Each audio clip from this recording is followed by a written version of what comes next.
If you wanna save me, if you wanna save me, if you wanna save me, yeah. If you wanna save me, yeah. If you wanna save me, I think I should better run, because that's the end before it began. If you wanna, if you wanna, if you wanna save me, that's the better.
If you wanna save me,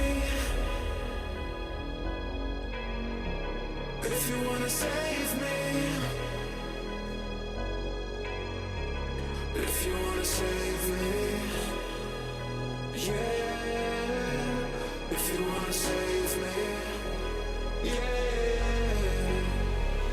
If you wanna save me, I think I should better run, because that's the end before it began.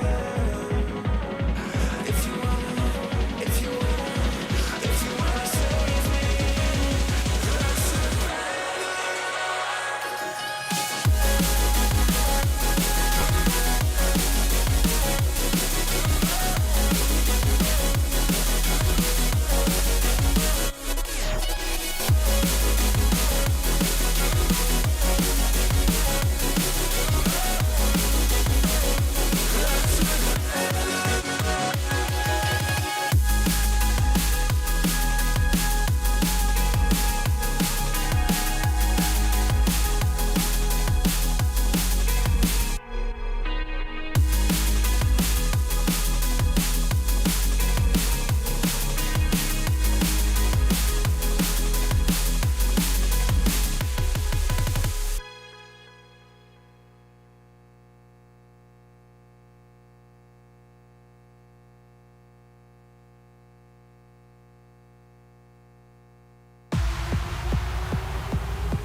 was your mom, I would have hit you a long time ago.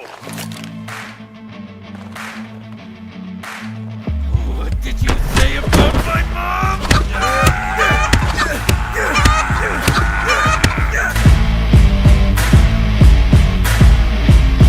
Daddy skins gunfights. Fight with weapons, not words.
Hello, and welcome back. For day 2 of Frag 19, we're here in Windsor, Ontario, Canada. Again, I've been joined with good old Bucket and Mr. Beaumont himself here, and we're getting some time here before the first match of the day. The first match of the day for A-Stream is just going to be Super Comments and Game Hunters, I think? That's correct, yeah.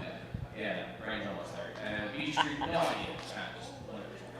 Just whatever. That's fine. Anyways, how are we doing today, boys? We good? Good. Yeah. Excited for some great Counter-Strike. Happy to be here. A lot more weight than yesterday morning, so Yeah. feeling better. Did you get was it like Tim Hortons, just get extra coffee? That Canadian coffee really do it for you? I don't drink coffee. I'm gonna be honest with you. I think I had too much caffeine yesterday because I had like 3 Red Bulls and then a big gas station monster and a Tim Hortons coffee, and I think it just was too much. I got you. That's good. I mean, I'm gonna put this as bluntly as possible. Tim Hortons overrated, just Canadian Dunkin' Donuts. It's better than Dunkin' in the States, though. Like, if Dunkin's like let's just say Dunkin's in mid-tier, like a 5, Tim's is like a 6, 6.5. Okay, I'm just talking about like donuts I've had. I don't know about the rest of the stuff. Maybe coffee's better, but again. No, their sandwiches are better. They have actually cooked eggs. Granted, we have been going to a Tim Hortons in a very sketchy gas station, so maybe that has something to do with it. I don't know. Maybe. Could be very wrong. That might be my fault. I missed the turn once or twice. Yeah, and then he made us go back to that gas station so he could attempt to get a vape, but no, there was no vape at all. And you good over there, bud? Yeah, there was a fly in my face. It scared me. I mean, we do have like Yeah. open doors, so It's true. There are, Yeah. you know, I was kind of surprised by the garage doors to this place as well. That was not, I don't think I was prepared it's super. to see I mean, that. like when you talk about everything has like an open air ventilation, it's like, hey, we have a lot of people here. We need more air. Whoosh, It's raise the getting garage stinky doors. in here during the Smash tournaments. Yeah. Come on. Smash players are fun. Come on, Smash tournaments are fun too. You ever been to one? Yeah, in Vegas, remember? Oh, right. We were there. And there was Whether also we wanted to or not, we the, were there. the wrestling ring in there too. Yeah, and the OSU tournament, the kid was crying because he beat somebody he shouldn't have ever beat because of world Oh, my. ranking or something like that. It was a magical moment. Look at this guy's WrestleMania shirt, by the way. Yeah. Yeah, real big WrestleMania guy over here. Eddie, Macho Man Randy Savage. If you were one wrestler, who would you be? Jeff Hardy. No, not who you want to be, who you actually. Probably like, who's like really bad? Oh my Heath God. Slater. And really emotional. Just crying all the time. No, there was this one wrestler that would just come out to the ring and be like, I got kids, and then he would get his ass whooped. That was Heath Slater. Slater, that would Yeah. be- yeah. Who would you be? Who would I be? I'd be. I think I mostly would resemble Kevin Owens, just not the Canadian part. All right, since I'm really bad at wrestling, who am I? What the Miz? What about like Chavo It's Guerrero? not a compliment. It's He kinda- A lot of he people hate him. Yeah, He kind of looks like a Chavo Guerrero.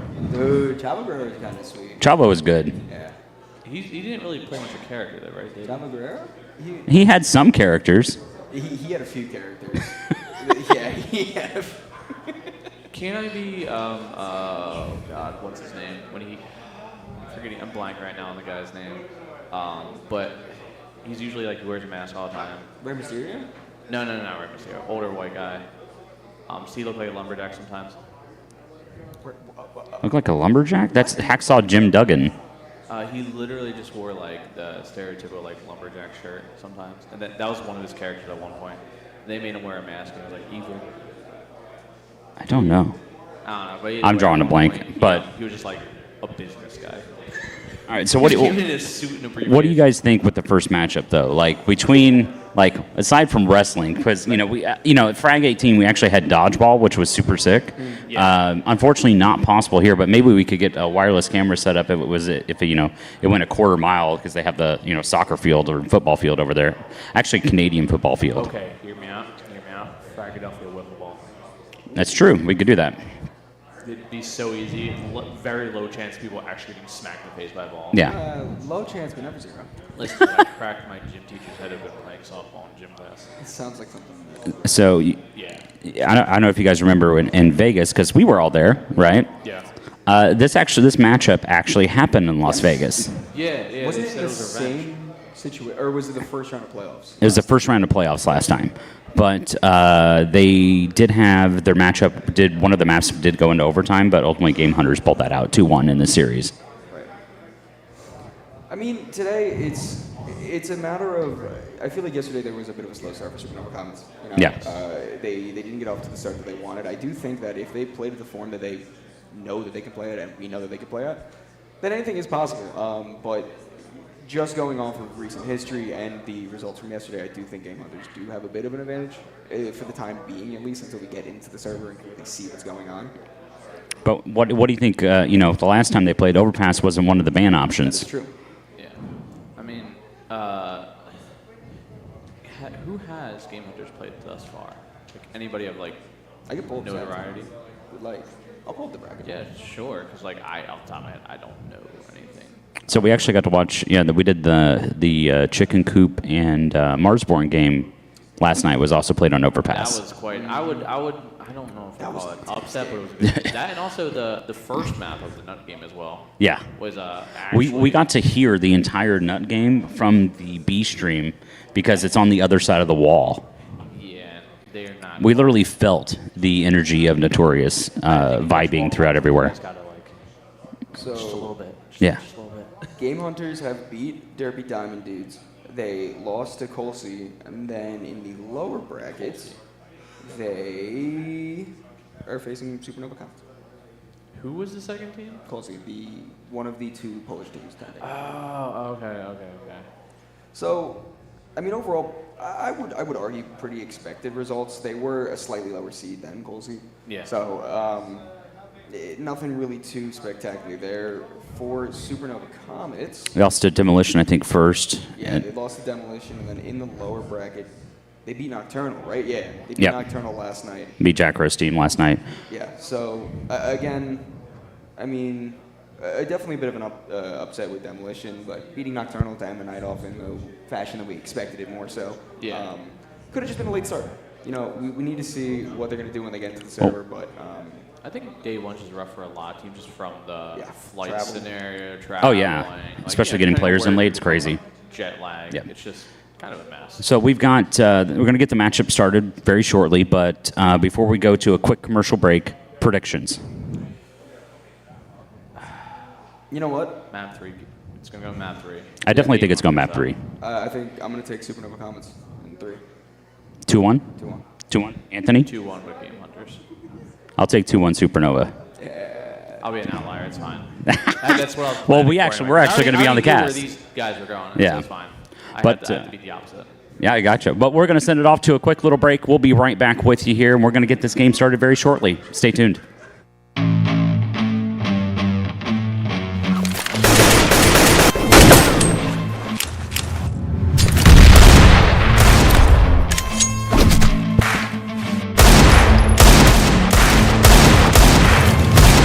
Even my grandma shoots better. If you were as fat as your mom, I would have hit you a long time ago. What did you say about my mom?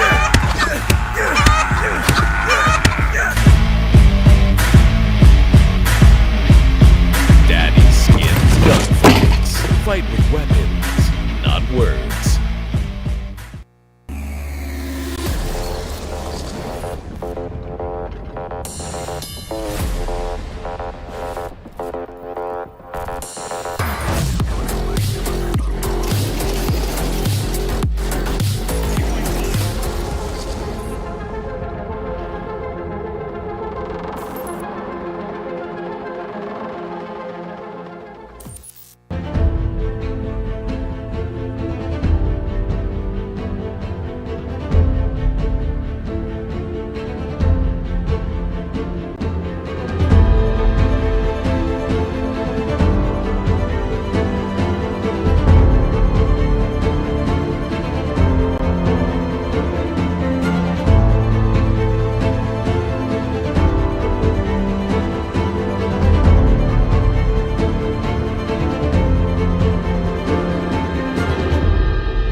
Well, a little bit of a familiar faces here again, and we are Crazy. going to be into our first game of the day here. It's going to be Sharks. Game Hunters! Thanks, Prod. We love you so God much. Good Lord. Dude. Can't do anything. I know, dude. It's All he crazy. has to do is let go of the button. Yeah, That's all that's I all he have has to do. That's the problem. But it's okay, guys. We love production. We never have problems W with production. It's always fantastic here. Always. Always a good time. Anyways, back to what we're here for. Yes. Supernova Comments and Game Hunters. I said 2-1 Game Hunters. You said 2-1 Supernova Comments. We're both saying map 3. Yes. Map 3 score, though, what are we talking? So I think the last time they played, I think everything pretty much went the full distance Yeah. in that matchup. So I would expect the exact same today. So but 13-10. You're right. You're going to get 13-11s. You're going to get 13-10s, and it's just one of those things that I think with this matchup, it's going to favor. Supernova's had a little time to sew that wound a little bit. Yeah. And realize that took them out of a lot of potential to also earn increased VRS points, of course, at that event as well. So it's a little something. bit of a vengeance. A little bit of a chip on their shoulder going into this one. So let's see if they were able to do a little extra research. Yeah, and that extra research is going to be right in front of us now as we got our self-map ban, Supernova ban Train off the start. For the first time, I think, in my matchups at least, I'm not going to see Train. Inferno, also one we're not going to be seeing as well. Dust 2, sadly, picked by Supernova Comments. I guess that's kind of on par for them, I feel like, at this point. Yeah, that seems to be their comfort pick. Typically, they actually would somewhat prefer to play Inferno, I think, as well sometimes. But realistically, Dust 2 is a very comfortable map pick in their scenario for them. I mean, that makes sense. There actually was a very significant moment for Supernova Comments on Dust 2 with a scout. That's crazy. You guys probably don't know because you didn't see it, but it's okay.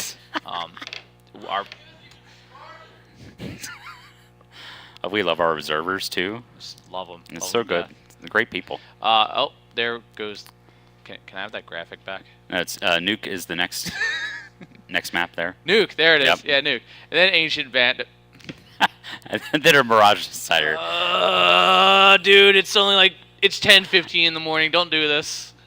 God. And Mirage, I think, was last. Yeah, one? Mirage is the decider on this Mirage one. is Mirage has been this staple. I think Nuke is the one that actually went to OT in that last matchup as well. So okay. Yeah, that's one of those picks that's like I know there's a lot of coverage on that specific map as well, and I think Supernova have a little bit of tactics prepared for that one because it was played last time. I assume that they think it's going to happen again. Yeah, and also something I've seen teams consistently do thus far this tournament, I'd say, except for I think Chicken Coop played Overpass, I think, yesterday. Yeah, Chicken Coop Marsborn. Yes. Every team has been pretty much floating that map, and at one point, someone's just going to pick it just to pick it. And not yet. I'm excited. Not in this one. Because did you cast it, I'm guessing, that game, right? Yes. Well, it's okay. We're not on there just yet. Sadly, we're not even on that. But it is actually going to be PRT already running it down up towards mid. Got dualies in the hands of ADR. And it already is already out of the round as the shot's going to come through. The USP of Lich going to find a little bit something here. Potentially stops the bomb plant mid-stick, and STX finds the kill there, gets the trade in. Back to a 4-on-4. A very quick round as the CT's just flooding through window. They flood the site back to a 2-on-2. Raven popping off with the Glock best she can, but the Duel's getting a lot of these kills. Raven just buying time, trying to get Fox into a good position to take the fights as well. Into a 1-on-1. Whoever hits the taps at this point gets it, and it's going to be Fox off to her start, and it's going to be Supernova Commons 1-0. 1-0 start indeed for Supernova. It's their map pick of Dust. They've got to get the rounds rolling in this one. So they've got to start to distance themselves away from Game Hunters. They don't want to get into another 13-11 fight with them, especially on their map pick. It's not going to bode well for the rest of the series. So they need to find a way to start this one hot and heavy and get it closed out very quickly. Yeah, and quickly it was. I think that was a 15-second round before first contact, and now we are going to see a little bit of the Glills, 2 MAC-10s, and a AK coming out. So we got some utility getting dumped on mid, typical cat plan. We're seeing Game Hunters kind of rotating their way back around through spawn, back into a little bit of a stack towards A. Yeah, this is going to play. I mean, it seems like Supernova has a lot of A takes, and they played around A site so much, even in their last matchup. A little pop flash coming in here, but a couple players going to be blind, but they're able to find 3 kills so far through the smokes. And a little team kill coming out as well from Game Hunters. We're down to a 1-on-1. Raven and PRT. What a round, and that was just the best flash feasible. As they're going to take the range fight, P2K tapping away. Raven very, very low, down at 20 HP. The taps continue. Raven can't quite hit the shots, and this would be a crippling round early on if they can't get themselves bombed. Is dropped way into the wide open. Here comes the wide swing. Raven has to hit the shots, and PTR gets the kill, and we're tied right back up 1-1. Par for the course. Yep, par for the course. Light utility, smoke, flashbang, typical, lower A setup there from the Game Hunters. That's something you would definitely expect there. The timing not working out for Supernova, but ultimately Game Hunters kind of You know, it's also going to force Supernova essentially into a save in this round as well, with no bomb plant coming out, especially losing against that eco. And they're we got about a little bit of a save, but they like to force into this one. But that AWP is already ready to fight on this one.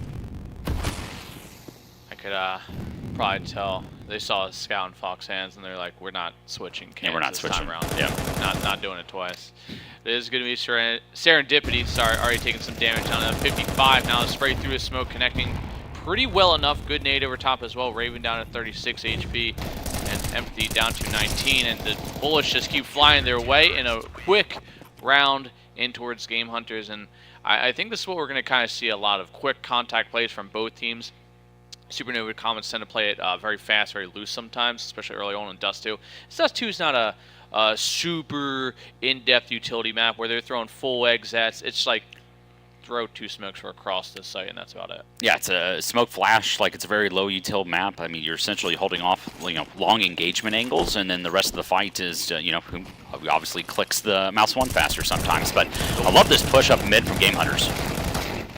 These are the fastest 4 rounds already, I think, in CS history at this point. Each round averaging probably all of 45 seconds. But this one taking potentially a little bit longer here, as it's still a 3-on-3, still a close round for Game Hunters to potentially fumble as well. Granted, they have that little extra cash, and mitigating those losses has definitely helped them secure a little bit more early round stability.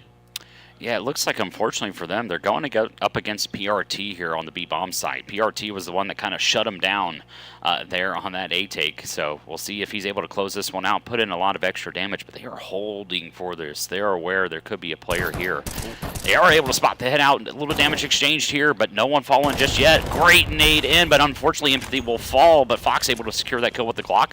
Also picks up the M4A1 for trouble. Desperately going to need that one. Is last alive, but it actually doesn't matter. Supernova Comets flood out of the site. They get the round, but again, no bomb plant, but that's just because of winning the round. I think they could potentially use the extra money here or there, but we are seeing... Have you really noticed the CT economy change? Because I feel like I've noticed it quite a bit. Yeah, I've started noticing, especially on the hard eco rounds, that CTs are more willing to kind of buy into it a little bit and put a little bit extra utility around it to try and make it just a little bit more interesting. But Fox actually here with the AWP, sitting here with that boost spot in mid. Yeah, I'm definitely noticing a lot more ops early round, potentially like second, third round even. Sometimes we get the ops. So Lich gonna check this smoke and actually gets Empathy out of the round early on, following the tracers from the Glil, I'm pretty sure. And it's going to be Raven on the other side. Smoke debating. Here comes a flash over. Good flash, but he's already got the lineup. Gets the dink and puts Raven at 12, but couldn't quite get the kill. Good flick as well there. And it's already down into a man advantage for Game Hunters. Molly for the cross. The op still holding spots on the shadow. Full flash shoots between both, but it doesn't matter. M4 from range gets at least one, but quick trades again from STX, and back to a 2-on-2. We're all evened up. Yeah, I like this rotation as well from Supernova, kind of researching for information. They know there's at least one player still at the A-bomb site, and they've actually pulled over the rotation as well. So we'll see how quickly they can get over to this alternative B-bomb site and get this bomb down. But they do actually have a smoke and 2 Molotovs available at their disposal here, so they will be able to lock Game Hunters out for a majority of the bomb once it is planted. If they can get this planted. They're not particularly watching across, playing very passive, playing for the retakes. A little bit of sound cues here and there with 35 seconds left. Game Hunters gonna now have the sound cue they've been desiring to hear. But it is gonna be Fox from the op. Finds the first one. That's ADR out. PTR next in line, and couldn't quite get the shot through the door. Nade goes over top. Doesn't do much damage, but sound was made, and they're kind of holding, not particularly sure, but it doesn't matter. STX gets the kill, and it is going to be Supernova Comets getting back that lead, now 3-2. Yeah, the B-bomb site, very difficult to retake here, even though they flipped the door around. They could do whatever they really want to the B-bomb site, but it's not really going to factor into, you know, too awful much. Yeah, let's just change the door around. That's a great map change. You know what's also great? Let's add a bench to Mirage. And that's truly fantastic. Innovative thinking. Yeah, you know, crazy. Guy drags PNG picture like, so what do we think, boys? Wait, what do you guys got? Send it. Send it? Yeah. Push the update.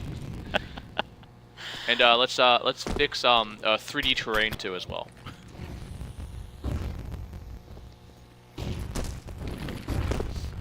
we'll see exactly what we've got here. Gert smoke in already. The door bomb going down. 5 on 5. Only 2 damage exchanged here to PRT. Well, Fox going to fire off a shot. Sees the lurk in through underpass. Makes his way up, but doesn't last very long. We do see a little bit of team damage there, but Raven does get the kill 2 for her, and is going to be... Well, nobody left alive here. Supernova Comets make it 4, but here comes the buy from the CTs. And it has been a pretty dangerous buy. The op has had a decent amount of presence here for Game Hunters, and I feel like that change of pace isn't going to happen just yet, and it's still going to have a lot of impact. Impact indeed, just like Supernova Comets. New season coming up at you very shortly. They finished, what, 2nd? Yeah. Yeah, I was actually there, front row, there for the Impact final between them and I believe it was Furia. Furia FE they went up against there. Close series as well. In fact, this map was also played on it. Not surprising. Teams, like you kind of said before, the bread and butter. Looks like their bread and butter is apparently long takes because they're in it again. Serendipity on that. MAC-10 wants to get a little bit of space in towards long, but they slow it down. They change up the pace just a little bit. Flash over top. That CT smoke does block them ever so slightly, but Fox does have a little bit of that gap on the high left side to work with. Game Hunters actually going down through underpass, rotating around, probably going to clear B, but at that same time, as they hit and say full clear on B, Supernova Comets might have themselves a site to work with. And we'll see what they can get done here. Fantastic Molotovs coming in. It's going to force that player back, but they're still not. The spread's not going to fully move them off this position. So I imagine they could also potentially re-clear as well. They know that player can sneak back in based on they're not holding that angle, and they currently have that CT smoke down. So ultimately, kind of a little bit of a waste there for utility side of Supernova, but they are not pushing forward on this one. They're trying to take their time, clear these angles, and they don't want to run into that that pop flash on A again. But yes, again, there's another one of those Molotovs here trying to force that player back off that angle. Not going to happen just yet, though. Yeah, I feel like that molly is only good if you're going to nade front car, but he pops up. He goes 1 for 1 to Serendipity out of the round. So that's the MAC-10 gone. It is still a 3-on-3 though. Shots in for the cross. STS takes a little bit of damage down to 21. That molly obviously coming out. They spot at least one player in towards Cat. Head gone from STX, and it's down to Empathy, and Fox last alive here. Trying to fend off this defensive hold here from the CTs, and Fox last alive. But 5 seconds left. Gets the kill, but quickly traded. And we're seeing a little bit of life come out from the boys over on Game Hunters now. Able to pull the momentum back with that one. I guess those A takes are not really working for Supernova here. They've actually had a lot of success on the B-bomb site. Surprisingly. As a matter of fact, it's kind of a little flip of the scales there. But you think, in their favor, if if it ain't broke, don't fix it. Let's go back to B. Yeah, I think the early round they had in towards pistol was their only real successful one, but seems they've taken your advice there. They've obviously favoring that B site pretty heavily. They do still have one player in towards suicide. It's going to be STX. Lich is already trying to grasp a little bit of long control. Deep smoke in towards Tons is going to delay this potential take from Supernova Comets, or they could readjust and maybe go Cat or through mid. A little bit of B split ain't never hurt nobody.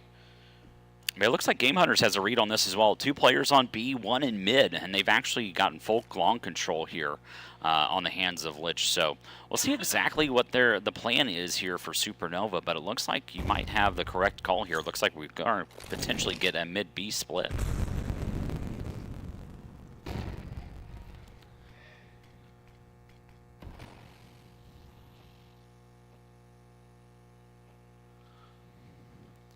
Serendipity being granted a little bit of access in towards Cat. Fox going up for the high ground as well, and it seems like that B hit, they're not going to go back to old reliable. They're going to go back to the site that tends to hurt them a little bit more.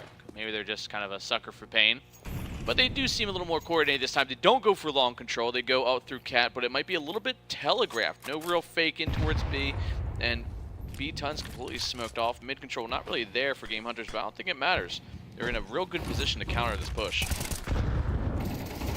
Especially with that drop in. Lich able to find one as well on Serendipity. It's a 3-on-2 for the A-bomb site for Game Hunters. And they've actually found Raven on the lurk as well, but just going to be left here on the Fox. Not going to find anything here. All 5 alive for the Game Hunters, securing every single body in this round.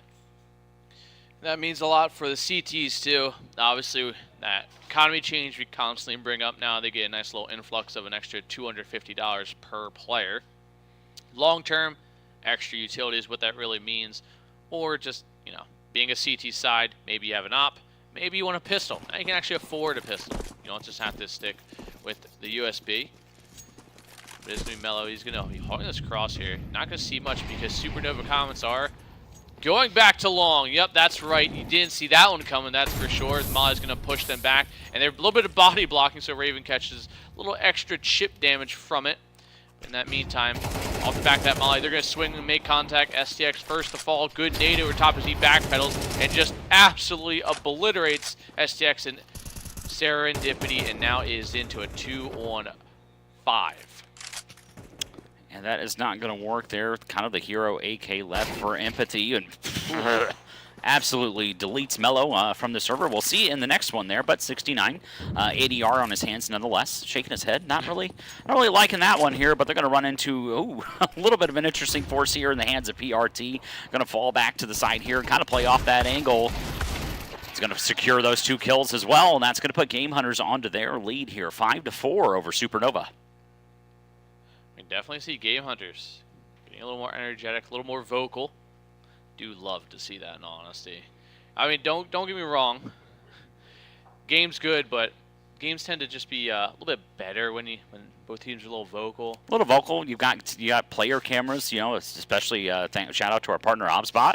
Yes, for those, we get to see all these lovely faces here, and shout out to all the production as well. The HUD and the smokes are fantastic as always, but we are able to see these player reactions, etc. with all these ObsBot cameras. Specifically, we got the Tail 2s. Is that the newest edition? It is the newest edition. We are using those here on the stage. They are fantastic. Software's great as well. AI-controlled PTZ, you know it. Well, Ban's just a walking infomercial at this point. Ches looks absolutely defeated already. This isn't a good start. But this might be not a good start here, as it is going to be Mellow getting that opening pick with the op. He's going to tuck in towards ramp, finds a nice little flick, make it 2, maybe a 3rd here. Couldn't quite get the head of that last player there. He falls, Empathy gets the kill. The bomb's going to be planted for Cap, but CTs are already encroaching onto this site close, and they start swarming. And now it is going to be a 3-on-2. Yeah, 3-on-2 here, and you've actually only got a flashbang available here, but Serendipity and Empathy combined for 2 just left on the ABR. 1v2 situation, pushed up ramp. They spots the shoulder there of Serendipity, not able to find that kill. Knows that one player sitting in Gandalf. Can you secure this? Time is ticking down. You've got to make something happen. You're not going to get it today, and Supernova tie this one back up, 5-5. Am I crazy, or did all the lights blink with the bomb sound out on the stage too? Was that always a thing, or did I just miss that yesterday? I don't know. Because when the bomb was planted, they were same. It looked. Hello, Brox. Oh wow. Yeah. What are those pores? Well, these ObsBot cameras are crazy. Look at that. That needs a little bit of a lineup, but we'll work on that later. Yeah, it's okay. Noted. Well, does seem like Fox is going for a little bit of a lineup here too through double doors, but. Are they going to reboost again? Yes, they are. They're going to go off for the Cat peak now, but the Cat's actually boosting as well. Then they're also boosting back in towards B site. They're going to fall back, and no information gained for either side off all these strategically different plays. And it does... See, this is why Dust is boring. It can be. But I do like how the players are kind of combined now. There's like a lot of like waterfall smoke locations, so it kind of changed how the map was played. Cat makes it interesting. Yeah, it does. I do like the Supernova threw it. I think it may have missed a little bit there, but you're able to throw that waterfall smoke and pop down into CT here from the catwalk position. Yeah. I really enjoy that smoke. I think it's very versatile, and it wasn't available before based on how the smokes worked in Dust previously. So it's nice to see that change kind of come over. Yeah, but kind of that's about as real deep, and I think that's what you're talking about. Nah, kind of, sort of. Yeah, kind of, sort of. I think it's supposed to like be more of a curtain effect, but it's okay. I think it's just a little off. Just like the hinge smoke as well. Hinge smoke also in towards mid doors, but not too many people actually use that now. True, very true. 35 seconds left on the clock. This one definitely slowing down, a lot different pace here as we come into the penultimate round. Tied still 5-5, and this is kind of exactly the scoreline I suspected. That time of that nade sucks, if your Supernova comment says, Empathy already out of the round off the back of that, and playing contact is PTR. He finds only one, but it doesn't particularly matter as ADR finds 2. Fox out, and it's down to Serendipity last. Gets the tap in towards the cat player, holds down mid doors, finds another, makes it doable 1-on-2, but 18 HP. Not really too much with the time as well, and it's going to be just a save for her. Yep.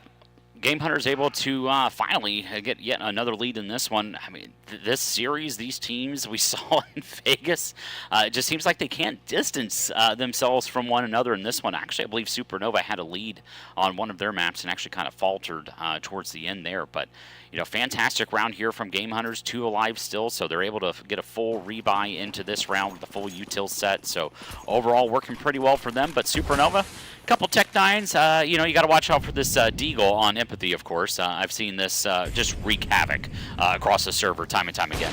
Oh, yeah. Nearly hits a nice little collateral, but it's basically good enough. He finds himself to a third point-blank range shotgun, but the Tech 9 eventually does get the kill. Maybe a little too late, though. 3 locked in for Game Hunters at this point, and it's down to Fox and Serendipity again. Serendipity with the saved AK from the rounds prior, but now with her and Fox having at least weaponry that can contest with Game Hunters, I think we are looking good. But actually, I didn't really take a note of it, but ADR has an op as well. Yeah, another op there in the hands of the Game Hunters. You know, it's one of those maps that does favor that double op play here. Smoke into B is going to hold off that cross. A little bit of delayed information as well, so they're not making that sound known just yet here. But that spot is going to spell the tail. They know this is a B hit. Pop Flash is going to come in here. Serendipity on the aggression. Able to find the first in window here. Taps towards the back of Platt. Not able to connect, and it's going to be a Fox onto a 1v3. One player stuck into the back of the bomb site, but she does have a Tech 9, and that is going to spell the end there. But unfortunately, ABR able to find that kill with that AWP. That double op set up here, and Game Hunters are going to take us to a 7-5 lead into the second half. Yeah, I think Supernova comments were not expecting a double op, especially with ABR being the last one over there towards that CT side and that 1-on-2. And, you know, Fox making a hell of a play for it, but couldn't quite get it. Serendipity with some good entries, but couldn't quite close that one out. And, yeah, ABR just with the timing towards the cross, flicks over. Nice clean shot from him. Essentially a full reset here for Supernova. You know, they were able to get 5 rounds on their T side. Would have expected just a little bit more here, but this is really going to rely on how the offense is going to work here for Game Hunters. They did not have a lot of success in recent times with trying to go into A against Empathy. This has not worked for them well in the last setup. We'll see if it works well for them here today. Oh, Empathy playing in towards pit, playing contact. Game Hunters very concerned with that. Serendipity in towards car, and for a good reason. Apparently, they each get a kill apiece. The taps just coming through, playing this kind of whack-a-mole scenario in towards car. Boy, it's going to be Fox in towards top mid, having a little control, tapping with that P2000. Can't get the kill, but does actually find one. PTR with a quick trade, though. Still a 4-on-2 advantage here for Supernova Comps to try and get themselves back into it, but it's not over yet. Game Hunters find themselves another with full mid control, and it's Raven on Doolies at close range. Yeah, this is going to spell the end for Game Hunters if they want to elect to try and fight that one here. But it looks like Catwalk is the play here, and they've made the correct call here.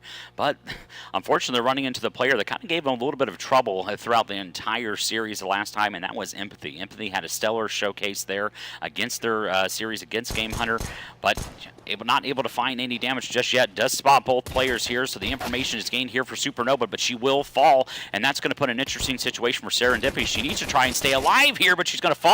It's just left a Raven tapping away with those dualies. ABR is going to get that bomb down, but we'll see if she's able to push in here. But unfortunately, PRT able to find that tap there with that P2000, and that's going to secure yet another round for the Game Hunters. Going to pull out to the biggest lead of the game, 3 rounds. I was about to say this is the first time we've seen either of these teams really string more than a pair of rounds together, and Game Hunters are kind of making it known that they're not going to let Supernova Commons get into this one easy and try and have the revenge from their last matchup.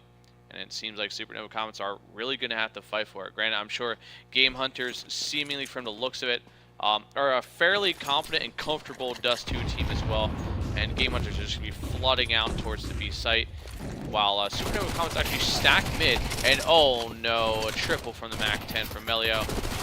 And maybe almost ace. Nope, does get stolen, but either way, that man's got enough money for an op now. Yep, a lot of money available for that AWP, and we're going to see it here in this one, especially on that T side and mid.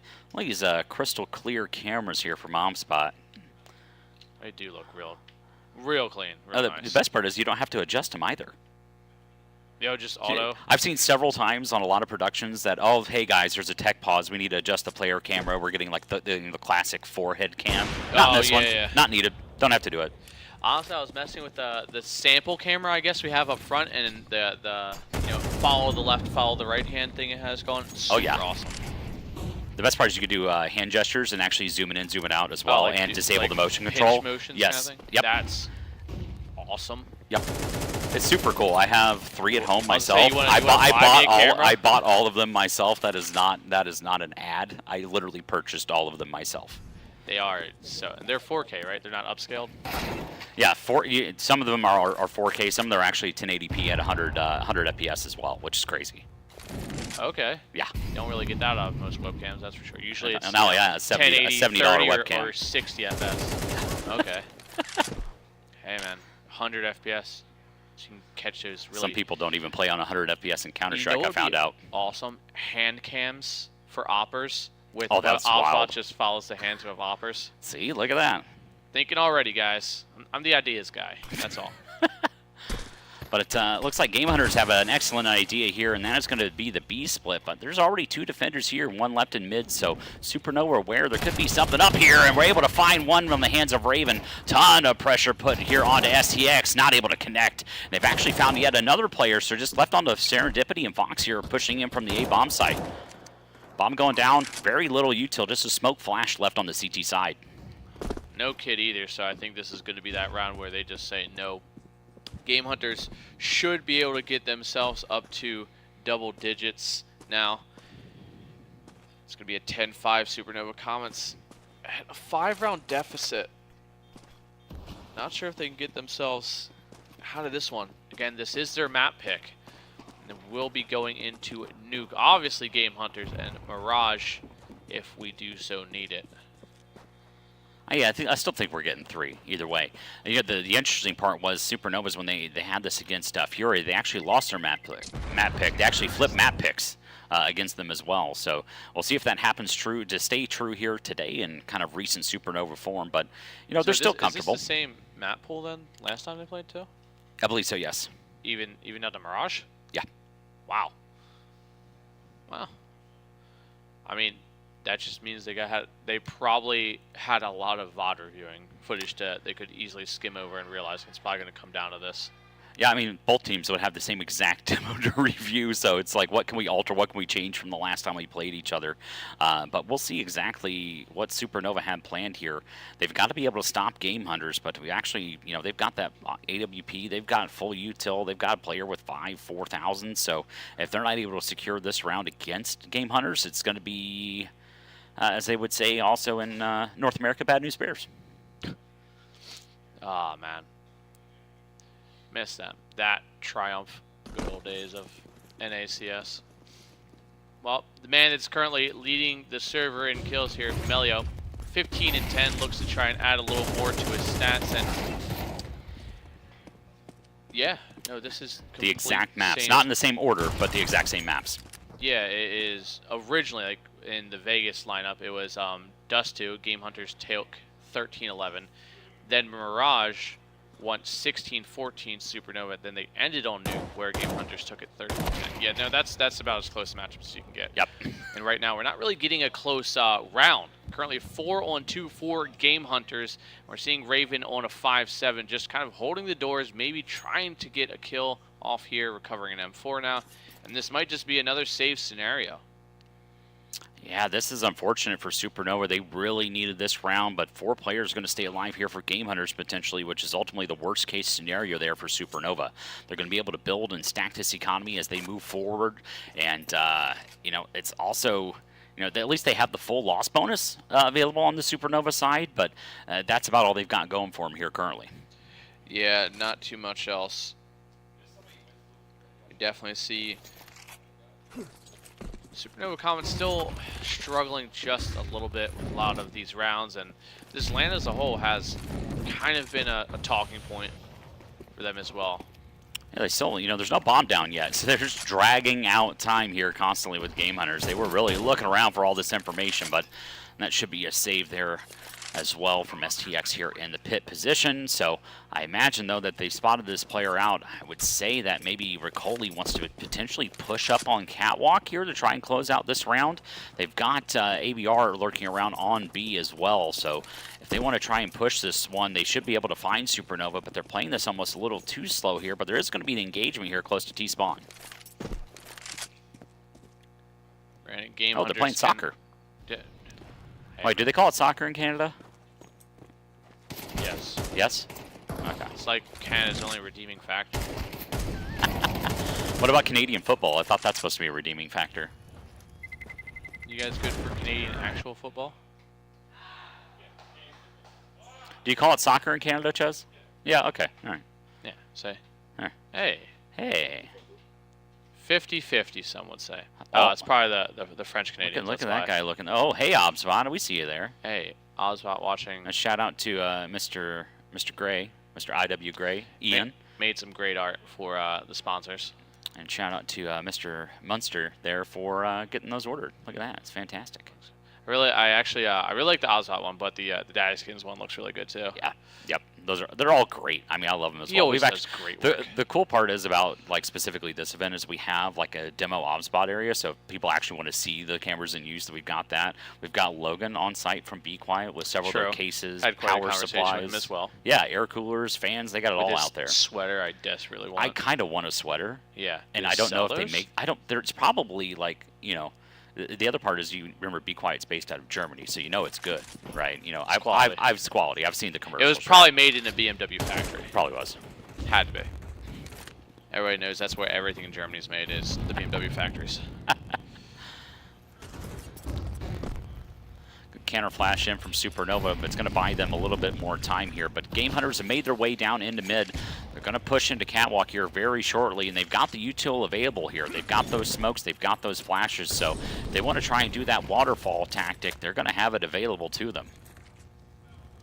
Good boost up in here for mid. Playing a little bit of an off angle that tends to go unchecked, at least for the first pass through. So if make contact that way, but it's actually be a kill in the way of Serendipity. Playing close angle in towards Cat. Lynch trying to inch out this smoker, and he does land some good damage. Can't quite get the kill in Serendipity, but the nade finishes the job.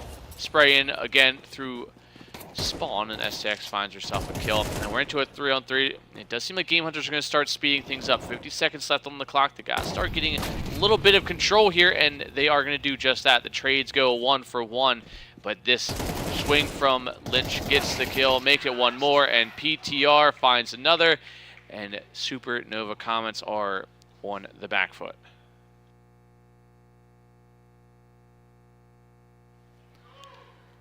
The Game Hunters are already showing us here why they have made the trip here to Canada, all the way from Brazil. Making their way downtown, walking fast, already putting us on to map point. No. Are they the only Brazilian team here? No, Fluxo, buddy. Oh yeah, Fluxo, duh. Yeah. Got to say definitely hi to a Art contender. Yeah, they're pretty good. Pretty good at doing Yeah, things. pretty good. All right. They're, All right. Yeah, they're not bad. Oh, what else is pretty good is Raven here at close range with a FAMAS. Comes up empty in the timing, fumbling that utility, and the Molly couldn't drop it fast enough. But STX trying to get a little bit of trade, 17 HP, and eventually falls.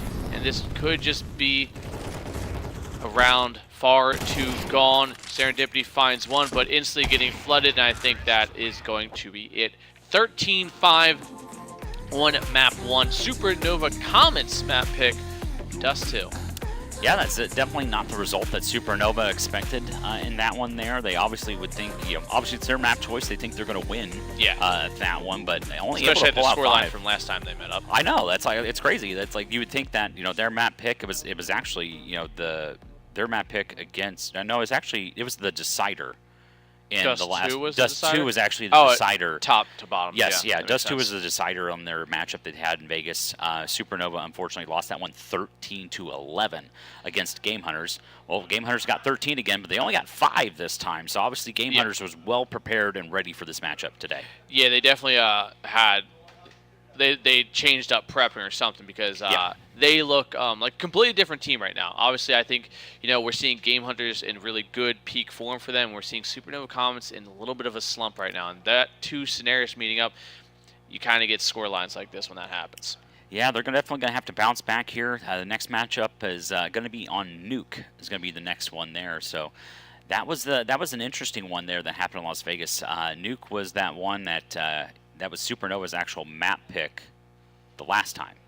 Yeah. So now that's switched too. Now it's Game Hunters. Same map pool, but pick. everything's literally switched around. Yeah, the whole thing just switched. It's like each team was like, you know what, you can take this one. That's fine.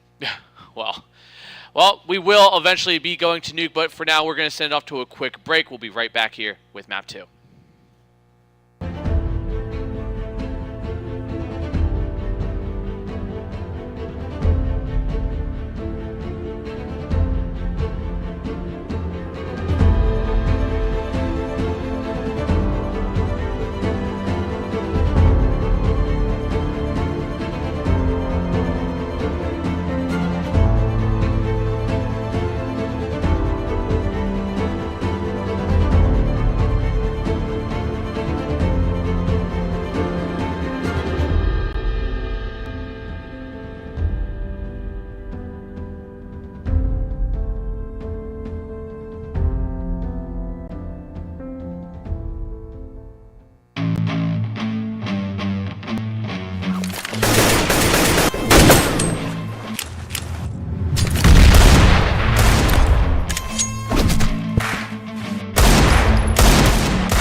Shoots better. If you were as fat as your mom, I would have hit you a long time ago. What did you say about my mom?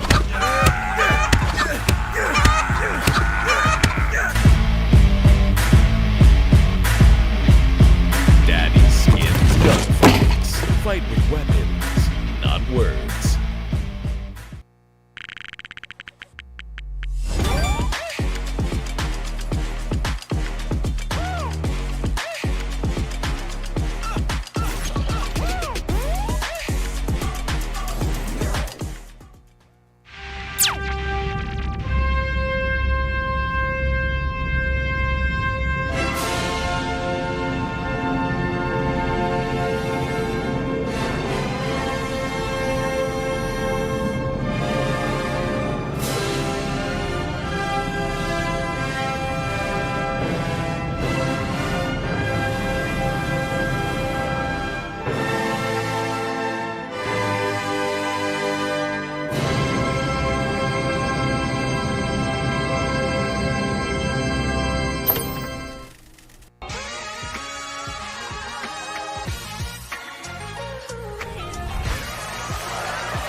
A little bit of a revenge arc here for Supernova Comments, but kind of falling flat on the first map, which was their map pick.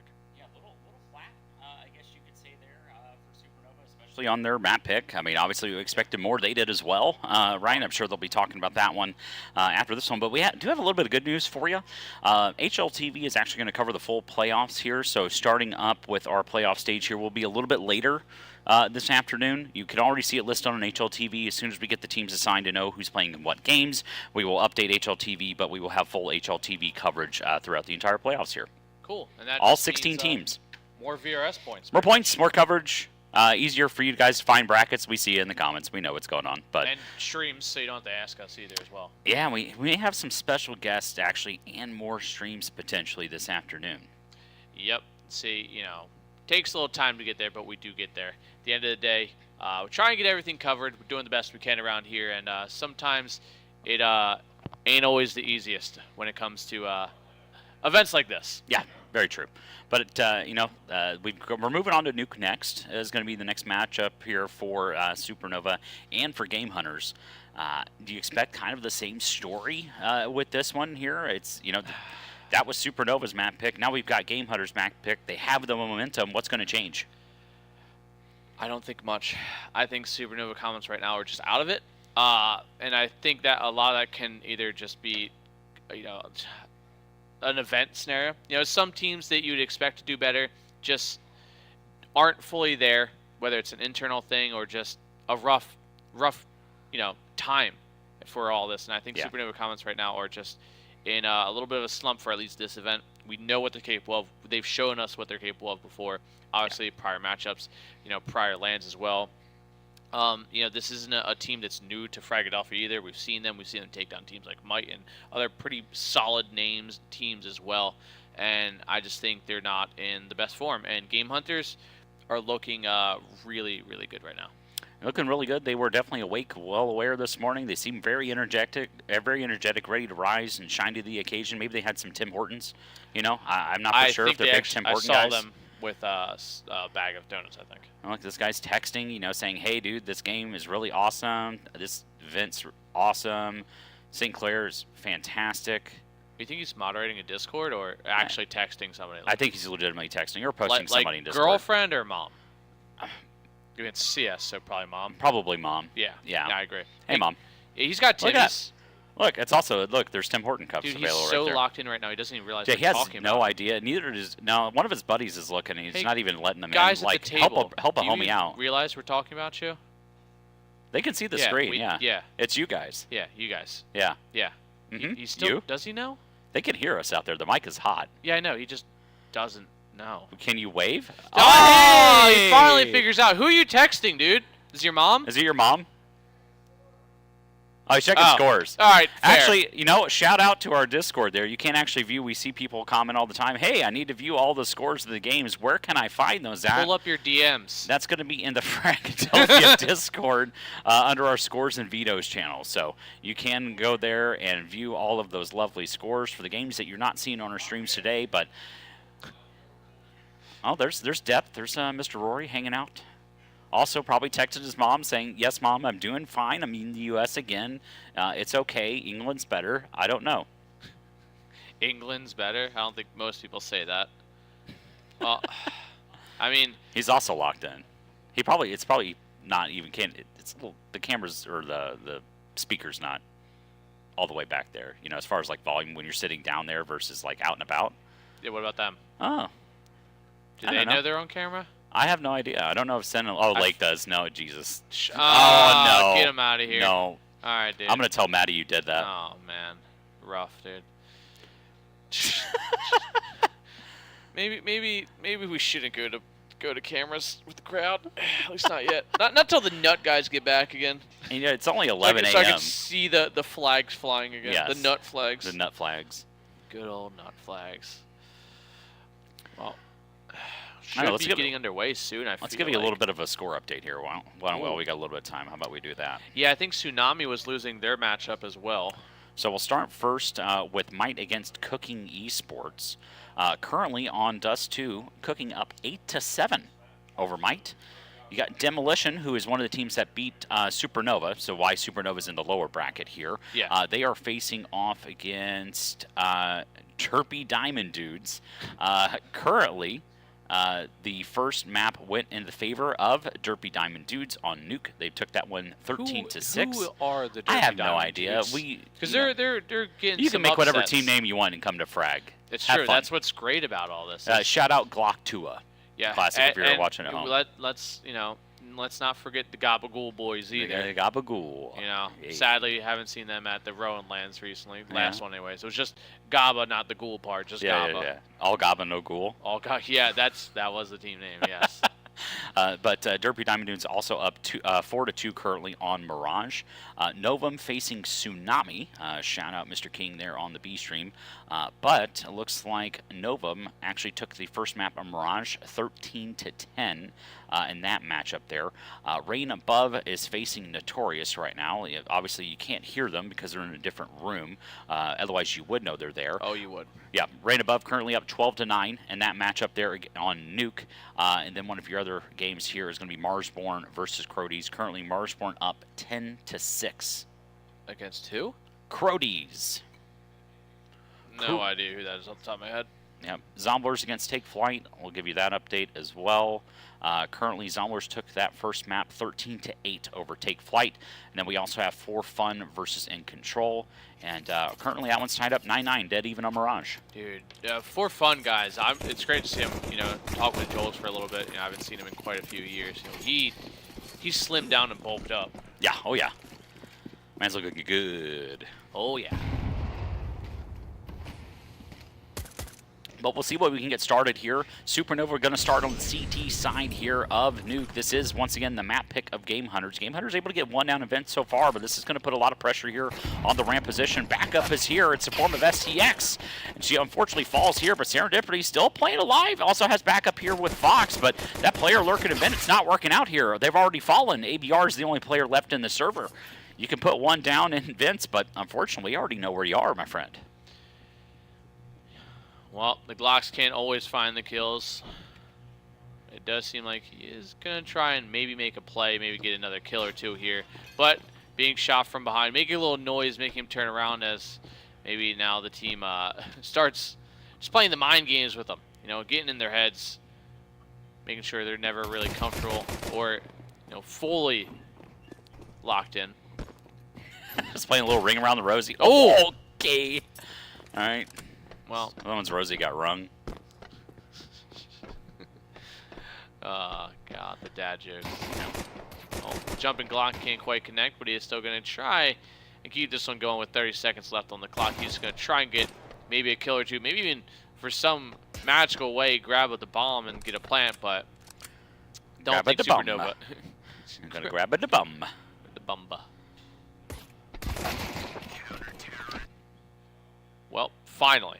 The round comes to a close. And it's going to be Supernova Comments taking the pistol, and they took pistol and dust too as well. So we at least know the pistols are good for them.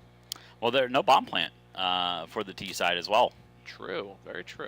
We'll see if that kind of changes the pace here of Game Hunters. But on the T side of Nuke, you can still get Mac 10 armor on this one if you want to force your way into it, or Tech 9 armor. You can try to play a little dirty with it if you want, but they're going to elect to just have kind of a pop flash here. Imagine that should be kind of a flash in towards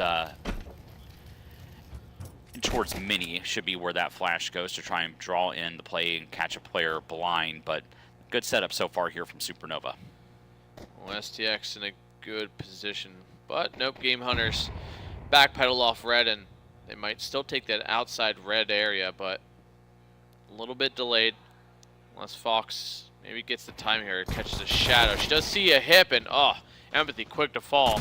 Maybe the setup there wasn't quite the one they wanted to go with, but it is going to be a 1 kill, 2 kills for STX, a third, and is that burst or was she just bursting it? I think she was actually manually bursting it. I don't think that was set on burst at all. Impressive. No, excellent weapon control there from STX. You know, with that recent nerf to the MP9, you kind of wonder if more players are going to like to pick up the FAMAS as a form of that kind of quasi, weapon utility sort of set. But that longer range engagement works in the favor of STX there with that FAMAS. I mean, especially if, Fist second butts on round, line. you'd normally go MP9. But then after that, rifles versus MP9, you're always at a disadvantage. At least with the FAMAS, you have the capability to, get a range. So second round FAMAS definitely seems like the right idea and the right course, especially, updates before they made the FAMAS a little more affordable. And, I feel like Valve is slowly putting the pieces in the puzzle into play here for the rest of us to try and figure out. Like, hey, we're trying to make, early rounds more affordable for you guys. Just pay attention. Stop going MP9. Stop. Okay, we're just going to debuff the MP9. Yeah, I imagine someone's going to figure it out, though, and it's not really going to matter what they try and do to the MP9. They're going to have to adjust either, the damage output, the fire rates, I say something. give a different nade to CTs that does more damage, and T nade that's the same as it is now. Let's make CT nades more effective. Interesting take. I'll tell you what is a good take. The STX there with that FAMAS again, finding yet another kill onto PRT. Already shutting down the T side of Game Hunters. They've got a 2-0 lead. Serendipity is also pushed out of Secret as well. Game Hunters has lost control here. They have no idea what's going on here. They're getting pinched from every single angle here with Supernova. Oh, it looks like they're going to try and make a move towards Unbreakable. STX is going to have to hold the angle here, but the timing... No! Almost misses it. Oh, the spray was a little bit sloppy there from Ricoli, but does recover. It gets the kill towards STX and brings it back to a 3-on-3 with full outside control in favor of Game Hunters. Less empathy can find a timing, but now with full hell control. Game Hunters have every site kind of viable to them. Heaven, through hell, hell up to heaven, down ramp if they want to, just back in towards site again. The world is their oyster. Yeah, and Empathy is aware of this and has that kind of position there towards that Tetris position there on the A-bomb site, not exposing herself already to the vent positioning. Serendipity holding the lower angle, but unfortunately she's going to have to play that single door entry, and it's going to give all of the B site mostly available to Game Hunters if they want to so choose to take it. It's actually a perfectly well-timed incendiary as a random matter of fact. Has no idea that that's working, but they're able to stop his plant, but Ricoli able to find the player there at the single door position, and that's going to allow the bomb to get down. Full control here for Game Hunters. They have the excellent post-plant positions as well. Yeah, this one's going to be a hard one, and exactly proves that MP9 still going to have to start burst firing that, and there we go. Game Hunters back into that vocal form. We've seen them towards the end of Dust, and it doesn't seem like, first and second round, just not Game Hunter's thing. The rifles, though, that's more so their pace. They wake up a few rounds in. Yeah, got to get the coffee going. I think they're just trying to fully encompass the NA spirit. Yeah. You always Throwing put yourself at a pistols. deficit. Yeah. Always make it a comeback, and you'll be good to go. That is definitely the NA spirit of everything going on here. But excellent play there from Game Hunters. I thought that round was really in the hands of Supernova here, but that flank actually worked very, very well. And unfortunately, they're able to cover the single door plant position, plant safe. So that was one of those things. They knew that player was kind of playing off towards single, throwing that utility. So they were aware that the player was there. Had a feeling, being that they were playing so forceful on that angle there towards Secret, that there was no one covering any other double position or things like that, or radio. So excellent just awareness from Game Hunters to close out that round. Yeah, but Supernova comments are going to be into this buy again. Fox has the op, so hopefully we'll see a little bit more control out of Supernova comments in towards red. Fox actually going to go in towards Squeaky, but here comes the flood of utility. Takes a little bit of a timing shot through the smoke, in through vents, can't quite connect, and outside quickly devolving to chaos, quite like the A site. Yeah, this is a little change of pace here from the Game Hunters. Already kind of throwing that A pop, but it's actually a ruse. They've thrown all of the A utility, but they've actually made their way in towards Secret. One player just sitting back in lobby, just waiting for a push, but the majority of the rest of the teams made their way outside in the yard and down onto the B bomb site. STX in a hard position here, but Serendipity going for the jump spot. A little bit of a blundering. Might spot the foot, but timing almost gets her killed. but is able to at least get the information, fall back in towards site. Does have a 5-7, but against a flood of T's, might be hard to hold the crashing waves. See exactly what we can hear. Excellent smoke here from Supernova, but one player is going to lurk out, and that is ABR. Already pushing in here, kind of getting a little bit of a fake chance here, but they're actually pushing back up to the A site. Lich actually able to find the kill onto Raven. The A bomb site is now open for the hands of Game Hunters, and Supernova's kind of put on the back foot again. Oh, it's going to be a retake, and they do have a kid on Fox, and oh, Empathy spots, I think it was the elbow of one. Might get the time, but being held doesn't matter. Gets the kill, make it 2, leaving just STX and Fox. STX actually gets a kill. It's down to Lynch. Somehow this has gone their way. 1v1. Fox switches out to the AK, swings it, and she gets the last kill, and it's a 2K clutch for her. And she's even going to be able to pick up the op with just enough time. Yeah, looking a little shaky there. Definitely got the nerves, kind of got to her just a little bit there, but defuse kit available and an AWP for the Opera. Fox is going to spell absolutely W's all across the board for Supernova. W's indeed, and that was, it looked like Game Hunters kind of read this right and were making their way down towards B, but again, the fake even faked us out. Yeah. And that's how you know it's good, when it fakes everybody out. Yep. Nobody knows what's coming. I thought that they were going to try and make almost like a late pop down of the B-bomb site, flood down vent, but in fact they came up vent, which actually ended up being the right play, but Supernova just kind of outplayed, find those extra kills, and won that round. Oh, show me the lineup, please. I told you, they're so NA now. Yeah, they're so just NA locked cosplaying in. NA the whole time. It's crazy. Yeah, exactly. They make sure to rotate into the stacks. They mess up the utility. It's going great. They throw the first 2 rounds to be at a deficit all the time. Dude, they are. I think that. You think it's the Timmy's getting to them? It could be. You know, well, maybe had a couple extra 10 bits. Maybe it's starting to wear on his stomach just a little bit here. But also, shout out to Timmy's, not a sponsor. They were sponsoring Camp Day, which is super cool to see. What's Camp Day? They sponsor youth camps all across the entire region of Canada. That's awesome. Yeah, and and then one's in Kentucky as well. Thank you, production. W. Man, if only I can hear production. Oh, excellent transfer there from Empathy. Able to find 2. Raven with the cleanup as well. Just going to be left onto Lich outside of the vent positioning here. It finds the first, gets the player fit. It's serendipity. But Lich, 14 HP and a dream. Raven with a FAMAS, Fox with the AWP, but they are aware that this player is lurking. Bomb on Lich's back as well. 1v2, low HP. Raven secures that one. 4-1 for the Supernova Comets against Brazil. I mean, they're looking a lot better. They're already matching that pace that they had in Dust towards the end of it. They're at 4 now. 5, I think they got on Dust, if I remember correctly, and they're looking comfortable. They're happy with taking fights early on, and they're kind of countering the aggressiveness that almost like bullies type playstyle that Game Hunters have been playing early on. And you kind of wonder as well, you know, if they happen to flop map picks here, it's one of those things. Did Supernova prepare for Nuke, and did maybe Game Hunters prepare for Dust? Probably. Again, typical NA fashion. Typical NA fashion. Empathy already picking up 2 kills here. Trying to tap in and find a third. Able to secure that one here.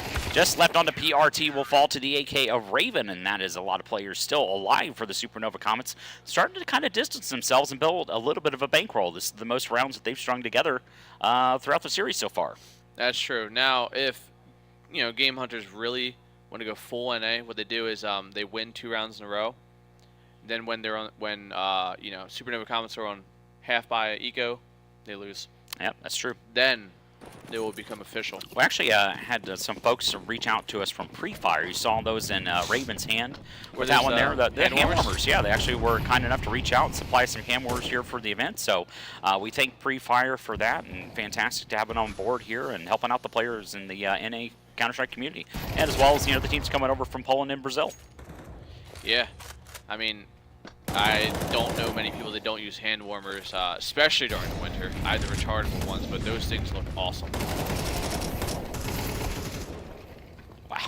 little bit of interesting engagement there in Hut, but once again, only 2 left alive here for for Game Hunters. In fact, Fox able to find one, just once again left on to Mello. We'll see exactly what he can find here in this one. It's going to be a bullet from the AWP of Fox, able to shut him down, and already. You know, they're going to secure at least a tie half in this one for Supernova. It's going to be max 6 rounds available for Game Hunters on their T side, so they've got to change something, and it's got to be right now. Yeah, I think that now Fox is, awake, getting these kills. That is, especially on Nuke. Nuke, you need op presence for a CT side, and Fox is matching it, step for step now, 7-1. STX, though, having a hell of a performance right now, 10-4. And, we're 7 rounds in, and the ADR for Supernova Comets is looking great. Yeah, fantastic. 10K on Fox, and has an AWP already. Yeah, one death tends to help that. Yeah, you only die once, sitting at 7-1 score line there. Absolutely and fantastic. I mean, not to mention, everyone's getting kills, which means that extra influx of money is padding that quite a bit. 250 every round. Yeah, I mean, they're keeping 4 to 5 players alive in these last few rounds. They're just building out this bankroll. It's absolutely fantastic here for the side of Supernova. Definitely different story here, but we've already got a pop on the A. They can't find Raven.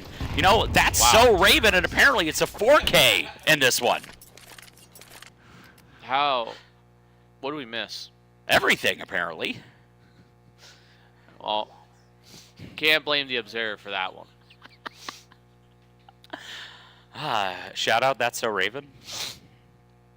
I never really watched it. I did. Really? That and Even Stevens. Even Stevens, yeah, kind of. I was never a big Disney guy. What about the movie Luck of the Irish? Did you ever watch that one? Is that like a Disney movie? Yeah, it's a Disney movie. It sounds familiar. Yeah, there's that 98. It sounds so familiar. But no, one of my favorite ones, though, was Blank Check. Oh, yeah, Blank Check was good. Big Blank Check fan. Oh, nice boost over on towards top right. Gets that little sight line all the way past Unbreakable in towards Hell. Not fully getting the sight I think he wants, but he is going to almost nearly completely clear out everything other than Garage at that point, but they have made their way down towards Secret. Vents is an option, but Fox might have the timing here to get maybe that pick on the op. Yeah, Serendipity holding here down to the lower Secret. We're kind of able to see that they're not really giving up a ton of positioning here on the Supernova side. They're aware that it could be happening, and unfortunately Fox misses one shot, but able to connect on the next, and it's already going to put Supernova up to a player advantage yet again over Game Hunters. 7-1 lead here, and Fox looking pretty spicy with the op, but she's going to fall. STX picking up another kill as well. Is just going to leave. Finally, Game Hunters gets a 3-on-2 player advantage. They've pretty much switched positions here. Ricola going to be late on the rotate, but so is Serendipity going to be coming out from underneath Secret here. Almost gets her head taken off, but the timing from STX swings in from Hell. Locks in for a second. Back to a 2-on-2. And it's a very hard-fought round here for Game Hunters with 20 seconds left on the clock, so they got to make a decision quick. Yeah, I saw the time. I wasn't aware of the timer. I guess, the other part is they're not as well. Someone's yelling in their ear, hey, guys, we got to go. It's got to be now, but Serendipity going to make her way back in through Vent here. That's going to call over the rotation of STX. Both players lining up, and it's actually going to get away the sound cue here. But they're kind of playing against them here. They're aware there's going to be at least one player here towards the squeaky door in single position, but we'll see if there's where there's 2. They're kind of playing it slow, working off the utility here, but they've had massive flank coming in, but unfortunately it's the op of Riccoli. This might just be the full stick here. It is going to be sticky, and just gets the last bullet in at the last second there, and as I'm being sprinkled with candy. It's Canadian candy, courtesy of Mr. Chestpuff. Thank you, sir. He even gives us Canadian candy in Canada. We could literally quite easily it's easier for him to get it, but the Kit Kats are kind of banger. Oh, yeah, no. Kit I Kats can get Coffee Crisp, though, pretty easily. We used to have these for, like, a little bit, like a very short time in Yeah, America. I can get arrows, too. Yeah. Smarties, I'm not a Smarties fan. What's funny is Smarties are different in the U.S. Which is kind of interesting. Yeah. You call those rockets? That's weird. Why?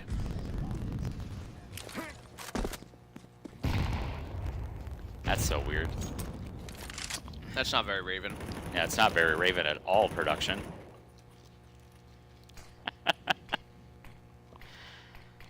But Game Hunter's going to actually slow this one down just a little bit in this one. They've really shown a lot of aggression in more recent rounds against Supernova, but kind of easing off the pace here, a little bit of pace change.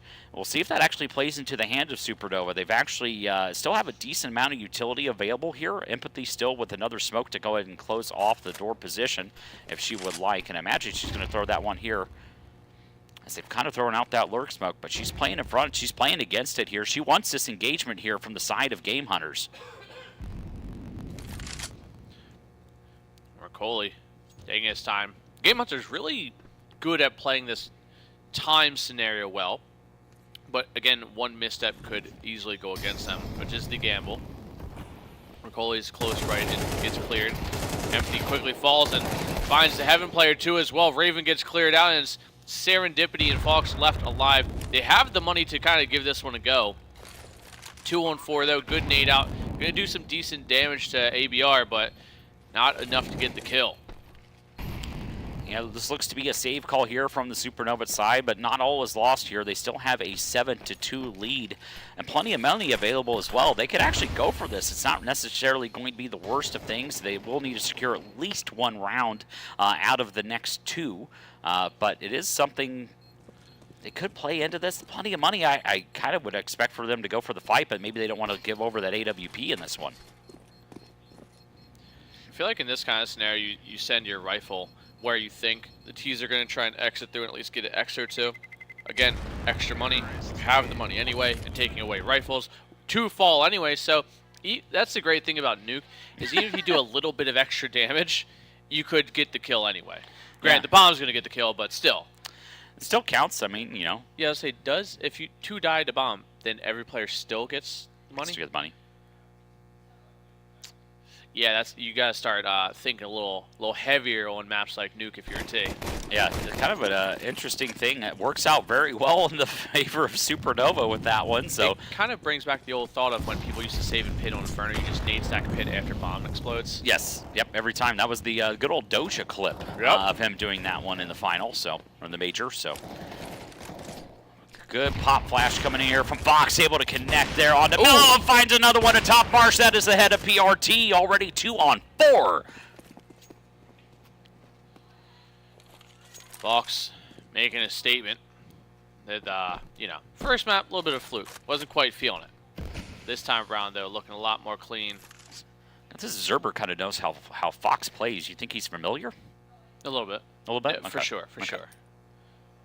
Look, he's on his own little redemption arc, I'd say, at this point. Okay, gotcha. Hand in hand here. Just like Lich and Ricoli are hand in hand. Maybe trying to save at this point. They're not taking any map space, and they have the op, and I think this is just going to be the save call for them. And if you're Game Hunters and you're saving on the T side, something has gone wrong drastically. And the scoreline kind of looks that way. 8-3 on the CT side of Supernova Commons on Game Hunters map. Yep, keep in mind this is still Game Hunter's map pick here. Supernova going to go up to an 8-4 lead. Or 8-3, sorry, not 8-4 yet.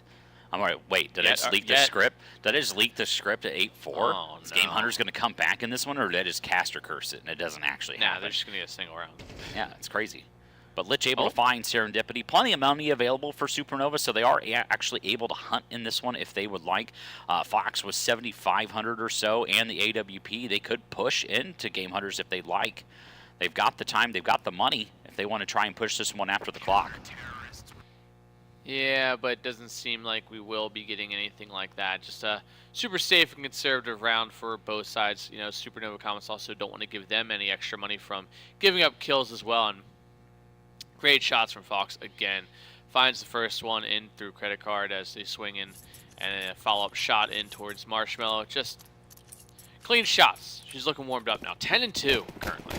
But actually Raven 10-4. Yeah, 10-2, 10-4, 13-7 for the IGL of STX. It's already kind of showing that different players are making their way into the server for this one for Supernova.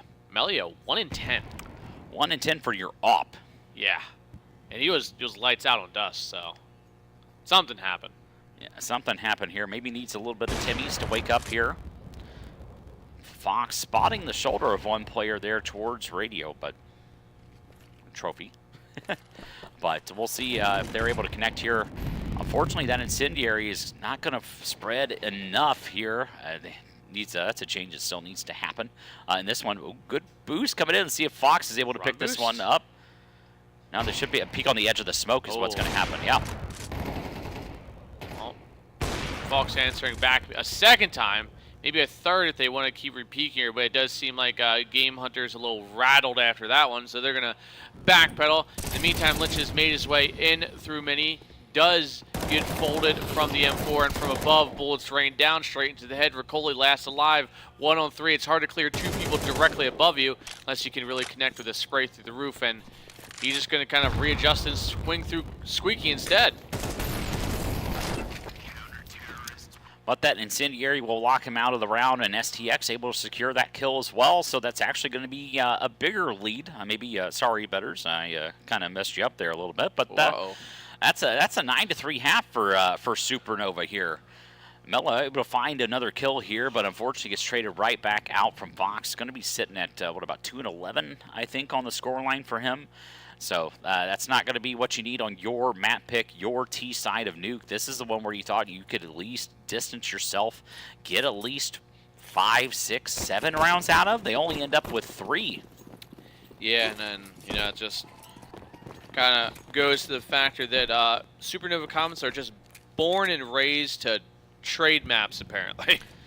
Yeah, that seems to be their recent form, but ABR able to spot the head of Fox here towards top marsh, and already PRT finding one as well. Things need to change for Supernova, and let's see if it can be on the hands of Empathy. Already making her way down into the vent, so it's already putting a ton of pressure here on Game Hunters. They've got to fall back to this ramp position. They've got to make a play here, and they will, and it's gone to the head of STX. Bomb going down, though. Fantastic for Supernova, especially to start on their T side. They're going to have to clean this up, though. They need at least one here on this ramp push, and they're already going to find it to the hands of Raven. 2-on-2 now for Supernova. I like the aggression and the good conservative falling of the back there, and it is going to be a tabs going through, and that is Empathy with the trip one. Hey, why you watching this stream? You can. I mean, that's cool. You could do that. The game is in front of you. You can just watch that too. That's crazy. It's not like we have a whole arena set up with literal TVs, two LED screens, 10 player cameras. It's not even 2 just screens. It's actually 9 or 12 screens put together in for one. For one panel, yeah. There's 24 plus 10. There's 34 panels out and viewable in the arena, guys. But you chose the Chromebook. Crazy. Tell you what's not crazy, though. That's the scoreline of Mello. He needs to try and change this one around, but able to find the headshot onto Empathy there with the scout. So already knocked down to 10 HP, but able to at least get a kill. As they say, got mine all in. I have to say that constantly because I don't get enough. So at that point, I had to let my teammates and friends know that in the knife round, I got mine. Past that, it's kind of a toss-up, but the knife round, I got mine. All right. That's where it's really important. Yeah. That's where you set the momentum. We're a CT team, so I want to set my team up for success. There you go. What? And I'm the bad guy for saying I got mine? Whatever. Oh, bad guys right now. Seemingly Game Hunters. Even though technically Supernova Comets would be the bad guys because they're T's. Yeah, that makes more sense. Riccoli trying to make sense of this round. 1 on 4, but not for much longer. And Supernova Comets, this kind of might be almost a mirrored scoreline of what we saw on Dust 2 here. And, dude, he's so locked in on that stream. Apparently not locked in enough because he heard us. No, he's. But granted, that is. Oh wait, Game no, Hunter's coach. no, yeah, it's the Coach, owner? manager. Manager? No, One of them? one of them. He's awesome though. He's associated with them in some way. No, he's actually on the Game Hunters channel in Twitch chat. Oh, okay. That's what he's doing. Oh, I've seen him in there. I know you're there. We know about you. Oh, little aggro peek there from Lynch, but pays the price for being a little too curious as he gets put down, and now it is going to be Supernova Comets with the early man advantage. Yeah, Supernova, that seems to be the story here of Nuke. It just seems to be player advantage after player advantage for Supernova. Something they weren't able to find on Dust, so the fact they're able to get it on the map pick of Game Hunters is fantastic, but already picking off these players one by one. Game Hunters is not in these positions to be able to trade out their players. They're playing very individualistic, and that's not going to work on to Nuke. Nah, I mean, especially as a CT side, maybe stack a little bit for Game Hunters, but Comets are moving like a giant ball of success here. And Trigger Discipline finds at least one, but that's all they're going to find. Raven does fall to a very measly 16-6 now. Yeah, okay. She's having an okay game. Yeah, it's fine. It's all right. Yeah, it's decent. I could do it. Totally. Yeah. Especially against Game Hunters. So easy. Yep. You know it. 16-6. You know, it could be opposite day. Could be 6-16. Would actually be pretty positive for me. Yeah, personally, I'd take that. That's a W. You know, dude, that's a double U. Ricoli gets the dink it, but couldn't quite get the kill on Empathy. So keeping these T's live, 4 of them. The money's looking good, and we're on to, I think we're on the map point. Yeah, we're on the map point. Potentially going to go to map number 3, and that is going to be Mirage. I'm not even going to say potentially. I'm going to say we are. Yeah, I mean, all signs point to that. But Supernova, you know, still got to close this one out. We had a lot of very close games in the last matchup here between Supernova and Game Hunters, and you know, Supernova obviously doesn't want to make this one drag out any longer realistically than what it needs to. Yeah, yeah. You know, don't want to give any, you know, don't want to let Game Hunters have any fun at all. You want to, you know, you got to win the mental game too. And Supernova Comets are actually in such a high-end mental state that they're not even going to upgrade to AKs. They're going to keep the Gleals. Yeah, I mean, it's been working for them so far here, able to find a lot of success, but keeping the Gleals here, at least you still have the rifles available, so in the next round you are able to full buy right behind it if you'd like, so if you happen to lose, it's going to be AKs coming right back at you, so if they're not able to secure this one, they want to kill as many as possible here. That's going to really break the economy of Game Hunters. It's already in shambles, it would just be even worse at that point. Yeah, it would. So even if Game Hunters can win this round, if it comes down to a 1v1 or anything of the sorts, and, well, there it is. It's already Supernova counts that man advantage again, which seems to just be the telltale sign, and I think all roads are pointing to this being a round that I don't know how it's going to go now, because everything just went upside down suddenly. Yeah, everything just flipped on its head. Serendipity able to find Lich, but PRT only with 10 HP will fall to Serendipity. That is a 3K for Raven, a 2K for Serendipity, and that is going to be 13 rounds on the board for Supernova. Yeah, it's definitely the, you know, parallels flipping here from what we saw from Dust 2, which was a 13-5. Yeah, 13-5. 35, you know, Game Hunters. Now, Supernova Comets kind of one-upping them, going, all right, you beat us on ours, we'll beat you on yours, but better. Yeah. Yeah, it seems to be that, I don't know. Obviously, they've got some takeaways here. I think Ink yelled at them. Ink may have yelled at them, potentially, but, you know, it showcases they've obviously done their research on Nuke against Game Hunters, and it showed here today. You know, maybe that was the story of what was kind of written there. Maybe they just prepared for Nuke and maybe thought, oh, we're comfortable in Dust 2. We've got our set strats, and Dust 2 is kind of one of those maps you can kind of try to pug it out a little bit if you want as well. And maybe that was kind of the strategy in, and then hyper-focus really on Nuke, but it works. I mean, I think a lot of it comes down to the fact that we didn't even see any, like, super in-depth counter-stratting to what Game Hunters were doing. It was just the fact that Fox was doing Fox stuff. Everybody was just getting kills. It was just everybody was doing their part. Yeah, exactly. And we just saw, you know, Supernova Comets hit a new stride. Maybe they're you know, they're back a little bit now, you know, and I think that's what we're seeing. We're seeing a lot more comfortable. They're having fun. They're a lot more composed.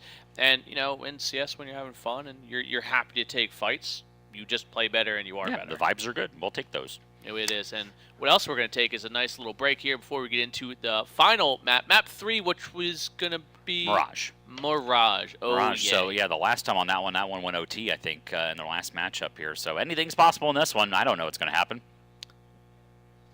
We'll be back, though. Maybe.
Even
my grandma shoots better. If you were as fat as your mom, I would have hit you a long time ago. What did you say about my mom?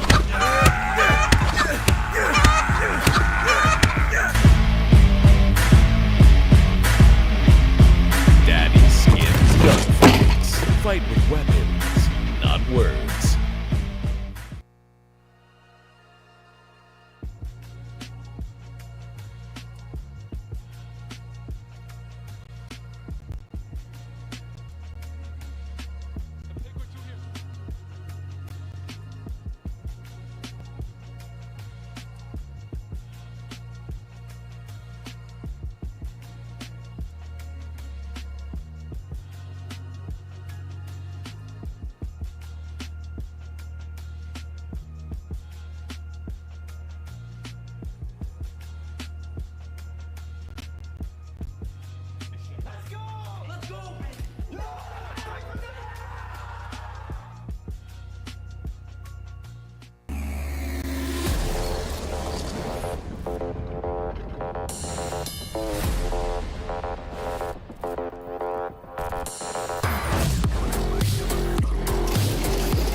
I wasn't prepared for a I compliment. wasn't prepared. Yeah, we don't get a lot of compliments. No, God, I don't. I need them to. Yeah. Anyways, what we also need here is a map 3, which we will be getting, and it will be none other than Mirage. Wow, Smarties or Rockets? Well, these are not good. I will say Rockets. Here, let me like triple stack them here. Not a sponsor, okay? But you know, W for Smarties. Nah, dude, Smarties are. They're so good because it's more They're shell like a worse M&M. and less filler. No, they're not. Yes, they are. No.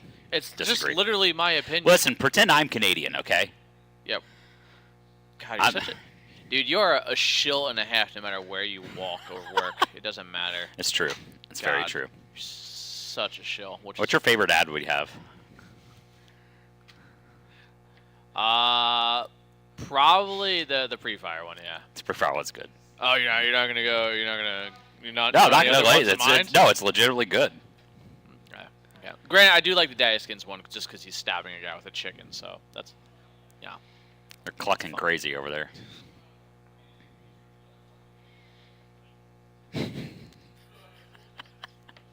Anyways.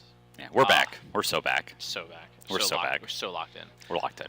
Who else is locked in is Supernova Comets 13-3. Yeah. On Game Hunter's map pick as well. Yeah, not the result. I don't think. Well, I bet you Supernova expected that result. They were hoping for it. Yeah, they were definitely hoping for that result. A 13-3 on map pick of Game Hunters, but Game Hunters caught off guard there. That was it was kind of interesting. I believe what Supernova picked that the last time. Yeah. Game Hunters picked it this time. Both time they flopped. Yeah, and now they flop again because they're too busy counter-strutting the map that they lost to last time to remember their own map picks, I think, and.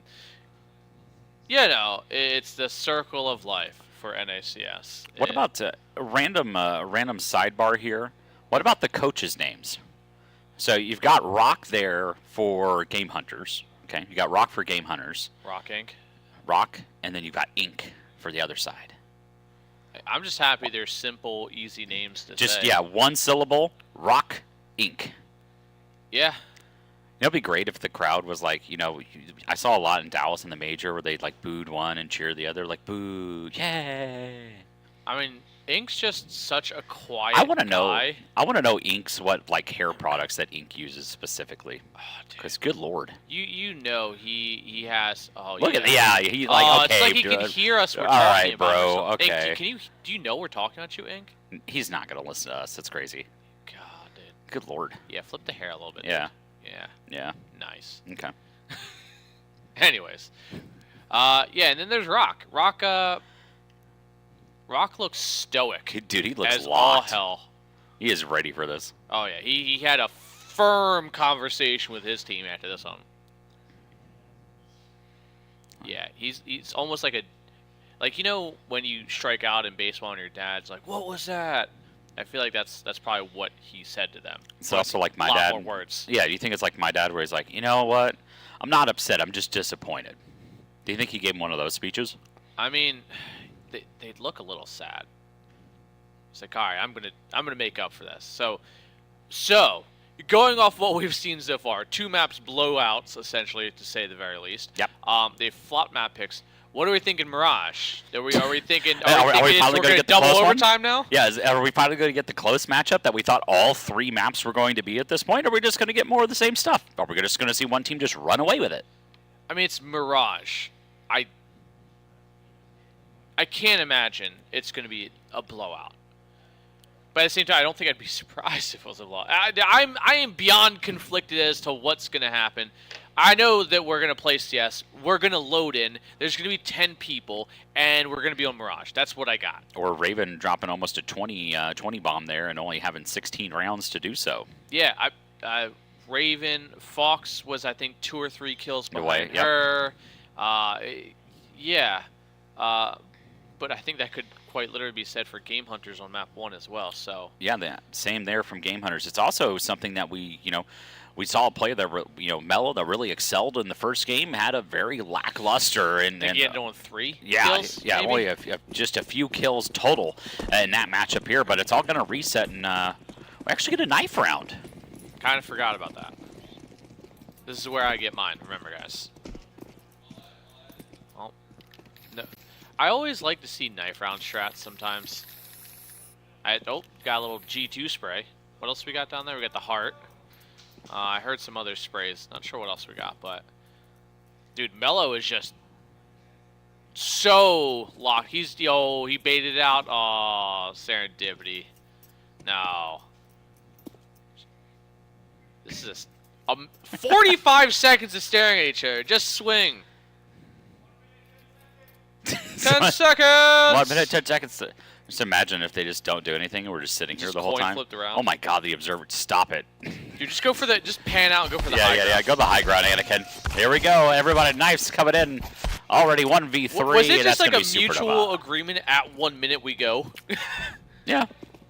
They're just trying to buy us more airtime. They're like, wow, these guys like to talk a lot. Let's give them even more airtime to draw this crap out. More. You know, that's even flow. Good close, though. Boy, do I know. I don't think you understand how, like, I'll literally be sitting there just disassociating, like, after matches and stuff, but even flow is still going through my head. But then there's also Steven flow. Ah, yes. Yes, that's a good one. Yeah, that hasn't left my head at all in the last 3 days. The car ride was even flow, then devolved to Steven flow. Nice. As it should be. As is tradition. As is tradition in the new days and the old. Well, speaking of the new days and the old days, it does seem like here on Mirage, it is B. Oh, they're going to be walking right into Fox and the dualies. The worst weapons for them to walk into, but apparently not that bad. She gets one, but that is it. PRT with the quick trade. It does seem like they are going to maybe get this bomb down in towards default. PRT going to be sticking this one down, and we are in for a retake. No kit for Supernova Comets, though. Yeah, no kit available, but it is still a 4-on-3 advantage for Supernova here in the post-plant positioning against Game Hunters. But Game Hunters really needs a good start here, and they're going to find it through the hands of PRT onto Serendipity. But unfortunately, trades have come back, but PRT able to find yet another here. It's back onto a 2-on-2. Tap trying to draw him back in here. Not going to find anything just yet, but finally able to secure one. But this kill has to come in. It's got to be right now. It's going to be on the hands of PRT. But unfortunately, the timer's already ran out. It's too late. The round's over. Supernova is not going to get this one. That's right. PRT buying them just enough time. And again, that's that's why maybe you don't buy armor. Maybe you don't buy the dualies even. Maybe you buy the kit instead. But at the same time, sometimes dualies just work better than anything I can really use for the pistol. That really was the big point.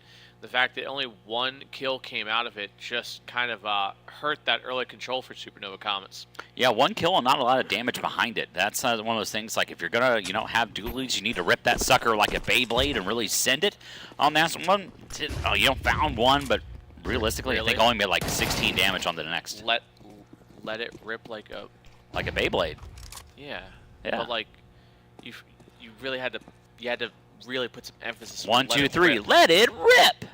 No, not that was a little too happy sounding. Wait, are we not allowed to be happy on broadcast? We have to be like really depressing? No, I'm just saying like you guys sound like, manly when you say it. I don't sound manly? No, not when you're happy like that. I'll tell you who is happy though. Game Hunters. That's true. They got a lead again. But they don't have a player advantage, that is for sure. Raven on 9 HP and the first kill in the round with the Galil. Granted, we are going to see a little bit better weaponry from Game Hunters with an AK and some Galils, but MP9s and a 5.7 on Fox. So still a little bit of a rough potential here for Supernova Comets. Maybe not all for nothing. We'll see exactly what they can get done here. They've got to force this player out here in the firebox position. It's Fox. She's playing coy just like a Fox, but only finds one there. But it's already going to put, Supernova's in an interesting predicament here with Raven only at 9 HP, but actually finds a kill. Bomb's not down yet. 25 seconds. Finally getting this plant now. Yeah, and Raven on such low HP, they need to get this player off in towards New Box. He's going to just wait and take contact from his teammates and take the high ground, and there it is. Just a great peek, but STX on 7 HP needs to land a shot. Does, but can't quite get the kill. Riccoli on the triple, and it is going to be Game Hunters finding themselves another round. They do find that round, but they find a lot of death behind it, so it's not going to put a ton of money back into their pockets to really try and distance themselves from Supernova. So ultimately, they kind of almost favored Supernova in that one. Not able to get the round, of course, but it is going to keep this game a little bit closer to what Game Hunters really expect that it should be. Now we are going to see the Deco in 5.7 come out. And good taps there from Lynch, but can't quite connect too many shots. Empathy does take a little bit of damage, but Lynch actually comes out limping instead. And we'll see exactly what Game Hunters can get done here in this round, but I tell you one thing you got to watch out for, and that's going to be the Deagle in the hands of Empathy. Long-range engagement, she absolutely loves these sort of situations. A little spam through that connector smoke. Hawks quit the fall to the Mac 10 of Lich. It's Mellow takes some damage, but gets the kill towards STX, leaving just Empathy and Serendipity left to maybe set up for some exits. Or maybe just try and save these kind of pistols for the rounds prior, but Game Hunters get the kill. The MAC-10 finds another one, so a little extra cash influx there for the T's and stringing quite a few rounds in a row now. It's kind of that oh no scenario when it seems like one team gets a really good start, they don't stop. Yeah, it's happened a lot before, and Game Hunters has been able to really kind of push the envelope here against Supernova in these early engagements, but you know, something's got to change here. It seems like they should be able to find their footing here for Supernova. Finally getting that AWP onto the hands of Fox, but we're actually going to have Empathy here in mid. They're going to get this boost into ladder as well. Double up kind of in towards Cat, and a good peek here from Fox. Pays dividends, finds that opening pick again, and a little ABR shaking his head as PRT might have shot him in the back of the head just a little, you know, just a little bit. A little just make sure it was actually there. Yeah, helmet check. Wasn't a mirage. No. Hey, the stars above. Ooh. I'll tell you who is above. That's Empathy. Ooh, misses the jump, and that's going to give away a lot of information here to Lich. See if he's able to capitalize on it here. Re-smoke going in. Nade going to do absolutely nothing there for the hands of Game Hunters, but they've already made their way in here, and they're going to go into the aggression and find the defense here of Serendipity. All right, these jump spots here. Oh, there you go. Spots the first player here. Smokes herself in, but actually finds the first one on to ABR, but Fox unfortunately missing these follow-up shots, but Empathy finds one. That's all we're going to get so far. Stuck there at that trash can position. It's already a 2-on-2 here for Game Hunters. Raven, STX, two players that you would probably want in this clutch right now, but Lich holding that strong angle. Really hard to contest with leaving just Raven last alive. 1-on-2. Not too much he can really do at this point. It's Raven. She gets herself out, gets one kill, gets into a 1-on-1, swings, but PRT a little bit too strong and on top with that one. And it is going to be Game Hunters still having and maintaining this flawless T-side run. They're running these rounds together, and the crowd's excited as well. They're happy to see a great performance here out of Game Hunters, but Supernova is keeping this one close, but they've got to find a way to secure this last kill. It's been kind of the bane here so far, a little bit of kryptonite, as they would say here on the map of Mirage, so they've got to find their Superman here, and they've got to find it now. Nice. Also listen to that one, too, Yep. by the way. Yep. Well, it's obvious. Oh, okay, well, not even skipping a beat there. Raven quick to fall, being the last alive, now first to go. Except Lich going to find this one with the opening kill from the AK. Game Hunters looking to make 5 rounds in a row.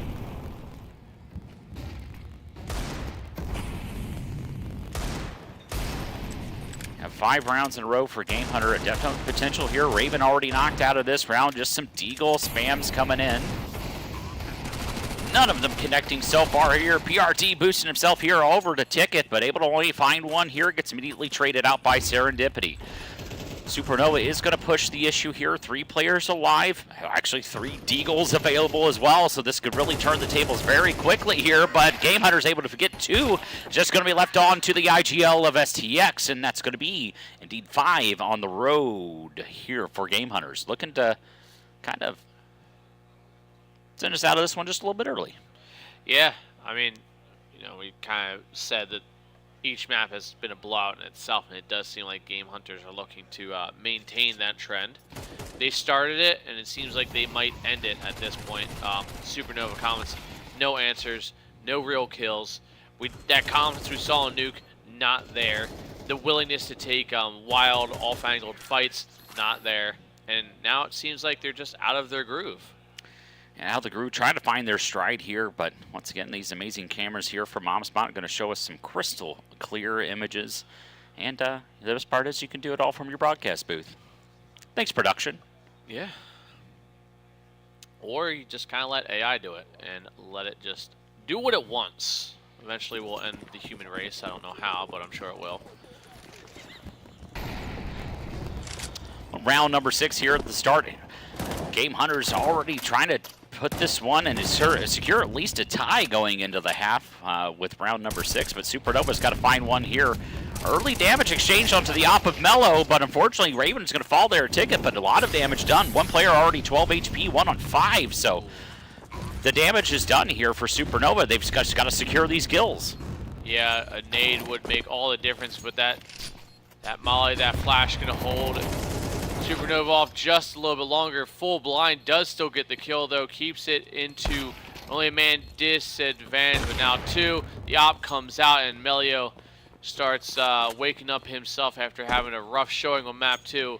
Kicks it right back into overdrive. And Supernova had the chance to close that one out, but instead you've got 4 players alive for Game Hunters. Not a lot of HP, though, available, but we'll see if they want to wait this one out. They're going to have to push through the smoke. It's not going to be something they're going to be able to sit behind, and they're going to double run here, secure that kill, and that's going to be at least a tie secured for Game Hunters. I'm not going to lie, that would probably scare me. Yeah. Just 2 Ts running through smoke, pre-firing well beforehand. Yeah, no, Yeah. I'd be terrified. It's like they don't. Yeah, like, all right, it's just I'd be like, make it okay, quick, brother. please. End me. Oh, good shots there from Melio as well, and just that little bit of angle working with it towards ramp. And yeah, Game Hunters 6-0, and I was gonna say I hope we see a pause come out from Supernova Comments, which we do. I wouldn't suspect Inc would let this one slip away too much more. Still a chance for a 6-6 half. It's just kind of looking a little bleak.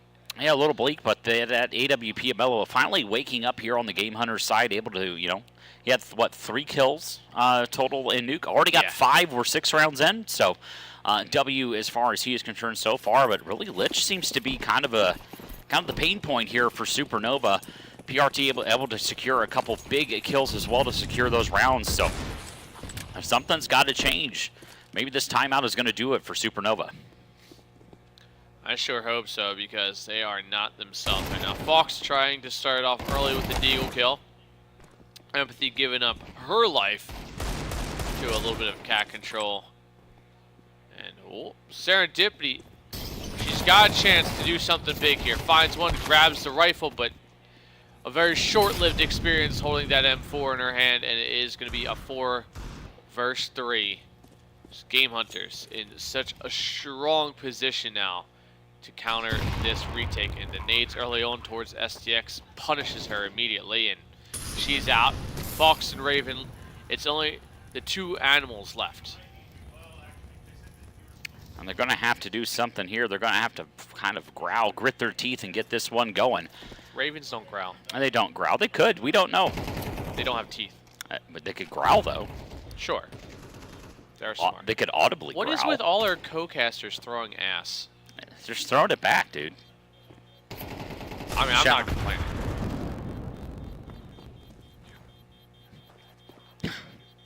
Oh, he just wasn't listening. Never mind. There you You're go. good. That's fine. I was playing into the bit. It's okay.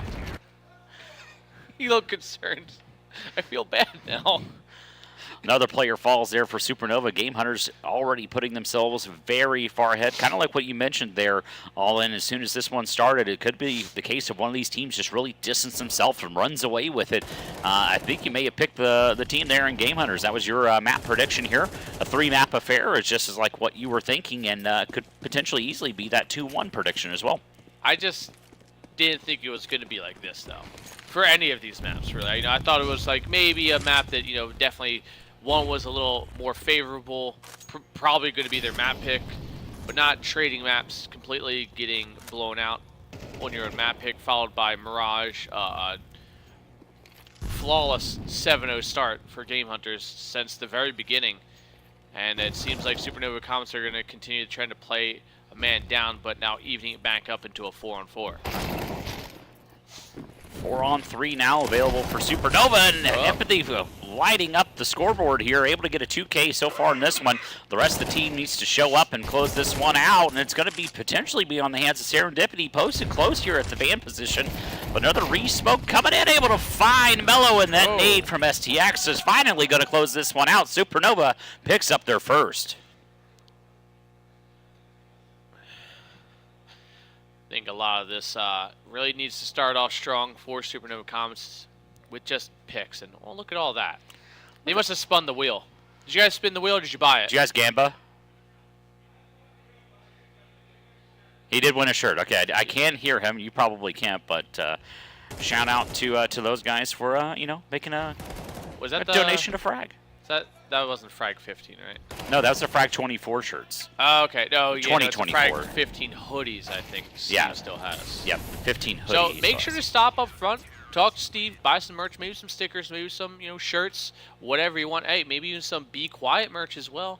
Yeah. Go talk to the sales rep. Super nice guys. Well, had a pretty sick sweater on yesterday. Granted, I don't think it was sweater weather, so I know he was sweating horribly in that. No, it's a little, yeah, it is a sweater for a reason, but it was pretty breezy yesterday, though. It was probably the best day if you were going to wear a sweater. Probably the best day to do so, in my opinion. Was nice, dude. This morning was great. Loving the weather. It was fantastic. Compared to Jersey's, was it 95 degrees and 89% humidity? If anybody's out there, we do actually have some special one-off Fragadelphia 19 stickers available as well. If you want to head up There's to, a moose on them. There's a moose on the sticker as well, and we all know that's the animal of Canada. yeah, Actually, Maine, but it's fine. it's Maine. Yeah, They it's worship fine. that thing. You're gonna wash? I'm gonna wash my birdie. Why don't they say water in Canada? Nah, that's just a me thing. It's just a you thing. It's a Got it. tri-state. It's a tri-state thing. Jersey, Philly, Delaware. Say water. Water through and through. Good molly out. Pushes Serendipity off that van position. The return of the nade, though. ABR and PTR, or PRT, whatever abbreviations they were, take a good amount of nade damage there. Someone actually mentioned in chat, it's like, wow, these names, player names are fantastic. We've got ABR, PRT, STX. It's just fantastic for us. W. It's a big W. Big W. Oh, that shot from Fox, not able to connect even on the second. Plant is going down. How that nade not? It did finally find the kill. It did get the kill. Yeah, it did get the kill here. 4-on-3 for Game Hunters against Supernova, but that shot's going to miss. It's going to be, three players in con, one at the stair, and that's actually going to kind of lock them out here. He's got to try and find a kill here. Full stick coming in from Serendipity, and she's going to get it. 2 rounds secured for Supernova. A hard-fought one, but that molly was perfectly timed to hold off those connector players. They just had anybody else not in connector that probably would have been around for Game Hunters, but gambling themselves in that position, stacking it, realizing that they probably just thought in their head, even if they drop a smoke, we can just spam through it. It's all the same. We know the lineup. We know their plan is. Doesn't matter. And if there's 4 of us shooting into a box, one of us is going to eventually get the kill. Yeah, 1 op, 3 rifles. You think should be able to find that player, but not going to get it just yet. But that's going to put a little bit of momentum here for Supernova. Game Hunters, ran out 7 rounds on them, but Supernova's pulled back the last 2. And if you kind of look at the money here, they'll be able to full buy realistically into the next, but potentially that last round may be a little bit iffy depending on what happens here in this one.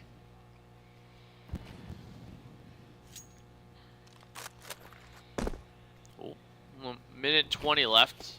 Game Hunters again slowing this back down, going to the old reliable that we did kind of see show a little bit of its head in map 1 and 2. But Game Hunters, and they have such a variation of play styles there. As Fox misses the first shot, misses the follow-up, a very uncanny miss, but it doesn't matter. Empathy going to make up for those missed shots in spades, finds one. Fox does eventually get one. Lich and ABR. 2-on-2 actually. Lich on a triple. An ace potential here. He walks through the smoke. Will be met with the fire, the force, and the flames of Supernova Comets. But they're going to wait out this smoke just a little bit longer. Just a little bit ooh-ah. Just a little bit ooh-ah. And a little bit more. Now we're down to a 1-on-1. Love these player cams here. ABR versus Serendipity. Serendipity's going to hear this one. He's laser focused in on this position. Serendipity peeks around with the shoulder, but only 15 seconds left on the clock here. He's not going to have time. This one's over. You've got no time on the clock here. If Serendipity wants to elect to fall away on this one, and she has, there's going to be no engagement here. There's no bomb plant. You are out of time, my friend. That's going to be 3 on the board for Supernova.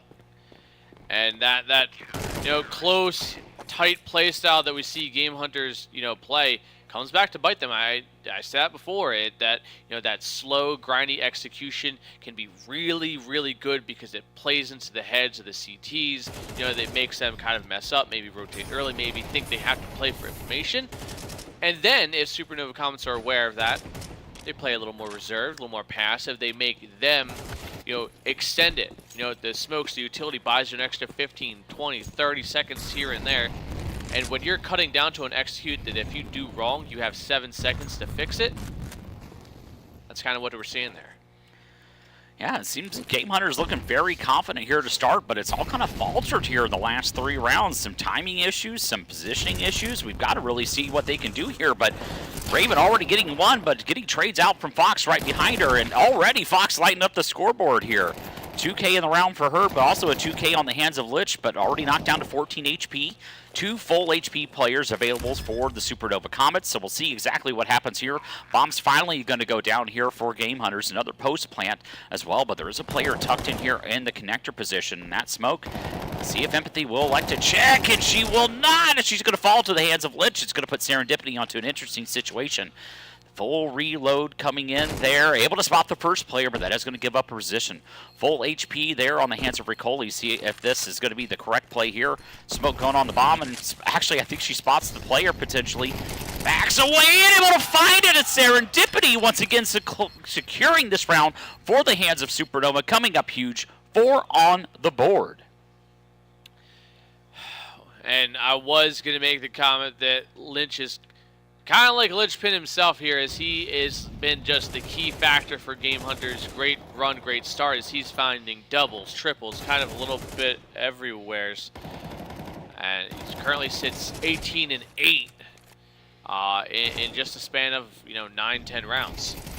Yeah, fantastic start there from Lich. It's been kind of the players. Lich pulling off some kills. Melo's kind of calmed down just a little bit. Fox not able to hit there on the connection, but a lot of information gained here. STX is going to be pinned down in the connector. Pre-fire from ABR is going to take her out of the round. Game Hunters will gladly take that advantage, but stolen away quickly from Empathy again. 4 on 4, and Serendipity, this play read surprisingly well with the op being followed up there from Melio in mid. 4 on 3, Game Hunters are going to start speeding this one up with a minute 15 on the clock. They're not going to make this one, a time-sensitive matter. No, I think they realize that we get paid by the minute, and they're like, you know what? Let's let the they're trying to support NACS. Realistically, more rounds we cast, more we get paid. Unfortunately, it's not tangible currency. It just happens to be Coffee Crisp, Arrow, Smarties, and some Kit Kats along the way. Yeah, and on some occasions, Domino's Pizza even. Yeah, and Domino's Pizza. Shout out to the Domino's there across from the St. Clair campus. They really bailed us out, but I tell you what, Raven and Fox might be bailing Supernova out of this one. Last round of the half as well, so something's got to happen in this one. Yeah, commitment or not. Serendipity trying to hold steadfast here. Raven in through Palace, and maybe they think it's clear they divert the attention, but not diverted enough.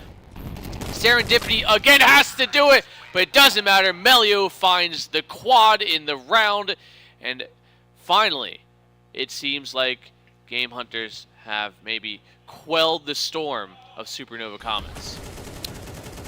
Yeah, Supernova. Maybe starting to lose a little bit of gas there. Maybe the star that is shining in the brightness and the gas involved, that is a Supernova. Seems to be faltering here at the hands against Game Hunters, but we'll see what we can happen here into the second half. Luckily enough, it's going to be coming at you very shortly here, but We'll see what Supernova can do. It is their T side. If they really want to push the envelope, it's going to be right here, right now. They've got to close this one out. This is an elimination match. Winner goes to playoffs, so a lot of things on the line here for both of these teams. At this point, I think it's more than just revenge. Melio finding that first kill, and Lich going for the dualies, and Fox out of the round. And it does seem like Supernova's great performance early on with the pistols now may fall to the wayside here unless something amazing happens from Raven, but caught in such a hard place in Sandwich. It is going to be Game Hunters finding now 9 rounds. 1 round away from double digits, and yeah, it looked rough early on from Supernova Comets. They started to actually find some rounds. They have found, you know, something to build the foundation of success on, but Game Hunters quickly flooding that foundation and sweeping out from under them. Going to give you guys some score updates as well. Cooking Esports actually knocks Might out. Who's Cooking Esports? Hambuga's team. Oh, wow. Hambuga's team that's a little bit of an upset. takes out. That is a little bit of an upset, taking out Might. Marsborn beating Crody's 2-0. In Control beating For Fun 2-0. So all of those teams have advanced, and Zomblers able to take out Take Flight 2-0 as well. So that's going to put Zomblers bracket, or are they out? This is the losers bracket, oh, yeah, so everyone's is, out. Yeah. So Cooking, Marsborn, In Control, and Zomblers are your first four teams through to the playoffs. But we could I'd be say adding half those are expected. Potential. You know, the Take Flight Zomblers, both those teams were like 15, 16 seeds, so it's actually a really close matchup there. Definitely thought that Marsborn would beat Crody's, and I definitely thought that In Control would beat For Fun as well. But the Cooking Esports over Might, not exactly the game I thought anybody would really expect, but especially at a 2-0. Yeah, that is surprising, but Hambuga does just show up and, you know, set things awry sometimes. That's kind of what he does, you know. It is what he does. But in a lovable way, right? Yeah, of course, in a very lovable way. Totally. But it doesn't seem like Supernova Comets are going to love this aggression from Game Hunters, and they're not. Empathy out, STX out, and it has just been a rough go for those two players specifically. Raven out of the round, or sorry, Raven almost out of the round on 4 HP. But it is going to be that man advantage for Game Hunters again, and it seems like they just are back in the driver's seat again. That little blip of success from Supernova Comets may have died out potentially a little too fast. Yeah, Supernova not able to find their footing so far yet on the T side. Serendipity able to spam into Lich, but unfortunately just hitting some loonies and toonies there and not able to connect so far on the spray. But is that register not spammable? Apparently not. Apparently it's made of gold. Something, I don't know. But Fox able to finally kill Lich, but that post plant, that 1-on-4, not going to work out for the hands of Supernova, and that's going to put Game Hunters on to round number 11. But once again, a plant coming in for Supernova. But you know, still only 4K in the bank or so. They've got to find a way to string together something here. Game Hunters have started to build a bankroll as well, as they're not able to take any more of them out of the round. Yeah, and with the amount of money they have, Fox will not be able to have herself the op. May just actually have to take a rifle of some sorts there. Maybe a Galil, maybe even a MAC-10. Maybe they just kind of hold W and see what happens. But it does seem like Galils and AKs for Supernova Comets, and Melio having a turnaround performance that Game Hunters needed from him at 14-7 on that op. Yeah, things going to be looking really nice for you, especially when your op is ringing out like that, and you just randomly land a nade like that as well. It's going to be fan-flippin-tastic. Van-flipping-tastic? Yep. That's good. That was good, but you know, the 3-letter names killing each other there. PRT taking out STX. Supernova, kind of a different story here. Not able to find the player advantage, but Lich able to find Serendipity. But it seems to be the way this game is going here. No one. All right, take 2, able to connect to there for Mello.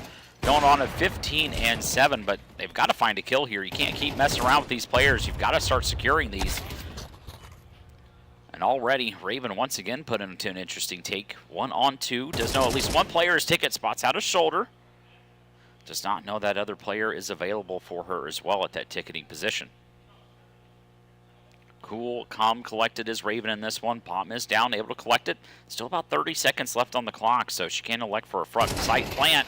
But all she's going to find is death, and that, unfortunately, for Supernova is going to put Game Hunters onto map and match point and potential to advance to playoffs and eliminate Supernova from this one. Is that Marsborn? No, that was Colin's team. And Oh, it's Coley and those guys. they're playing overpass. good old OP action. 10-9 as well. See? Good game going on there. Can't you guys mix it up and play a little overpass? Come on, man. Well, Supernova Comets might have wished they picked overpass at this point because it doesn't seem like this map 3 is working out for them too well there in Melio. Just having a free roam to do as he pleases. Gets that first kill on Raven. A key factor in Supernova Comet's chance of a success in this one. Nade towards top mid. ABR does fall quickly. STX gets sprayed down from Lynch. AK quickly traded though, and we're in for a 2-on-2. Yeah, difference in storylines here in this matchup, and unfortunately Fox does have the bomb. 1-on-2. Fox has to have this round, but there's going to be a player already sitting here, and that's actually going to be the AWP of Mello posted, so she's got to find a way to juke this one out, or it's going to be one bullet and death, and that's what we're going to get. And that is going to be Game Hunters eliminating Supernova Comets from this one. In a kind of a little bit of an upset there, I would say, in the fact that we were really hoping map 3 was going to be the close one, not another blowout from what we've seen in map 1. Supernova Comets had their own map that they blew Game Hunters out, and now leaving off on a 13-4. Kind of feels like Supernova Comets may have left something on the table there. Yeah, not able to pull this one out is Supernova, but both teams very aware of each other here, have a lot of games against each other recently, especially at these Philadelphia events, so not able to close this one out for Supernova. They are going to leave here a little bit empty-handed here, and Game Hunters is going to move on to our playoffs, so they're our 5th team through in this one. Is that that everybody except, I guess, the one match still going on right now? No, there's 3 more still going on. They're still going on. Actually, no, that was, let's see. Yeah, there's 3 more still going on. Tsunami and Novum. You got Demolition and Derpy Diamond Dudes, who are the folks that were playing on Overpass. Yeah. And you also have Notorious against Rain Above. But Notorious looks to be closing this one out very shortly against Rain Above. Well, we're going to close this one out for at least now. We're going to send over to a quick commercial break, and we'll be back with the next matchup in the next best of 3. Not particularly sure who we're going to be getting, but I'm sure it'll be a good one regardless. We'll be right back, so stick around.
Shoots better. If you were as fat as your mom, I would have hit you a long time ago. What did you say about my mom?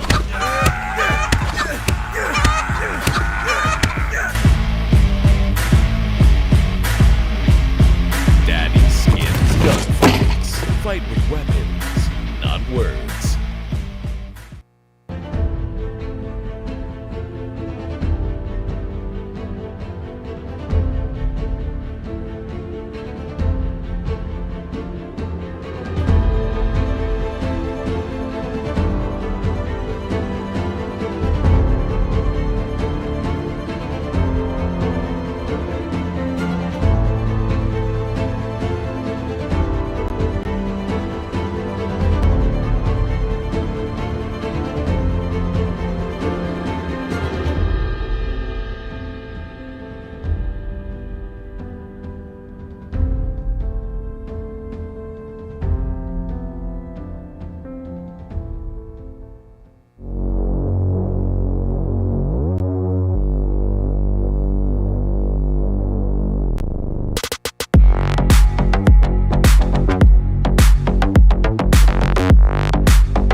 হতে বলি।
shoots better.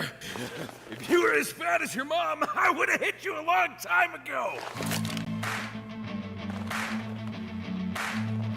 What did you say about my mom?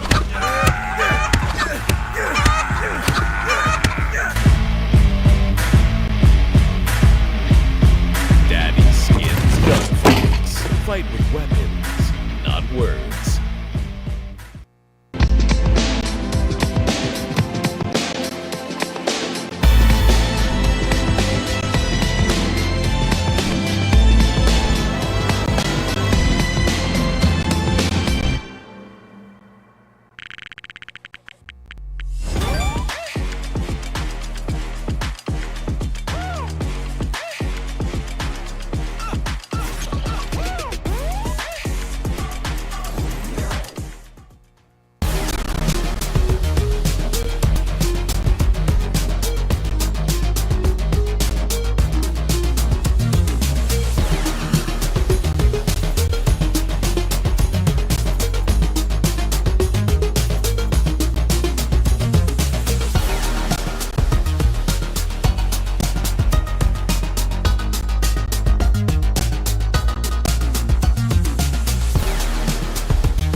welcome back. We're back. We're so back. We're so back. Me and Anthony again. It's crazy. It's always us. We just be moving around and stuff. I don't even know what I'm doing. They just point me and tell me to sit down and do stuff. It's true. Yeah, it is true. We do tell them that. Which is fine. I'm fine. I'm fine with being told what to do because I don't like making decisions. People just hold my hand and drag me wherever you want. As long as at the end of the day I'm fed, I'm good to go. Yeah, that is true. I wonder what's on board for lunch today. Well, since we can't really eat CS skins, I'm not really sure. It's true. You can try. It's probably not going to work out well for you. You can convert CS skins to Gambling? food if you think about it. What is that? What you want us to do? Production? You want us to be degens? We can be Us? degens. Me and Bonemont? Not me being a degen, and literally my entire Twitter is just full of me opening shit. You say opening shit, but like you just Not open shit. knives. No, it's good. You It's put good the stuff. highlights, dude. It's good Not stuff. the low lights. No low lights, only highlights, only W's. Only double ooze. Only W's, but Big double ooze. big double ooze. Shout out to our sponsor, Daddy Skins. Thank you all so much for supporting Fragadelphia and what we do here for NACS. We love having you on board, and me personally, I'm also a site user, so we know. You can check out my clips on my own Twitter and things like that. Shameless plug for my own Twitter, but. All in Gaming 23, the Bonamont on Twitter. So there you go. But we do actually have a little bit of a demonstration for you. We're going to show you how the site works, so you can be just like me and open up what I open on my personal streams. So actually, I do like this pop-up as well. They've been doing this recently. They pick a case of the day. So that one of the other ones was their toxic case, where they were offering 10% off. This one is actually Fiery Night, is they're offering an additional 10% off in this case. You want to open one? Why not 5? If it's I reasonable don't know how much it is. That's the thing. I don't know how much this case is. So. All right. We look to be fairly affordable, 42 or so on this one. So let's see what's available in this case. So what are we getting at the high end here? Ooh, Fennec Fox. Ooh, that's actually not the high end. Desert Eagle Blaze looks to be the top end of what we can get. Such an ugly skin, dude. I'm Fox. personally not a fan of the Blaze. I would rather have the Fox. The Crimson Web or Cobalt. A good Crimson Web, though, is fantastic. Kind of an interesting one. The price of the print streams went down actually significantly. A pretty decent chance to actually get something. Let's see. 1, 2, 2.5, 3, 4. This like is the close full to list. 20, 25, 30. Oh, actually almost like 30% to either break even or get better. So a pretty decent one. Now that obviously 10% off on this case too. Yeah, absolutely. Enjoy. Get the discount while you can, folks. Also, code FRAG will get you an additional 5% top-up bonus as well. So don't forget about that. As soon as you enter the site, up by your name there will be the little plus icon. You can enter that code. We still have our own case, right? We still have the own Fragadelphia case as well. So you can open that up. Freedom costs $1.05, and so does the Fragadelphia case on Daddy Skins. You've been practicing that one. A little bit. Just a skosh. Well, all right. There's only one thing left for us to do here, Bonamont. All right, how many are we opening, bud? 3. 3? Off the rip? Okay. Yeah. Right. 2 or 3. 23. All right. 2 or 3. What do you think we're getting? At least a Crimson Web. At least a Crimson Web. Well, here we go.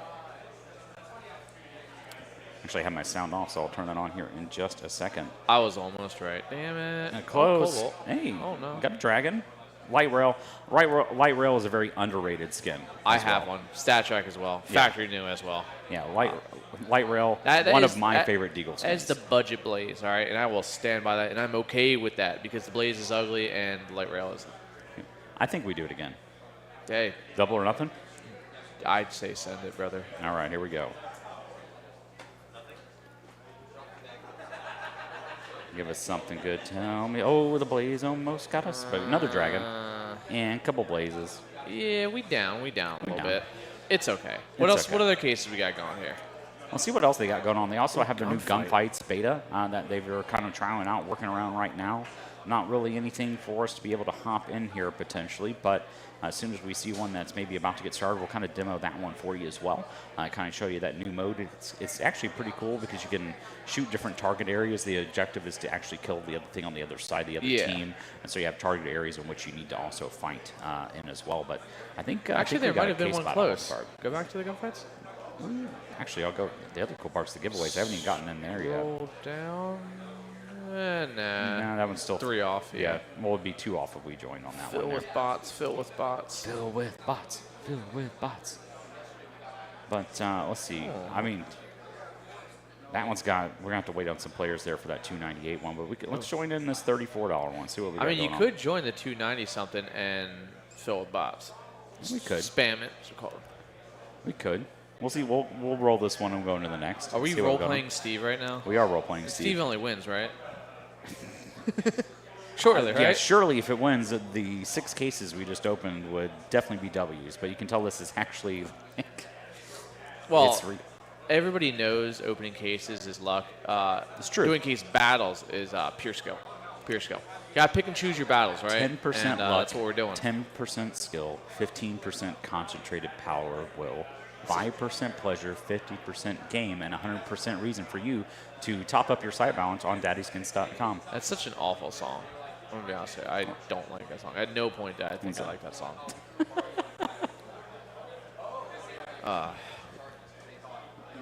Let's see what we can get going here. Click call bots. Let's Click see. call Let's see if they bots. want to play. You want to play? Throw the bots in. Give us some bots. Le bots, please. Uncle Ben's, what do you got for us? What you got, Uncle Ben's? And RLN. They're not gonna do it, are they? I don't think they are. They're waiting for one more. Oh, come on, dude. Somebody has to have the money for it. Can we just take up 2? They should make a game type where you can buy 2 spots. So then I don't have to Ooh, wait that's for this. dangerous. Yeah. That's dangerous. But then you don't have to split the profit. Yeah, it's yourself. Hey, Hey, there we go. thank We're you. rolling. A lava stone case. So we're already discotheque pulled on that one. Value of the case on that one's $519. So Arlen already up in this one. Ooh, we pull one. Another Oh, he gets another one discotheque. though. Well, luck on this man is crazy. Oh, then it ends off with the actual like case too. Everybody lot gets a of discotheque. discotheques. That's crazy. That right there is all the money back from this at that point if we can do it. We got bamboozled. We sure did. Everybody But got bamboozled. Riptide case. No. L for us. See? Yeah, I don't even think. Yeah, but that's. Yeah. The guy barely made it. He didn't make quadruple his money. He only made double. Well, this one's actually, we could join this one and roll it right now. How about that? Yeah, fucking send it. I'll send it. Revolver case to start off. Interesting case choice here on this one. Yeah, why? Why? Oh, That's why. power loader. Sure, we get 2 revolver case back to back. Bison. Wow. Fuel rod, actually one of my favorite Bison skins. There's not many good ones, so They're- yeah, I they're gotta really not. agree. Space Cat also Ooh. solid W. It's a red, but it's a desert Hey. strike. Yeah, but it's okay. We're up. yeah. Well, we're second, but- yeah. This is coming to a close fairly quick here. Oh, they're pulling it back. Cyrex. We're actually in 3rd now. We're last. Womp womp. Womp womp. Oh, Sized. No. Elite build. Elite build's still a pretty affordable, good AK skin, honestly. Not. I know we've not got to too hit bad. something here on this one. We're dead in the We water, got, my friend. We got a lot of not over. This is mil spec case with 37 cents. I don't think we can make this comeback. Yeah, no. It's not happening. I think Steve might make us unlucky. Could If be. we logged into your account, then surely. The $200 one, we can almost call in. I'd say join it and see if they'll call a bot. What do you want? 3rd or 4th spot? I can't make a decision, dude. I told you. I just get told what to do. I don't make decisions here. All right. Rock paper scissors shoot. If I win, it's 3. If you win, it's 4. Rock, paper, scissors, shoot. Rock, paper, scissors, shoot. I You win. win. 4. Yep. Okay. Call bot. Yeah. We'll do it. We'll do it. Let's go. You guys want to roll? Let's roll. Yeah, let's do it. I mean, not many people come on this site, I think, with $300 to just, like, throw off a one battle, so. Let's see what we can get done. What do Maybe we got? What do the we have Juan in and the cases? only will So this is let it one of their roll. more recent updates as well as what they've done on the case battles. They've added the actual cases themselves and evaluation of the cases at the bottom, so you know exactly what's in here. And in fact, the Soul Stealer case is the first one. So the very first item is the most expensive case. It's 100 and how much? $164. Can you see the contents of it? If you click on it? Does it oh, it does. Oh Let's no, go. I right clicked. That's my bad. Okay. But yeah, you can actually view. Ooh. Imagine a howl gets rolled on this one. Literally anything in the top, probably Some 4 Vice. rows. D-Lore. Oh, that's a Prince. Yeah. That's nice. Honestly, I'll take any Fade skin. The Vice gloves are pretty awesome as well. It's nice. It's a nice case overall. Yeah, it's super cool. So imagine, what are the... What is your favorite skin, though? Overall. Overall. Probably Akihabara. Ooh, a lot of people forget that exists even, so. That's an expensive skin. I had one, dude. I had one, and when it was like $110 skin, too. Oh, gosh. It's like a field test one, I think. Ah, man. Let's see, what other trouble can we get in? Also, don't forget, guys, whenever you top up your site balance here on the skin, there also are daily giveaways. There's a daily giveaway. There's an hourly giveaway. There's a daily giveaway. There's a weekly giveaway and a monthly giveaway. So depending on what you add join in. this. Yeah. Hold it. You can literally just join. Oh, but then it spins in 22 minutes, I'm assuming? Yep, it'll spin in 22 minutes. So there's one that goes every hour, one that goes every day, one that goes every week, and one that goes every month. Oh, okay, that's cool. And obviously you can see the valuation on these giveaways as well. Is something that, you could see the valuation. Obviously the monthly giveaway is $900 value for a knife in that one. Yeah. So feel free, if y'all use the site here, don't forget code FRAG. But it's also something as well that you can potentially also just get some giveaways. I've also won some of the giveaways as well. Really? So, yeah. What'd you win? I've gotten the Deagle 4 or 5 times, and I've gotten the AK once. Is it always like the same skin? Mm-hmm. Okay. Yep, it's that skin that you see in the giveaway is what they will also go to as well. So. Oh, join that one, the $3 one. $3 one? It just popped up. Join it. Why not? Go. All right, restricted case. Oh, they're going the best case first. Yeah. Oh. It's only a 4 cents difference. We can mount. You can pull it back. The sticker case here, one of them's 2 cents, so we pulled that one. Oh no, the other match started. We don't care. Oh about yeah, this skip one. this. We're done. Care. Oh, we're up. Let's go. All right. Oh, we got gloves. We got gloves. Oh, the other guy got red gloves though. Oh boy. Oh shit. Unless we pull something crazy. I mean, the first case was the best case, and they're up by $160. Yeah. And Guardian's not going to do it, boys. The one and only may just steal everything away from us. Juan. The one, the only. Juan is the loneliest number that you ever knew. Dun, dun, dun, dun. Oh! Oh, no, it was overgrowth. I saw something flash like it was special. We're going to need a lot of overgrowth to be able to pull this one out. Overgrowth. Our even flow, brother. Dude, it is. It's stuck, dude. I can't turn it off now. And Juan got lucky pulling those resin the red gloves, man. Yeah, the second case too. That's not even an expensive case. That's right. But in the most expensive case, you got a field-tested Bison for $2.95. Not only that, but it's I love the skin name, of course, is the High Roller. Yeah, yeah. Well, apparently he's high rolling today. Well, he's made his money back just off him alone. Indeed. He's gonna make like $300 or $400 off this one. Yeah. Wow. Hapex only made $23. So $298 entry, $785 is what he pulled away with. Surely we won the $3 roll, right? Surely. Let's see what else we got going on here. $3 roll, not important. What's important though is this $380 one. Oh hell yeah! Go quick. All right, go. We're in. We're so back. This is. All right, we're starting slow. It's this the is one and $5. only again. The one and no. only. Oh man. So we're starting slow on this one. Our arch nemesis. $5 case. Some are fun. Does it end on a big one, or is it just a bunch of cases? Could be. Hey, we pulled a Phantom Disruptor, so we're actually leading right now. Look at us go. Wow, dude, we're so good. Oh, flip knives. All right. We're still here. We're still good. The Drew cases are 45 each. Back New Royal Blue will help us out. Yeah, it is just a bunch of the same Bunch of $45 cases. Yeah. Ooh. Gold. They're yelling gold out there. Surely we'll get it. Surely.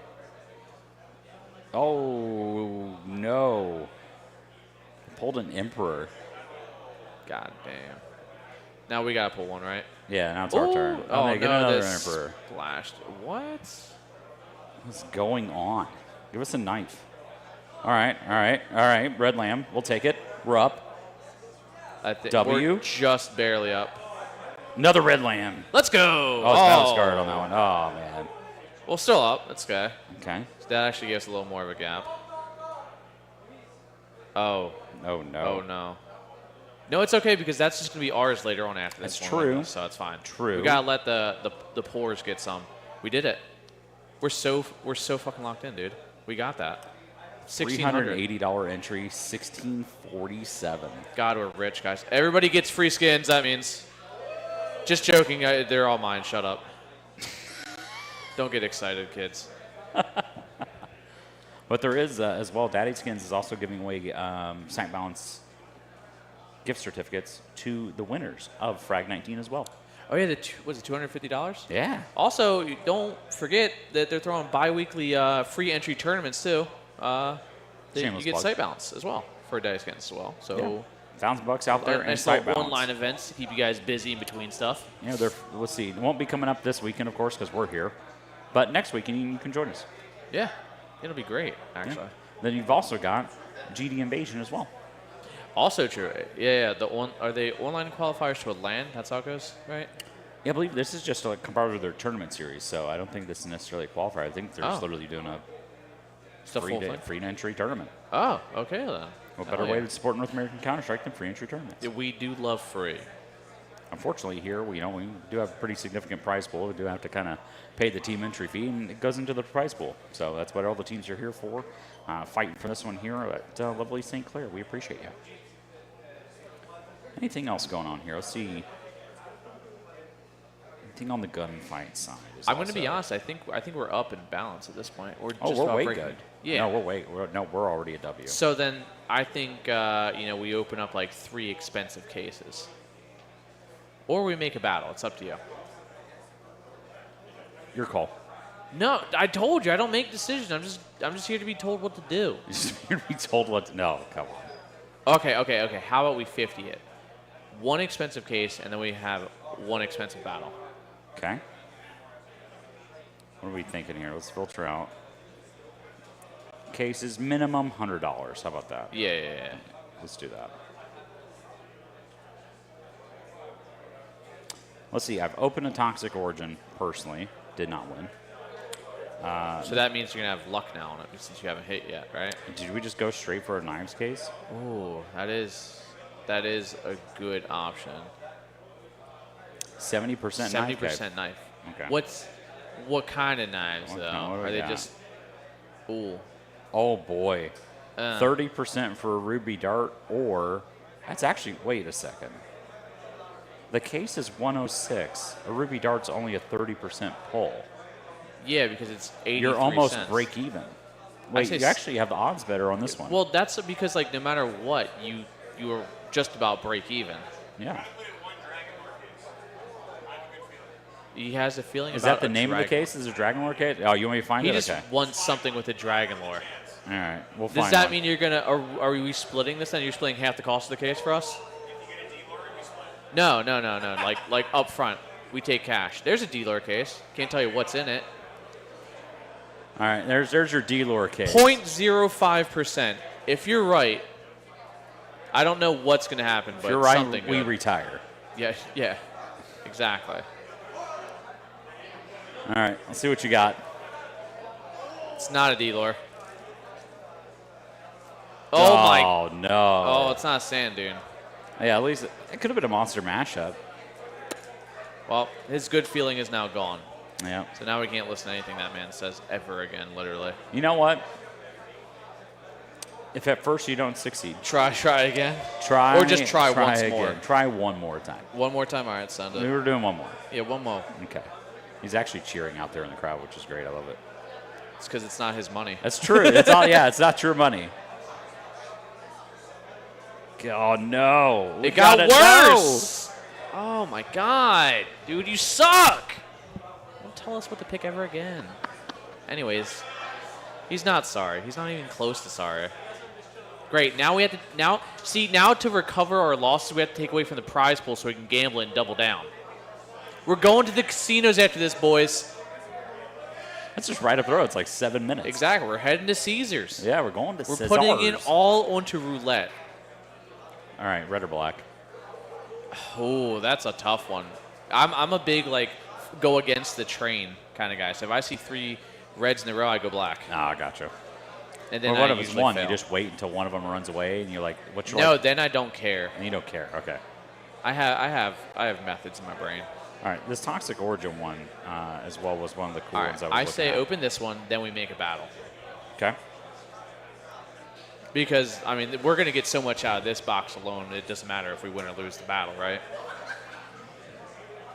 Oh, it's Shadow Daggers. It matters a little bit. Too awful bad. It's not a huge loss. What's like $70 loss? $50. Okay, we've lost more. It's true. We lost more by that guy asking for a Dragon Lore case. That is there any Twice. battles? Oh, actually, the $119 battle. Pop in there. Oh, I'm the last spot. Here we go. Let's go. Ooh, an Esports 2014 case. I forget they're only $10. Oh no, Josh. No. It's the Juan and only again, dude. This guy's insane. You can't keep getting dude. away with being in our battles all the time. Well, actually, I guess we joined their That's battle. true. But it's All not. right. this Here's time. the good cases. Apparently, he can pull one out of a $10 case. Oh, Good lord. yeah, we got none. I need a hero. I can be your hero, bear. And these stickers ain't gonna be it. Oh yeah. You know, I'll stand by you forever. I'll stand by you. I honestly forget a 99%. Give This us is it, something. though. Give We us got- something. Nope. All Ripperoonie. right. Do we send it on like a case battle we make, and it's just one big case versus one big case, and we call a bot, or do we do multiple medium cases? What about if we did this? Let's add a case, but Ooh. I want the Fragadelphia case. We haven't had good luck, right? Right.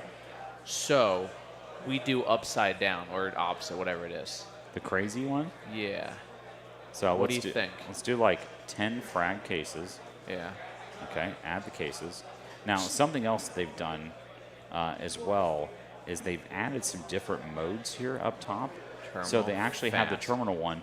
This is kind of cool. Let's so, go. Can we go fast? Does that just roll everything super quick? Since we're I don't going to be know. rolling a But lot. it's not an option on this one. But Ah. so what terminal does is it doesn't matter what gets open the entire time. It's whoever pulls the best item out of the last case wins it all. So it's a winner take all last case open. All right, let's test this one out with the 10 frag cases right You now. want to do terminal? Yeah, we'll Okay. do that. And honestly, if we do team too, make it interesting. So we do teams, okay? Yeah. Team terminal. 2-on-2, 3-on-3, or 2-2-2? 2-2-2-2. That's a lot of. All That's right, a lot are we of starting cases. blue, red, or yellow? That I'll leave up to you. Starting yellow. All right, and You ready? Yeah. We're just going to add bots? Yeah. We're not gonna wait. All right, we're calling bots. 10 Fragadelphia So cases. the first 9 cases don't matter whatsoever. Yes, none of this matters. So if someone pulls a pair of gloves or a knife or something like that, whoever gets the best open on the last one takes it all. So we gotta get absolutely nothing. No, it doesn't matter what we get. We could open. No. So we can save our luck. That's true. 'Cause we don't want to blow our load early, you know. That's yeah. You never want to blow your load early. Yeah, we gotta save, just for a little bit. We do have. We're on Team Darth Vader. Sure that we don't lose it. Surely not. One of the most powerful Sith Lords there ever was. I kind of like the high beam. I hate that it's 14 cents, but I kind of like the high beam. I like minimal skins too. Like I really. Man, this is. I think I don't know, everybody's brother. just not getting much. It's going to come All down right, to there's who a pulls a $1 skin is what this is going to come down to. Let's see what happens. I mean, it's only a $1.05 case, so. Yeah, it's hard to lose money. Here it is. Last case. 92. Oh. Hey! We did it! See? That's how the case works. And we barely won our money back. No, we actually lost 8 cents. Okay, yeah, nah. So, okay, so that's how that works. All right. So what do you want to do now? How much we got? One big case and a 1v1. Against a bot or a person? You can choose that part. We could trade something in right now and open against that 467. You want to do that? Yeah. All right. So we need to sell. Oh, I should just sell all the junk. Shadow daggers. Sell the shadow daggers. Shadow daggers. You scrolled past them. I did. Okay. That should be putting us close. I'll sell those back to the side here. Oh, I sold that back. 434. I think we need a little bit more. The sell- muertos. Huh? Muertos. Muertos. Sell that back. So, all right, let's go back to the case battles here. 469. We needed 467. We're going to go in against Xanath. What cases we got? A diamond case at $389. Oh, yeah. So basically, Nothing matters up till that. Nothing matters until that last case. If we happen to pull anything great here, that's going to give us a little bit of a distance in case we pull something similar-ish. Let's see what we can get done here. All right, 14, 10, all right. You can't backflip? Crazy. I don't think we have the insurance to cover you. I would not recommend doing a backflip in here. It would be fun I would to be see, concerned. but I would, yeah, exactly. I would be concerned as well. I have that father mentality. Oh man. So it's not this case. Yeah. Oh, Nightwish. That kind of helps us a little It bit. does help us. potentially.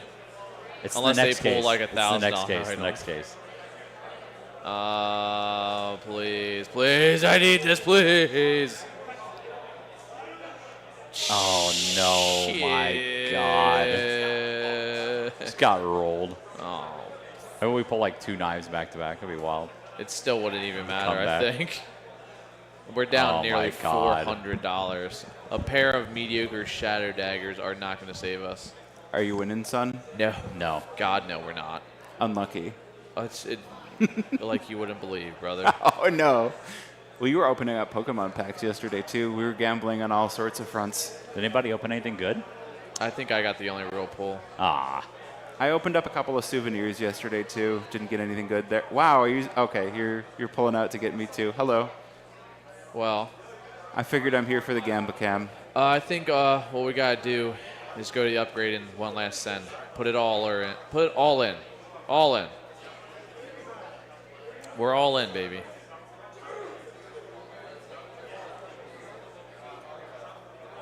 You know we got a bottom. Why? Because we gotta. Because you are? No. How much money did we put in, though? How much is that total? It's too much. Wait, It's like what, 20. what is that? Wait, what were those gloves at the bottom? Never mind. Moguls. Oh, we I put wa- in how much? Yeah, I've got to switch this up. Let's do yeah. So let's start clearing out. Oh, no, just select all and then just scroll for the expensive stuff and unselect that. It's true. I Good like call. that. Yeah. There you Ooh, go. Wait. There you go. Oh, those are some. Ooh. There you go. Ooh. Now we're good. Now we're good. Now we're right? good. Okay. Now what are we at? I still like. still need more. 1,000 still? What's in there? Yeah, we've gotten some good pulls, brother. That's true. That's true. Let's take out anything. And do a 70% roll. Okay. There we go. What are we gonna pick? Let's get rid of those. Oh? Oh, we got Pokemon too. Oh my God. Who bought these? I don't want to open someone Peyton's. else. She's okay with this? She just threw it at us. Yeah. Oh, you want to open a boom? See I'm if not we going can to trade it open for up a all boom? of them. I'm opening up a You want couple. to trade it for a boom? I hate No, the boom. no, not the boom. Not the boom. Where are the gloves? No, shut up about the gloves, dude. Yes, the gloves. Stat track lore. No, StatTrak knives are bad. What's up? On this or on this? Oh, we're down to our last monies, man. No. Don't. Oh wait, what's that? What's that M4? What's that M4? This one, Masterpiece, baby. Yes, get that. Get that, get that, get that. Why are Okay. you listening to him? Stop fucking listening. Because I know what I'm talking about with skins. Do you know what my name is? Here, Anthony. Bobby. Bobby! Bobby. Stamina. We gonna take. Yeah. Yeah. It's not mine, it's Peyton's, so it's all to her. It doesn't matter at the end of the Here, day. scoot over this way a little more. Little trash panda. Yeah, LTPs. So whatever he gets hers, anyways. You're just doing the labor work. Wait, you gotta scoot. Production's gotta get you in frame. Come here. Oh my God, are you really gonna one at a time this? Come on, Bobby. You gotta hold it up to the camera too. Total. Gold, gold, gold. Hey, I'm not in frame anymore. That's okay. I'll Brother got 50-cent card. Yeah, Are any of these good? they're about $9. All right, Bob. Pack I them need all. your help, Bobby. Yeah. Are we gonna take the under or the over? No. Hey, we sometimes could you do, sometimes though. you don't. We could get a masterpiece right here. So do you want to take so about a 57% chance you want to take the under or the over? Under or over? Yep. yeah. So basically, you take the over. Okay. Over. I already had it on over. So here we go, Bob. All right, come on, Masterpiece. Overpass back in the If map not, pool, we're just baby. playing Bobby. Doesn't matter. Yeah. We did it. Let's go. Yeah, let's It go. was close Easy too. money. Did I win? Yeah. High fives all I around. wish. Was it over? It was over. That's You did. obvious. That's why you won. Yeah. So it was like 57K to this 100,000, and you hit 62K. This so no. you Okay, nailed it. my unlucky. friend. It is cool. Well, Nailed Fat's it. one of my favorites. Though. I do like Wappa So Fat. then we put it in again.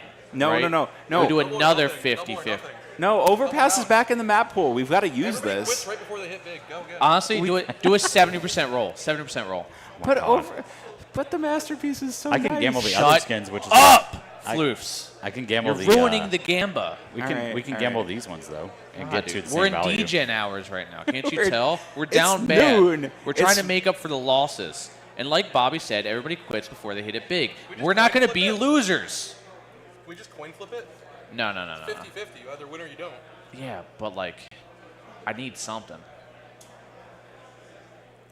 I don't know. What do we want to do here, boys? Let's add this Emperor. Take that one out. Oh, we're adding the $200 Emperor in? Ooh. Hydroponic. Ooh. I see what's happening now. Okay, I get it. Ooh. How much did we put in? What are we at now? 482. Yeah, hydroponic. Hydroponic. It's not. It's a 53% chance. I don't. Yeah, that's great. Yeah, That's no. nearly- We got to get a Hydro. Wait. Are those gloves? Shut up with the gloves, floof. They're so ugly. Oh, they're arid. Never mind. Yeah, exactly. Over under. But Bobby. if they were hedge mazes, that would be another thing. Take the under. Flip it this time. Okay. He's a bottom boy this time. Like going in and going B. Going in. Really giving out your strats live? That's crazy. Hey, we go A. Half round, mid round. No, we go B. I like it. Oh, Yeah. Oh my gosh. Jesus Christ, you were lucky. We're so back, guys. We're in profit. Now I'm going to do what a responsible man does. I'm going to leave you guys with those winnings. Thank you, Bobby. I appreciate you, buddy. Winnings and Do we distribute All them right, evenly sounds good. amongst the fans? How we do we distribute them? How do we distribute that? Well, all right. See, I think the responsible thing is since I'm the reasonable one of the older group, you're unreasonable because you have a gambling addiction. Oh, he obviously. says he has to get one. So send that over to me and I'll take care of it. Oh, you're just gonna manage everything for us? Yeah. Okay. You're just I'll gonna take you're it. just gonna keep putting it back in. I know about you. I want the Masterpiece. Shut up, Floofs. You get nothing. No, you shut up. No, you. All right, fine. Oh boy. I mean, what do we got left over? Any trashy stuff that we I mean, really care we too got much for? 2 stat track red lambs. I don't necessarily give those up. How are No, stat no. track red lambs that much? Minimal wear. They're minware. And they're No, older but- skins, dude. It is an older skin, but like, when did that happen? When? Oh, it's been a long. Yeah, I'd say throw that in. Now, Floofs, you can pick. What do you want? Can we scroll down a bit? Wait, why can I pick when it's the lowest value? I think you know why. All right, skin type. Do we want to? Let's look at. The factory new fade's really nice. The paracord one. The paracord? Yeah, there's a fade in there. Yeah. Go for the fade. Fade's Let's go for a whiteout. Let's go, but there's a fade there. Okay. Rock, paper, scissors is out right now. No, I don't need to rock, paper, scissors. I know right, if there's a Floofies. choice between being plain white and being rainbow Floofies, and you're Top or lovely, bottom, You- Floofs? yeah, Top you're or gonna be a bottom? bottom or a top. you know the answer to that. Bottom. Bottom. Let's go. So obvious. We got it. It doesn't matter. Oh my. Let's go. Yeah, we're on a roll, guys. We should keep going if we're winning. Dude, this is crazy. How? All $2,471 worth? I mean, just think of what we could get, though. How much is a red? battle scarred D-lore? Oh, more than $2,000. Yeah, Well, what yeah, I know. Hold That's on. the point. How much That would is... be like the upgrade. Is there anything we can get for that? Like, what is the most you can actually upgrade on here? If you select everything. How much, like? Nothing. Nothing. Nothing. We can't upgrade it. We're Okay. too rich, guys. We're too rich. Richie Nothing. rich. Oh, wow. Nope, can't upgrade. We've won too much. All right, well, then I guess that's kind of where we have to leave it then. Yeah, we won too much, unfortunately. Sorry, guys. See, that's what happens when you Wait. go on daddy skins. You just win too much, guys. So, wait, sorry. You know, no big Sorry. deal or anything, but we're just kind of those guys. The fun All right, part so is we- we took some L's pretty early on and ended up it being a good It's one. to show people that they are capable of losing, just not us. Yep. We let it happen. We're just winners, dude. Right? So No notes. none. I refuse to elaborate at all. No notes. Leaves. Room for interpretation at that point. Hold on. I'm looking for the dragon lore. Well, for a battle scarred one? Yeah, just Well, to there's see none how on much. the site, so. I know, but just out of curiosity. So a battle scarred dragon lore is $5,400. Oh, yeah. That would have been literally a 70%. We would have been good to go. No, we See- would have been hot to go. HOTTOGO. And then we're demonetized. Nah, you don't sing it even remotely close enough for them to think we're listening to the song. Sorry, Floofs. I'm being real mean to you. That's okay. You know what? We haven't No. gotten a cast together yet this event. Give me a pack, That's true. We haven't. if you would, please, sir. Thank you. All right, this will be the last. I don't want to open up all her goodies. Because I ain't hitting anything at all. Cause I want it all. No, I didn't, Leodin. Nothing No, you didn't. at all. Leodin says Floofy's tried to sell me Fent. He did. That's No, I didn't. Yes, he did. They asked No, him when he I came across didn't. the border into Canada. It's okay. Chicken Coop says, hi, Bonamon, and I hate you all Hi, in Chicken Gaming Coop. 23. Yep, knew that was coming. Still doesn't have a valid reason for hating me. Yeah. I don't know who Was can it, hate is you. it one card? That's the. Oh my god, Yeah. the way you bent that almost. Oh, that's not that bad. So I got all right. Got an energy. All right. Oh, Yeah. I got keep going. I got an NRG. Ah, Hey. let's go. We got a Slugma. We'll open it with you. We got a Metatite. All right. We got a Washrotom. What is that? Washerotum. Wash your bottom. Some people might need to. MC's Hype. Okay. We got a Probo Pass. Yeah. I'm that's a good Pokemon. That's the It's the pre-evolution Carl. Nose Pass. not Spike Muth Gym. Hello, Mrs. Fruit Cup. Hi, Mrs. Fruit Cup. I miss this Ruka. Bonamon and Allen also say hello.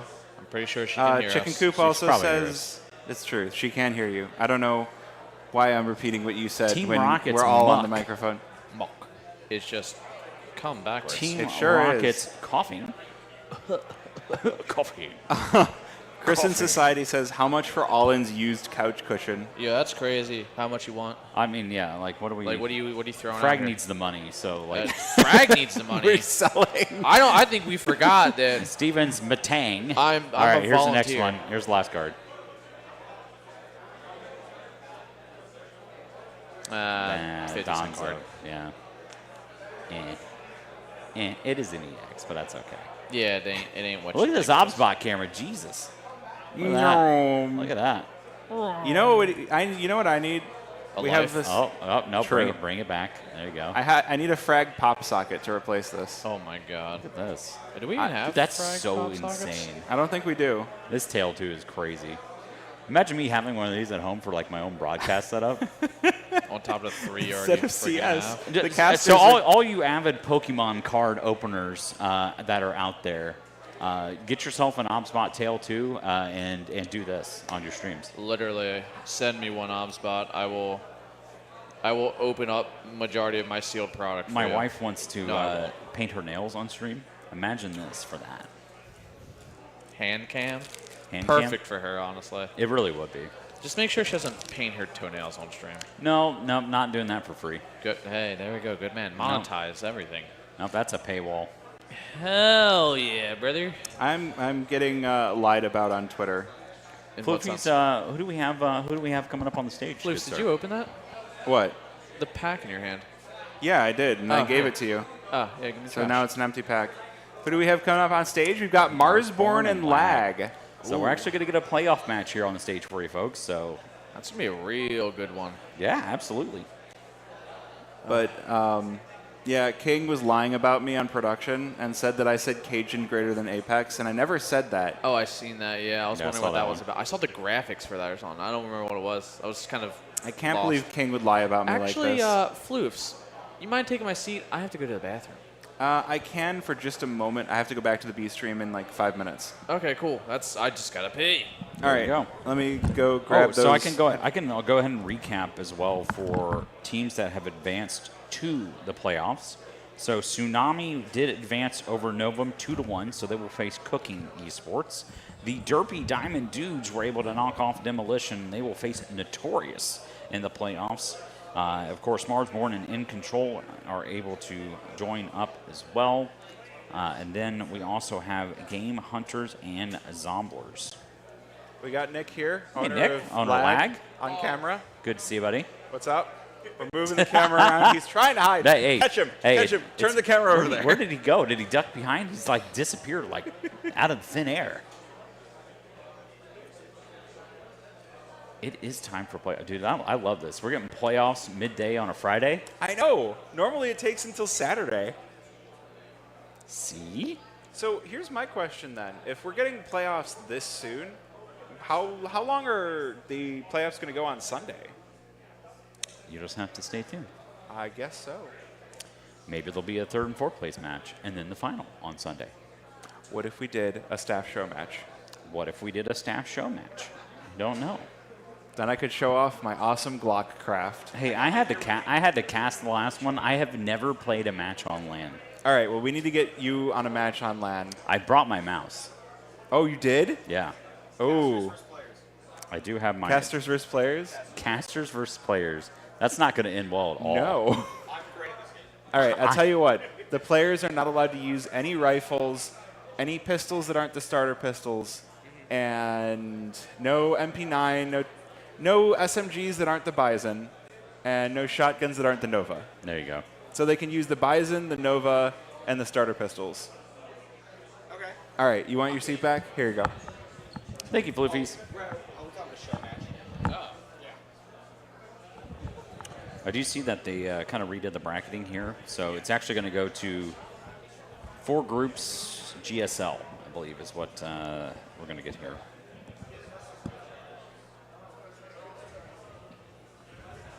I like how they call it group play in HLTV. Is it like a Swiss stage for us? What are we at? No, they're going to do GSL, so you're going to get so top 2 have to advance out of each group, and then they're going to go into playoffs essentially at that point. Okay, I see. So, yeah, So it's best 16 to 8. so now it's going to essentially they're going to re-rack and both go to double elim again. Okay. Essentially, is what's going to happen. Well, it's going to keep it interesting, that's for sure. Yep, it's going to be fun. So you got the Derpy Diamond Dudes, NRG, Marsborn, and Lag all in the same group. Cooking, M80, Colsey, and Game Hunters in one. Zomblers, BetClick, Chicken Coop, Tsunami, and then Notorious, Fluxo, Blue Jays, and In Control. So Oh, Fluxo and Blue Jays, same group.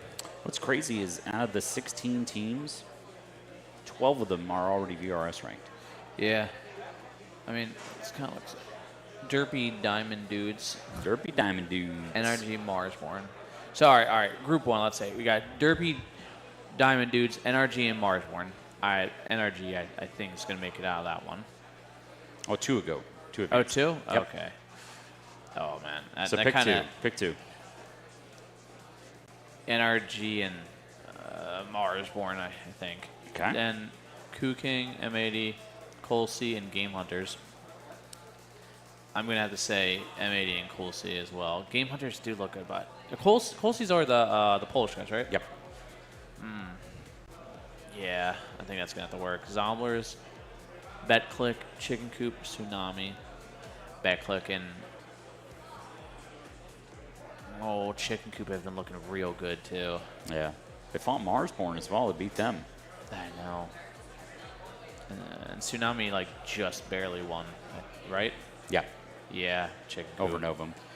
Nut, Fluxo, Blue Jays in control. Be great if the Nut guys would go through. Just imagine They're Nuts probably in one of the getting harder to the groups, final I feel 8. like. Yeah, this one's pretty tough, realistically. In Control is better than their VRS ranking as well at 251. Yeah. So it's, but obviously I would think you would take Fluxo out of this, but you know. Yeah, because I feel like Nut could upset Blue Jays. They realistically could. They can upset at Control as well. Nut beats in Control, I think. Okay. I think Nut may not be able to beat Blue Jays, though.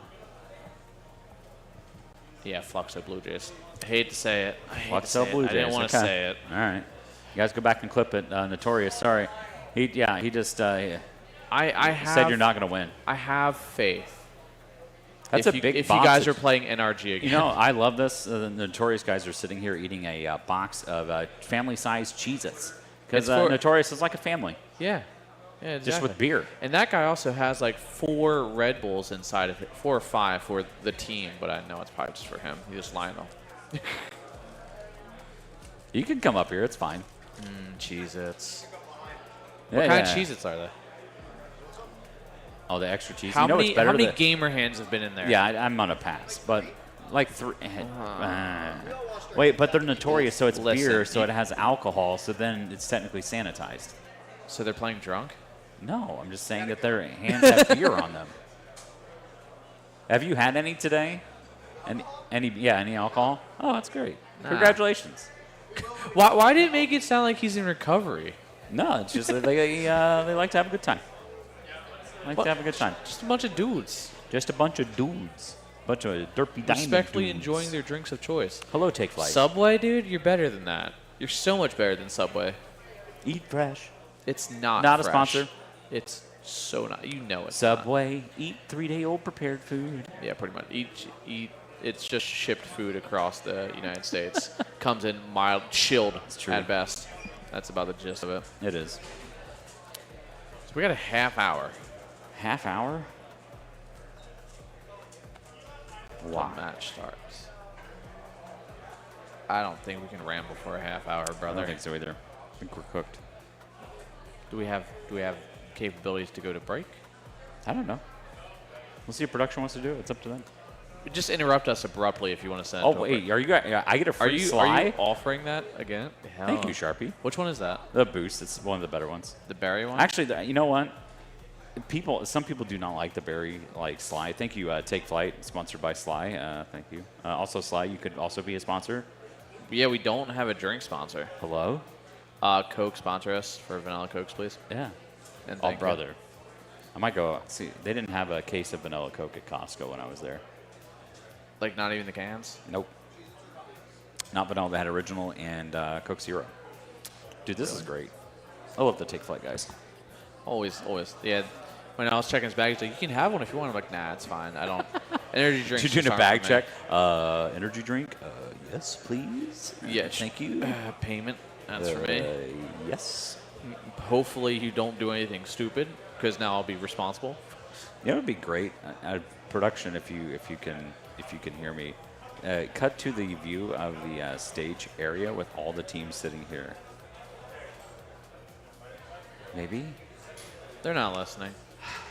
No, nothing. Dang. Which means we can't send break. Oh, look at us. Look at this. Okay. It's full. Nice. You can even see all the people sitting. You guys can all wave too, by the way. Yeah, you guys should probably wave. Say hi to YouTube. You can say hi to Kick, hi to Twitch, hi to Twitter. X. Hi Parks. Hi Vincent. Barks. That's Barks. Oh wait, yeah. Wave the flag. Go. Come Come on, Nocturnal. There Oh, you go. God. Yeah. Hell yeah. There it is. You know what? Just don't hit now, the where's, people next where's to you. the nut flag when you need one? Yeah, where's that at? What Yeah, are you guys lacking? Oh, yeah. Yeah. Yeah. Nut flag. So, there it is. You gotta. No. Oh, you know Yeah, no, they're out. The camera's on you. You It's gotta in go front out of there. the camera. Run quickly. Sprint abruptly, Big Willie. Get your ad time. Yeah. It's just free. Promote your brand. Let's go. And we pan out. No, scoot in. In. Yeah. It's nut gaming right there. It's nut-tastic. Yeah. You know what's funny? Donnie has a nut allergy. Oh, that's crazy. Yeah. He's allergic to them. Oh, wait. Oh, Hey, let's take now flight. we can Look at take that. flight. Let's go. Looky there. I think there is a severe lack of team banners. It seems around like here. Saban constantly has like an EDM song stuck in his head the entire day. Yeah. It's like he's just constantly in his own internal rave within his body. He's just our special little fella. Yeah. That's why he's eating Subway. Yeah. Pathetically. Wait, what is this? It's Dog Man. Oh, no. Put him on stream. Furries? We got the furries in now, too? Not What is everybody. that? What is this? Cinders. What are we sending? What? Yeah. Is that like a tag? Big senders? Dog in mask? Masked dog guy?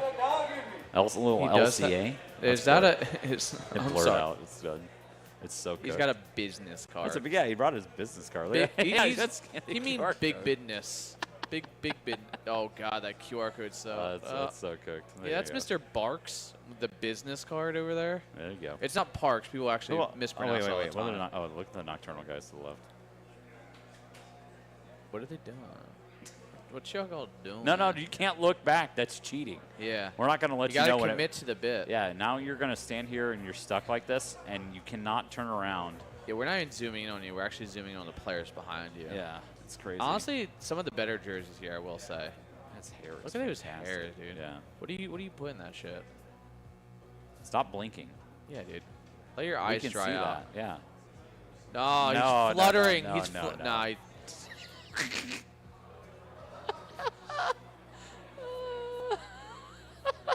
He was bound to get in on camera eventually. This is wild. I don't know. It seems like being in that would be a little rough. Dude. Thank you. Thank you for booing him for that. I appreciate you. My jokes are appalling, okay, guys? Just chill out. God. I don't think you can do 25 minutes worth of jokes. I So, bet they're infuriating. Bono, shut the fuck up. Let's go to a break. How would we do that? We go into a break. Production, send it to a break. Nope. Ass.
as your mom, I would have hit you a long time ago. What did you say about my mom?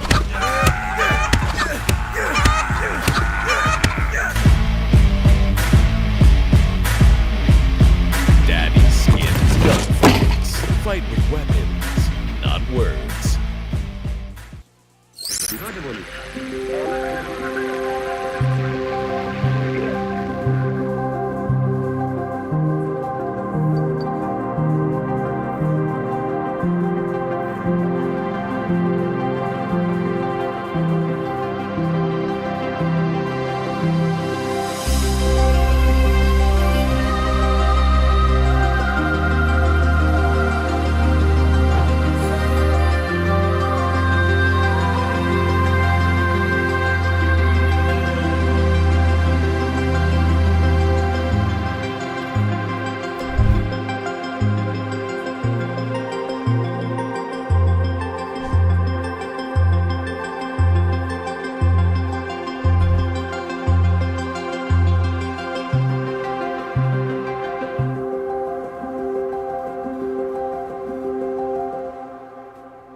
Introducing OBSBot Tail 2, a powerful new camera that enhances your live production with AI power.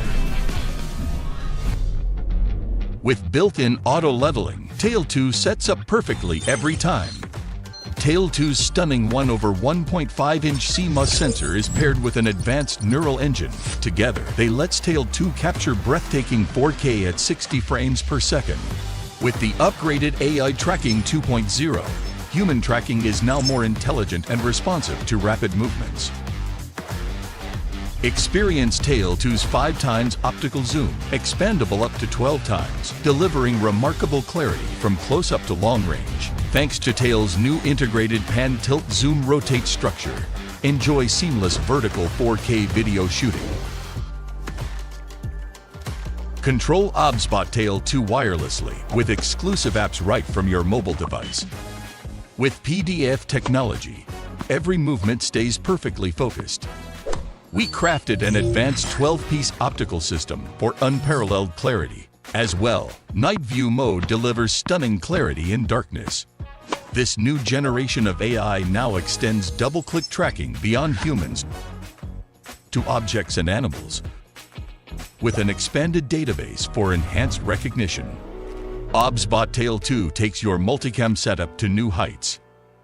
The smart remote controller brings seamless switching between cameras, while tally lights provide instant visual feedback for your production. Use OBSBot Talent for comprehensive monitoring and seamless switching between OBSBot devices. With various professional connection interfaces, Tail 2 adapts perfectly to diverse video production scenarios. Tail 2's free D and NDI compatibility enables seamless integration into virtual production, while AI features expand your creative possibilities in the virtual realm. Tail 2 supports up to 5 hours video shooting. For group settings, Tail 2 expertly manages multiple subjects, maintaining all participants within the tracking frame. Supporting NDI connection, multiple video sources can be integrated seamlessly. Plus, the 360 degrees rotation base enables full rotation and 5-hour extended shooting.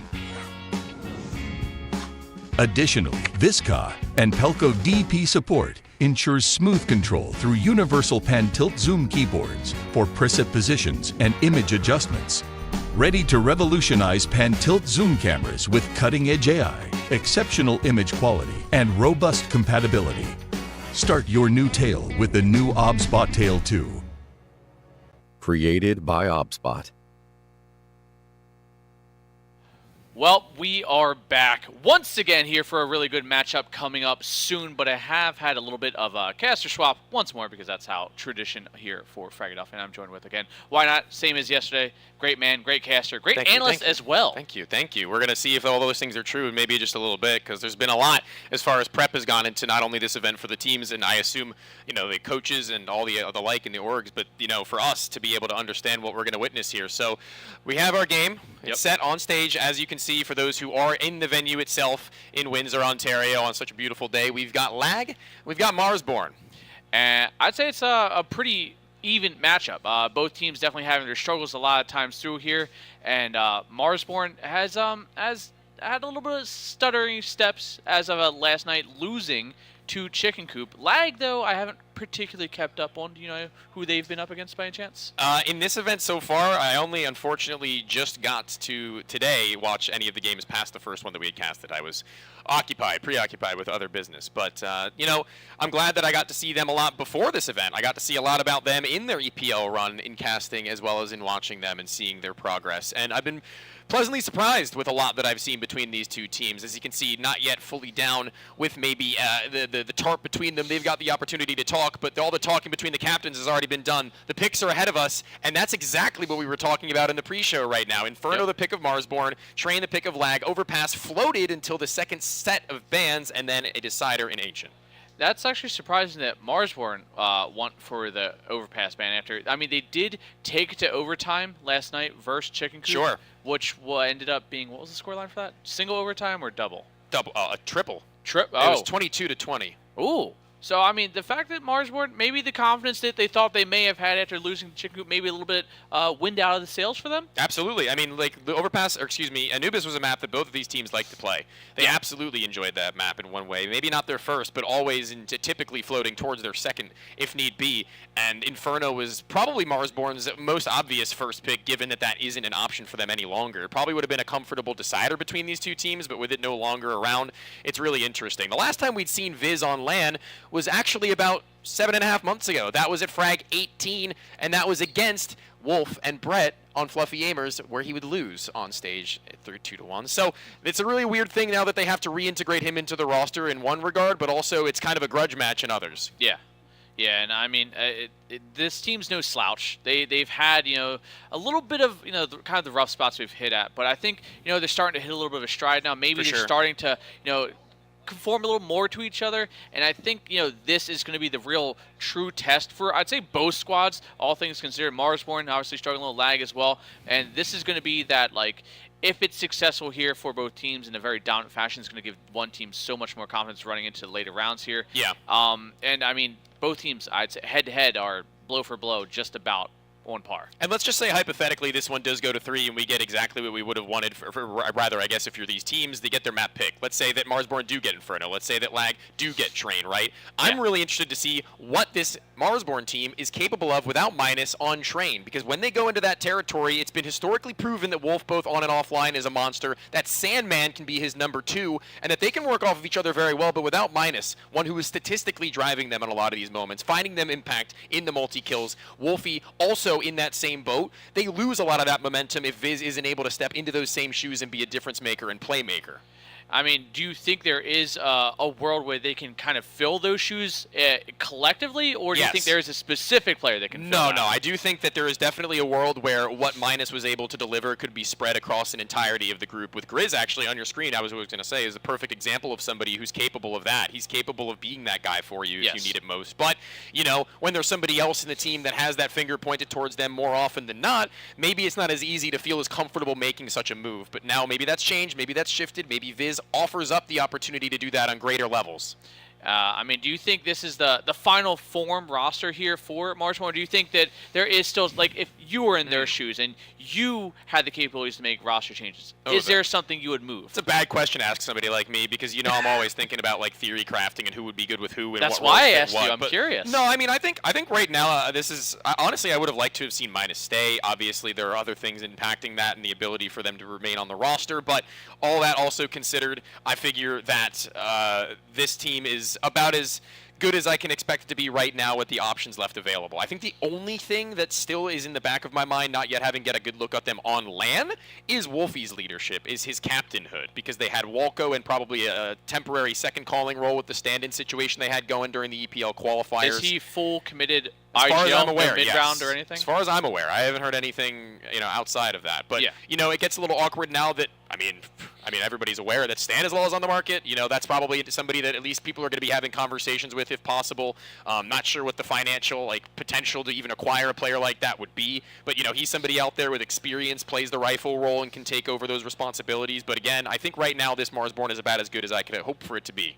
Now, bouncing off the experience comment, Viz, someone who's kind of been around the scene, bounced around a lot, played many different roles. Do you think he's in an optimal position right now, or do you think he's kind of fallen a little behind it, you know, with this little bit of a gap? Maybe?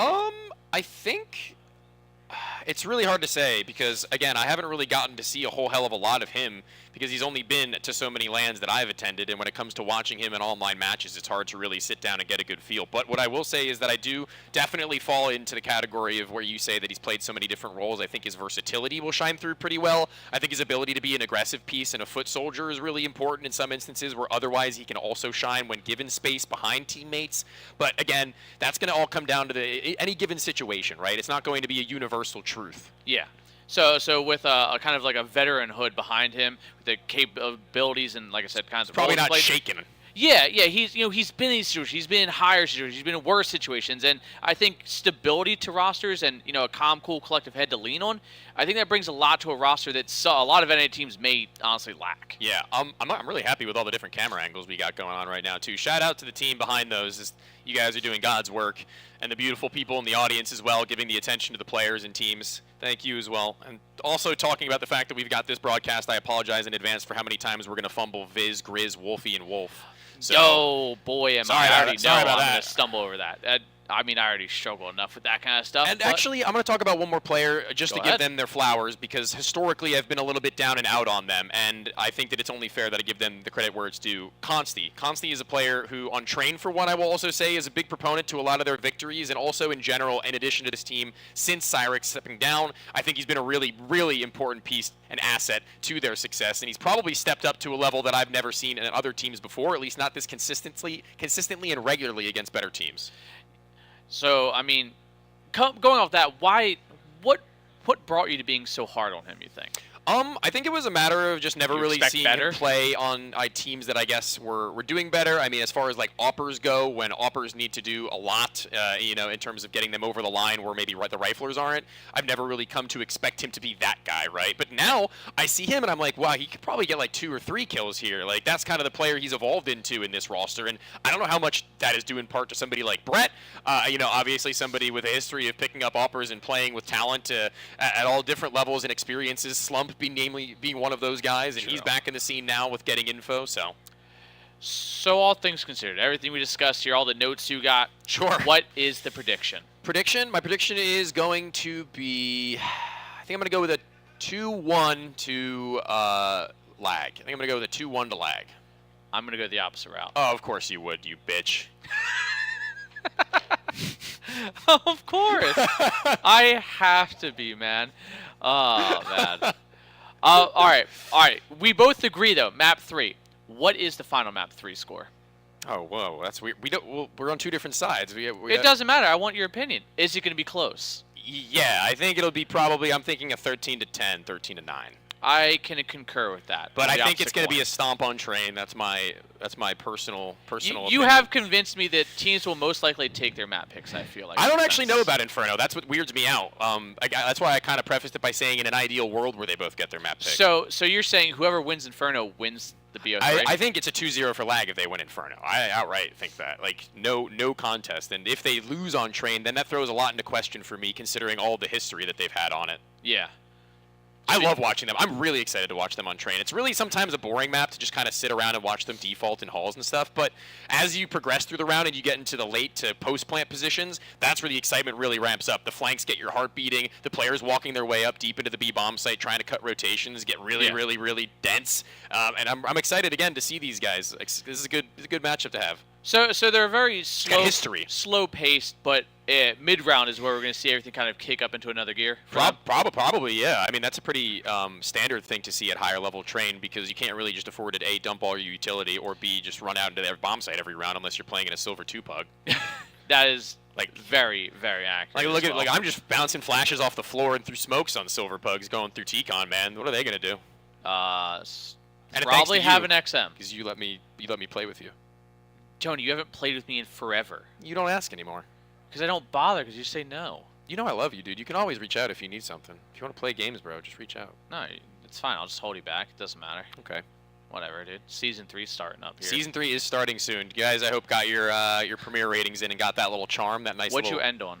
I think I got a pink 2. I was trying to grind, but then I had to stop because I had so much prep work to do for this event, and I ended up just falling short of red, so. That sucks, but it is what it is. 18? No, I think it was like 22. Oh, okay. Yeah, no. I think 25 is red. Dude, I started 18.5. And 18.5. Fell off. That's pretty good. I fell off to like 15, dude. That's still pretty all right. I mean, compared to like matchmaking rating, that's not terrible.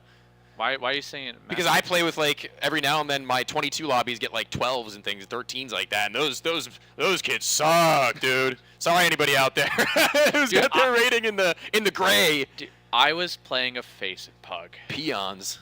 A couple days ago, and I've been like edging 5. What you've been doing? What now? Edging, level 5, level 5 edging.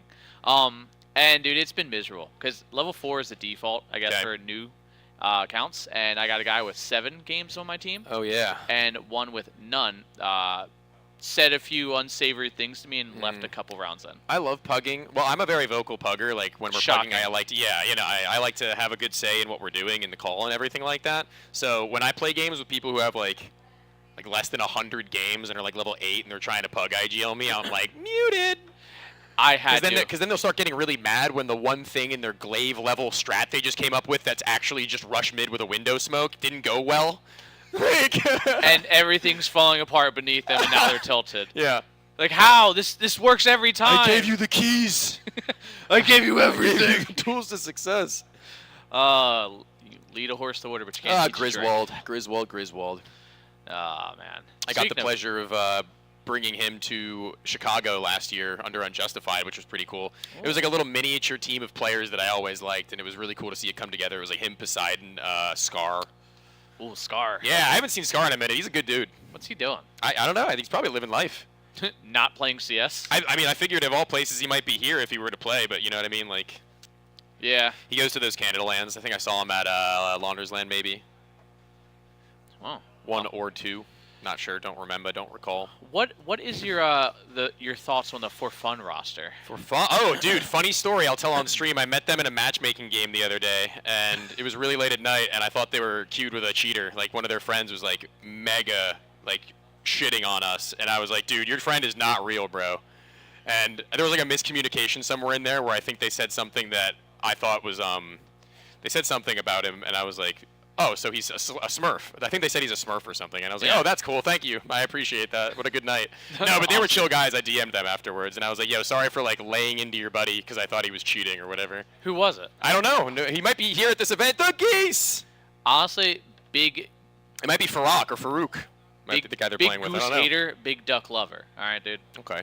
I They're pretty though at a distance, but once they get up close to you, pow, bam. start honking. What did Peyton call them? Razorback ducks or something like that? I don't remember. She came up with some weird, obscene, asinine name for them, other than just calling them geese. Okay. That's kind of on par. Silverback ducks. They're so deadly. They're so strong. Honestly, dude, there by my apartment, there's a lake, and the geese and the duck will stand on opposite sides of the road and just turf war. Yeah, it is literally. And the geese Come right now. over here, man. The geese have full control of the dare lake you. right now. Yeah. And and I'm like driving to work, I'm like, guys, stop it. Stop Just fighting. be friends. You're just all birds, right? Calm down. I want somebody who looks at me like Sandman looked at whoever he was just looking at. I'm gonna be looking at food like that later. That was lustful. He's like, I Ooh, love you, man. ooh. He's like, you're my favorite teammate, man. Don't tell anybody that in the public team speak. Yeah. I muted everybody. No, you didn't. Damn it. Trying to get our issues resolved as best as possible before we go into this one so there's no hitches or delays. Honestly, the lack of delays have been amazing. Oh, yeah, baby. As far as has been Fragadelphia great. goes, this is a dream. Oh, Ches is in my ear already yelling at me. This is normal. Everything's going back to normal, just like the tech delays. I'm soon. glad I can only hear him in one of my 2 ears. Damn production can't get my headset right. Yeah. Can't get anything. It took him a day and a half to give me one headphone of audio. Crazy. Yeah, dude, unreal. Absolutely crazy. We don't even have a TV back here. We're casting based on pure vibes. We don't know what's going on. Yeah, I mean, day one, we didn't have game sound for the first. Oh, come on. All right. Well, come on. Relax, dude. Sorry. They did their all. Oh, now I'm the bad guy. They broke out the Canadian Smarties, and it immediately added IQ points of 15 to everyone on the prod team. Yeah, but the Thank you, thing is, Ches. notice how, like, everything else is gone except for the What is select this? undesirables. I like arrows. Arrows are good. I'll Dude, take an arrow. Canadian Kit Kats are just substantially better. Well, Canadian chocolate is just inherently pretty good. Sometimes it gets a little waxy for me, but the arrow is banging. I like them. I like them for like one or two. Then I need something more. Yeah. Something a little I extra. had somebody from Britain send me like a box of chocolates from there, like authentic like Cadbury chocolates and stuff like that. They were really good. Like Flake. You ever heard of Flake? No. Flake is like a chocolate bar, but they're in like strands basically, and they're like crumble apart when you bite them. It's really, really good. It melts in your mouth purely because of how thin each strand of the chocolate that's been So put is it like together a is. milky or more like a chalky kind of? Okay. Well, it's kind of both, actually, weirdly enough. It like starts chalky, but once it starts melting, it gets milky. Speaking of melting, that is. It's because you're. I was gonna say. Dude, I want to get to train. Can we skip to map 2? Can we just like give them map 1? Inferno, you know what? Let's just go into it in a minute or two here and get it going. Marsborn, it's their map pick. They're going to see whether or not they can take them down on their choice and send us to that second map with a little bit extra oomph, given that this best of 3 is one that you and I have predicted to go all the way. Yeah, and you kind of put a lot of stake here on Inferno, not realizing that, you know, this if Lag take this one, you say it could instead of go all 3, just be a quick 2-0. And Consti, in that early aggression in towards apartments, he wants to take that fight straight to them right away. Double in pit right now. Good setup with Brett, especially being the one to bring them all the information in halls, but the only difference being is that there's a gap at Archway they've got to be ready for. Brett's going to slam the first of them. He doesn't receive any damage after then. He gets dinked up twice over, and this is going to be a matter of surprise from Wolf, but needs to maybe just stay alive for the rotation to come through. Battling through the smoke, hitting into Graveyard, finding another shot. How can this have been expected? And Mason does find himself here, but Sandman just a world apart from him on the opposite end of the site, a 1 versus 3. Dooley's armor and a flash, 1-on-3, and I think this might be the opening round here for Marsborn unless Sandman can put quite a few players to sleep early on. Maybe try and speed up this pace. Time's ticking away, and no time really. Tries to clear the first one, but Grizz with a good crossfire, and we're already hearing it. Yup, you saw the clapping, you heard the nice, that's him. Very recognizable, very audible voice. Look at the energy on this guy right now, man. He's got his beard all tamed. He's ready for LAN. An appearance very, very well held initially, it felt like. The positions were perfectly placed. Wolf did, I mean, about as much as you could have hoped for him to do, right? I mean, from that pit position when everybody else had gone down, he's just playing a game of keep away. Buy in. These new MP9s on 3. Consti just saving up enough cash, pardon, that after this, if they need to go for a save, get a couple foul, get a couple more on top of that, and then he'll have exactly what he's desired, and maybe a kill or two can also facilitate that dream. Between two flame bodies, I'm surprised Modem doesn't even take a tick. Apparently that CT molly just not spreading enough. Smoke for the cross again. Very noticeable. Not really even a fake. Good delay here on that CT smoke. Going to buy them a little bit of time, but that A-site CT's holding firm. No real rotation set just yet. I've noticed regularly now that Lag do like these double setups, man. They do like keeping their bodies in pairs, especially on their gimmicks. If that's what you'd like to call the pistol round, it's obviously just a regular setup, but here goes nothing. A smoke in replenishment. They might pop through or they might delay it, but it looks like the walk-up is immediate. It's going to be Mason up high first, not blinded by the first flash. The second and third in chain, though, better for it, and eventually Consti will activate. It allows Sandman to pop up with the 5-7. Hello! Nobody going to be able to get into that bomb site today. A rotate over with the bomb, perhaps, but without the numbers to accommodate. Maybe they should have canceled instead of running through that smoke, which is that first exchange in towards the first Oranges player. But now they might have a window into this round. A very delayed B rotate, even though I felt like it should have been audibly heard. But Wolfie taking the gamble to get the cutoffs here, takes the fight and loses it.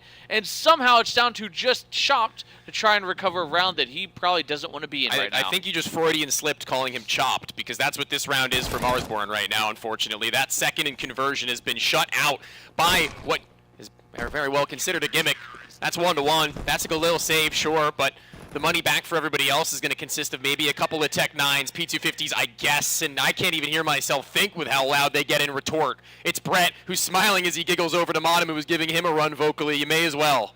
You can't dish it out if you can't take it back, am I right? And that's just the way it is here on land, so you gotta love it. Best part of it all, honestly, and a quick execute early on, and they're actually already up. This is relax, hold on. Sorry, dude, it was a different perspective. I was confused for a second. Breathe, brother. Breathe. I got scared. They're doing the same thing again! Oh my God! Called this twice in a row! Well, the utility's already being dumped out. But now I just feel stupid, Tony. It's okay. I'm so sorry. Okay. Well, 1-1, and we do see the Mars one a little bit of an underwhelming buy. Now Glil's Tech 9's a single deagle, while Lag winning the round, not so extravagant just yet on the money. Consti's going to be ready for something to walk his way, but he's also going to maybe need support from a flash later on, or at least a fallback avenue. Gets a little wider than maybe his team would have liked, because that's given up a lot of room to split the difference 2-2. One's down through mid, sure. Lag at least have that much, allowing Mason to play for himself, but this A site is still under search and seizure. This could just be the battle of who wins 2 in a row at this point. We see Grizz, he's got a good coverage there of the rotates, and this is just going to be Grizz lurking around, causing a little bit of a commotion, getting in the back lines, throwing just a little wrench in the works. And this should be a free sight, but oh, Viz and Grizz both simultaneously fall. A good cross comes up, and Sandman with a double brings it back into the way of Lag as they try and cross and at least attempt to get this bomb down. No flashes, smokes, or mollies to attempt to isolate or support one another for a fight beyond that. Brett's already arrived to Banana, and Wolfie's not ready for that much. Chop on low HP, though, still managing to find his kill and trying to keep himself in between these two players for long enough. The bomb is planted pretty wide. Not only does CT spawn, hold on, he gets off. Wolf, now he's got to play this one with an MP9 as cerebrally as can be. Will Leap Stick. Pros typically don't fake, but this time around, Wolf's going to have to prove that his experience weighs over, but Chop a little bit more so than even that former ECL, and former to the clutch, but it would have taken 4 kills, and it's not going to happen. Wolf does manage to convert. Holy, well, I mean, comes down to the wire again there, but, you know, Lag at the very end are going to be the ones to carry 2 consecutively as you were looking for, so there's that. That's exactly what they needed there, and Marsborn, they now have some money, that bomb plant, but I think a real full buy is going to have to be delayed at least another round, giving Lag potentially, you know, a 3-1 start. Granted, you know, nothing's ever for sure. Never is anything certain here. Just like they are going to actually full buy. Okay. Tech 9's 2, a MAC-10, a Deagle, and the single rifle on Chopped. A little bit of a hero of himself. Well, I mean, he's 5-1 right now, the highest fragging player on his team and in the server. So there's some serious resolve being shown by Wolfie's call. We'll see if that's well-founded. AK looks to be a little bit more aggressive in these halls without a player by his side. A little farther away was Viz, and again, bottom caught between incendiaries, but this time not so fortunate to take little damage. It's audio cues, it's an easy swing for Mason, and nobody on site and scene but Chop, at the very least, has done his work, and they've done theirs on each extremity in trying to respond. A 3 versus 3, and blowing this smoke. Brad needs to kill, but again, we're just going 1 for 1, and better yet for Marsborn. Need that AK-47 in the hands of Wolfie, though, or at least something to make him more of a threat, because Chop's in the red. Wolfie does pick up an M4 at the very least, and downside to that is Lag all has head armor. So he tends to stick with the deal with a close angle, though, and Wolfie goes on an adventure and pays the price, drops the bomb, and Chop on just 8 HP again in a situation he's by himself, no bomb, no control, and just far too much time for him to have to save. Yeah, he's entrenched in this one. Not yet. Ooh, spotting out the jiggle of the player deeper against the wall. I mean, it's that bomb, obviously, that's right at their toes. And that smoke's going to really seal it. Pardon. It's Chop, whose AK did what it had to in the beginnings, but taken to the position that it was on the HP that it had. It wasn't really ever dreamt up to have any more than the singular. Sandman and Wolf pretty happy with themselves and being able to stave off him. To save, like you said, he was just, too close and pushed into it to try and go for one, but at that point, it's really the only option. And this time, surely they'll go for their save, or are we going to go for yet another 3 for 3 on the force buys? Oh, no bomb plant. Really leaves it a hard call if you even want to force into it. They have some loss bonus, a pretty decent chunk of change. I would say now they wouldn't force, as maybe get a pause. No, they're going to actually play this one out. Chop obviously still has that AK firmly placed in his hands, while the rest of the team firmly grasp it. But it is just going to be a very light investment for the rest of Marsborn here. It is it's going to be kind of a quick, dirty round for them. Yeah, one flash. The one smoke that they had bought is towards top mid, just to try and take any vision away from the guys on lag and keep them second guessing as to where their control is actually happening, whether it be in those halls that have also been smoked deeper beyond by lag. So they effectively give Marsborn what they want in that capacity, but it still is going to be a very, very hard ask as they throw banana retake utility early, and what that does is it stalls out this play for even longer, which is a problem because that smoke they threw, the initial goal that they had set for it, now that it's gone, won't matter, but there's no re-aggressions from lag. They're pretty confident in playing deeper in towards that site for either a retake or just rather to hold for a passive set of setups. Viz is going to go scouting. Now they're going back. They're ready to head up, but there's 2 players on the other side. If they can trade effectively, again, I mean, only 1 player with armor is problematic, but a bomb plant would be huge. I said that on purpose. Yeah. Huge. Absolutely huge. And with the time ticked down to just 35 seconds, again, a quick, decisive execute onto this site. But instead, they're going to collectively wrap towards arches. And who else but Brett? Got it in his hand, he's got an M4, and he's willing to use it. But it doesn't matter, the dig's coming, the execution on the site, and it has crumpled instantly, and lag may just have to call it quits already. Sandman's gonna get shot in the side. Chop with that AK-47, not even being the most important piece to that execution, although he will find his one. It's Grizz and Viz, they shake hands in unison, and both simultaneously find the fights favorable. That is a return to form from Marsborn, much needed. The money long gone for so long a time, and seeing as they started to get desperate and the decisions made, finally something pays off, and it's the save. So, and you said this was about time for that, and you'd be right. That execution on that A site felt like exactly what they were trying to do all the rounds prior. But with 1 flashbang and no guns. Yeah. Like, that's what works, and hey, I think it's... It is going to be Wolfie falling at the end of the bomb, and that is a little extra money sprinkled to the CTs. Again, I feel like that's something we got to bring up is the blast radius, especially on Nuke earlier. We brought up the fact that there are quite a few deaths to bomb, which does grant that money to the CTs. So maybe making sure you're well out of that blast radius, but a round nonetheless, and a needed one for Marsborn, and maybe a little bit of confidence instilled back into them. Consti up. Wolfie up. It's two guys soon to clash. Wolf himself, actually, on the CT side, has opted to take a 5-7, maybe actually in order to afford the op to his teammate. Maybe Brett did the same, but with that, they take a little bit of an aggressive stance towards Banana, the usual smokes, followed by a spam, though, in which Grizz was not anticipating. He's down in the first 15, a 5v4. It's a roundabout way of Lag trying to really compensate for their lacking utility and weaponry across the board, and they've done that well, and even a resmoke towards Banana to where Sandman's tight angle and gap is going to have to be forfeited, and they know that now. They might accelerate. Chop, he's got this lurking. And if he can find a kill here, a little equalizing kill, it would send this rotating player for Lag probably back to B, but they're actually going to readjust, and this is actually a really good call from Marsborn. He showed that presence towards B, pulled in a potential rotate that they may or may not have thought was around, and now they have wide open Arches control, which is Arches has been the go-to for Marsborn nearly every round, but actually it's going to be a Halls pop instead. Oh, blinded is Brett. He was playing an interesting position to try and catch them off guard in a spot you're hard to clear, and he does gain vision back in time to be able to make himself a threat and find himself just popped down and deeper. Don't lose your life here. You've got such a deep lead in man advantages in bodies, and then 15 seconds left. Chop and Wolfie right back to the drawing board as far as things are concerned. Once more find themselves sneaking their way through into alt mid, hoping to save these weapons. Just feels like a flash in the pan here for Marsborn. A sudden burst of success, now falling flat once again with no real way for them to capitalize and start putting something together in a row, as we do see a lot of these Marsborn players just struggling to get kills. Somebody you mentioned early on as you kind of had a little high hopes for Viz, currently sitting at 1-5.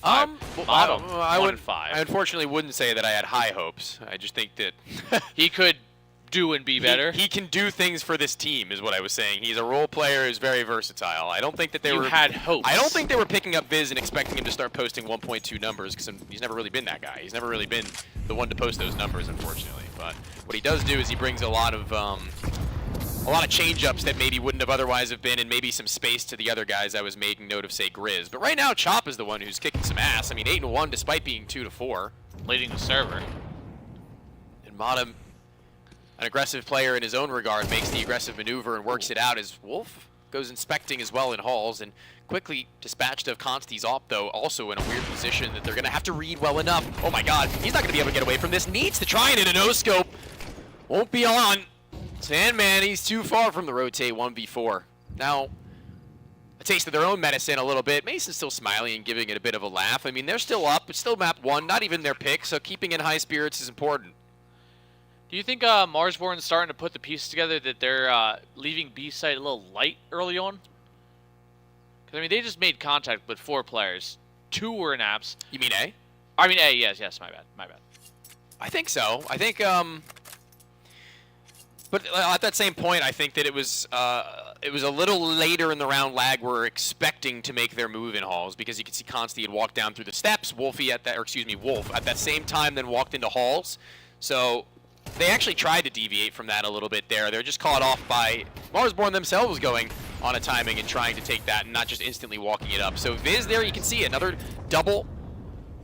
Modem with an entry and a follow-up to finish. So those two guys as probably the players you're expecting to take a little bit more of the onus for the rest of the guys to feel comfortable on the execution and post-plants. They're getting their job done. Took a few rounds to get there, but starting to look a little comfortable here. Again, a lot of this still leaning on to Chop, 8-2, and really trying his best to get a lot of these opening picks and set the rest of his team up in an area where they can actually comfortably execute onto a site. Yeah, that's the first round he hasn't had to do it, so that's a good look. That's a good feeling probably for him too. A lot of stress off his shoulders, but there's a lot of pressure down towards mid and Banana all alike as we have that hero rifle on Sandman. Wolfie has MP9, and the rest just some upgraded pistols. Yeah, I think they're really just kind of hoping that Sandman can do something about the B push if there is one to come, and they're ready to sit on their hands and hold what they've got otherwise, or play for exits. There's no armor on anybody else, so I guess, yeah, in that buy next round, they may just look to take guns out of their opponent's hands, if nothing else. So there goes Sandman Smoke. He's going to walk it back, and, you know, if they take B, they could probably have it at that rate, and he's just going to hold on to this A1S. Keep their money up. I mean, we're only entering now round 8, 9th in the next. So there's a good number of rounds where they're going to need buys, and to justify them, I think they're going to need to finance a little bit. Yeah, granted, Wolfie 1800 as well. I'm sure he doesn't want to always have to have an MP9. Sandman could, Nice boost. Ooh. Oh.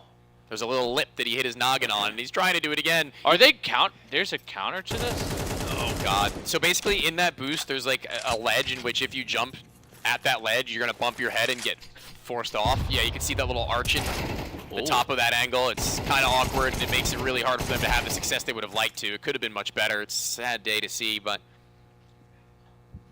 The thoughts were there. Yeah. But now that single rifle of Sandman out of it, and it's Wolfie, the only one with armor and a will to this, but it doesn't matter when you have a 5.7 at point-blank range. It's now become a little scary, and they are going to have to force this one in. Wolfie just... What have they done? I think they just got so concerned with that boost over in arches that they just lost track of time against something that should have not really been much a concern. Brett calls the 4A stack. Brett calls his teammate, I can only assume, in Sandman back over to that site in an additional gamble. Things don't go their way at Arches, but on site, look, there's 15 seconds left. They lose that Halls player, and then they just get desperate, pulling nades on the top side of the site, no less, and trying to stave off anybody on the retake. But there is no retake to be had. Everybody's sitting in corners, landmines, waiting to be stepped on. They explode, and so too does Lag's round count to 5. Just absolutely fumbling around that, they probably had hopes to equalizing this kill. Okay. All right. What's up, brother? What am I to do with this information? Either way, it is going to be that op on Wolfie, already with the opening kill towards Consti. That molly in towards half wall, going to force the tease back just a little bit, but Wolfie going to hold firm on that angle with the little spam shot. Coming up empty, but still showing the presence. That was a little scary. Yeah, in the world, that would have been so much worse, but thankfully for them, composed, maybe by plan, but the utility for Marsborn has dwindled away significantly. Just some smokes and a pair of flashes. It's a lot of smokes. It's the flashbangs they need to be conservative with if their walk-up is to be true and hold towards A's. They want to make sure that they don't fumble in the same fashion they had in the last. This player in the deeper ends of Vino, winery, if you will, is going to be able to find that kill thanks to the flash that Brett had supported him with, but now he needs to play on the opposite side of default as to not be exposed from the rest of the onslaught. He may get lane control, he may get O'Ray to play from this, and he's got a teammate who also needs to be comfortable inside the site, but left to his own devices. Wolf, usually a man you can trust with such things, but this time around, not quite. That will be the site. It will fall. Sandman gets that AWP from Consti, who was the first to die in this round. And out of the players in the server right now for Lag, need to see Consti maybe a little bit more involved at some points in this. It's not even like he's playing bad right now, I don't think. I just really haven't seen him in positions to actually do a whole hell of a lot of anything. And being the first to die in that round, I don't know who had taken him out, but... Oh, this was it. Yep. Yeah. Nice peek. I mean, I think most typically when players peek like that, with the AWP or an AK, they'll try and peek over the top side of the wall. So the nuance there is that he peeks crouched at the gap in an elevation they're not expecting. Consti was ready for him to peek low. Yeah.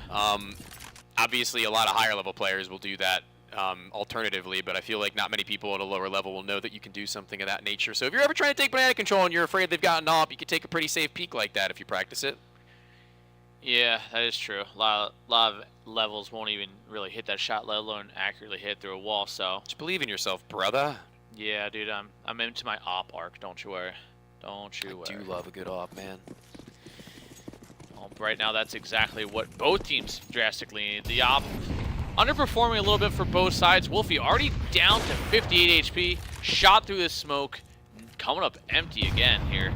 No aggression this time, but it is actually Brett. Sorry, running down mid through the smoke, gets a kill towards Mexico. The trade's coming, and Brett somehow comes unscathed and barely tagged up at all. The Banana players were stuck in that corner, worried about a fight that might have come from the top of Banana, but Brett is who they need to worry about. He's eventually dealt with, but 3 kills, pardon me, is exactly what they'll need from the caller. And, you know, they've got that player at bottom side T-steps. They have 2 players tucked into the cubby at Banana side. Again, worried about something that may come from the top ends, but there's a Molotov on Grizz. He was the player there. Could have thrown it up all that way. A smoke he could have used. They could have 3-2-1 and taken Brett out before things went sour, and they don't, and that really is going to bite. It just feels a little disjointed in how they want to deal with this aggression that's coming their way. I think there was a little bit of lack of communication, or maybe even a little delayed reactions to the communication. Hold on now, though. There's utility, like I said, for Grizz that he didn't use earlier, but he can still put to very good use now. He most certainly has and will. Still has that molly, so maybe he can molly off lane, take a fight in towards the arches, hoping that there's only one. But granted, if lag plays us correctly, it should be a pretty clear cut. We're going to have one player make sound, divert his eyes elsewhere while that smoke fades away. He might get shot in the back, and he does. There it is, a good clean re-execute back on towards site. Grizz doing the best he could. At least getting that bomb plant down is actually a lot more than I think most players would give him. Now lag with a 6-4 lead. Got ourselves a little timeout from Marsborn. Okie dokie. Take a moment. Regather your thoughts for what this is either going to be your last buy of the half, unless you win it, or a save to get all the fixings in the next at 12. Not yet seen them make a decision. Coach Lucid talking. Been a big part of this as well, subbing for them in the EPL qualifiers as well as helping bolster their tactical side, and speaking obviously right now, hopes to bring them to a point where they can pull something together and make the best out of this, which could find them a 6-6 if they reset their opponents. That would be nice. I mean, obviously, I think that, not obviously, but like many a time, I think maybe 7-5 is on Inferno for CT side. You know, 6-6 is also definitely pretty common. Yeah, a couple rounds difference going either way is, you know, it comes down to a pretty common factor. As Grizz is already getting forced off, the molly spreading quick as it should. And it goes 1 for 1. Monum, though, taking a huge bit of damage, walking through a molly. He's down at 36, playing to close range, though. He gets up for the high ground, gets the kill, and somehow it's evened itself out again. Yeah, I didn't think Sandman was getting away with that. Could have very well with the smoke. No, for sure. With the flashbang, too, thank you very much. Good team play there with Consti now. The last in the line of defense in this position where they actually do want to look to stick together. They're going to pull themselves in a unit, chained and interlocked. Incendiary stops them for a moment. Consti can pull himself into a new location, and maybe with that smoke up into his face at CT spawn, he's going to be pretty happy with the call that he's made. Is that Incendiary going to hit his toes? No. Instead, the back of the bomb site, new box, and a second smoke deployed, but he's going to try and play around it maybe. His teammates aren't that far off now. And that spam's just barely off on the taps to all of them. Good Lord, bomb has crossed.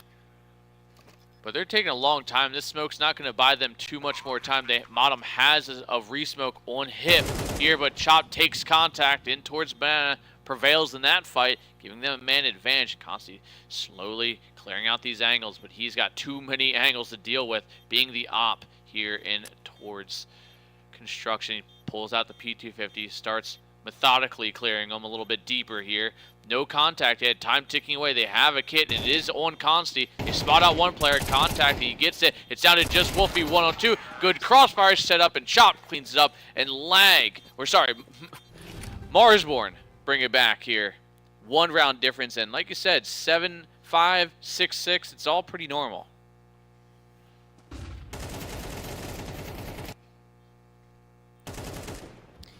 Yeah, well, Chop's top fragging. I mean, it's not like he's, you know, blowing the rest of his team away in terms of impact. He's doing his job and being given opportunities in which he's delivering upon, and that's the sign of a good system being pulled together now. I don't know how much of that is from Lucid just locking them back in that last round in particular.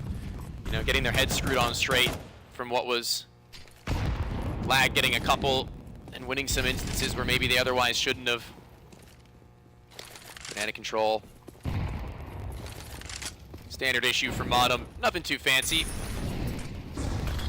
Ready to just do this one on his own while they work the other ends. Modem going down those problematic aggression towards this other side of Archway, and there's nobody in trade for either of those two players. Wolfie is there after the fact, so that's at least good for him to be able to escape from, despite there being a re-aggressor who just doesn't have vision thanks to the smoke of his own design. A second one deployed beyond it, so what's Sandman trying to do here? He's trying to maybe get over top, and you know, nobody's home. Nobody's getting fancy with it. Riz with just this MAC-10. He's going to have a lot on his shoulders here. Trying to bait out a couple shots here while his teammate might be able to trade him here, and that's exactly what happens, but it doesn't. It goes awry. It actually gives constantly a triple, maybe a quad, but does fall chop. 1-on-2 again. This man has been in far too many positions like this. 13-4, and he's looking to make it 15-4 so he can clutch this one up and make it a 6-6 half. Nobody near enough by. He smelled the presence of danger, perhaps, but not to be. He can walk right over that bomb, and they won't be able to do a damn thing about it unless he walks through it, in which they're waiting for him on the other side, in which concludes our half, a 7-5 for that CT. It will be exactly as prophesized. Marsborn certainly not out of this game. They're feeling like they've got room left to cook, but need to see some more of that energy that we had caught in the early wins, breezing along from bottom and trying to get loud and in their ears. Looked not defeated, but just at the end there, maybe a little deflated, yeah, maybe like minorly drained, and you know, getting doubled up like that, tripled in total from Consti is going to make that feel so probably. I think what we're seeing from both these teams is it's kind of weird. Sometimes you see really good trades, and sometimes you see people kind of go off on a solo adventure with nobody close by. My headset's tangled. And I mean, we're definitely seeing lag prevail in a lot of these fights, thus the lead. And now going on to that T side, lag are going to continue to try and keep this presence and pressure up before ever really giving Marsborn the capabilities to find themselves this early round on the pistol, which could just happen. Wolfie taking those first couple shots with those dualies down to 89 HP. A little scratched and a little scraped up, but no real big deal for him as all of lag gather towards top mid. That bomb making its way up towards apartments. Chop spotting out nearly everybody but one, and there it is. Wolfie gone. The duelists can't quite find it. The raid boss continuing to find these kills, and it does. It trades back in pretty evenly. 3-on-3 post plant again, but here comes the hurdle of no kit. Yeah, that's going to be a bit of a bummer, but one flashbang that's pretty nice. It sets off maybe one of the two sight lines, but when they're both tucked, one head down and the other in the pit awaiting his time to strike, one of them will succeed. The next will get their time in the limelight, and only Monum will find a thing about that one. It is going to be a pretty even sweep at the ends there to what could have been more catastrophic. 3 stand tall. Lag. This is their opponent's map pick, like I said.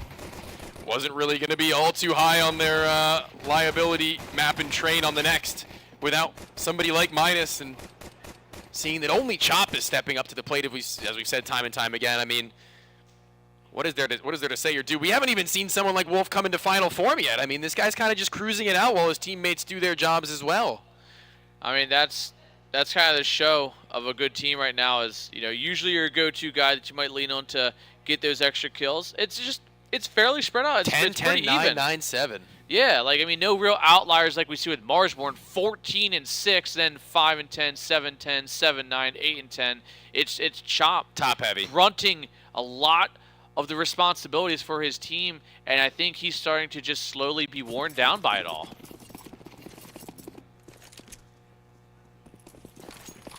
Down to just these USPs. Nades up towards top mid. Very cautious stack on towards this A site for Marsborn. And it seems like lag reading this one pretty perfectly. Throws that early utility up mid, and then they rotate themselves right back in.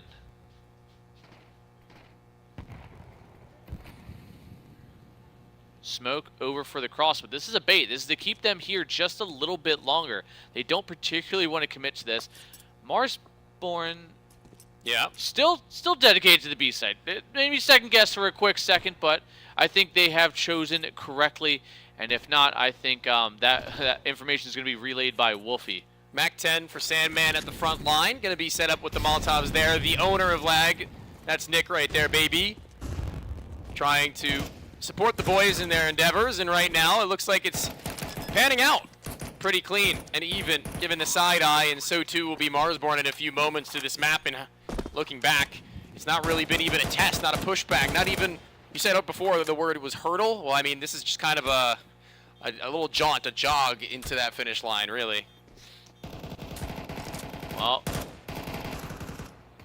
maybe these CTs set up for a little bit of an exit here, but it seems like they might just be walking into the grinder of the MAC-10s as they start chipping away and chewing at the heels of these CTs. The Glocks come out, they push forward, and it all really doesn't matter because at the end of the day, Lag will find a 9th, and Marsborn still falling flat on this second half. Absolutely, man, and that's, again, Brett getting loud, maybe with his team, maybe with the other. Won't matter, though. The in-game leader is certainly directing the ship in the right direction, maintaining course.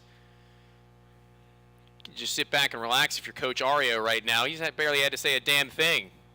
And that's a good life as a coach when you can sit back and smile. You know what I mean? Put a smile on your face, man. He looks content. Yeah. He's like, it's good. The job's not done. No, not till And that's a good it's coach. over. That's the mark of a real good coach. Yeah, yeah. You're tentatively excited. I think Marsborn really need to step it up and just start Stoic. Yeah, we see that. We said early on that mod him. You heard him round 1. Now You're he's not quiet. hearing him anymore. No.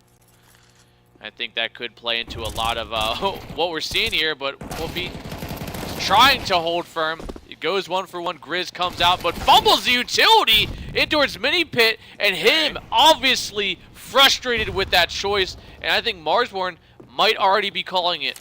I kind of have to. I mean, their next buy round is not going to be pretty unless they do. So, 3 rifles, a full belt almost on Viz with 1 on Modem.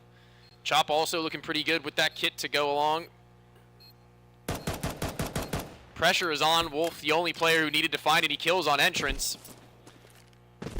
Some rounds on that CT side, it was Brett being the initial aggressor. Many a time at Banana, it was Sandman. Now that we're going into the offensive, proving that he's a aggressive asset is Wolf.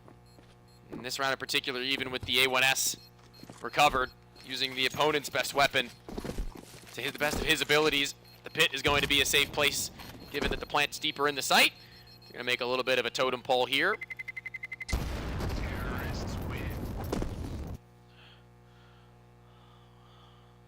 Keeping things neat and tidy in this best of 3 if they can put this one in a bow. I mean, it's looked pretty convincing, very convincing in that round. There was barely anything to talk about despite that being a full buy for the both of them.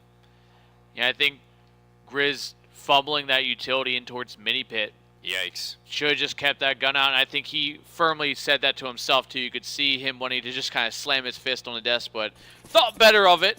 Instead, just keeps the thoughts to himself probably at this point, realizing he may have blundered a little bit. And some quick aggression up Banana already. They're starting to run it up, speed it up just a little bit here, realizing they can just kind of win. A little bit of team damage early on in there. Viz finds one, Modem finds one finally, and a little bit of a resistance, a little bit of wall to put up here against the flood waves that Lag are bringing into this site. Chop wanted to do something a little bit extreme maybe there, I'm not sure, but he wasn't given the room to Mason, finding it through the wall to where Viz has no safe place to play, but when it's blown, Chop will catch his kill and keep things looking pretty nice for the defensive, but a post-plant, and where Wolf's got a smoke, his teammates got an AK-47 that he can be highly potent with, and they're relatively low on top of that. The nade will do a minimal amount of damage, basically nothing, marginal. And now going into this one in through the smoke, they may look to blow it, but one's playing inside. It's going to be the drop on them from Wolf as they're pulling nades to both of them. Get your guns out, boys, because there's somebody waiting from you in the mist. This may be the moment, and it's going to have to be if they want to pull through. They both face the smoke at the same time. Consti does it for him. Gets the player in the backs as well. Calms it over. Head down. A duck and a bob and a weave, but Wolf exposes himself for a second too long, and it's Chop for the clutch. A 1v1, much needed in conversion. Wolf had the right idea. He really did. He was just a step away. As soon as he, a lot of players you see sit in that smoke, they tend to just wait till they hear the sound of utility being pulled and thrown, and that's usually when. Wolfie knew he had to do a little bit more, knew he had to probably find a double, but just the timing was just so bad. That smoke faded right at the top of the flash. He caught the side of it, sprayed wide, couldn't really do much. His teammate really put him in a good position. A one-on-one was just one step away from really having that round, and now Marsborn maybe hopefully finding something for Chop's sake at this point. 17-7 right now. We got a game on our hands, perhaps. That was an all but necessary retake. Something they desperately needed. And when that one works out, despite coming down to the wire, I wonder how honest they've kept their money. I wonder where the dollar signs are for the boys of Marsborn there. And up for Wolfie. FAMAS's for Viz and Grizz. Who else? Keep it uniform. AK-47s against them. And already, some of their players are without a major amount of utility. I don't know really what that's going to come to mean as far as the setup is, but more often than not, you'd seen Lag take a step back in their bomb sites, and that is a really early smoke for Halls. Were they expecting maybe like a fast rush or pop? Because I think that's a little bit misused, and that's going to leave their A site a little weakened later on if Lag can successfully bait out more. Yeah, I mean, we're only really seeing one smoke left, and that's on Chop. He's on the B site. Everyone else just has a molly for Grizz, so thankfully for them, though, they chose to walk into the op of Wolfie, who's finally maybe hitting a stride here. He's found 2 in pretty quick succession here. Lag now slowing it down and contemplating. They really want to continue to challenge the big bad wolf on the other side of that smoke.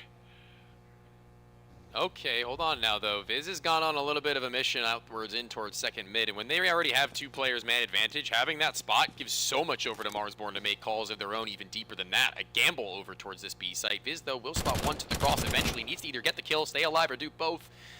He will do the former. Doesn't rotate back in towards the site, but he gives information over enough to Grizz to where a 1 versus 2, he should be enough to at least keep them at bay for a few moments longer. His backs are turned. They weren't expecting there to be anybody more on scene, and Brett's got a 1 versus 5. This would be a career highlight, and not even close when Grizz wants to run you through. That box is as thin as can be, and his FAMAS will prove it. Thin and frail, just like this potential lead that's starting to, you know, maybe slip through the fingers a little bit there. Wolfie, great timing for those shots there, finds that quick double, and again, kind of like you said, Viz in a great position to get information and kills. He had to do one or the other, ended up doing both, and nice shots there towards the end. Grizz maybe a little bit happier with himself now with his performance, starting to inch a little bit closer in to a 1 KD.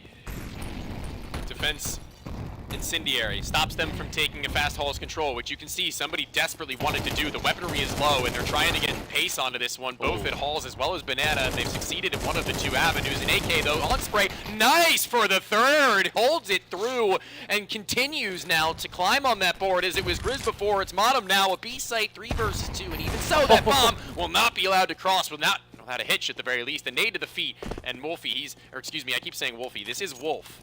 The other guy is Wolfie. That's Wolf. He's in a 1 versus 3. Told you it would happen a ton. I'm sure I've already said it myself, so don't worry. I just haven't realized it yet. Wolf inches his way up. His position very well known. Catches a little bit of a nade, but doesn't matter. Grizz from behind. Now we know. Grizzly Bear wins versus a Wolf. Beats Bears. Battlestar Galactica. What? You know what that's from? The Office. Oh. The show that like half of the world hates and the other half of the world thinks is the greatest thing that's ever graced the earth. I just haven't really watched much of it. I hear the Marsborn owner is here, in addition to the Lag owner, so a lot of the organizational representation coming through, so that's cool. Thanks for supporting the North American Counter-Strike scene. We need it. Thank you. Wolfie drops some of his nades, singular incendiary in particular, in response to the top mid smoke, stopping them from flushing up through lane side all too quickly. But they've still gotten that. It wasn't going to be a rush or anything. A buy similar to the last, still very deep into their pockets. They've invested, but with more rifles in the contrast, but there's still numbers to break apart. This is a very isolated position for Viz, a one and done effectively, unless they just go unclearing him, but there's a crossfire set, and that is going to be the biggest part.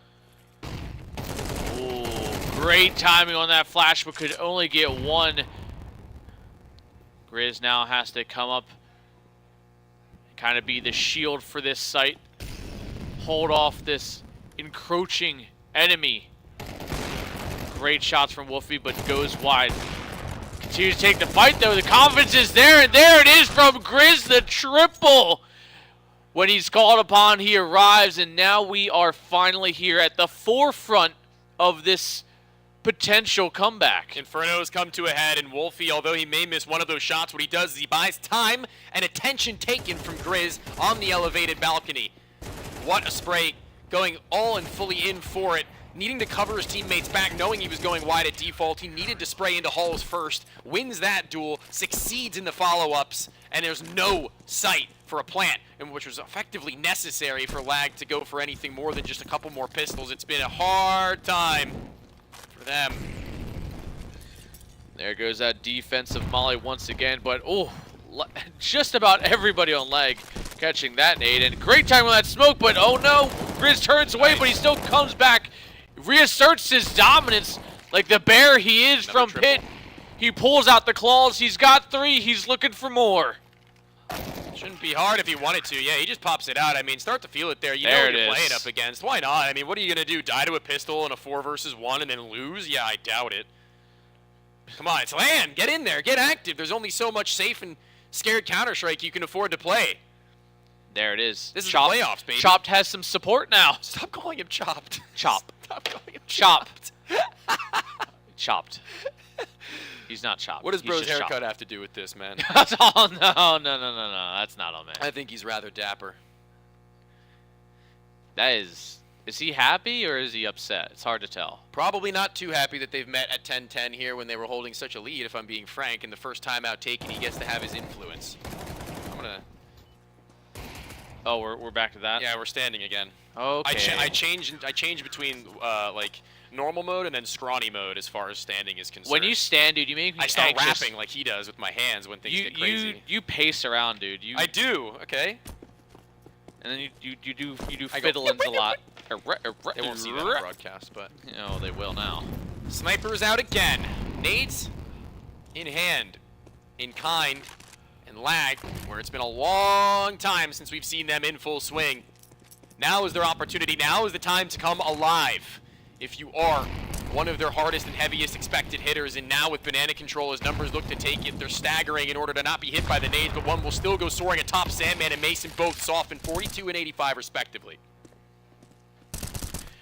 Great late utility here. Can win rounds. Good chip damage, good slowing. The return nades from Lag falling pretty flat. And there it is. Modem still has the smoke, and he's going to re-smoke it. He even has the molly to throw down if they want to really challenge it, and Lag a little bit befuddled what lays before them, a wall of smoke that now they have to wait out patiently or rotate out. They're choosing to stand firm with 50 seconds left on the clock. This could be a very active and reactive hit. Modem has a T-side Molotov, I was trying to say, and that's very, very good for their rush to come through. With nades dropped over from the player next to him, he's going to be the one to try and dish out the damage as well as call the information. He's getting loud, calling over to his team what he's hearing, giving out the read. There are still 3 players at A, but they should be ready to make that bounce if they require it. And Chop just playing beneath. They're going to be playing in tandem once this comes through. And again, all that utility that Modem has will afford them to do any moves they want to make in the mid-round, but it's 20 seconds left. There's no other options. There's nowhere to go. They've got to pop through the smoke, and they've got to do it now, and they've waited too long. It's that Molotov that I was talking about, but when he goes down, needs Chop to swing into action. There will be no plant, not unless he's dead in the next couple of seconds. It's going to have to be a knife out. 1 player in the smoke. Good luck, Consti. See you next round. Welcome to 11. There it is. Long. There it is. The lead's Needed taken. that. Needed that from Viz. You see Viz, he's getting active. Modem still, he did everything he could. He did everything right. He bought the time. He played it to perfection. And that is what he needs. Sometimes it's not always about the kill, but it's the presence. And that is what he did. He relayed that information. He was quite literally the canary in the coal mines. He had to die for his team to succeed, but it's okay. Being a martyr has its privileges like the lead. It's really not much of a silver lining. I'd call it more of a bronze for Consti to get that sniper rifle at the end of that no-kill reward as the time had expired. He gets his chance to fight back. Gets his chance to be one of the more integral pieces to whatever the plan that's been put forth is with utility amidst them. It is that sniper rifle beside them at this banana control being tempted, but I think actually if my eyes aren't deceiving me, it's Wolf who's just trying to sell something over towards that A site, lobs out of smoke over towards arches. Wolfie has been a consistent lurk too. Yeah, and probably the best for his roles right now, but with these weapons, it's not going to be very expected that he does much more than maybe a late lurk in activation, but here they come. Onwards and inwards, smoke to CT spawn, no flash to go over yet. One will eventually hit the floor, but it won't blind Modem enough. He'll continue to spam that smoke and successfully find the kill, but the bomb again has crossed. It's a post-plant with that op that needs to be everything. There it is, Modem again, trying to buy team. Time for his team, and Sandman just getting out of him, 14 HP. The follow-up molly just short, but it's okay. This is doable for Marsborn. More than doable. I mean, unless they just fumble to this op who's in a one-and-done position, stuck at first oranges, then it should be the easiest retake of their entire lives. It's going to be the walkthrough in a mere second here as that smoke hits Banana. Now they can activate on the flash. Here it'll come. It'll go over top. A peep out from the Tech 9. It's Sandman to strike first and onwards. As they're going to play off one another in jiggles. In jest, it'll be Mason to just try and play with them, toying with his food, tapping away the first. One's on the bomb. Needs to stick it through. His teammate will cover, and it'll all be fine. Although the heart rates rise, it's this map eventually that looks like it is ready to be Marsborn's. But one last purchase. Easiest retake, he said. I mean, it should have been. That was worse than the 5 versus 3 that Falcons lost. So if we were going to shame them for that, then yeah, this would have been... Oh, no, it's just par for the course for 5v3 retake there? Yeah, that was... Also, what's pretty easy. What's the overall value for Falcons players? Overall value? Not even close when you're comparing it to Griswold Jr. That's what I'm saying. You expect Falcons to win that. Marsborn... No. I'm saying he's worth more than them. Oh, yeah. Are you kidding me? Griswold Jr. People have been knocking at Marsborn's doors for buyouts, and they just can't seem to afford them, man. These guys are high priority. Wolfie trying to get a little bit active on the top sides of Banana. Needs somebody to try and regain the respect that he had attempted to earn. Chop will be the one to do so, and he knows that there are so many on this other side as well that they will not discover him. I like won't that. reveal his location. He's blinded, though. Oh, no! Dropping his gun inside of the smoke. It's a double down. Mason's in. The site is theirs. It's fumbled. It's collapsed. We've never seen the B site this week. I'm not sure if he thought he killed somebody in that smoke and was trying to grab the AK. I'm sure that's what the thought process was. Grizz finds one. 2 on 3. They're going to still give it a little bit of a go. The money's there for them for the next round, so they can commit everything to this. Lag need this. They need all the rifles, so anything taken away from them is going to cripple them that much more. Consi, he's got something to say, and it comes in the form of a big green gun. Monum going to scoop it up, play for the exits now. Just misses the shot, though. Do you smell that? Don't. Smells like overtime, baby! No! We don't need this on map 1. Cooking something up right now, Lag. Well, lagging behind just a little bit. But in all honesty, in all earnesty, this seems like there is a very real chance for that thing you just said that I refuse to elaborate further on. Marsborn, though, they got the money. They got plenty of money, actually. A good Grizz on 11.7.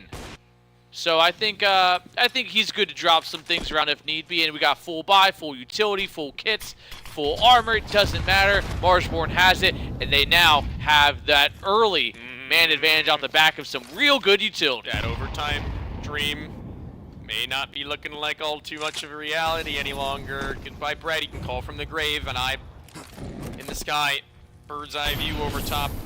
Ooh. Try and puppeteer this one and leaving Sandman to be the one to entry, and what a better time to do it. A double in, and everyone who tries to step into his domain gets flushed out.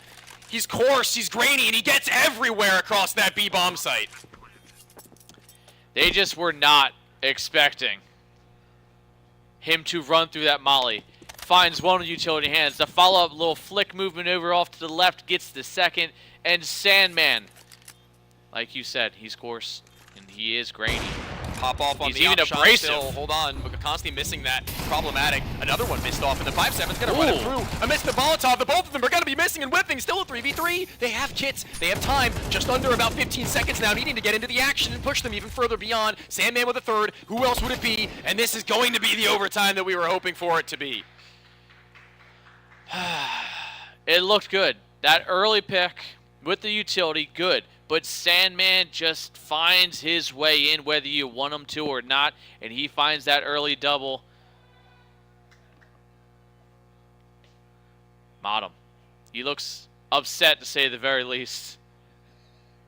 Focus, Tony. Focus. I had to sneeze. Oh, I know. Still back there.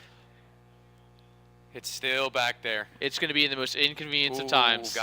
Oh God, I can feel it building. Just like I can feel the momentum of this best of 3 already beginning to ramp up in map 1 of all places. Honestly, I would say this is, you know, still pretty good for Lag. I mean, they got to be feeling pretty good to take them on their map pick this deep, and the closure of that was always going to be the final goal.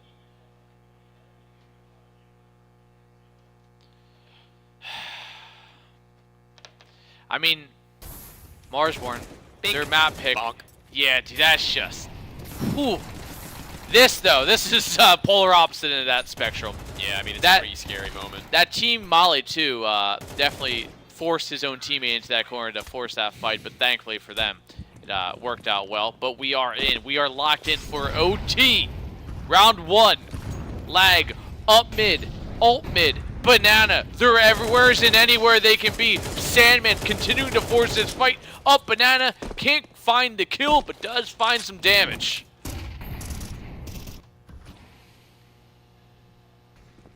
Stalling out in halls. Needing to. No other options. The smoke in the boiler, one that gives the opportunity to Wolfie to just play around this pillar and try and hold on to dear life for his rest of his teammates actually to settle in the site with 4 now in total. Interesting. Actually, no, he's actually deepened himself. I thought he was going to stick around, but he pulls himself closer and closer. A unified affair. And in a minute, you can still feel that things are pretty hot as far as the heat maps of players should be concerned. Marsborn not really wavering from this. I'd say neither team are currently wavering. I'd say they're kind of brimming with excitement. So we are going to see a little bit of reposition. Wolfie steps back, finds himself in towards arches, takes a little bit of view. The right angle to pick here. He's going to have to drop and make this one quick. They're going to force themselves in towards lane and apps. The swing comes in, but of course Grizz finds one. He's been great from here, but he can only get one. Viz, close from arches, sprays through, finds one, looks for more, and he does! I can't believe Last that! bullet in the mag gets him, and Sandman, he's left again, and he is the dreams and the nightmares for both him and the enemies alike. But Viz wants to make it 4. No! Sandman puts him down. Chopped him bottom. Last up here, finding it. But Sandman only good for 1. Marsborn find the first round of OT in a very blow-for-blow round. Dude, Viz honestly offers up a lot in going for that. In going for even one of those 2 kills, he gives them a chance to even up, or rather take advantage of that score at a 3 versus 3 before the bomb is even planted. Him finding 1 and getting away, cool. Him getting 1 and dying, also fine. Him getting 2? Yeah. That's wicked. I mean, just look at this. It just makes it a nightmare scenario, like you said. The dreams, I mean, they were once alive but crushed. Sandman, he's the one who's supposed to be leaving the sand in people's eyes and their dreams, and they'll be nice and whatever the hell. And waking up with the crusties. You eat the dreams of many to prolong your life. Yeah. Which is the goal for Sandman here. 21 and 16. Now it's starting to look like each team has a little bit of a standout star. Yeah. Chop. And Rizzo, and the standout star put down by the star of Marsborn currently. But he finds himself a second. Chop. He can't be put to sleep. Mason, head shake, noticeable. Is the body language in response to what's gone down in overtime to where they're already on track to lose that 14th over to Marsborn.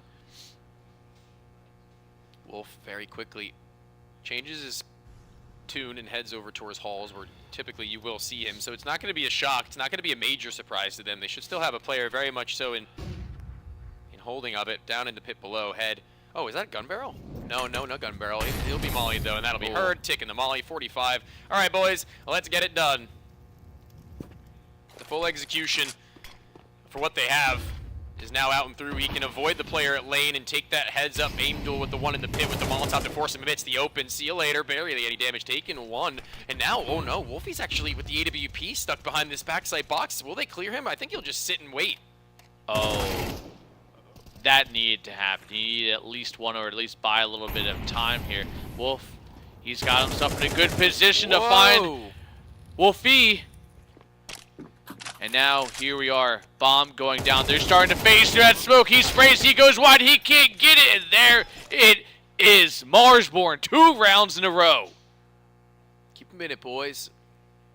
Keep the energy up and high, rolling into the second half with 15 would be absolutely stunning. Grizz having a lot of input at the ends of that round and trying to keep his team on track, trying to give them ideas perhaps for that next round, in which overtime may get a little dry for the caller and captain sometimes, every now and then. Obviously going this deep into a game is about as close to a regular Counter-Strike match, global offensive rather, that you'll ever get anymore. That 16 is the magic number. I feel like Marsborn are just built for OTs at this point, whether they like it or not. Yeah, hope that they can do better on the conversion than they did yesterday, though. Oh. Sandman going on a little bit of a spree here, and he did. How does he get two? Almost the third, but Viz finally silences the man. But for how much longer will he survive? He finds two, but it goes out and gets traded. So, and it seems like it is going to be lag, maybe getting themselves one round here for their little bit of a T side. Nobody on the other side of that smoke when the HE reveals if there were to be any sneaky beakies. It was, you know, Wolf in that last attempt to try and sit in that smoke, but it was a lot worse of a scenario for them. A man down this time reverse that. And they've got a beautiful post plan. I mean, another incendiary can go even deeper if they'd like, and that's just going to stop them from getting atop the bomb, first and foremost. A quick jiggle out. Wolfie, the one to stay alive at the sacrifice of his teammate at his side. Goodbye, as it's Consties who holds his line. That is at least one, as you say. And, you know, Viz, a little bit of a late game player right now. He's really starting to come alive and really starting to show them what it means to be, where he gets two in that round, a couple of doubles previously, noting that one where he had sprayed them down over the side of the smoke. Again, risky, but a risk that pays off, and one that you can look back on in reflection and say that it may have gotten them to this point. But what it shouldn't get to a point is relying on, you know, one player to constantly find these doubles. Sandman or Viz. Sometimes you have Grizz. Little Viz, little Grizz, doesn't matter. It seems like this is coming down to individual performances over team performances. Well, that is Inferno in some ways, but I do actually also agree that in many other ways Inferno does cater to team play, which we're not exactly seeing as well. Whereas Lag were better at that, I'd say, on their CT side. But let's see if they can do that here. I was hoping there was going to be a contact in towards apartments, but again, the defensive mollies that have been consistently thrown thwarts Marsborn's abilities to want to run in there quick and get that space, which, you know, by design is exactly what you want.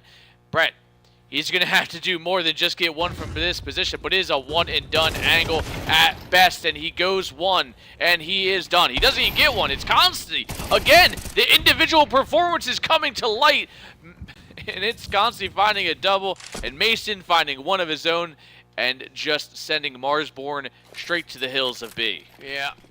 Running it back, it's Sandman who holds that line and had just thrown the smoke, and Grizz hearing that takes his timing to walk in for the duel. Very well done. Plant is on. 2 versus 3, but this difference to the ones we'd seen before on this B-bomb site is that they've got much deeper control in CT spawn. Not only the first smoke, but a second in rebuttal. There's nothing out here but a flash and a nade from Consti. I think he's going to have to blow that soon enough, or they're going to be sitting ducks. They got double mollies, too. They can continue to just hold them off, and it's going to be all three CT players here. And if he takes first contact, there's the flash they need. Comes in, swings, Grizz finds one. One's going to be pushed up in the site, but they are completely separated. Molly goes out towards New Box. That's an odd fight. Grizz just has Molly for bomb, and I think he's bought enough time. And the kill, and there we go. You see the excitement on his face. He's known what he's done. But that was just a very odd choice to molly out New Box. I don't think it was a matter of choice. I think he wanted to do it where it would bank off of a wall, and he kind of had to just panic let it go because he saw the player, perhaps. I think that's probably, like, the best explanation. Otherwise, I do agree, but a really nice setup at the ends there. I mean, that doesn't get much better given that you're a man down, that they're all just stuck behind your freaking smoke.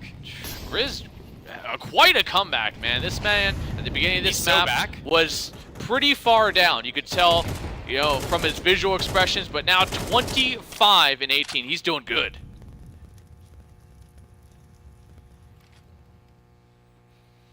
very, very quiet take-up banana perhaps now as they just go for their creeps and their crawls. They don't want to do a whole hell of a lot in order to give away the game, and over time they're holding on to a lot of this utility in the late stages. At 1:20, I wouldn't call that late, but late as far as banana control is concerned. Will they throw retake utility though? Because that could be exactly what the doctor ordered for lag. There are 3 players here. No! One of them is too wide to the swing too soon, to which Consti's not yet set onto sight, not yet set onto scope.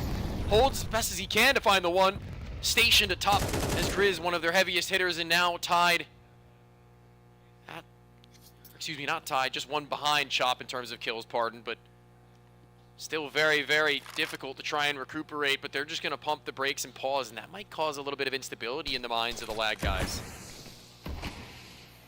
Good timing on that smoke from Consti, realizing he's pretty much solo. He needs to buy as much time with 35 seconds left. I think it's going to come down to if Chop finds something here, it's going to keep these CTs here. But instead he finds something better. Position area advantage. A little bit of a labored spray, and there we go. He's locked these CTs in. It's... Oh. Oh, that might be the wrong move, and they don't know it. They're sticking to their guns right now, Lag, and that's something that I think Brett has actually been really good at holding his own and not wavering. This is a round that if they lose this map. So with this call, it needs to be everything, and when they aren't aware of the position of the first, it was the next in Brett that needed to jump into action, that needed to be the difference maker, and when Consti is so far ways away... Wait, Lag won the round. They didn't plant in time. Everybody just said what? I thought they had it. I thought they had the time. That's insane. They called a rotate, thinking they were probably 2-2 to a site. Of course, they thought the rotate went to B. Yeah, Hold on, I gotta watch the replay on that. What was the timer? It had to be like 3 seconds when they got to that. It had to have been, because he was like, they even stuck it down thinking they had it. Yes, 3 seconds. Really? Like literally, like just ticked to 2. Oh god. That was a little bit of a fumble. Well, again, it's you know, Brett who holds again to his guns, and that's something you kind of need. It's live and die on the call. It's gonna pan out this time around. Brett had a really hot beginning to this regulation, but kind of petered off regularly. He started to run it down into positions that you would have expected him to have some say, but now 10-24. That's the calls that he really needs to lean on. Brett, speaking of him, down to an MP9 and 66 HP. A lot of that CT utility already gone. A nade, a molly, and a flash is all Lag has left to hold off Marsborn for 1 and 10 seconds. So they got to take the fights, and they got to take them soon and fast, and the op rings out from Consti onto absolutely nothing. The nade goes out, finds nothing. Here comes the flash, though. Here comes a banana. Good trigger discipline from Sandman, but he can only find one. Constantly quickly holding for that angle. Doubles back into the halls. The flash is pretty on point for him, but the second even better. If he wanted to go reface, he would have been a blind man, a dead man if he goes in for one more peek. Perhaps no, the smoke will plume, and he'll be given coverage, and right through it is Mason at the same time. What is this? Are we setting ourselves up again? Grizz sticking the bomb down. Smoke does get parted. Molly out towards construction. Going to divert possibly those CTs. But now that CT not smoked. And Grizz maybe taking a little bit too much damage from his own Molly. 42 HP. He takes the first fight. It's down to Brett into a 1v1. Brett versus Modem. He has to push this one quick. Both on pretty much equal health. AK v AK. Positioned. Node! And there it is for Brett. He finds a double. And we're going to OT2. That's a reset, baby. That's the second overtime, and where maybe a revitalization from the in-game leader, and Brett will give them a second chance at life. Yeah, I think he needed that for himself as well. 12 and 24 currently. Brett, somebody he's good. He's stable. He's usually pretty firm on everything, like you said. Whether it's the calls or the position. But right now they need him, and he came up with spades. Just a good hold, too. That repeat from Consti was a real big gamble as well from Coffins, and thankfully for him, he came up and Modem jiggling maybe for the information or maybe for the kill. Cost him his life and the win. Everybody's sitting on the edge of their seats right now, seeing what the conclusion of this map will be. And we're just getting started in this series, man. Yeah, this is still map 1. There's so much more to be done. If you are Marsborn or Lag, a walk down through mid, though, and immediately the momentum the Brett had built has been cut down to size by none other than Chop.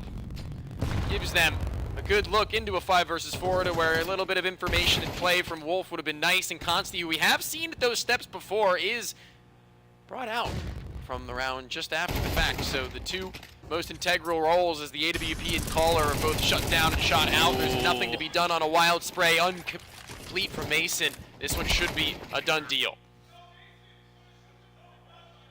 What did he say? He said, yo, Mason, you want to shoot? I don't know. Between us more? I don't know. More often? That's what he said. Between us more often.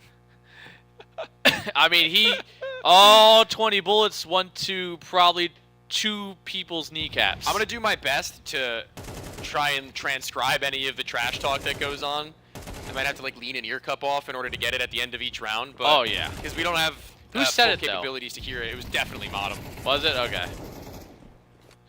I called it a vague amount of it. Actually also getting a little bit active. I feel like they're all, you know, at any point you get, I mean, I feel like Grizz is usually like the quiet one of the group. Yeah.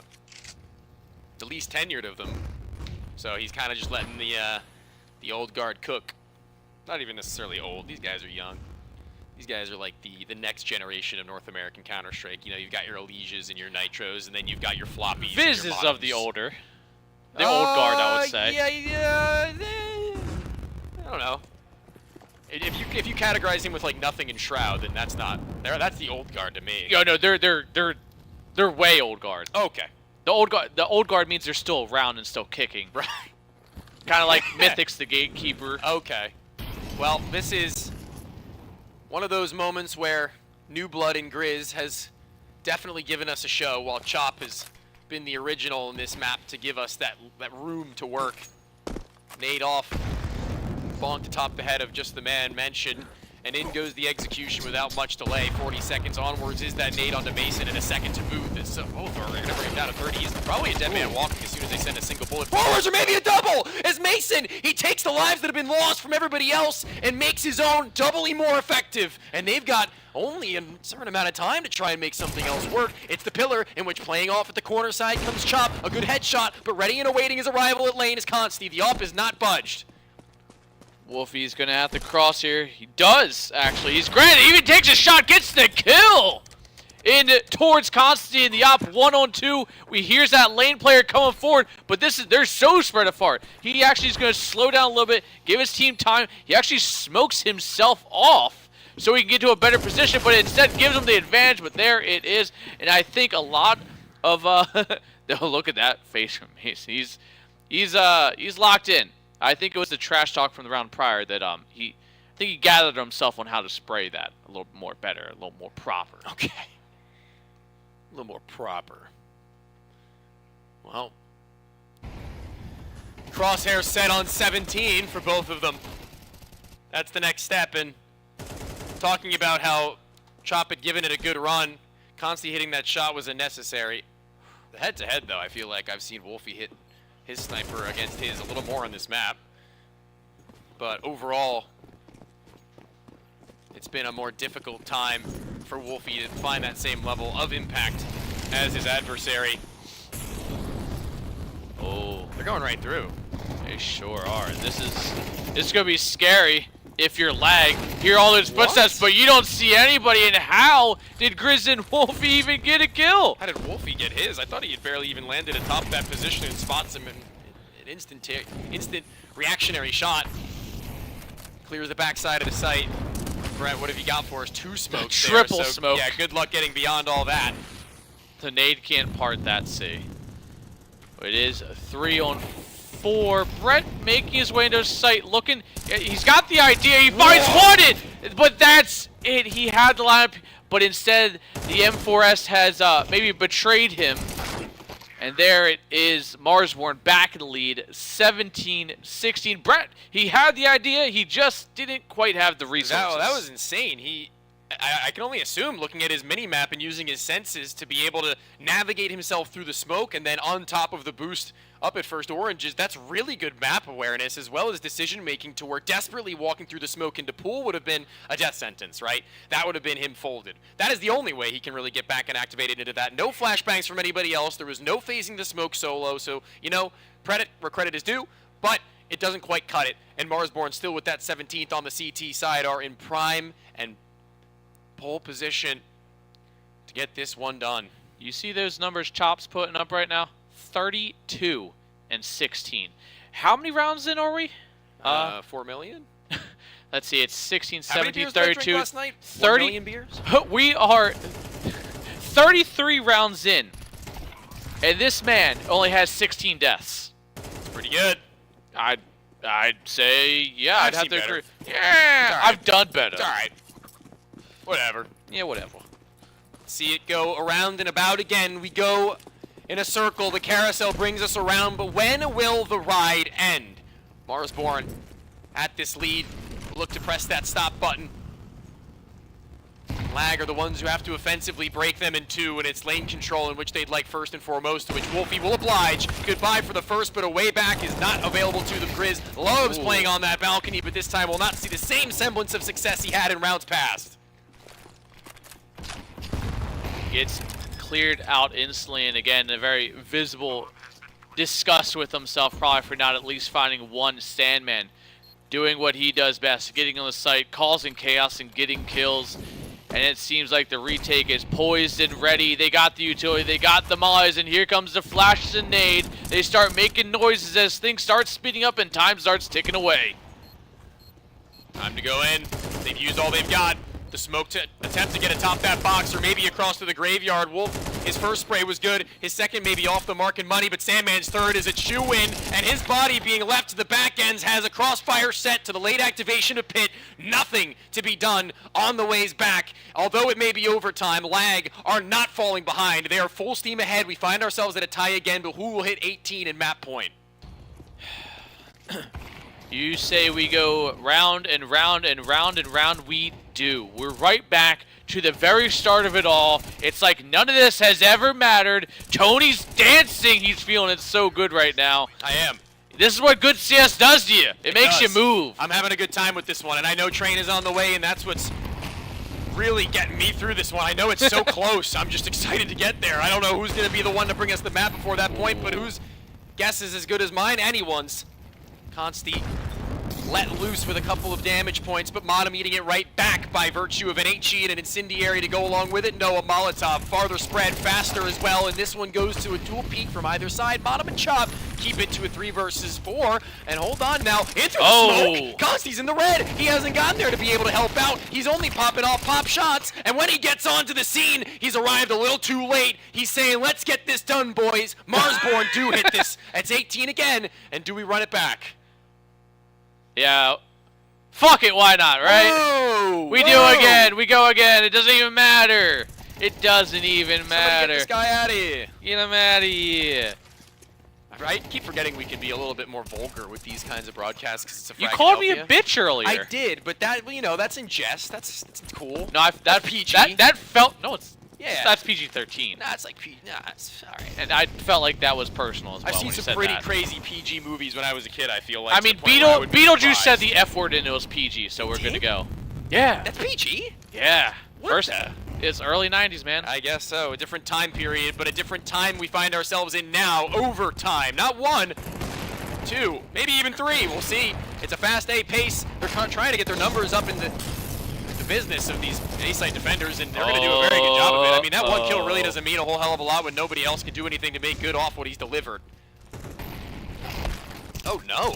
Oh no, what's happened? Oh Consti no. was posted, and he tries to unzoom and resume, and no one is seeing any of the flood in. That's Marsborn in a 1 versus 3 they will absolutely take. Consti with a grave mistake. He was there. He was there. He was locked in. He knew. But it was just his own teammates crossing in front of him. The unscoping, rescoping, scoping, it just fell a little short. And it seems like we're a little bit stressed right now.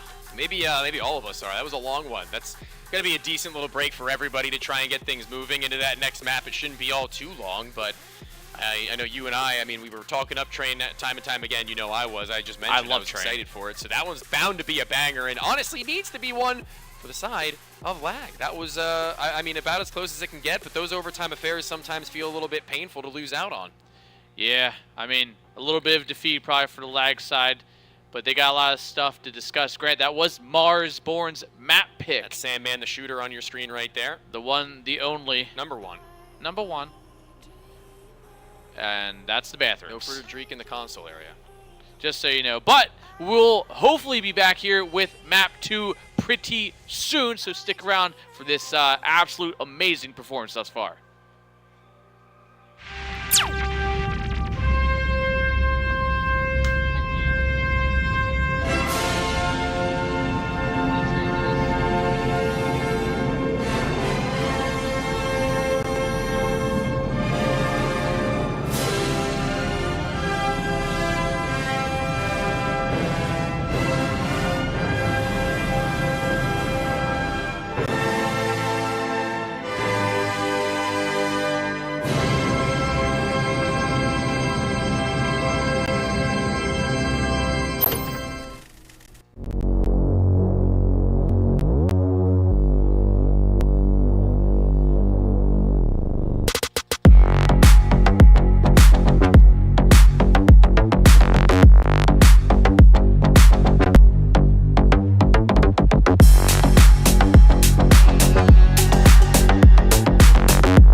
sure. We did. And I do sweat.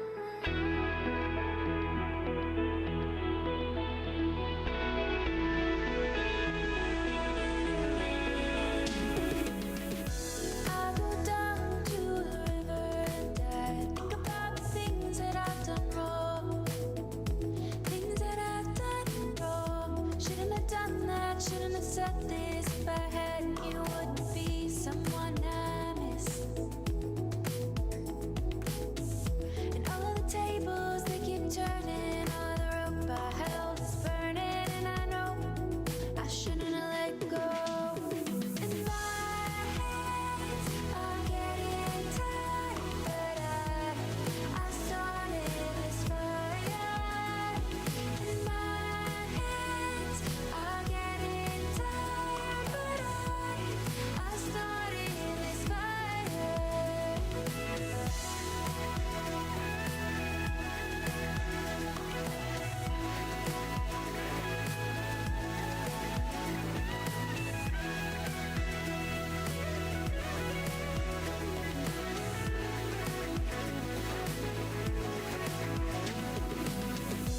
I walk along the water and I see my reflection in the lake. And in my mind I paint a picture all the roads that I walked with you. I can't help but wonder where I went wrong. Shouldn't have said this, did I mean it? Would I open up and plead for it? My hands are getting tired, but I started this fire. And my hands are getting tired, but I started this fire.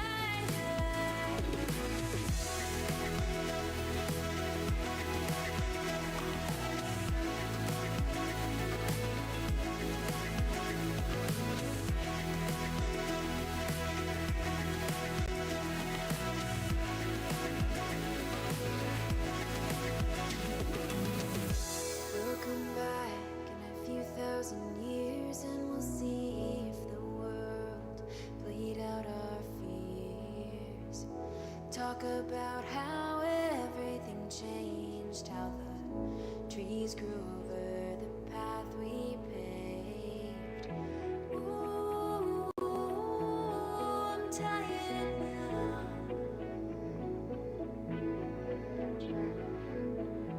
Ooh, don't you know that? Don't you know that my hands are getting tired, but I started this fire. And my hands are getting tired, but I started this fire.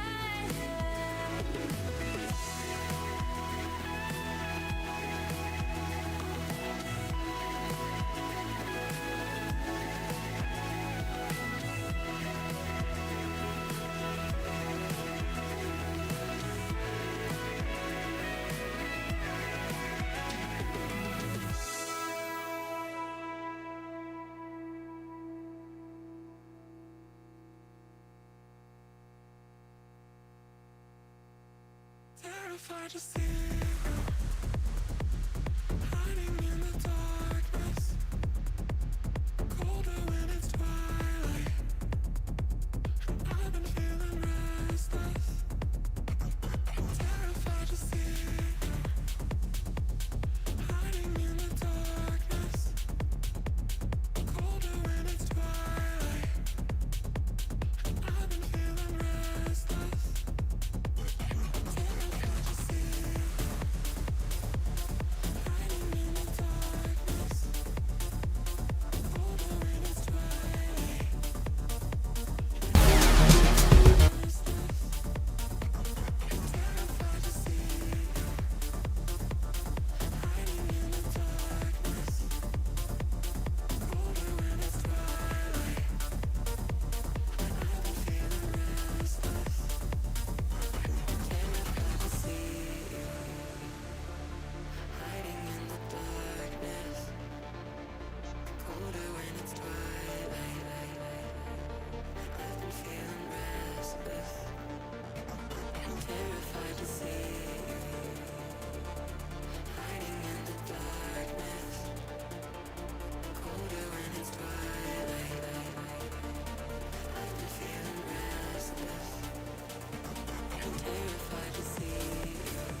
Is there something on your mind that's haunting you like a ghost?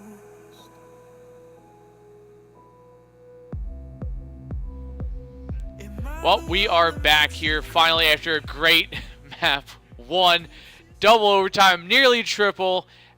Tony, how you feel, man? Strain time, baby. Choo choo. We left the station officially. I am so excited for this one. Seeing how close that last map had come, you know, a little bit of heartbreak perhaps, but we move on to the next, and we're gonna have to hope to hold our heads high if we are the guys from Lag. I mean, this is supposed to be their kit and caboodle. It's supposed to be their home turf, and needs more OT? No, we don't. Surely don't. I don't know who said that, but you can shove it. Wasn't us, that's for damn sure. Yeah. Well, I mean, right now we saw a really good performance from Lag, taking obviously Marsborn the distance times a little bit more there. Are Lag in control, you think, or do you think they're kind of not feeling too great? I'm really interested to see what the early game is going to look like for the side of Marsborn. I want to see what they're set up now with Viz in the fray, if it's shuffled any of the positions around, you know, defensively. I want to see who they're going to leave all the onus on to be a playmaker on CT side, where you kind of have to make some hard decisions on times where, again, it goes really, really late into a round and you don't have a lot of control. Somebody's going to make the move, and we're going to have to wait and see who's the one who's going to be pushed into that position. I mean, you know, from the way I feel this this map really is going to boil down to is who really has that better CT side, that more consistent CT side, and maybe ends it off on a little bit higher note. They can kind of carry over into that not always so great T side of Train. Yeah, and I'm curious to see also, in addition to that, the pace in which Brett will take in the beginnings of this game on offense. I want to see what their pistol round is going to look like, because that may set on for, you know, a caller in Brett who I think has a lot of versatility in being able to call fast and slow and being able to change the pace with reason, rather, without just doing it for throwing caution to the wind. You know, and that's something that I think that I'll have to respect early on in this game if they want a chance at closing this one 2-0. I mean, we saw Brett's calling. It showed a little bit of cracks, but also showed real promise too. Not rotating on a lot of these sites where you would probably call a rotate. And I think on a map like Train, quick and decisive rotates can be good. And there it is. They are speeding it right up. They're already on this site. They're already about to get this bomb. It's going down. We are 20 seconds in, and the bomb is planted. It's exactly what I'm talking about, dude. Look at this now. Trying to get atop that site and keep themselves covered from Z. They will do so successfully, and leaving the players who were previously walked over at the B site looking to clear other extremities before finally coming through into the inner or outer bomb site, rather. It is Chop to find that first incision with Grizz alongside. It's Wolfie who's found himself just as much, and they're going to be battling back, but stuck in that corner. It's the player in Pop who needs to fight outwardly, and Mason does exactly that while Brett does a dance on the back of the bomb train. 3K for Mason, and they're on and hot to the races. That is just heads up play. Realizing you just need those people to swing out from Z into Mason's crosshairs, and it's just shooting fish in a barrel, and that's exactly what happened. He ends it off with a triple. That quick, explosive energy out of T-Con is just exactly what Lag need here on, you know, their map pick. USPs, one flashbang. Magic one, perhaps. It's going to have to be something nuts onto a late walkthrough, perhaps, into T-Con. Not blinded in the slightest as Sandman, and I think actually it might not have been used. I think they just ran it through, and although there's a TK, it's a singular weapon that's not going to even be cocked in time to figure out any more frags. It's two players killed by the finish.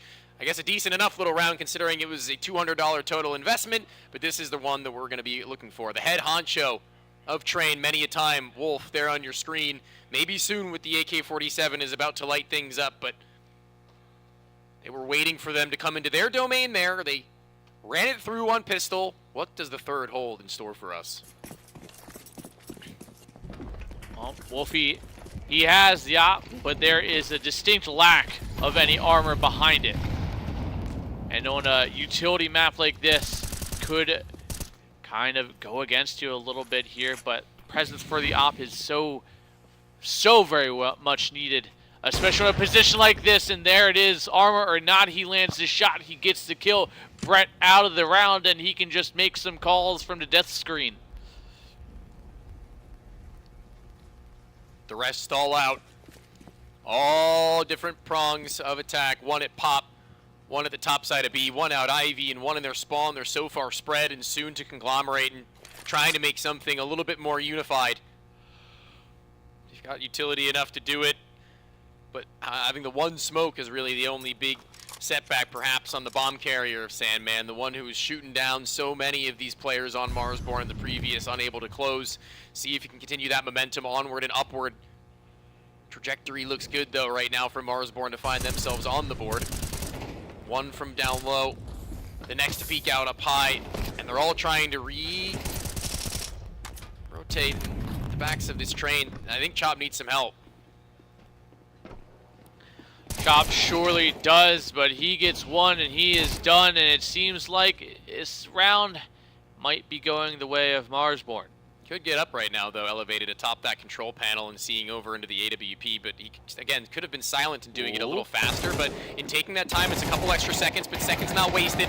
Not until Griswold does get through that connector. Brother shows himself at the right moment. There's their first. Not too long of a delay before entering the kill matrix and round feed. See that many stack in the back of the B bomb site does stop the onslaught. And this round is just one of those instances. Certainly is, and first real true rifle round goes the way of Marsborn. Still very close. Grizz making sure he, asserts that dominance. No. Yeah, let him know. He died to Grizz. And I'll do it again, too, if I need to. And he will! Many times over, matter of fact. Flashed into Pop. Two players seen and neither killed. Viz had a chance to be more than a hero. Around Ender, perhaps, though, as this other end of the smoke. Grizz, he wanted his first target. His teammate in Wolfie will do it first for him. It's still firing off. Minor adjustments, but ones he will still be well met for, but an equal scenario in which he continues to walk around the red train. He'll be caught off after another shot hit, but a 1 versus 1. Both Oppers having done so much here, but it's Consti who's done it with a rifle and needs to go one even further beyond. A single smoke. No defuse kit here on Chop. He came up big in map 1. He's going to have to do it right now. Mouse or DC? What do we got here? A tech pause, I can only assume. For sure. That's one thing for sure. But the round doesn't matter, sadly. Damage obviously done at that point. And it looked like Consti had his number. That's a shame. Yeah, he saw the elbow first. He would have probably won that fight outright. He's holding for it. Although, other than that, good on Wolfie for making those snappy decisions. Maybe Consti just wasn't looking and he was checking his radar? Yeah, but no movement of the mouse whatsoever. No reaction. Oh. Okay, a little scary even still, though, reining it back in. Viz this time on a lesser weapon than even the last. The FAMAS turned MP9, but this one will find the kill, but only that is now stuck in E-Box. It's Wolfie who's got to call upon a couple of supporters at ranges where Deagles shouldn't have that many a chance. It's Wolfs who's gotten the singular. It's Consti who sits behind him with only the Glock, trying to bait out that weapon and use it after he's passed. But no, instead he'll run it all the way up towards B with that C4. They're being loud about this and trying to fake a rotation and pull in a player. I think Consti was attempting to alley-oop Wolf. Certainly need to start taking some guns away. But instead it will be Marsborn to strike down Wolf. Consti looking for that Deagle, not sure if he sees it. He does get it, but playing the close range angle is going to be Grizz, but Modem finds the quad in the round, and that is now Marsborn in the lead by a single solitary round.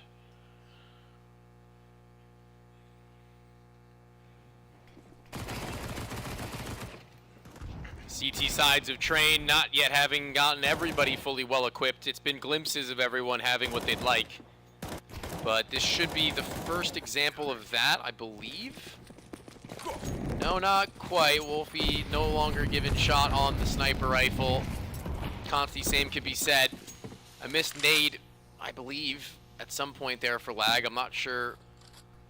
I think a flash that hit their teammate on accident, but the boost now in the deep smoke could be beautiful, could be exactly what they need in order to get the leg up. But 2 players in upper B is not something I don't think Lag will be anticipating. Maybe 1 or maybe none. No one's going to turn early. It's a wild and labored spray, but Chops is about as quick as can be. He locks that one down without delay, and now Brett, the only one left remaining. This one's starting to look dire as this map continues onwards, the one that they've chosen, but unless Brett can pull something miraculous out from a 3K to an ace, it's going to continue to go the way of Marsborn.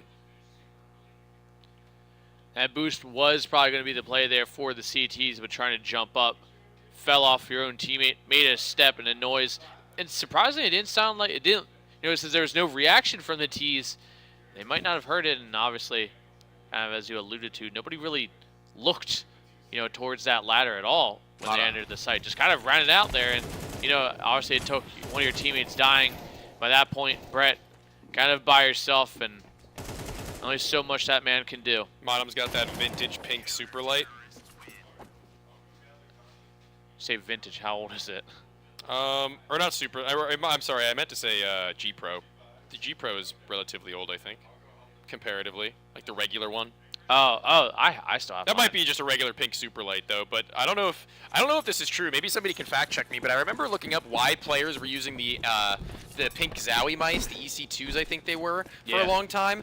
And I think the reason why, and again, fact check me on this, is that they were made for quote unquote girl gamers, expecting them to buy them, so they were slightly lighter because the paint was thinner. I don't know if that's inherently true, but it was the lighter mouse of the time. I'd like to know if that is true. I read that somewhere, but talk about that a little later on, perhaps. No, we probably have enough time for it, seeing as this one, snap your fingers and it's done. But yeah, I thought that was an interesting little tidbit. I mean, and you know, if you're going for the super light kind of concept, then you know, using it didn't thinner, exist. Yeah, back then that I mean, that's kind of a you know, I can see that being a thing. Mm-hmm. It makes sense in a weird way. So that's why, you know, so many pros you would see using it, and you'd be like, why are they using the pink one? I have a wireless, but I kept the weight in it because I don't like it being super light like that. Yeah. It feels weird. There's like a difference between being like light, super light, and heavy. Like I like a light mouse. Yeah. But here comes Chop up through the B steps, flying into the face of Wolf, who doesn't have anybody reconvened enough. Down through those steps was Mason, too little too late to trade, but gifted one over at Ivy on the jiggle. Grizz is outed, and now he can call that one of the highest pieces of weaponry they've got are done for. Mason taking a little bit of control over towards Pop Dog. 4-on-4. Flash over top. And now probably just going to be to re-smoke.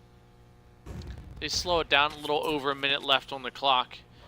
Marsborn kind of just left scuttling about, determining where they think they should really be posturing up and putting their defenses towards. And B, seems to be a little bit split here. 2 to a site.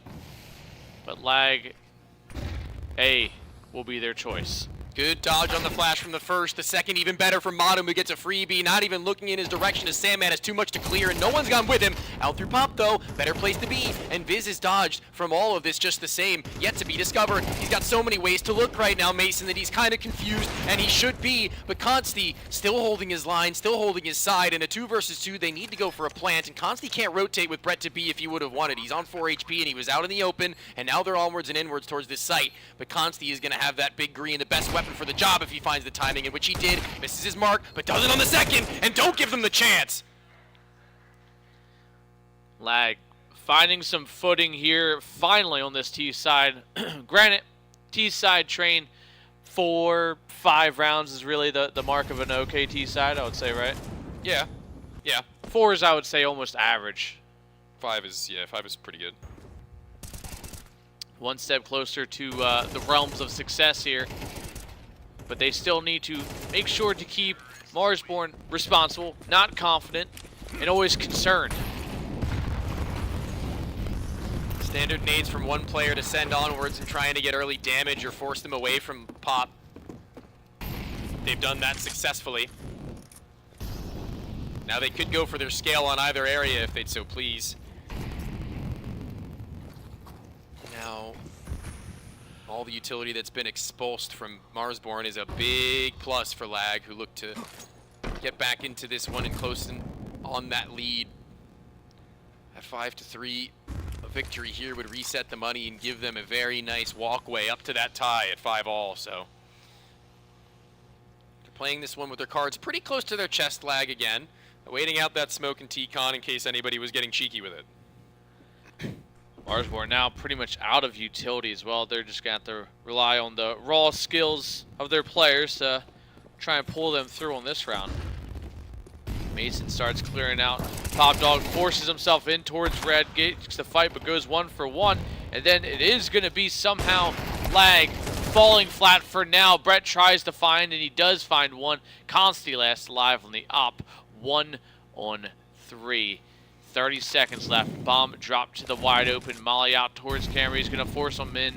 Back into off to the site. Smokes the Z, but the flank's already coming in, and I was kind of hoping there was going to be a knife, but it's okay. That's a team ace. That was a really good example of timing swings from everybody, doing their part in knowing that their position is important once their teammate is found theirs in a relatively open bomb site. You kind of have to go for one after another. Here comes Viz on first contact. After the fact, the off is posted and ready for his first. He gets it, although he'll misses on his next. His player in Grizz peeking off back bomb train. Knowing that the left side of the site is clean and clear, Chop can justify going for the flank. And you really like to see that on a map like Train where things do at the very end stages get a little chaotic and hectic for isolating engagements as a CT side. That's what sets you apart. And Lag attempting to capitalize off of that, instead fall victim to a plan of their own making. A singular AK-47 Wolf, the one to have to deliver some heroics. Smoke to the toes of the player lower and a timing out upper to where a double zoom from Wolfie is just off the mark. The adjustment's not quite made, but eventually on a swivel, Chop will also be dealt with, and Wolfie can't get his feeding footing. Oh, never mind. Holds his 2 firmly planted afterwards, but even now they're still being given reason to worry.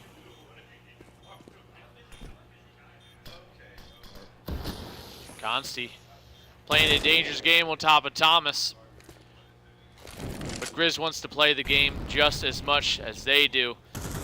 They try and wait out this smoke, time ticking away. They have the kits, and it's going to be a close one. Mason needs to find himself something here soon. It's down to just Sandman, and sometimes all it takes is one. They stop the defuse for a split second, and I think they still have it at the end of it.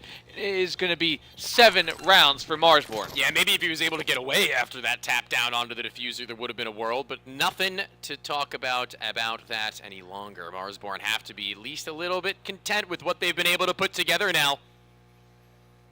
They've got that map lead. They've got that feeling in the back of their mind that, of course, there's a third map if we need it, but right now we're up on their pick and feeling good about it. Wolfie needed to find some sort of impact in that one if they were going to do a darn... I was going to say a darn or a damn, and I put them together. Damn thing. A darn thing.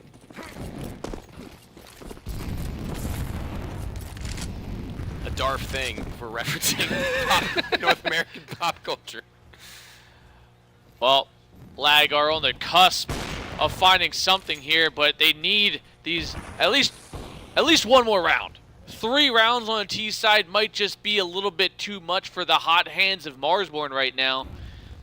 And they need to start trying to put up a little bit of a defense, and they are. It's actually, sorry, the offense coming through. Mountain finding one, Wolfie finding maybe something here, but other than his death is all he is given and gifted. Chop. 1 on 4. Nades failing everywhere is all around him. A flash of Molly. What else you guys got for him? Staying so still inside of this, hoping that somebody will give him a freebie, but getting away has got to be the #1 priority. He's dealt with the first of them. The hunt from the front, but the side is where the next will be, and he'll be shot now. Mason's got his number. No way back. And seeing now at least a 4th, it's pretty good, like you said, about a baseline for a T side. You're going to be happy with that.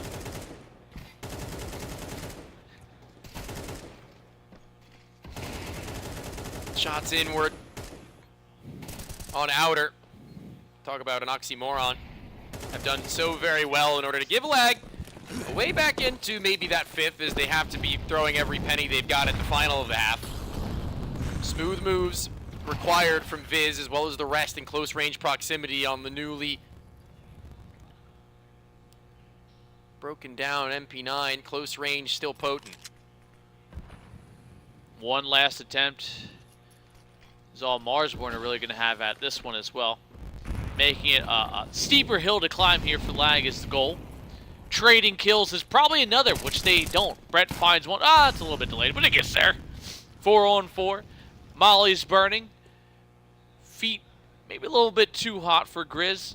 Backpedals after taking damage down to 69. Viz as well, 69. Consti's just trying to stop them from getting across to the gun that had been let loose. Obviously, they've got to get that bomb to a site, and Consti's the one that holds it. So one after another they will face, and he'll deal with them each. Ooh. And the last of them, the most highly threatening, but the Tech-9 pulled as a faster fire rate, and a one-tap to close out. A nice and satisfying finish to the half as they get themselves a pretty close distance from drawing it. Yeah. That's a big Evian, dude. You need all that? We're not doing any P breaks here, man. You better slow down. Well, no, we do give those out after every map. Yeah, that's why after every map. Yeah, that is so avoid overtime and win regulation. Yeah. Then we can all just be happy. He can go to the bathroom. A certain North American team in this very arena has been a part of a long overtime that required a bathroom break on land. You know what I'm referring to? The M80 Fnatic. Oh, God. Must bring them like PTSD. Like, no. Not another overtime. What? It is going to be the Pistols here for the first round of the second half.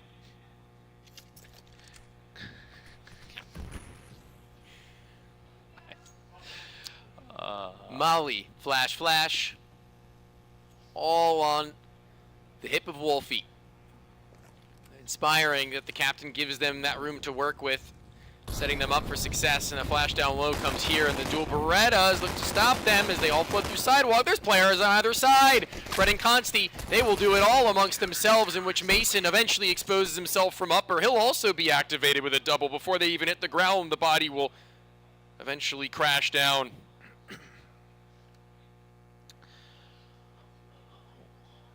Off to a pretty decent start here. It's just a nice looking hold here. Off to a pretty good start here. Yeah. I'm willing to be fired for that joke. I know that that's taboo. I mean, I don't think... Can you fire volunteers, or can you just tell them they have to leave? Probably escort them off the premises, yeah. Probably have Chespuff come and pick me up. Hey, dude, as long as we get our nuggies before we leave. Yeah, true. Popeyes has arrived. And so, too, have Lag to the CT side to start with. Swimmingly, they've gotten themselves money enough to try and crump any of the near Glocks. Or a Deagle from Autumn. I mean, that could be something, but I'm not really setting my sight lines too high given the distance being closed. But Sandman is at a medium range. Saw the shot, actually, ricochet off the red. Getting scared for him there? Yeah. Yeah. A little bit. Well, Autumn giving his hand at it, but falls short. Still 5 alive, and a little bit labored spray on that one too. And you know, maybe I don't know about second round AUG purchases, but there's probably a reason why. You know, Consti just a lover of things with scopes on it. Yeah, I think the AUG is coming back into meta little by little. I am an AUG enjoyer as well. I'm not an enjoyer of what we're currently seeing though.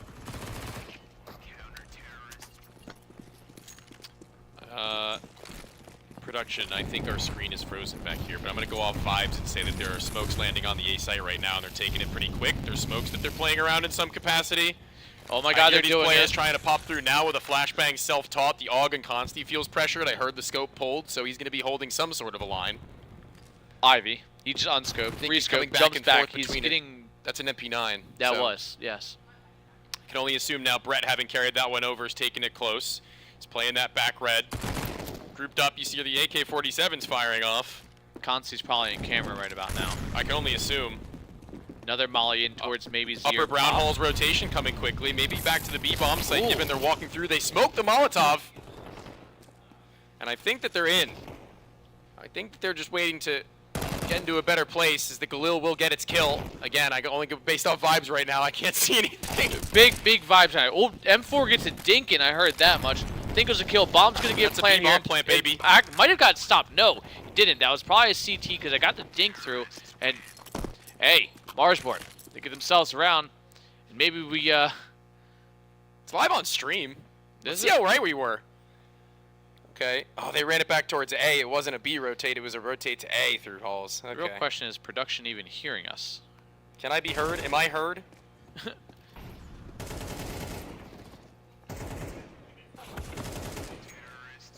Yeah.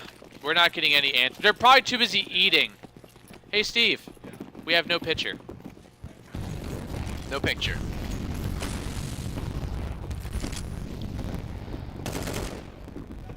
We have somebody on the way to fix our. Oh, now visual it's right now. Oh, we're back. Now we look We're like so back. liars. Thanks, Chaz. We look like work. liars. No, that was good. No, he just fixed it for us. Look at them walking through Your into that bomb presence site right fixed through the it. smoke. Were you guys too busy eating? Is that why? Kill after kill will get themselves mowed down in the close range that Brett has set himself in with a teammate who had died before him. He's got enough ammo in the clip to deal with the rest. Pizza too? What can't they do, Fragadelphia, providing for us all? But Lag providing with an 8th round at a tie score to which Marsborn need to be able to break past. And I don't know what their cash fund is looking like, but seeing only 8 hundo on Grizz doesn't instill me with a whole hell of a lot of confidence that they've got enough well spread. The trust fund has been depleted. Yeah. Need that bomb plant for sure. You are probably going to get Deagles. And, I mean, this is a pretty solid map for a deco in all honesty. So, a quick, kind of what we saw, an explosive kind of pistol out T-Con. We've seen it work. It works well enough. Grizz getting dinked over there. Just kind of nailing the coffin for him. And no, a force buy for Marshborn. A little bit of a spam. Trying to be set up there as best as they can with that. Yeah. That's definitely an interesting strategy to go with. Don't waste all your bullets. Ensure that you've got enough for later on.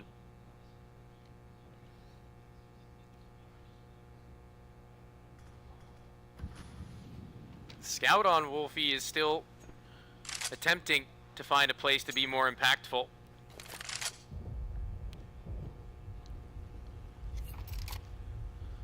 Impactful for Wolfie. Kind of his thing. But this is that make or break round, and Viz out of it. Wolf gets the kill, and Grizz on a long, enduring journey through the back halls and makes all the noise. Makes a little more noise by even switching rifles. Granted, noise worthy of it. Grips up the AK as they seem that B will be the choice. Don't think there's going to be much diversion from this choice as they mount up with 30 seconds left on the clock. You can see Lag kind of getting some hints this might be the play. Q47 on low HP can still be impactful. Consti will do it first. A spray outward in which connects onto Modem trying to walk his way down. Still pretty silent for the moment, but eventually kicking up the footsteps are the two as the bomb is attempted to be planted. Held as the smoke, and there's no chance in which Wolf is going to get the drop on them. Wolfie scrounging up the scraps from his kill. Finds himself one, but that is it. He gets, Grizz finds another. It's a 2-on-2. Grizz has to hold firm in front of Thomas here. Finds himself a second. It's down to just Consti with the AUG, 58 HP. Chop's still up. He even has a molly. I think he may have spotted him towards Z, and there it is. Marsborn on a very scrapped together purchase find themselves the round. That's a huge victory. That one can't be understated. Loss bonus depleted. Sub $3,000 for everybody on them.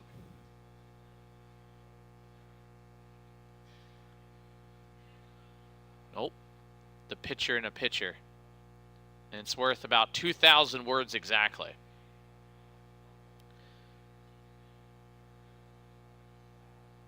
So we wait this one out here.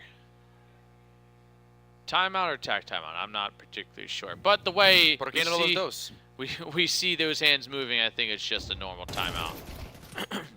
If we take a look at that spray from Consti, could have came up big if any of those shots connected, but just falling short. Good hold from Grizz as well, surviving on such little HP. Maybe we do have a little tack. Quick little 30-seconder as the freeze time soon to resume. Marsborn up by that one, sees that they're playing up against very little and throwing it all at their face. Lag are playing a dangerous game. Call that a game of chicken as to who lets it up first. The round is now live as they run it back. Chop going for that molly, trying to gain a little bit of control of these backhauls. Sandman tucking in. And it's going to be a little bit of a walk down towards Ivy. And it works out fairly well for Lag, but still falling one man short.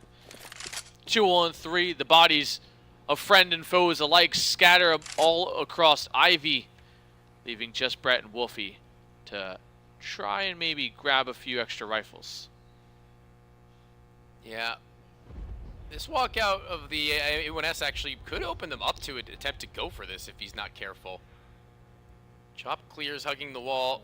The gun Patience might from block Wolf is almost perfect. Oh, he was seconds away. But not quite. Now it's Brett between them. Scattered across the board from Ivy to B site. Obviously the one made known, the rest previously made apparent, but not easy to call what to do here if you are on this SMG. He's going to clear what he can, but they've held for the last 30 seconds, man. What are you possibly thinking in that moment if you're Brett? Like, oh man, what am I doing? I'm walking into them and they just here 30 seconds ago and they're still just sitting and holding? That's Nitro right there. If you aren't already aware, if you haven't been watching Counter-Strike for the last, like, 10 years, 11 years, The face of NACS, I'd say at this 13 point. It's God, almost too long to count, I'd say at this point. Always good to see him around here. Viz going back with the spam, and oh, Brett just barely escaping death on 9 HP from that spam. Basically gonna have to backpedal. That outward and upwards aggression towards the backhauls again, trying to deny Marsborn a little bit of map control, instead giving Lag a man advantage with it.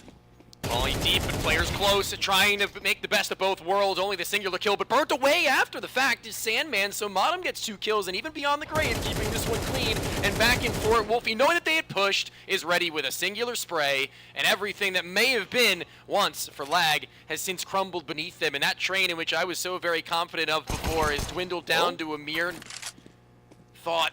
Wolf with the AK-47 though, no damage sustained, no armor though, and no utility, as well as a loss of control of the site that he was once holding from, but timing perhaps onto the back lines of the CT spawn. Wolfie in a good position, but already pretty much read out in front of him. Wolfie prevails over Wolf. He finds himself a triple. Now Marsborn are in a very, very dominant position. 11 rounds right now. P250 finding a couple kills as well, so Lag at least showing some signs of life, but 11-8 currently. They still have a few rounds to just climb back in here, make it 11-11, but it has to be a near flawless run from here on out.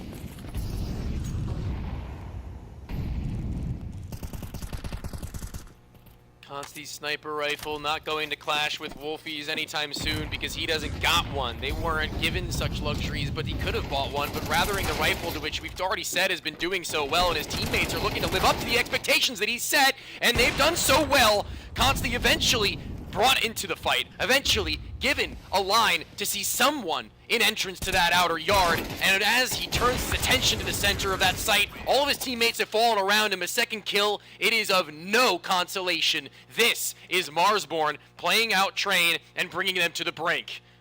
You got games on your phone? Which one's he watching?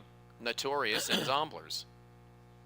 That That's was real from- dedication right there. You got both of That was from running at the same yesterday. time. Is that? No, I think it's now, dude. How do they have player cams? I don't know, bro. I guess not. Maybe he is watching it. He's just VOD reviewing, dude. I just work here. I'm just here so I don't get fined, dude. It's my first day out here. Literally, Molotov hitting that ground and burning out close red if they wanted to get aggressive, which they have very many a time on lower buys. So that's Marsborn with a good read as to what Lag may employ. A lower walkout from Chop timed with a teammate just behind. He's going to find Wolf absolutely unaware to this position, but still Mason on his side and at his hip is going to be able to unload a clip, and goodbye to Chop. Hello to a 5 versus 4. Lag, they need this one, obviously. This lesser weaponry. Mason not even finding any damage on Grizz as he methodically clears out those close angles. 100 HP. AK still kicking around in a 4-on-4. It is going to be a very dangerous angle we see Sandman repositioning off of right outside of Pop Dog. No IV control, nobody ready to activate for any sort of a late lurk. It's going to be the split, a 2-2, perhaps through T-Con later, but these players in Pop are going to be on soon enough to do something. At 45, there's 2 players propped. The MP9's best weapon for that position, or rather best position for the weapon, flip it on its head. The script, though, still red to Brett, and he is being given nothing as Viz lines them both, pushes them deeper in towards their positions to where Consti feels he's been caged. He attempts to unleash the beast, but the only beast left in the server right now is Wolf. He's trying to change the fate in which Lag may meet. A 2-0, and Marsborn have done it. It is revenge on land for Viz in his first back in over 7 months. Brett and Wolf will not get the leg over him on this time. I thought 2-1 Marsborn. I wasn't expecting a lack of map 3. Granted, map 1 might as well have been a combination of 2. And so, you know, numerically we got 3 maps, I'd say, at this point. I mean, yeah, we were given a pretty good run. The form from these 2 teams was pretty good all the way through and through, but Marsborn able to edge it on both maps at those final hurdles is just how the cookie crumbles sometimes. GG's all around and earned by the end. It looks like Marsborn are here to play with Viz. For sure, and I mean, there was... test we were talking about in the pre-show. Yes, exactly. And Viz having that kind of maybe mediocre start towards the first map. Mediocre? Mediocrity, no, and I mixed it in between. I mixed it up. I'm sorry. No, I was saying no. I was adding to the joke, like SpongeBob and Squidward goes mediocre. Mediocre Counter-Strike. You mediocre Counter-Strike player. It's literally me. Mediocre. But all things considered, great games all around. 2-0 Marsborn, and Tony, I think it's time. At least I say goodbye, and we get some food. So we'll be right back with the next matchup in line. Till then. See you. Stick around.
right, and we are back with Frag 19. Look at that laptop. That's a 4X Frag sticker craft right there. I know what I have. I need overpay. I agree. All right. That's nice. So we got Parks here. I was going to say welcome to Canada, but you live in Canada. So welcome to Frag. Thank you. How are you having it? How are you finding it so far? It's been good. I really enjoy this arena. It's quaint. It's nice. It's got a little bit of everything in there. Nice seating, a few tables. I was gonna play some cards earlier with some of the players from Comets, but we didn't get time because they're competing. They're in the they're gonna go right back to the luau. Yeah. That's the thing about Frag, right? If you get knocked out, there's always another thing to participate in. You know, you get more events. You stick around. You hang out. Yeah, it's one large event that's actually like 3 events in a trench coat. If you think 3 events in a trench coat. Yeah. Yeah, I can see it. How was your drive over? Did you drive or fly? I did drive. It was a 2.5-hour drive this morning. I loved it. It was great. It was one of the easiest drives I've ever had getting to an event because it was just empty road the entire way. So what you're saying is we should have more events in Canada? Yes, 100%. Please give me more events. I love events in Canada. Thank you. Yeah. I mean, I would be down. I like this venue a lot. I ordered vegan Reuben yesterday, and I ordered vegan sushi today. Yeah. So the food's been good. Yes. Tim Hortons, I've never tried it before. Had it a couple of times. It's enjoying that so far. Okay. Honestly, though, I think that Frag being like the North American land should be at Canada more. It should also try being in Mexico. I think that could be wild. Frag Mexico City would go really hard. Frag, oh my gosh, that would be amazing. Could you imagine? there would be so many stories to come out of that. That would be. I mean, we had Frag Vegas, and there's so many stories to come out of that. Yeah. So, you know, you want to talk about gambling. I mean, that's what I brought the laptop out for, is I could go open some cases, or I could just have it to talk on Discord to production. They haven't. I asked, who am I talking to in production? Can they please check Discord? And they haven't responded yet. So we're just hanging out here on the desk. I see some of the lag guys walking by. Unfortunately, they're trying to figure things out. They ended up dropping 0-2. What we can do, the question was, I don't even remember what the question was anymore. Nope. Okay. So, you know, let's talk about the next series of games we've got going on here. Okay. So, Khaleesi versus Game Hunters is still going on. That one's on Upmine stream. So it's cool to have Upmine streaming again. JRT also filling out one of our remote caster spots. Oh, cool. So the winner of the Khaleesi Game Hunters is going to face M80, so they've got a little bit of time. And then Cooking is going to face the loser of that. Aside from that, Energy will be facing Marsborn next up. That should be a pretty sweet matchup. That's a really good matchup coming in. I mean, we just saw what Marsborn did, so...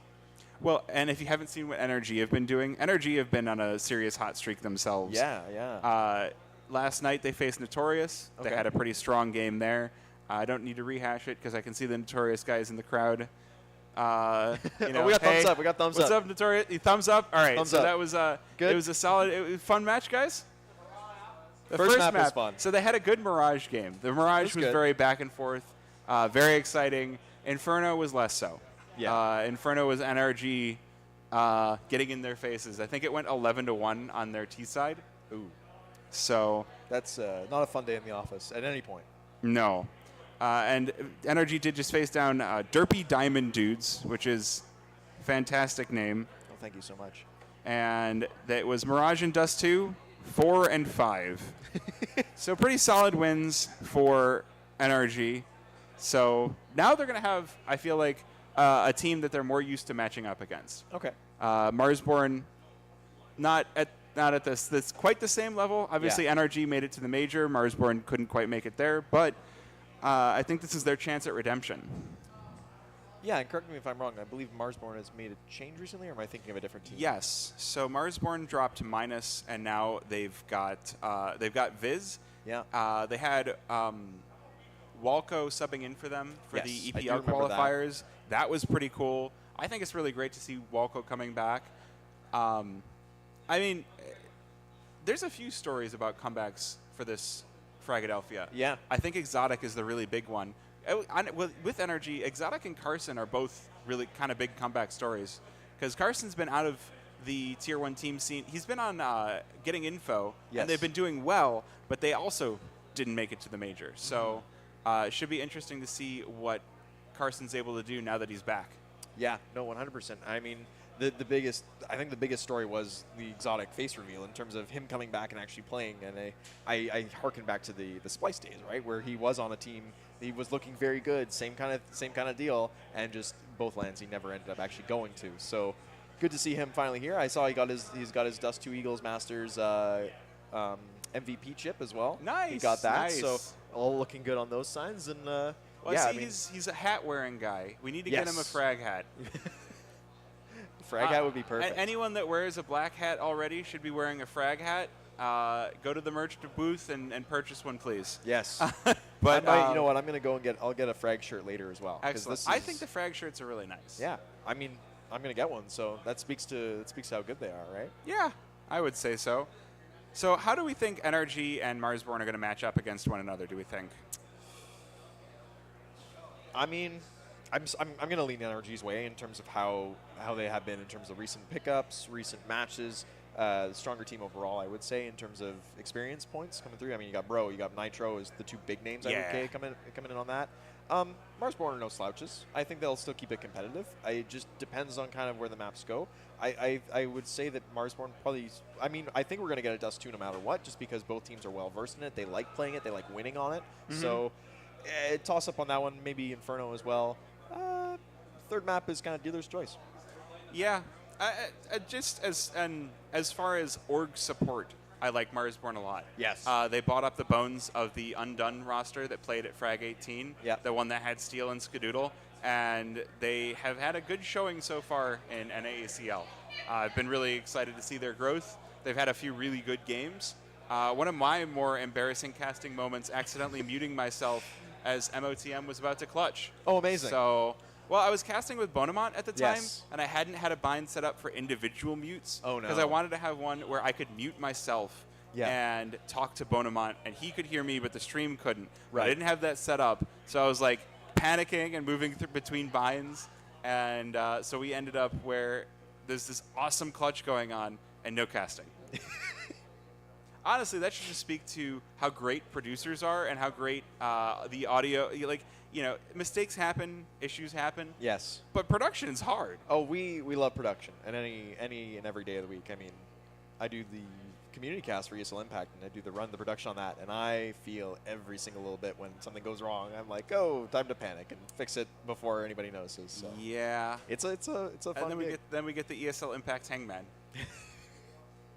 The breaks in between when I do Hangman are some of the funniest, just because nobody is really expecting it, and then all of a sudden it's just the map is there and somebody's writing on the screen, and it's like, wait, you can do that.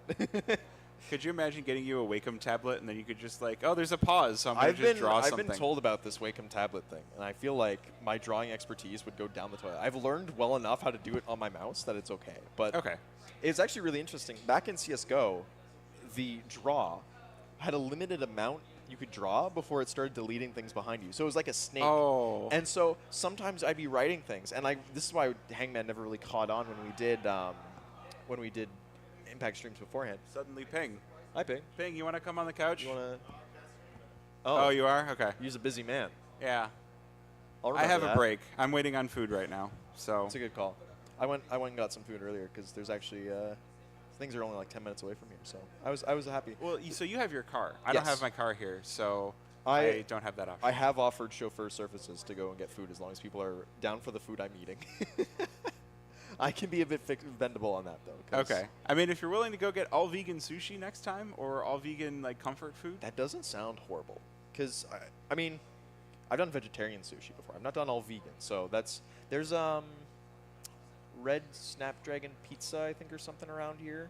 They do really good sushi. Like, it's like a pizza, but it actually is like, it's not like a sushi pizza, but it's like pizza with, like, they could do like salmon, cream cheese, that kind of thing. Ooh. It's interesting. That sounds good. I know that doesn't really fit your box, but it's a pretty good lifestyle. Had it once or twice. It's pretty good. I'm looking to see what chat's saying, see if there's anything interesting. What's in a pink drink? I don't know. What's in a pink drink? Pink. And drink. And well, you drink it. That's yeah. What else we got here? Anybody interesting in chat? Taco Bell is hold on. Somebody was saying Taco Bell. Something about Taco Bell. Why is it always about Taco Bell? What is it? I don't know. What is it about Taco Bell? We're not even in America. I feel like Taco Bell is a very American franchise, even if they're not. Yeah, Wait, it's... Who is this? Can I come to Frag? Yes. Yes, you can come to Frag. You can purchase a spectator pass and sit in the crowd. Can we get a crowd cam, actually, just to show? Yeah, does somebody... we've got a decent crowd going on right now, just of the teams that we're playing before and people that have stopped by. If we could get a crowd cam, that could be... If not, can we just get the crowd cheering? I don't know how much that comes across in the sound, but yeah. It was loud. I liked it. There we go. Hey, we got a crowd cam, sort of. We've got the desk cam. You got the if Marsborn and Energy want to say hi and wave to the camera, we can see someone waving. There we go. The hat's off. A red hat, there a complexity we go. hat. It's a cowboy hat, so it's an okay red hat. Does it have maple leafs on it? I see a little bit of a... What is that? I can't see it from here. Yeah. Enhance. It's a decently sized arena. Yes. What's the next main stage game? Main stage game is going to be NRG versus Marsborn. So Marsborn are going to reprise their stage, and NRG, after their win versus the DDDs, are going to be next up. So should be a good game. There's the backs of the crowd. There you go. Oh, hey, there's Moose in there. I think that's Moose. Yeah, that's Moose. Thank you for waving to the camera, Moose. Who else is in the crowd? Oh, man. Trying to recognize people from the backs of their heads is actually kind of difficult. Yeah, anyway. Oh, someone with a horse mask. Wait. No, that's the dog mask. Dog mask. Dog mask. Hello, dog mask. Hello, dog person. I know, you're not a horse. Nice little bow. I'm used to those masks being horses, so... There we go. He's vicious. By the way, I will say, just because while we're here, St. Clair's set up with the TV cameras. Yeah. Right in front where you get the linkage to the camera, and so you can see the players even when you're in the front row. Those are incredible. I mean, we get to look Exotic's setting up, and I get to watch him while he's setting up twice. Yeah. Yeah, it feels so professional, and it feels so well put together. Yeah. They're not all going to be... Not all frags are going to be like this, but I suggest that if you have the means, come out and visit, because it's a good time. And it's one of those... another friend of mine has been going around being like, wow, that's M80 over there. Yes, that is M80 over there. Wow, that's NRG over there. Yes, that is NRG over there. Like, yes, you can just walk up to your favorite pro and be like, hey, that was a good game, fist bumps. And they're like, yeah, fist bumps. You could walk up to your favorite caster. I know it's not me. It might be Parks, but... It's not me. You know, it can't it's probably why not. Yeah, or Big D. It's probably why. Listen, and you can walk up to them and be like, "Yo, that was a great cast. How do I get into casting?" You actually have to be careful with Big D, because if you go up and say, "Hey, I love you as a caster, you're great," he'll talk to you for 10 minutes about. You're right. He will. You get locked. It's like a cutscene. You get locked in. You're just stuck. And I love him for it. It's so much. It's so much fun. But it's also one of those things where like he's like a trap card. He's like. He is very passionate. Yes, which is good. It's a good. It's something you need when you're in this space. You know, I think people can tell when you're not actually into what you're doing, and you're just doing it because you're either getting paid or you're doing it because you think you should or something like that. Yeah. No, yes, I know the crowd is 9 dudes. We don't have a whole lot of space for the crowd, Mr. Person in 9 chat. dudes. But I see another team. Well, see, this is the thing. The camera doesn't catch everybody, right? Because there's also seating behind the camera that we can see kind of over our shoulders, and then there's also seating like right below the camera. So unless they go like full bend down, it's it's a good time. So, I mean, no, I'm not selling you my couch cushion. Stop typing that in chat. Your couch cushion. No, stop that. Why would you type that into a chat? $200. All right, Parks will sell you a couch cushion. $200. You can get a couch cushion. It'll have. We'll get Floofy's to sign it. $200. I'll sign it. We'll slap a Frag sticker on it. The Frag stickers are quite nice. Yes. Honestly, like I would buy more of them if I didn't already have a 4X craft. I realize I can put a 5th sticker on, but it wouldn't line up with the others. I mean, so I don't think it would look as good. You could just. This isn't a CS skin. Like you could just put like 20 of those things on there, and like I could. Then it's 4 times the value. If you I don't want to put them over the holes because I'm pretty sure the holes are for ventilation. Yeah. So and like that's a good point. There's holes in the bottom. Wow. I don't want to put any stickers over that. I guess I could put stickers in the corners here. They There's no holes there. really, when they made that laptop, said we were just going to put ventilation everywhere. Yes. That's wild. It gets hot. If I start can up imagine. Counter-Strike on this thing, I will burn my legs.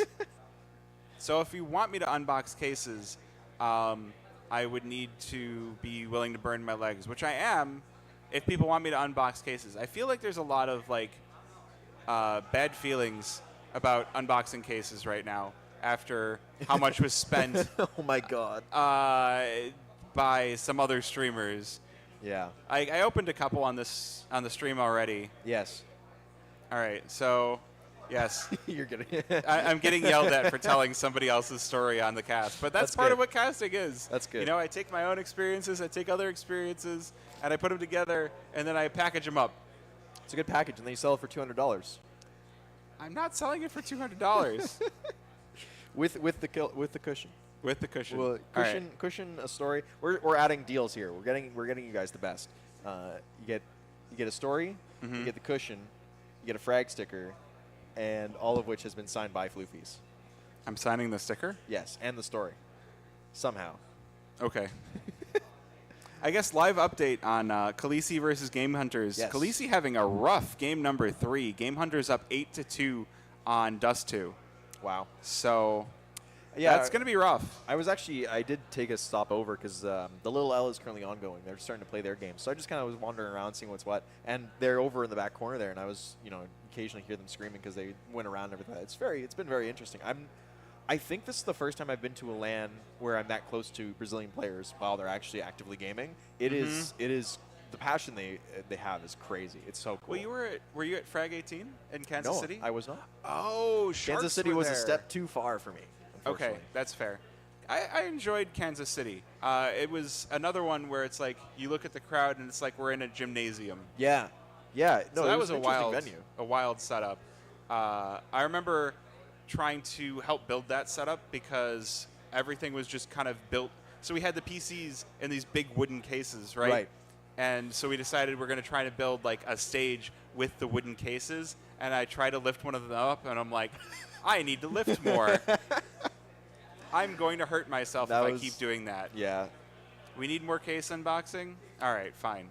Yeah, we got a little bit of time. We here do have a little bit of time. We got some time. So sure, I can unbox a couple of cases. We don't have Bonamont here to do the daddy skins, and I'm not doing it on my own laptop. So did you guys say when Notorious was gonna play? Oh, when Notorious is gonna play? When is Notorious gonna play? I think it's. Wait. I'm trying to look at them to see if they know when they're gonna play. I mean, they could turn around and tell us when they're gonna play. They're gonna play in about 5 hours. Oh, cool. Got a little bit of time to wait then. Might as well stick around and watch some other Counter-Strike. 7:30. I don't really have a hat to. All right, we got CS loading. I've been doing some fever cases and I've been doing some souvenir cases. I feel like souvenirs are the more hype ones because you get the charms. Have you opened any of those? I have not. I've been kind of sitting on them just because I like sitting on my souvenir cases just for a little bit, just kind of see how how everything shakes out before I open one. Because not to be that guy, but I could sell like a souvenir case or two and probably pick up a new video game if I wanted to, right? You do the old Switch. So I actually might be doing that in the near future with some of my old souvenir cases, but that I just I never opened it, so I don't really need it. Granted. Yeah. Oh, go ahead. No, I'm not a big skins guy, so it's great for me in terms of like sellability, I guess. I don't know.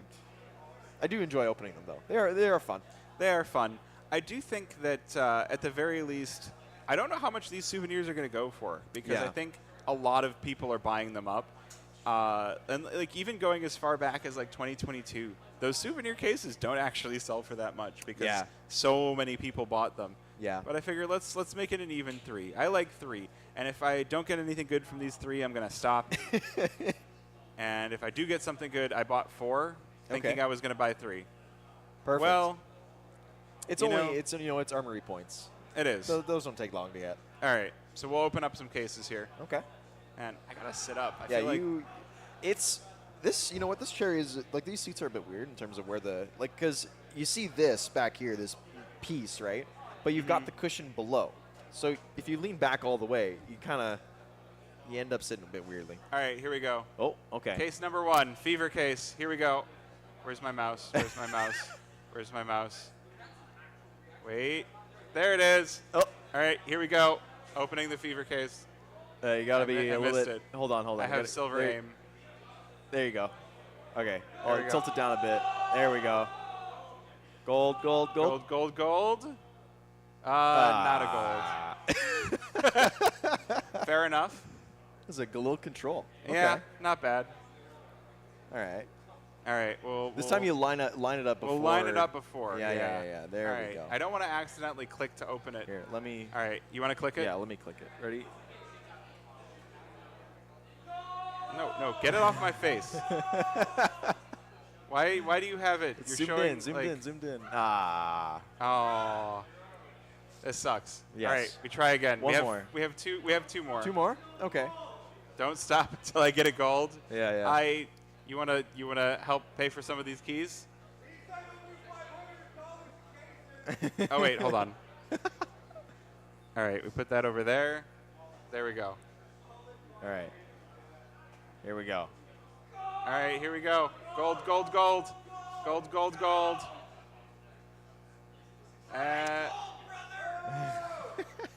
It's not happening. It's not going well right no, now. No, that's 3 blues in a row. Well, I got one more because I can't count. Yes, that's okay. So, counting hilariously not needed for casting Counter-Strike. All right, here we go. You ready? What's that clip between Darth Mike and who was it that he couldn't count? Oh, all right. There we go. The glare. Well, if you're going to be excited, be excited for the most common result. That's okay with me. So then we should be excited for EU teams winning then, right? Because that's what always happens. They are very dead quiet, so I'm okay with that. I support the EU against. All right, so we have 5 more minutes with you guys to hang out. I don't know. After those 4, I kind of don't want to open any more cases. No, don't worry about it. You know what? We've got more entertainment. We got Bonamont here. That means we can go to Daddy Skins, right? Right? We can do Daddy Skins? No. No? All right, we're not doing Daddy Skins. Fine. Well, I mean, you know what? How much time we got? Crowd says more cases. So we're going to see if we can get some good simple choking Let me spend clips. Frag's money that we don't actually have. Hold on. All right, we're doing this one at a time because the Hold on. All right. Sorry, production. Where's the case? Here's the case. Oh, wait, no, they took the transmitter. Sorry. Uh-oh. Nope, you're cooked, Wait, boys. this one? This boy? Yeah, no, Oh, not that one. Not that one. No, it's a full-on wireless transmitter. We're going to see. Okay. We got the Mirage one because. Oh, we're going big. God, you need an anti-glare. Holy. All right, here we go. Oh, my God. Giving you a DD pat would be sick. Nothing brings the community together more than skins, right? It's really true. Oh. All right, wait. We have to see what clip we got. Yeah. Hold on. Let's see what clip comes with that. Blitz. Oh, this isn't one I wanted. Blitz. Here we go. Here's the clip. Oh, simple clip. Awareness versus Mongols. Oh, God. This is going to be bad. Oh, it gets one. Nice. All right. And that's wow. That's the clip? That's the clip? Are you kidding me? Thanks, He Blast. just walks up, shoots one. Yeah, but he had Jesus. awareness when he shot him. Yeah. He was aware. That is awful. That Okay. is- no, it's great. What are you talking about? Listen, Simple was aware. That's really all you need to say. Look, I know people want the Apex clip, but I really want the simple whiffing clip. Oh, my God. We're going all in. We're doing one more. The crowd wants more. I think that's actually Marsborn getting ready to play. They were doing their little cheer. All right, here we go. Oh. We're going for another Desert Hydra. Oh, God.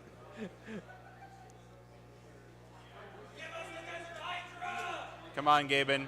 You know you want to. Look at all the people watching out in the crowd.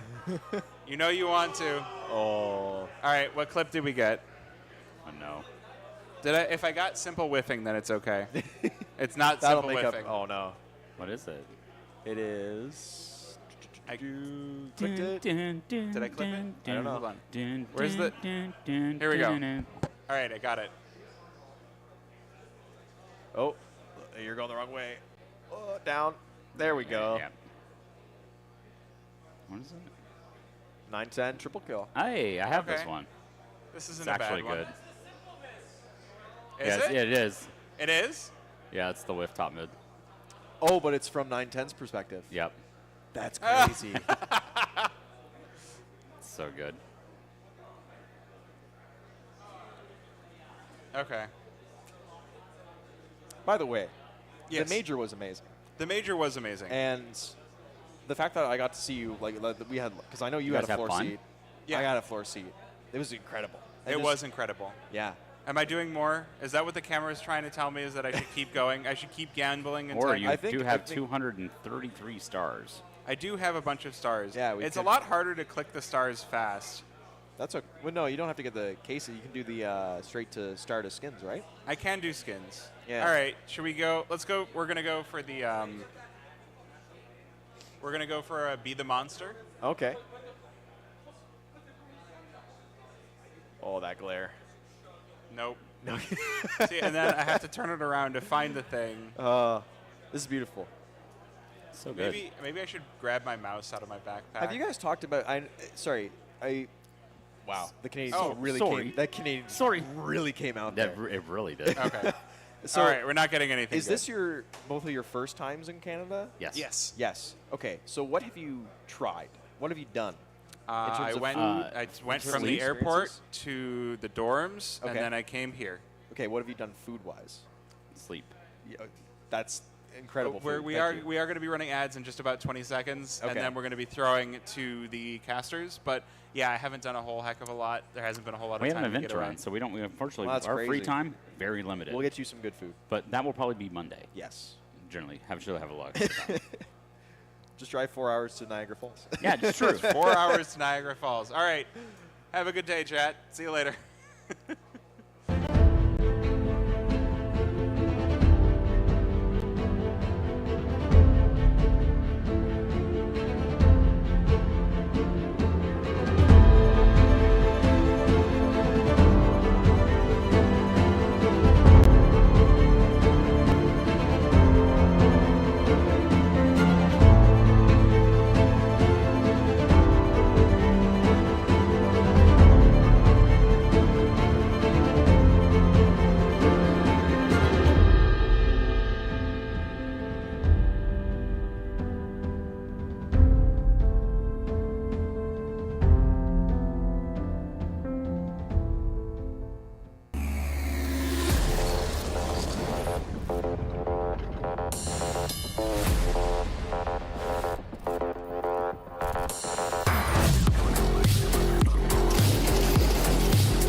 back. A little bit of shifting around in the broadcast as is per usual. I'm still here, and I'll be here for the rest of the best of 3, but this time not joined by All In. It's Ping at my side. Marsborn again. We've got a little bit of old and a little bit of new. Talk to me about the new, though. Yeah, Marsborn making a switch up, Viz jumping into this lineup. I think that they're kind of starting to recreate a little bit of that party astronauts that we saw from years ago. A lot of those members of Marsborn did play under that PA banner. I was more so referring to NRG on the other side of the as well. stage. They do have. That's the new. A couple new players. Zodic, big land dodger, I've heard. Okay. Zodic pulling up here to the land center, as well as Carson jumping into this new lineup here as well. A rejuvenated NRG that's kind of had some trials and tribulations here through their first day of competition. Barely just scraping by. Yeah, and honest and truthfully, not really having a full understanding of where the map pool is going to shift when you change out an AWP player should be about the same, but then another player on top of that, a very vocal Carson. He's probably going to have a lot of the say in the mid-rounds as well as in the behind-the-scenes, which is good to understand that they have that now. And it's an interesting juxtaposition to think that maybe Hext and him have two different really sides of their career they've been on, and a new attempt at trying to breathe a little bit of new life into NRG with the young of Exotic and a little bit more tenure, but never really at that Tier 1 North American level in Carson. Yeah, this could be it. They've got a lot of experience here. They just need to make sure that they can find a way to get it all to go together when Production, they need it can you most. please mute your mic, please? Thank you. You guys are hot. I hear everything right now. I can't even hear I my can't even hear myself think. Production, please. Can anybody wave down production? That'd be very cool.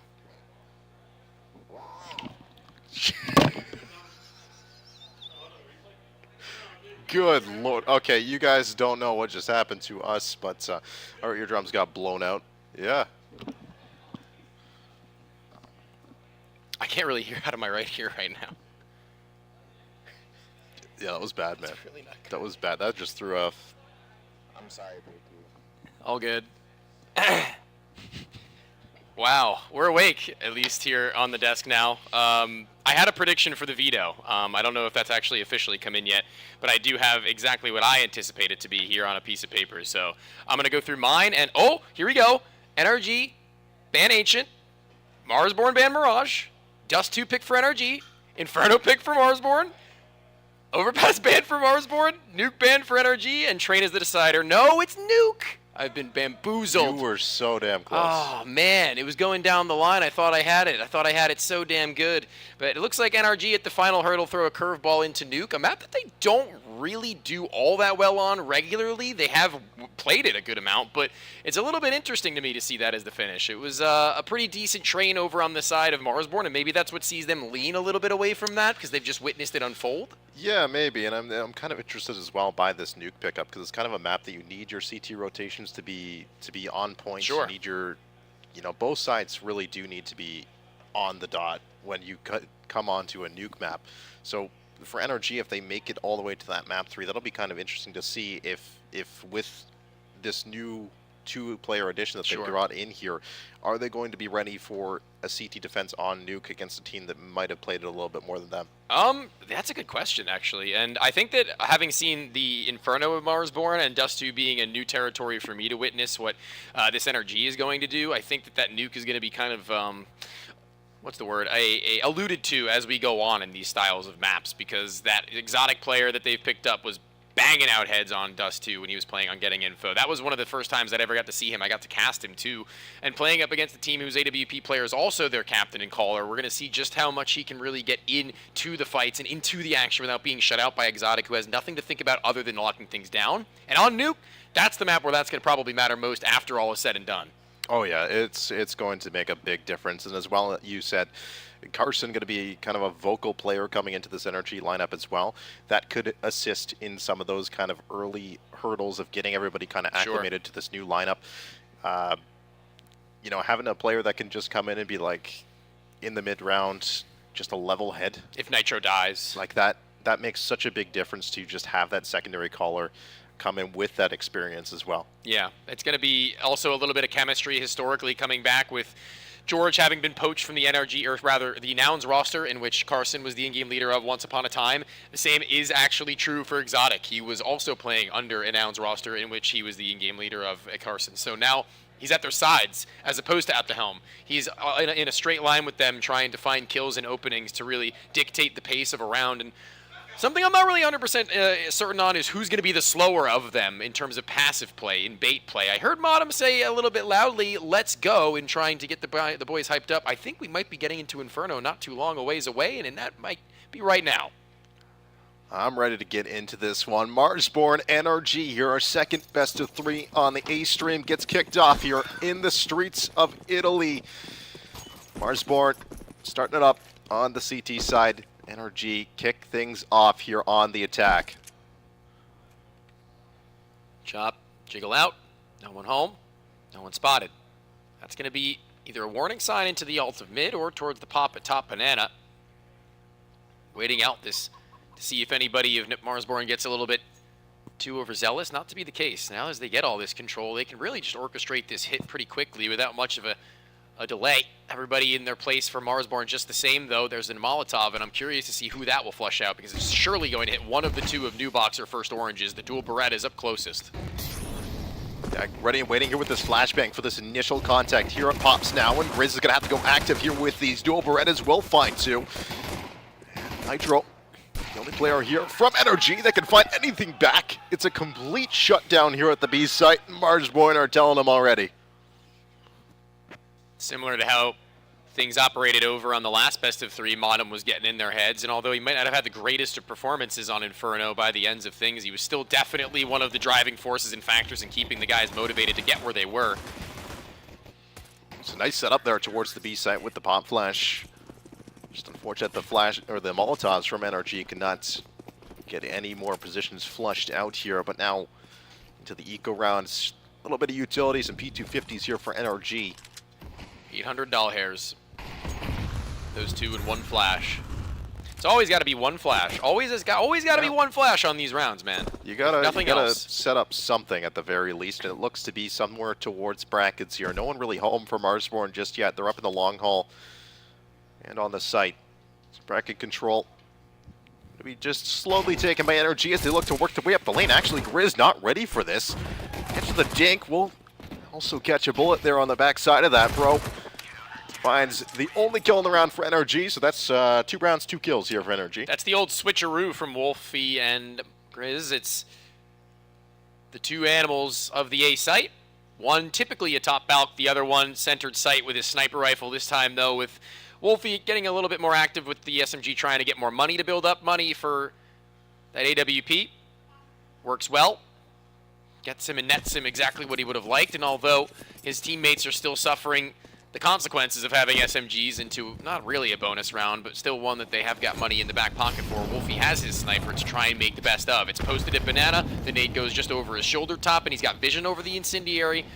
It's a Molotov card, and another one just behind him. That one is going to be ticking him, that one is going to be hitting him, and he will sustain a total of 78 before he gets his run off. Yeah, George prodding a bit here towards the top of middle as well. We'll force it back up here from the CTs on the A side. Bomb now committing, or at least being brought over towards Banana, but George could be calming as well. The information that he's gathered here towards these brackets, Marsborn as well have fallen off and now start to pull a little bit of a rotation from Wolfie. No committal just yet from NRG, but the A side is looking like where they want to end things. Boost over the top here for Viz over the breach of this smoke. Does have 2 players potentially in the crosshairs, but that one's just a little too tall here. Yeah, he can't really justify sticking around for all that much longer. As you see, they'll get off of it. So too will NRG, back to their old grind. It'd be 40 seconds on the clock just about. Clears with elevation without sound.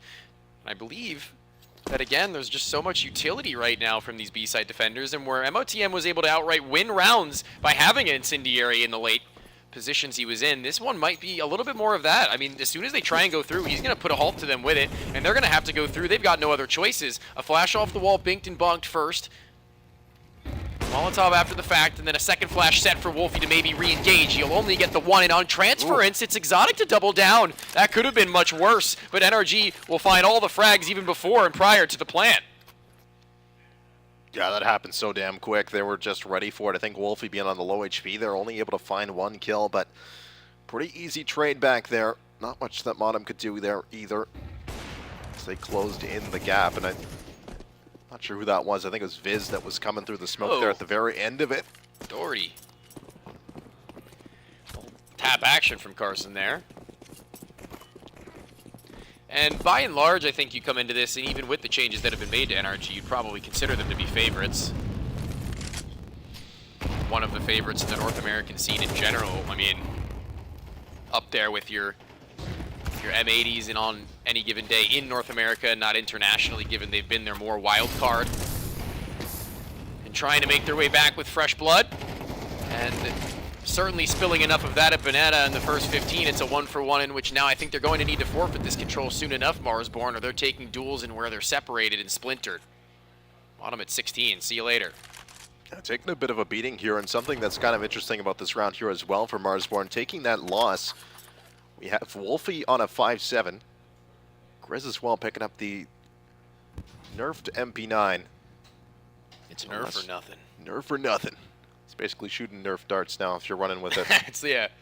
Well, it has its uses. A nerf. I was gonna say a nerf gun might be more accurate, but maybe those little revolver ones. Yeah. That 5-7. Flames on the end look to burn hot, try and pulling away a kill or two as they're popping off from one another in an attempt to get close range, even deeper beyond, and maybe get a weapon. He will be down by Exotic, who's off, is now main weapon of choice, and a little bit haphazard is Viz in reloading and walking out amidst open archway. And now in the 2-on-2, Marsborn a little bit disjointed. Grizz stuck inside the pit, getting challenged from the site, but actually does catch a little bit of a dink. The HP's precarious for all 4 of these players, and NRG don't take another point. We'll find both the kills. Tie us back up here at 2-2. That's the 2 new boys on the block getting all 5 kills. Investment already maybe an ROI if they can keep up at that rate.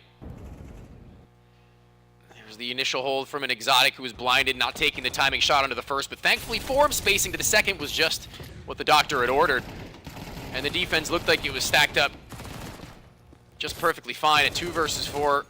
Maybe a mistake here or there, an over-aggression inside of the halls in attempt to retrieve. Maybe a little bit careless on the walkout at Archway as previously stated. But this sees only USPs. There is not that one flashbang. They find that to be a bit redundant when they can get all that they need, including a plethora of flashbangs in the following with the loss bonus soon to hit a 3rd. Yeah, everyone's just taking a sip of their drink here in this one. There's not a whole lot that's going to get done here with these USPs. Maybe a little bit of a timeout round, but an apps push actually. Carson, that's a little awkward there. Does drop down a flashbang, but will lose his life. It's onto the B site, though, for the rest of the Ts, and that is easy as you like, George. Ends up another inside mid here, but kind of hit the gas as this MAC-10 flank comes through. Zonic going to join the fun here inside of Banana.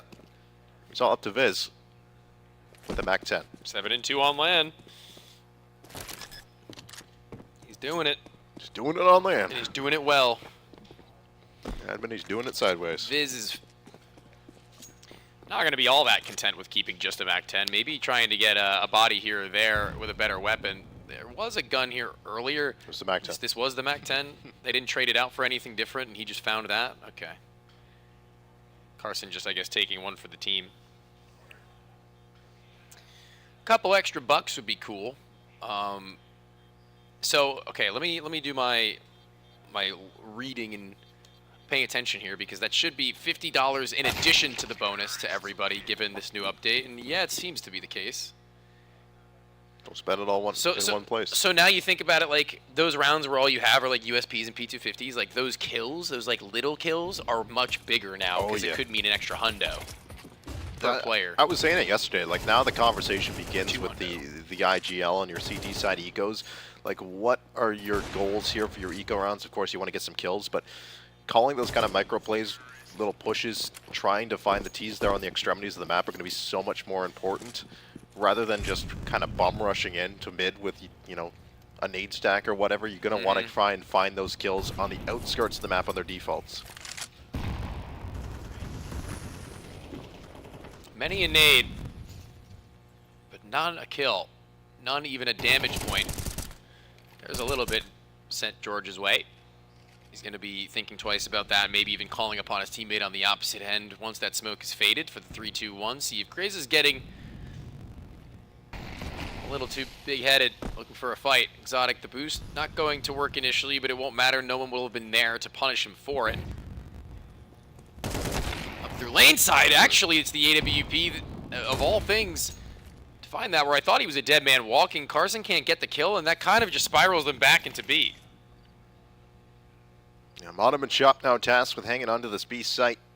They do have the delay smoke down. But the util setup from NRG surely soon to be coming through here.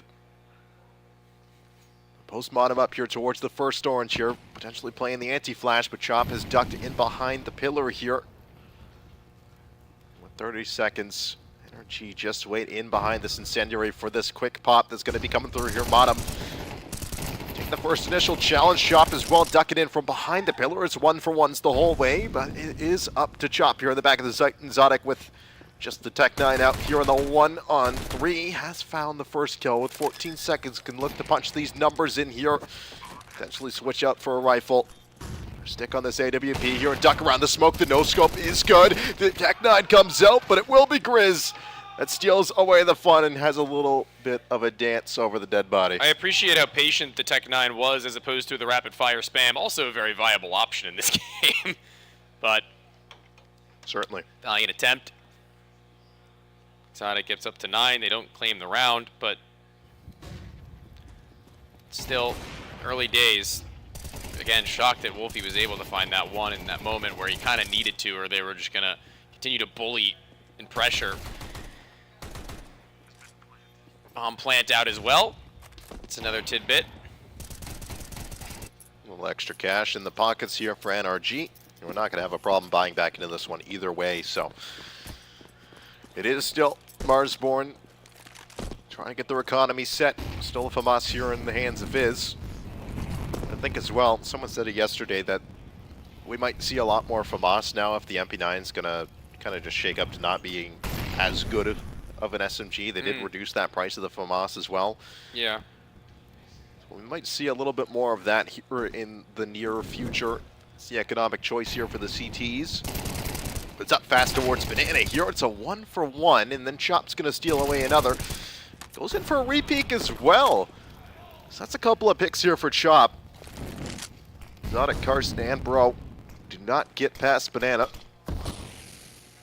The bomb to be recovered here as well. Marsborn put in a good defense here towards the B site. Yeah, easily done by Chop there at the last moment where he finds that 4K, and Modem was going to let them remember that one, let that sink in. They're simmering in it.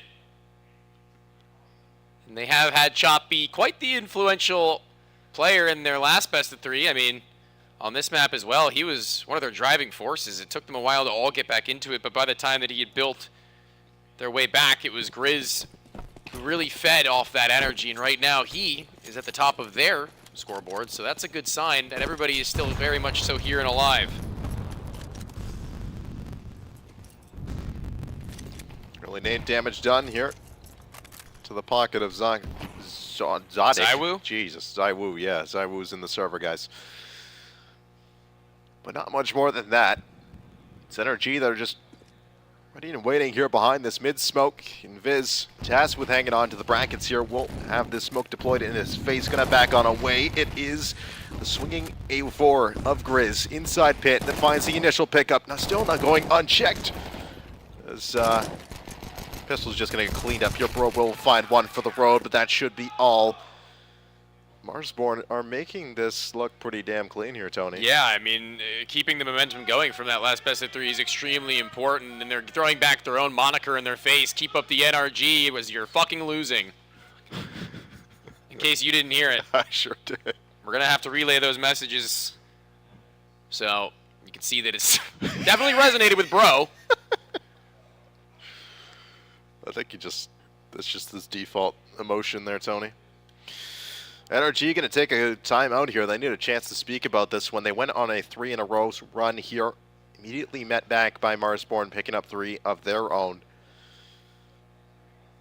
I mean, they're still not exactly in the great territory. NRG have still been able to find kills on them here and there, so it hasn't let Marsborn snowball this economy too terribly far.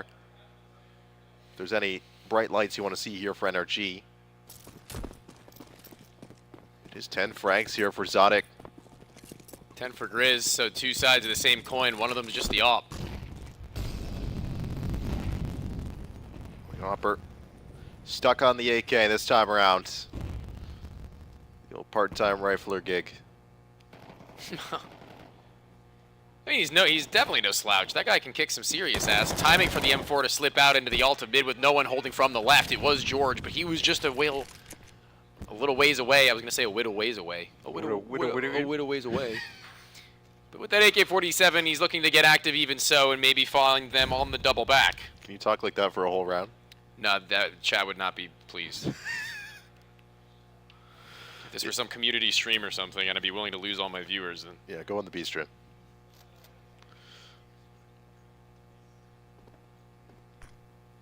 Supposed to get deployed here towards Arch side of the Apple. Wolfie gets cut off, as well as Viz inside the cubby, but the bomb is still here up towards Banana.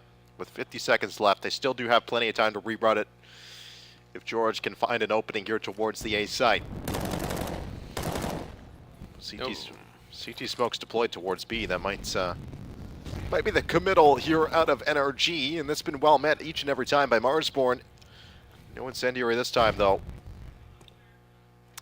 3 players can overwhelm 2. It's entirely possible, and likely even, I would say. It's that lurk of George I'm most worried about, because once they eventually, hopefully for their sake, get through to this site, it's he who's going to have to activate and find a multi in the absolute last seconds after the plant. And here comes the center site player, supported by another, and Bro flicks his crosshair and attempts to deal with Chop, but in the process, he's also downed his in-game leader and done the job for them. Who gave this guy a contract? You know this map is T-sided, right? Guys, again, I'm just doing this for chat. Chat needs to know what's being said by Monum. It's important context. Hey guys, you're trying really hard. It's going well, okay? That's what he's really saying. Tony's making it up. They said they knew they want a microphone. They can take mine. I'm trying to do it for him.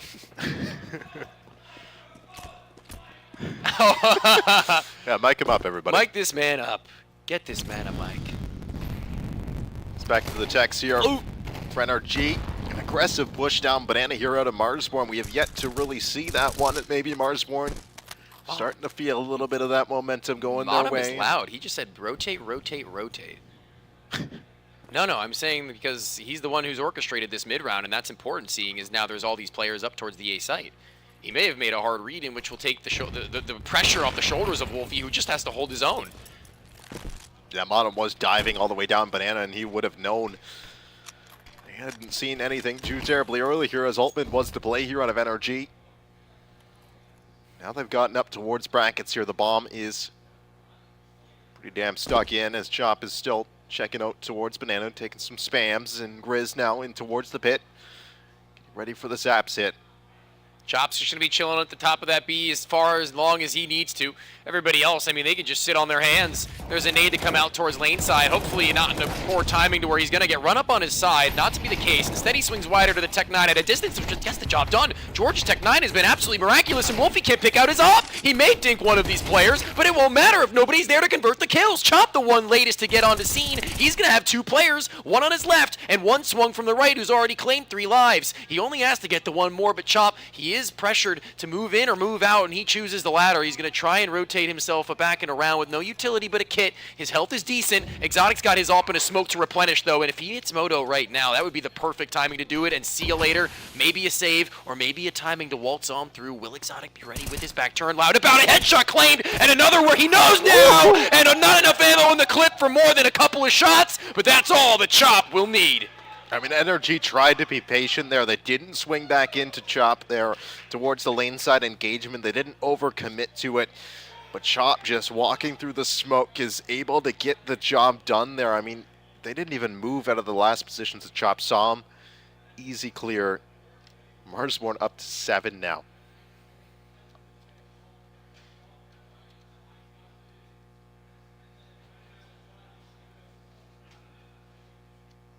I think maybe a timeout has been taken in some capacity, or no, it was just the freeze time settling for them to get back. Wolfie, the sniper rifle that he's got, he wants to get active with. Given they've got all this momentum, they're probably in the heads just a wee bit, but the flash well placed gets him off of his mark, and that early round potential has been squandered, but even still 5 alive. Best case scenario as it's Nitro and Bro who have been tagged up by the HEs.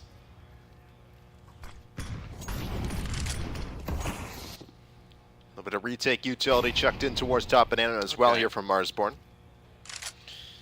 It's not been something that we see too terribly much of them. They've been very happy to just sit back on the site, let energy walk into them.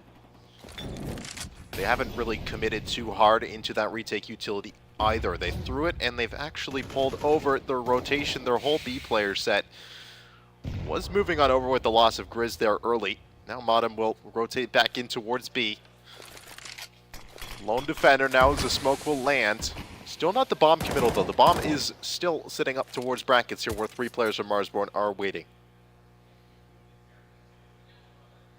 Here comes the brackets crawl. As they've done this so many times. Usually with a heavier focus on halls, so this may actually be a good time to do it.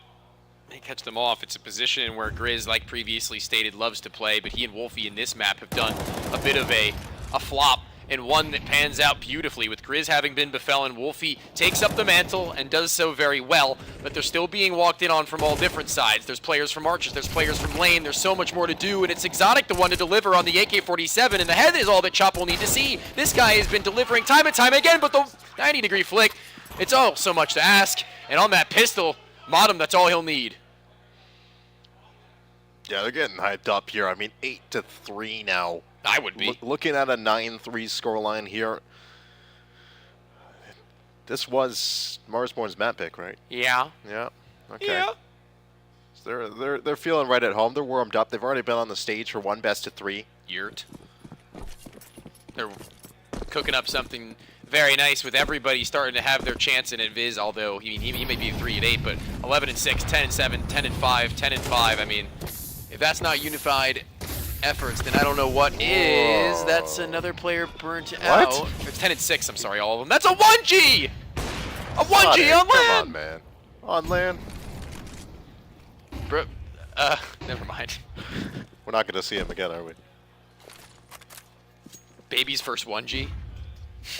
His first land. Baby's first 1G. It'll happen. Yeah, we've all done He's something. 12-9. He can have a little bit of a fumble here and there.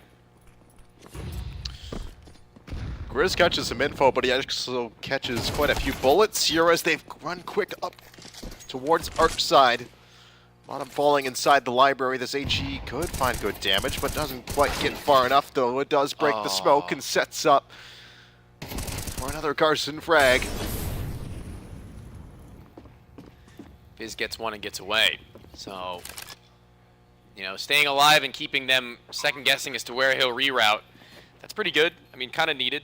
Everybody else yet to find themselves fully equipped and prepped, as they will come through the smoke momentarily. It's Nitro who holds with the Galil, elevated in position. Flashbangs to maybe take him off of it. Here comes the first of them with the incendiary to burn one out from the close angle. The second in flash is yet to find and follow, but Nitro's got one of his own, a counter, before they've even come through. They've got to do this soon. Although they have kits, we're just under the 20-second mark, and Viz is awaiting someone to find success that enables him, and they won't. That's out for Wolfie. It's the end of the half. Get a couple of kills. That's the stat padding you kind of need, maybe. It's pretty fun to get on land and do a couple of those, but this is okay. An 8-4 half, Marsborn will still be very, very, very content.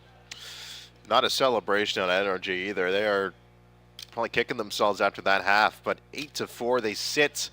Now Marsborn will get their chance at the attack.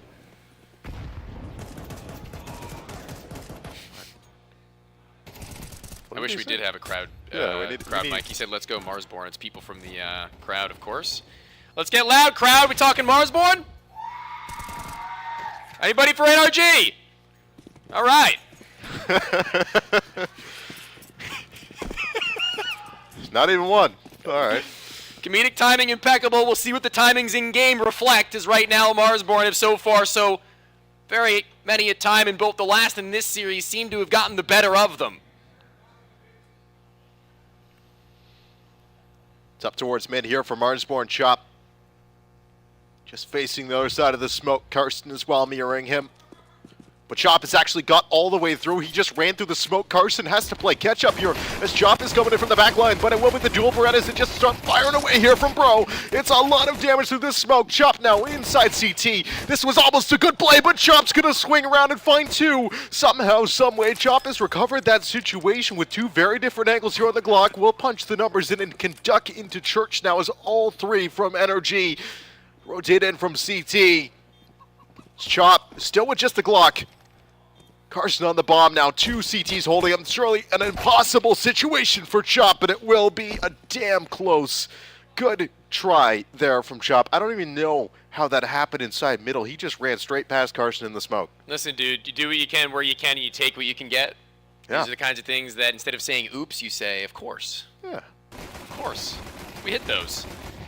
And in defense, it looks like the CT side has once more done its due diligence in locking down B. Oh, that was nuts. And this time it's Marsborn on the shit end of the stick. You never want to be on the shit end of the stick. No. No.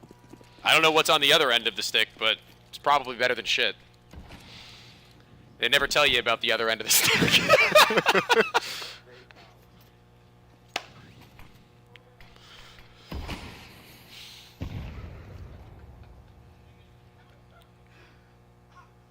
Tony's cracking himself up here, guys. It's a good one. It's a good one. Sorry. Top 10 for sure. All this utility now offered up to them. $250 makes a hell of a difference. It really does on a map like NRG. That could be the difference between the all-important, also newly buffed Incendiary, as well as Weaponry, in which keeps these players at a distance. In linear angles, they look to take advantage and abuse the Marsborn pistols. In Deagles, they also look to take those in stride. A P250 from Autumn and Grizz, not as good at those distances, but there's that one single flash on Viz. He's got it, but it's not going to be used. The Banana instead trying to send them onwards up towards the brackets, but they've not claimed that space. Not just yet. They're making sure that they work their way up here. NRG, way the hell out of dodge. Don't want to take any chances here against these pistols. Do have a nice little bait and switch inside Banana with Nitro posted up in the cubby. It's going to be towards the arch side here. Exotic will spot the first amount of contact. They jump in towards the arch side. Chop once again that's found himself here. All the way in CT spawn with the bomb loose though inside long haul. Marsborn surely can only hope to grab a couple of kills, which they will do so. Yeah. But the Glock, that's a little bit too tall a task. So 6 now for NRG.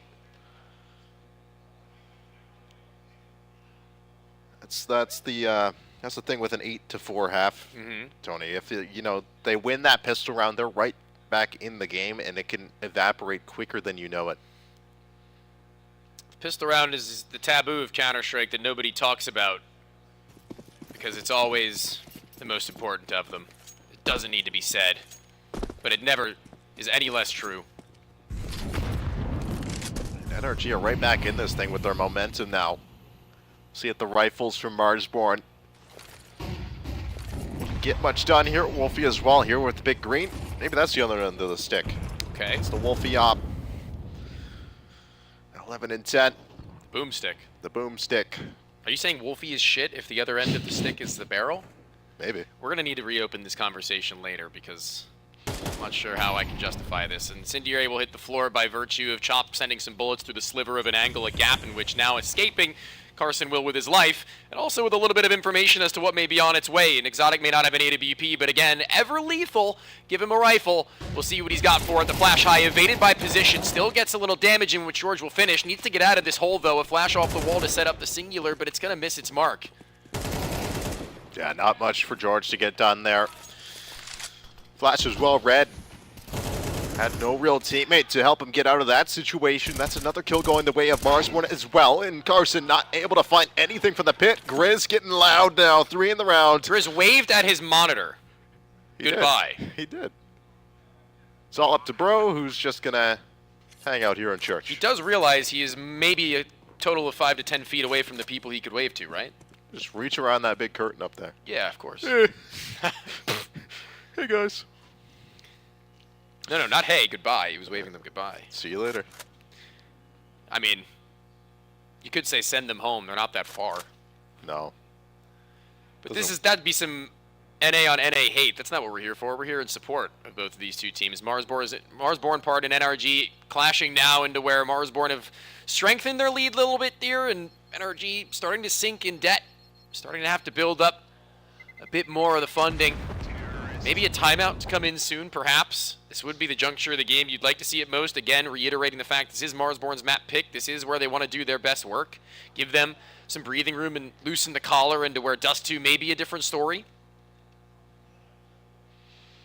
Yeah, they're going to have to hope if this Marsborn momentum keeps up here. NRG had that couple of round run there headed into the half, but it just looks like frustration on the cams every single round here for NRG.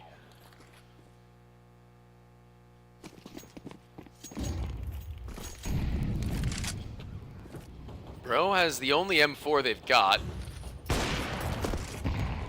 And early on, lucky to get away with their life when Wolfie was posted to the angle on the jiggle. Fortunately ready for it.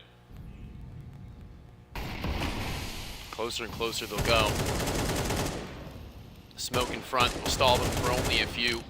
I wonder if they're just trying to ward them into this position, if they're trying to puff up their chests and maybe actually invite the challenge. But good location from Modem, as it's only going to be the audio cue as well as the question mark he'll need to see to refrag. That gun does get recovered to Nitro. Yeah, Nitro, though, down to around 60 HP, is going to abandon ship on the B side, bring that rifle over here towards A. Strength in numbers here for NRG. As Marsborn will be able to just waltz onto that B bomb site, but now the kind of pressure point here is Chop. Can he get out of the way of these pistols from NRG? They're not even going to try. So they're just going to switch sides here. One for NRG hanging out around A. Marsborn do their due diligence here on the clear on B, but this round is surely over. It'll be 10-6 for Marsborn at this point in the game. It's an empty home. Squatters' rights prevail. Marsborn sit pretty with double digits, yeah. Chat for 40 seconds. 40 seconds. Yeah. It's a long time. And I don't really like you enough. That's okay. So, how's Canada been all your life? That's all right, man. All I hear from everybody is that the food actually tastes real. I saw you were saying that the chicken was real. The McChicken, the chicken from McDonald's tastes like actual chicken, but it still has just enough of the fake taste to remind me of why I love McDonald's. Right. So it's kind of the best of both worlds. And LTP that's here, just saying that the Popeye's chicken tastes like real chicken, which that one confused me because I thought it was all real chicken. It looks like there may have been a timeout here. I see Daps's lips are moving very, very closely in very high definition. Okay, thank you. All good. Best camera angle, said somebody. Let's just leave it like this. We'll just we'll cast based off Dap's reaction. Does anybody know how to read lips? Because they may be breaking down the genius in which is one of North America's longest standing in-game leaders turned coaches. Guys, please just win. Please. Guys. Thank you. Mic up. Game on.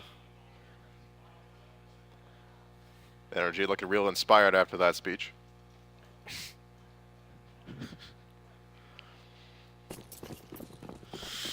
But Marsborn come back into it here with a 4-round gap to accentuate that one with a 11th year, but now NRG back onto the guns. And finding good damage here on Wolfie and Banana early. The Bro is sustained just a little bit more than even that. The good news for Marsborn as well is that is your Opera that gets taken down so low. Can post and hold an angle. Better than getting used as cannon fodder here for a trade. Up the long haul. It's Jiggle Peak here. Missed shots though. Not able to find Carson. Can duck on down into the pit once more. Zodic here as well. Towards the balcony. George is playing all the way back in library, and Marsborn have liked to take this arch side. Chop for sure, definitely. Bottom said, no way. Bursted out by George. Nades go on either direction, and still trying to get closer and closer to the site to get a line onto any one of the players in defense. Very little to be seen, as the heads are really all that will be given, and Marsborn can't collect. Wolfie now the last and left, who was softened at the very beginning, the lowest of HP of everybody, and at the final being taken down. And whatever Dap said, it worked. Sure did. NRG keep 5 alive. They kill 5 of those T's, so that's another $250 in the pocket for them. Money, money, money. Money, money, money. Keeping 5 alive there is huge, especially on a CT side that has not found too terribly much success. You're going to start to string a little bit of economy together. Not going to be enough of a cushion, but it's a start. It's a lot of reactivity from George. Proactivity, even. A little bit of both, and you've got yourself a good look. 3 rounds still to close before that gap has been dealt with. I'm not really entirely sure how consistent they're going to be able to be with the buys as regular as they have been from Marsborn. This will be the last of those, and Exotic's got his op for the first time in a long time. If not for the entirety of this half, I've actually not seen yeah, it. he's been using a rifle the whole time. Yeah, I think so. Only been a handful of rounds that we've actually been able to see the Exotic op in action, even on their T side. Wasn't too prevalent. And they still don't know where it is. They haven't heard it fire off a shot just yet. They tried poking over towards Banana. They tried poking in towards the halls. So I guess they can only really think that it's over towards the stationary lane. And okay, just shots through the smoke. Bro just sends a couple in good faith. Now for Marsborn, they're just kind of stuffed here towards Banana. They're committed enough up car that they're still going to look to hold on to this space, but right now they're probably thinking twice about going into this site. They still do have that Exotic op posted on the A site.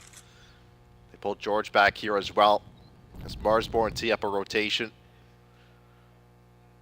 Potentially a save call with only 25 seconds left.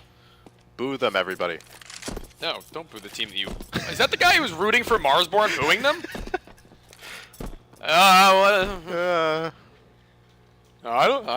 don't know. Hey, thank you. Well, trying to hold on to these guns will be an ease. It's not like anybody can really justify going any deeper. I mean, they're all 5 still standing. No reason to throw that away. Look at that. Nice hat, dude. I need one of those. Have you noticed that Canadian Gatorade is better than regular Gatorade in America, if you've ever had it?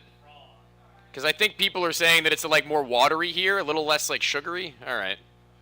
All right. It's the red 40. Just getting the, I'm just getting the temperature of the room. You got to know these things if you ever plan on taking a trip.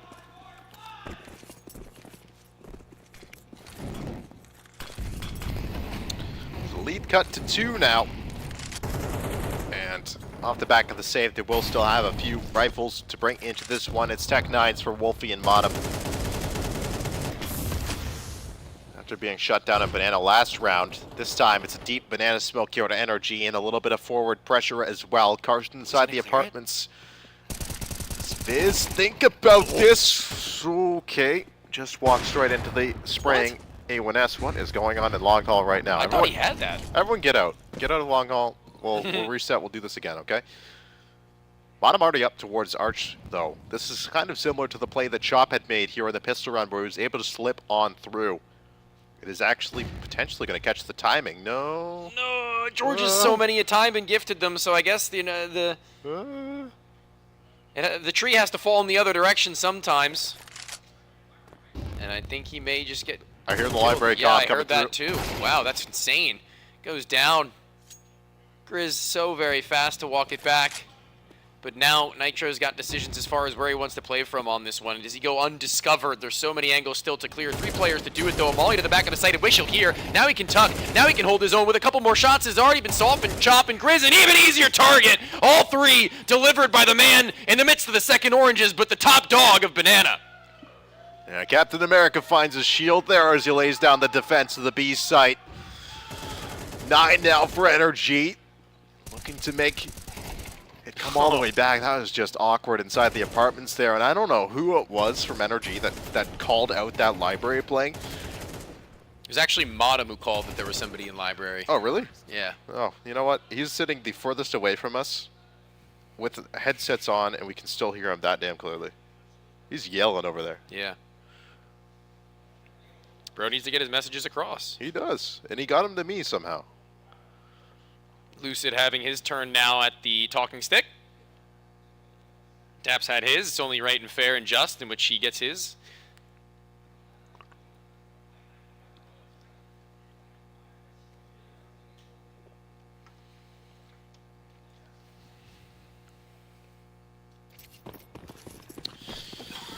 Back into it here for round number 20. Still just pistols here for Marsborn. Tags away on to bottom, down to 12 HP. The nades are not going to do him any favors as well. Bit of a follow-up there to 8, and this should be a formality here for NRG. But Marsborn are already up inside the long haul. Could have got a timing there towards George on the walk back, but this should just be an Energy round. So bring me through this, Tony. 10 to 10. Marsborn, what is your play here? What is going to work for you once you get back to these rifles? I mean, I think the mixed bag of success they found towards Archway is something they could lean a little bit more into in the mid to late round. Maybe even try and get an early split going over towards that B bomb site at the very least to deal with George, who's been dealing them a dirty hand at that space. And they should know that regularly he'll be there, so that's one consistency that they can try to pick apart. Can Monum get a bomb plant off here? Could. I think. But making his way back now, I don't think he'll be given much time to cross. I mean, I doubt that Bro will give him a chance here, but yeah, this walk back through church was still 30 seconds. If he plants like against the banana wall, like closest to the banana wall, I don't know if he'll make it in time before he fully hits it. Or behind this fountain. Yeah, that's a bomb plant. A little bit of bonus cash there for Marsborn. That's actually going to be huge here, Tony. Okay, Nitro's also not just going to go and die for fun and for free until he's got a teammate at his shoulder. They already got the plant. They can't get any more other than kills, so they want to ensure that that won't be the case. Bro and George, although George is dead, has dealt the damage in which enables Bro to do what he'd like. That sees Marsborn now met at their match. This was once a map in which we were feeling like was potential runaway. Now it's been caught up on. In their full sprint, the NRG have caught a second wind.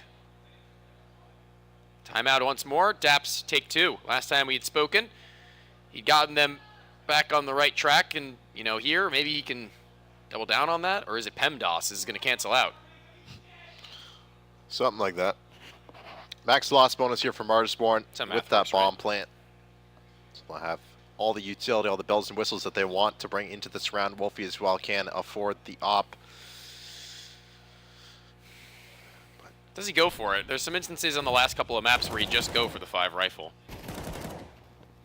I think you might need the kind of mobility of running 5 AKs. You're on Inferno. We haven't seen anything too terribly fast here out of Marsborn, other than literally running up Archside with pistols. So we'll see if anything comes of that with the rifles. We will see the 5 AK set up here for Marsborn. Early route into Banana here for Modem.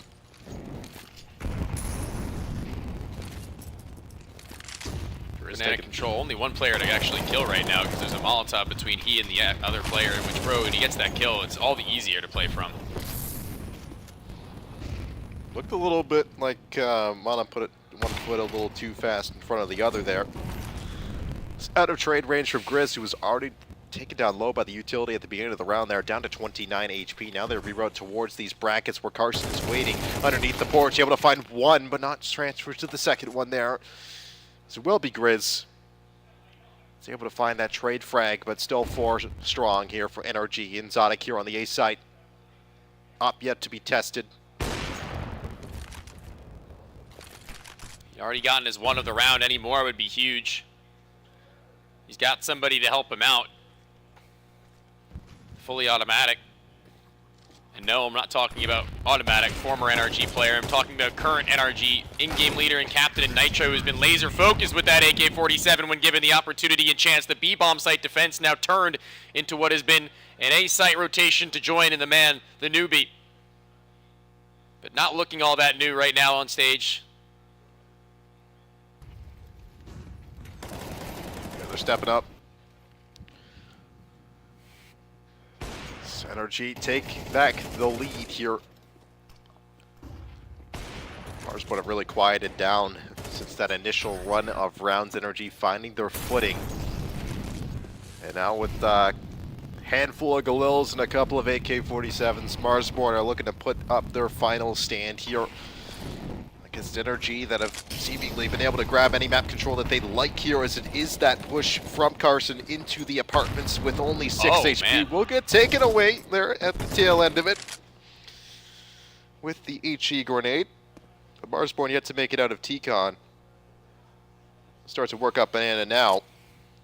Lone defender of Nitro here on the B site once more. Slow and steady on these walkbacks on an equal spot and footing where NRG are going to hold a horizontal line across brackets.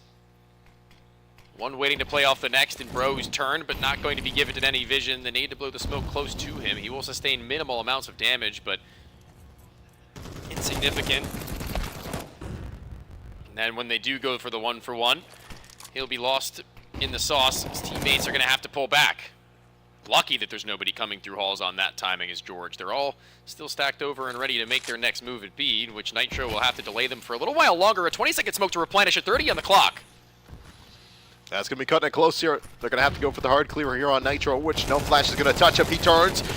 Does not get cleared. Nitro's going to find both of them. Once again, the B site shut down. Now Chop with already 2 frags in the round, tasked with acing to find an 11th here for Marsborn, and this one might be too little too late. Bomb is loose with only 9 seconds. Has to find a kill and plant it almost immediately, and he's not going to get there with only 3 seconds. Now the objective is survival. Trained on the angle. Oh, I didn't know if he died. Looks like it. I saw red flash on the screen, I thought. Guess we'll find out. We'll find out together. He did. I wish we had mics down there. I can't recreate that.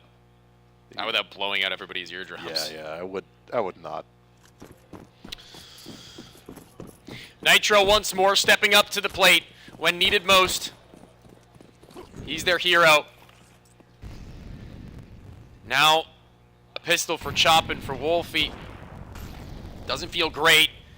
Galil for Viz, and the only players with the full firepower, Grizz and Modem. But Modem has not even gotten head armor. He's a squishy target. 1 to the dome, and he's dispatched of. This being the all-important round, it's a little bit unfortunate to have to look down at your screen to see the utility that you've got offered up. But they're going to try and make the most out of it.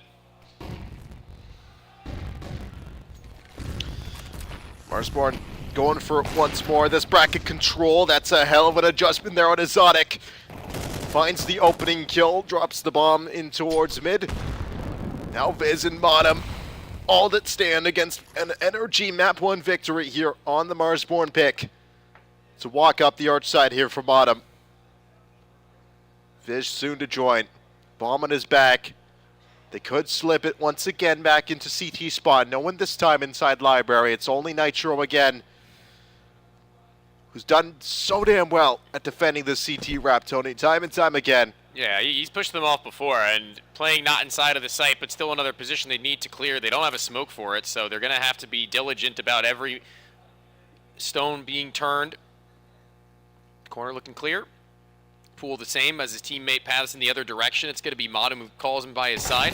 They drop a piece of utility picked up off of the ground, and Modem had found not only that, but a kill to go along with it and give a real chance to this post plant.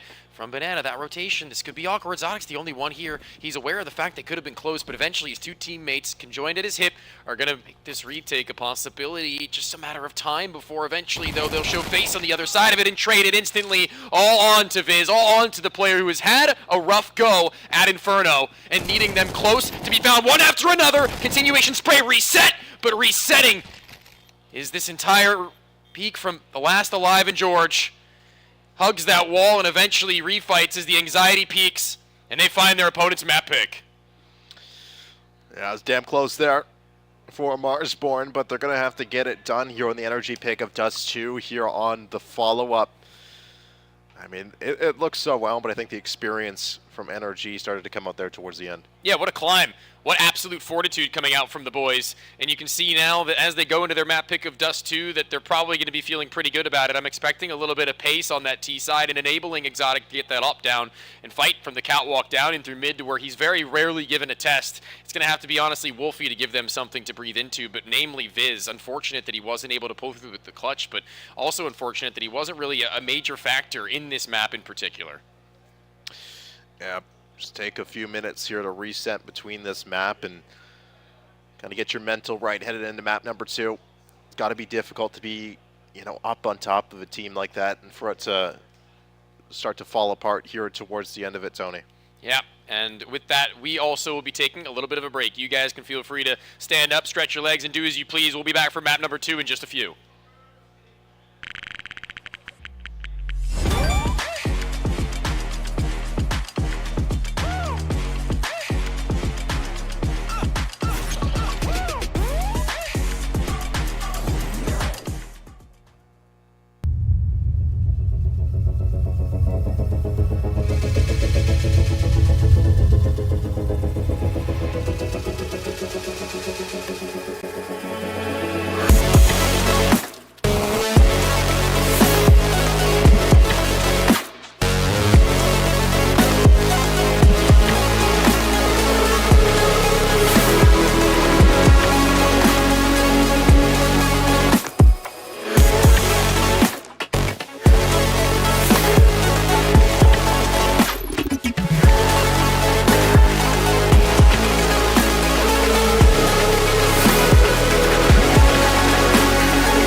You can see that they're trying to fire up the gang a little bit there. It's Modem, and he's attempting to keep the spirits alive of everyone as well as in the audience, as well as on his team. It's myself, Why Not, joined by Ping for the second map of the best of three between them and NRG.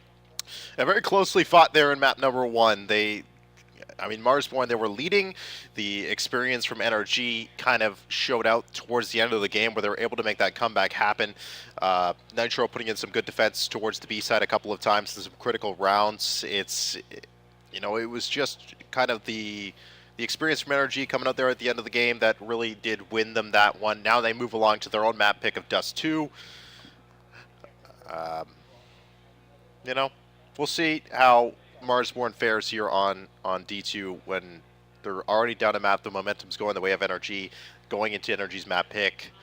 How do you think they'll do on D2? Well, it kind of is actually a little scary for me because, like I was saying during the last map in the pre-show, is that I've seen Exotic doing things on Dust 2 against rosters about Marsborn's level, about maybe a little lower, sometimes even a little bit higher. Having won out on the Dust 2 Eagle Masters in the second season, he was looking like a monster on that map, man. The AWP on the T side was something you did not want to run into, whether it be on Catwalk with him ready to go down into the fight when they blow the smoke, whether it be on Long on a spawn, or whether it even be in trying to win out rounds on the rifle in the middle of the map, trying to tear them apart one by one with the hero weapon given over to him, with the faith instilled, whether it be on the big green or on the fully automatic rifle. This guy was ready and raring to go. Yeah, Exotic's a shooter band, and going on to Dust 2, that's kind of like a... The MVP, by the way, of that tournament. Yeah, he got the medal here, He did. I saw. And, you know, with Dust 2 being kind of an operator's paradise, a lot of long sight lines, you can lock down B now from mid as well. With that door change, I mean, it's Dust 2, man. It's been the same damn map for so long. It is an opera's playground. It's just all dependent on aim. Everybody knows how to play Dust 2. It's just who's on it today. And as you said, Exotic, quite the shooter on this map. Yeah, and when you look at everybody in their attempts to try and shut him down as well as try to open things up on the extremities, it always gets a little bit awkward, especially when there's a line that you can't really break apart, given that these NRG guys are a little bit newer. Are they just going to kind of let him run freely? Are they going to try and be a little bit more supportive of him and play around him in those instances and scenarios where otherwise you need somebody on the rifle to crack open a scenario? But, you know, aggression, that is going to be a curious question to the guys of Marsborn with a lot of that in potential in their trove. It's going to be maybe a little bit more of that, I guess, passivity coming out and allowing them to make their mistakes, Marsborn. If an NRG team aren't necessarily going to try and pull all the stops and be masterminds with the strap book, they can always just lie on their laurels. Yeah, Dust 2, definitely a map that you can kind of play on the fly. You can call that one as you see it here for both sides, CT and T side. You know, it's everybody knows what you need to be doing if you're pushing mid or long. You know, it's, I think, a good map for NRG just because you don't need that strong of a strat book built up to operate very well here on Dust 2, but that's where we find ourselves here. Dust 2, map number 2, Marsborn NRG. Just joining us, NRG winning that first map in close fashion. I believe it was 13-10 at the end of it. So Marsborn going to be starting this one out on the CT side. NRG on the attack here first. George is just sitting amidst this smoke, waiting for the utility that his predetermined strategy had called for. A shot in through the smoke, actually, from Grizz is going to claim the life of one, and that just makes life all the easier for the anchorage. And where Nitro was going to be the late activation, he now has to actually put his life onto the line to get them back into this round. And a 1v3 for Bro, where he gets hit down to 28. Unlikely, as he's been locked in. Not really sure how to feel about where he's to go. Only so many a place. And Wolfie making sure he just doesn't whiff the shot. Not many that he needs to connect, and the energy's right back for Modem, who gets just as loud as he once was. It's quite the snack box there. Notorious. Notorious. Notorious. Nice little shot there out of Grizz to get things kicked off through the smoke. The idea from NRG was there. Mid to B smoke thrown from just outside tunnels, trying to split into the B site, but Marsborn do well to dismantle that hit here early.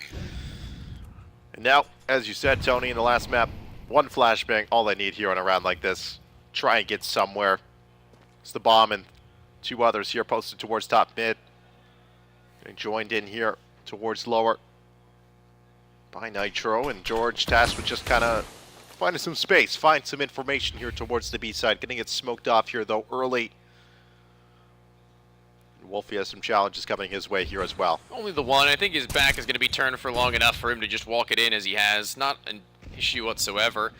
Stuffing Catwalk with the smoke. Just needing to stay alive if they don't group up and try and run him through. They don't have a whole lot in resources to really call for such a maneuver. And Wolfie, taking himself from his responsibilities at CT spawn, traded off with that FAMAS up to the catwalk in order to finish the multi-frag for 4. May not be an ace, but it'll feel pretty damn good. That's just a good confidence round there. Sometimes it's just good to see the kills in the feed, you know. Boost yourself up here a little bit with some eco frags, and then once you hit the rifles, you're already warmed up here.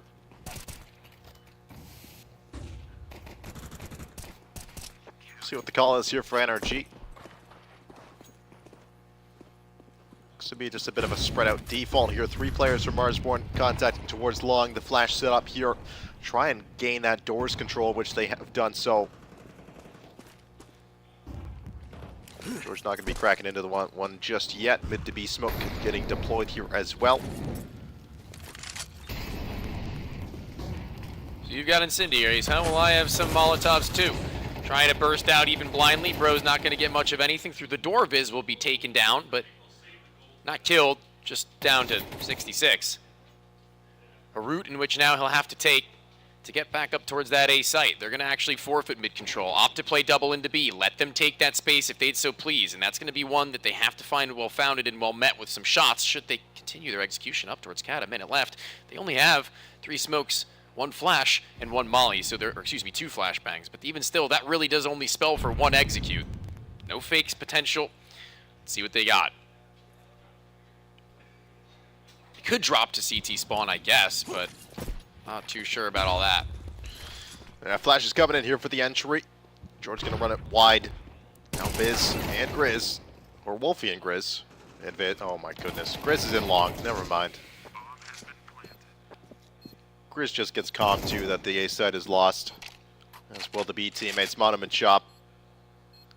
Looking to save it away.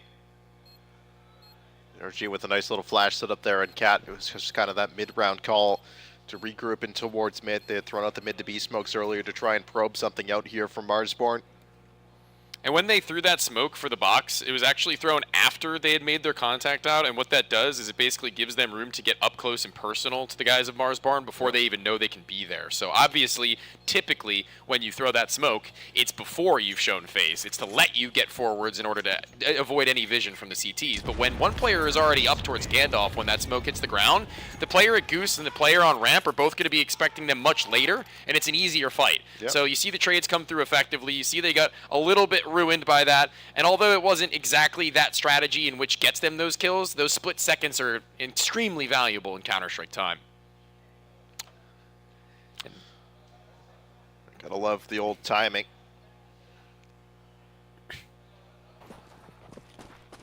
It's in round number 4 now. Still the buy here on a Marsborn after that save. Grizz stuck on an MP9. Yeah, still. Could be worse. Could be worse. Still do have a few rifles in play here as well. The FAMAS as well onto Modem. Good nade. Decent. Not great. It makes them just low enough on HP, I believe, for Bro. I don't really know the exact number, but they're 1 shot to the head to where effectively those M4s become AKs against them.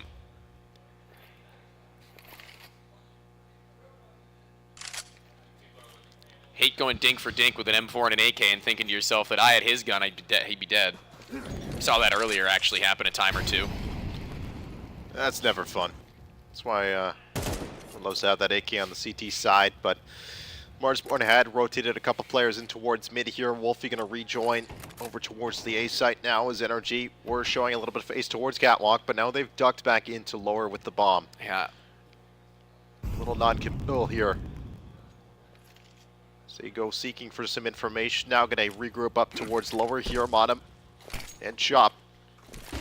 Try and play a crossfire setup here on the B site, which is ever so powerful here in these late round scenarios, but actually it's the window play from Chop that's going to find the kills. Viz here on the boost and support CT spawn as well. Spurs on this push from NRG, which they are running out of time and they're running out of bodies. Bro, the last to stand here on the edge of the smoke, not going to stand a chance against Chop, who finds another 4K. And it all really starts when NRG have Nitro head out through those mid doors, smoke to the left and smoke to the right, but the elevation at the window sees over top of the gap that's been left to the corner, and that is the opening kill in where everybody is feeling much more comfortable about their B-hold. Viz was waiting here in anticipation of the play to come through, so two players with a step above, a couple of feet, a couple of inches higher than that of the NRG members, and that's all you'll need to get a couple of feet and steps ahead into this next round. Their utility is looking a little bit scattered, all AKs at the very least, and a fast long play, the first we've seen.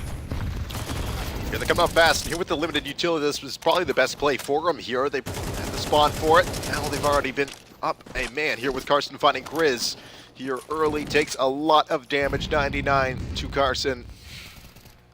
Just sitting around at 1 HP. And NRG have not overstayed their welcome, pushing up long here early. They're just going to hold in place and see if Marsborn make a misstep here. It's well delayed by the smoke from the CT side.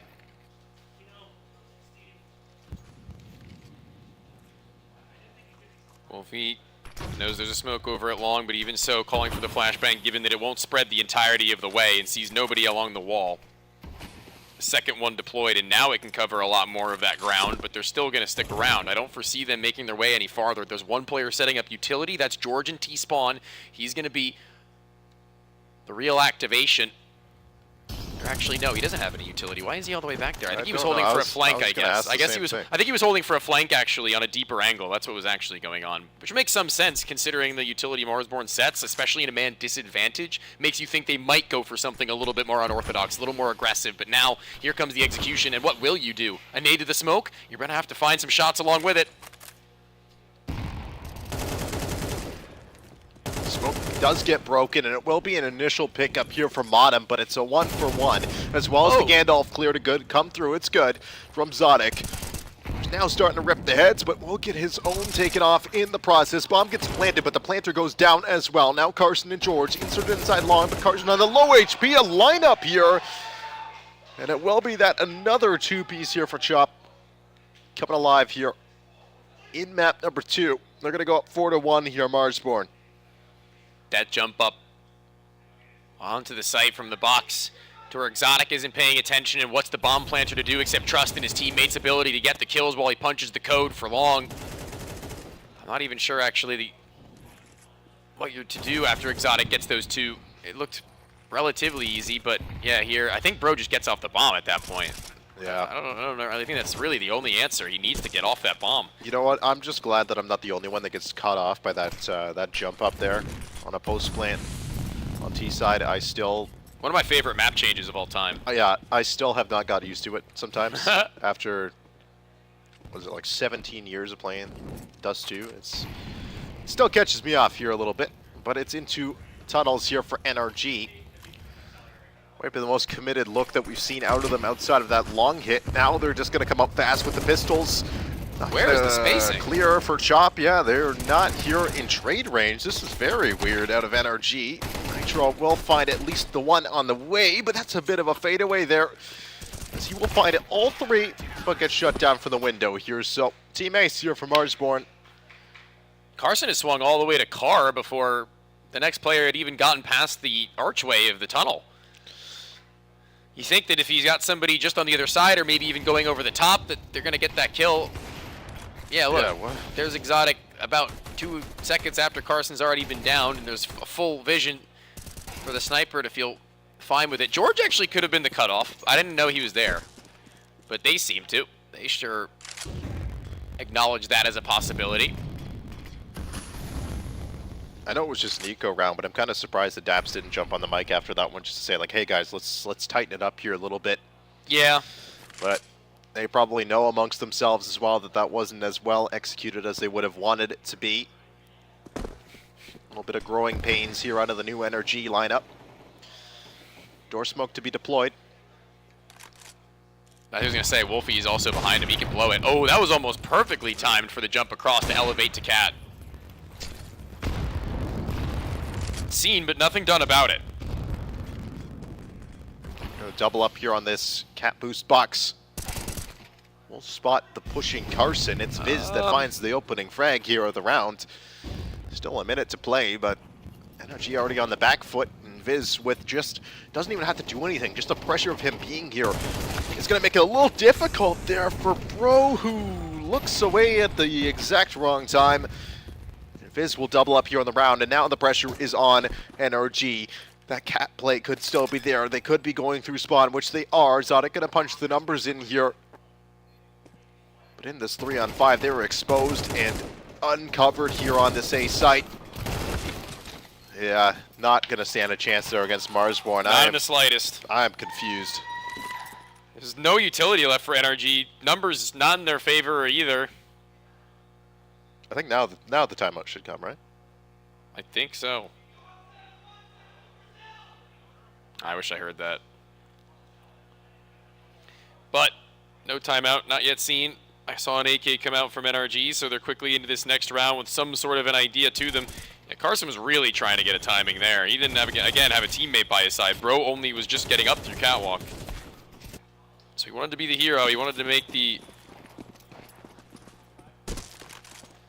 drop on somebody. It's he who gets bamboozled. We have not gotten that T-side op in which I was hyping up from NRG. Obviously, I said that the rifle is also a lot of the time where he'll like to go, but at some point it's going to have to at least be attempted. Financially, not an option for this one, but still more than enough rounds for them to start to write out the bills in order to pay for it. Bro again just getting caught up there. Trying to throw some nades out of lower tunnels. Wolfie had already inserted himself there into lower mid. Had the angle there on tons. Didn't stand a chance in the initial pick. Once again going to Marsborn and Energy, who are already a little bit dejected into this one. Have to play from the back foot once again.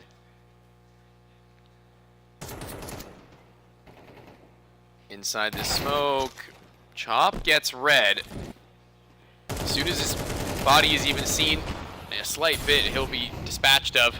Viz wants more. There's such a wide gap in margin for him to fight beyond even then. Finding two is almost the final nail into this coffin, and I think that they've just been hit with every turn. Oh, of Marsborn. Speaking of turning, Nitro just threw his mouse across the room in order to slam Grizz and leave a 30-second mark to where he can get back to Carson with that smoke still in play. They're separated across two bomb sites, and one of which with the AWP has to rely on Bottom's AK-47 to finish the job, and only one left to find. The bomb can be planted and the clutch can be entered. Yeah, Wolfie going to switch up here to the AK-47, drops the AWP. This time around, already pushed up towards window here. HE not quite going to reach Carson. Ducks to the back.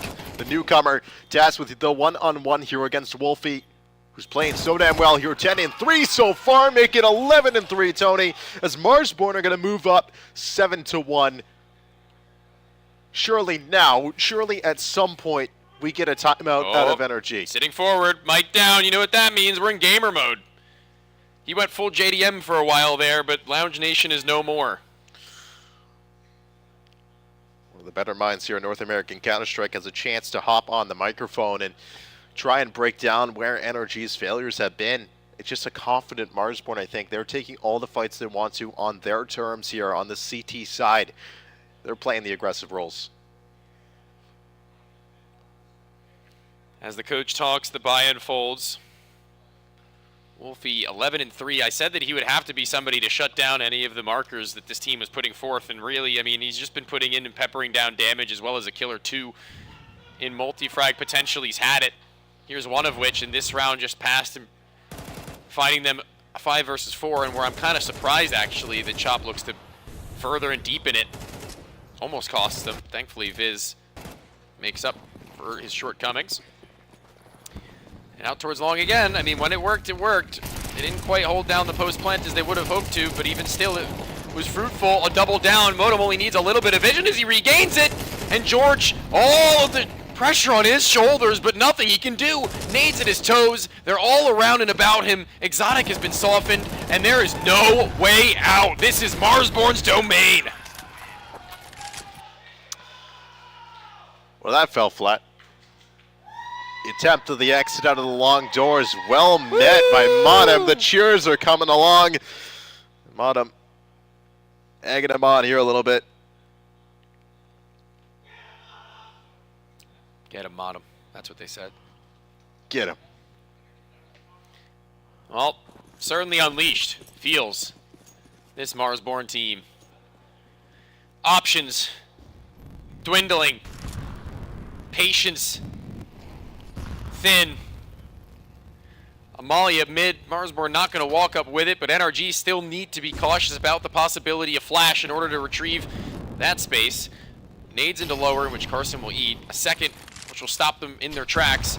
And a nade even further beyond that. It's one after another. Bombarded are the NRG boys, and this is finally their chance to try and get in closer, but they've sustained so much damage that it may become inconsequential that they have this cat control. They're going to stall out soon enough with their utility also hitting the near zero. They've got a bunch of smokes. Flashes are low. A singular to get their execute on. Yeah, one flash is not going to cut it, I don't believe, here for NRG. They're going to have to get real creative and real warmed up here. So a lot of these peaks they're going to be taking here are going to be dry. Setups here for a bit of a wall of smokes from the catwalk. Be well met here from Marsborn, who have 4 players that are just ready to be at the A side at any point in time. Bottom here towards the CT. In case this mid to B hit comes through, but Bottom is actually going to fall. The double smokes here closing the gap. Marsborn can't exactly see, so now Chop's going to have to go huge here on the B site, but he gets dropped. The bomb going to be planted here with only about 14 seconds to spare. Chris finding a pickup inside mid. Might spur on the Marsborn retake, and what really do they have to lose, but they will go ahead and save it. So NRG will finally get back on the board here. A little bit of signs of life there. I do like that kind of play that they put in towards catwalk. Spurred on with that mid to B.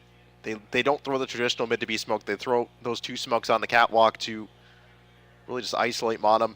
They can take the fight with him, trade out if necessary, and that's going to net NRG their second round of the half, which I feel has been a long time coming. I mentioned it earlier on that I was waiting for that play to happen, and it didn't. They still won the round, but it was something in their back pocket that they'd not yet revealed, but I feel like by the end of this half it would have been a miss for them not to have, and when they do get guns and they do get a little bit drastic as far as what they need to accomplish with Galil's general lesser weaponry, I do also like to see that. That's a play in which is, I wouldn't say rare, but it's one that you can only really bring out once a half.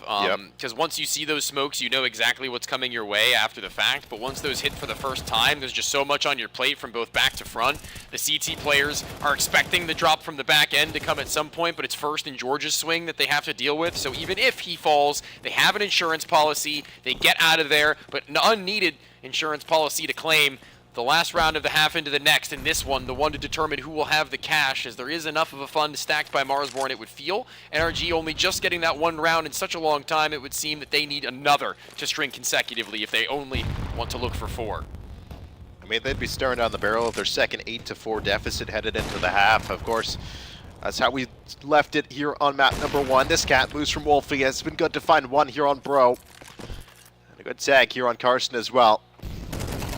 Momentum here for Marsborn might be falling flat, but that's a bit of a scroll wheel jump moment there. Wolfie, though, right back to it with the op is adjusted here towards Carr. Gonna get mollied out of position, and now we'll have to go huge with these 2 swinging T's. Can't hit the jump shot, but will just tag Carson once again. He's taken 2 op bullets and still survived, but now will fall.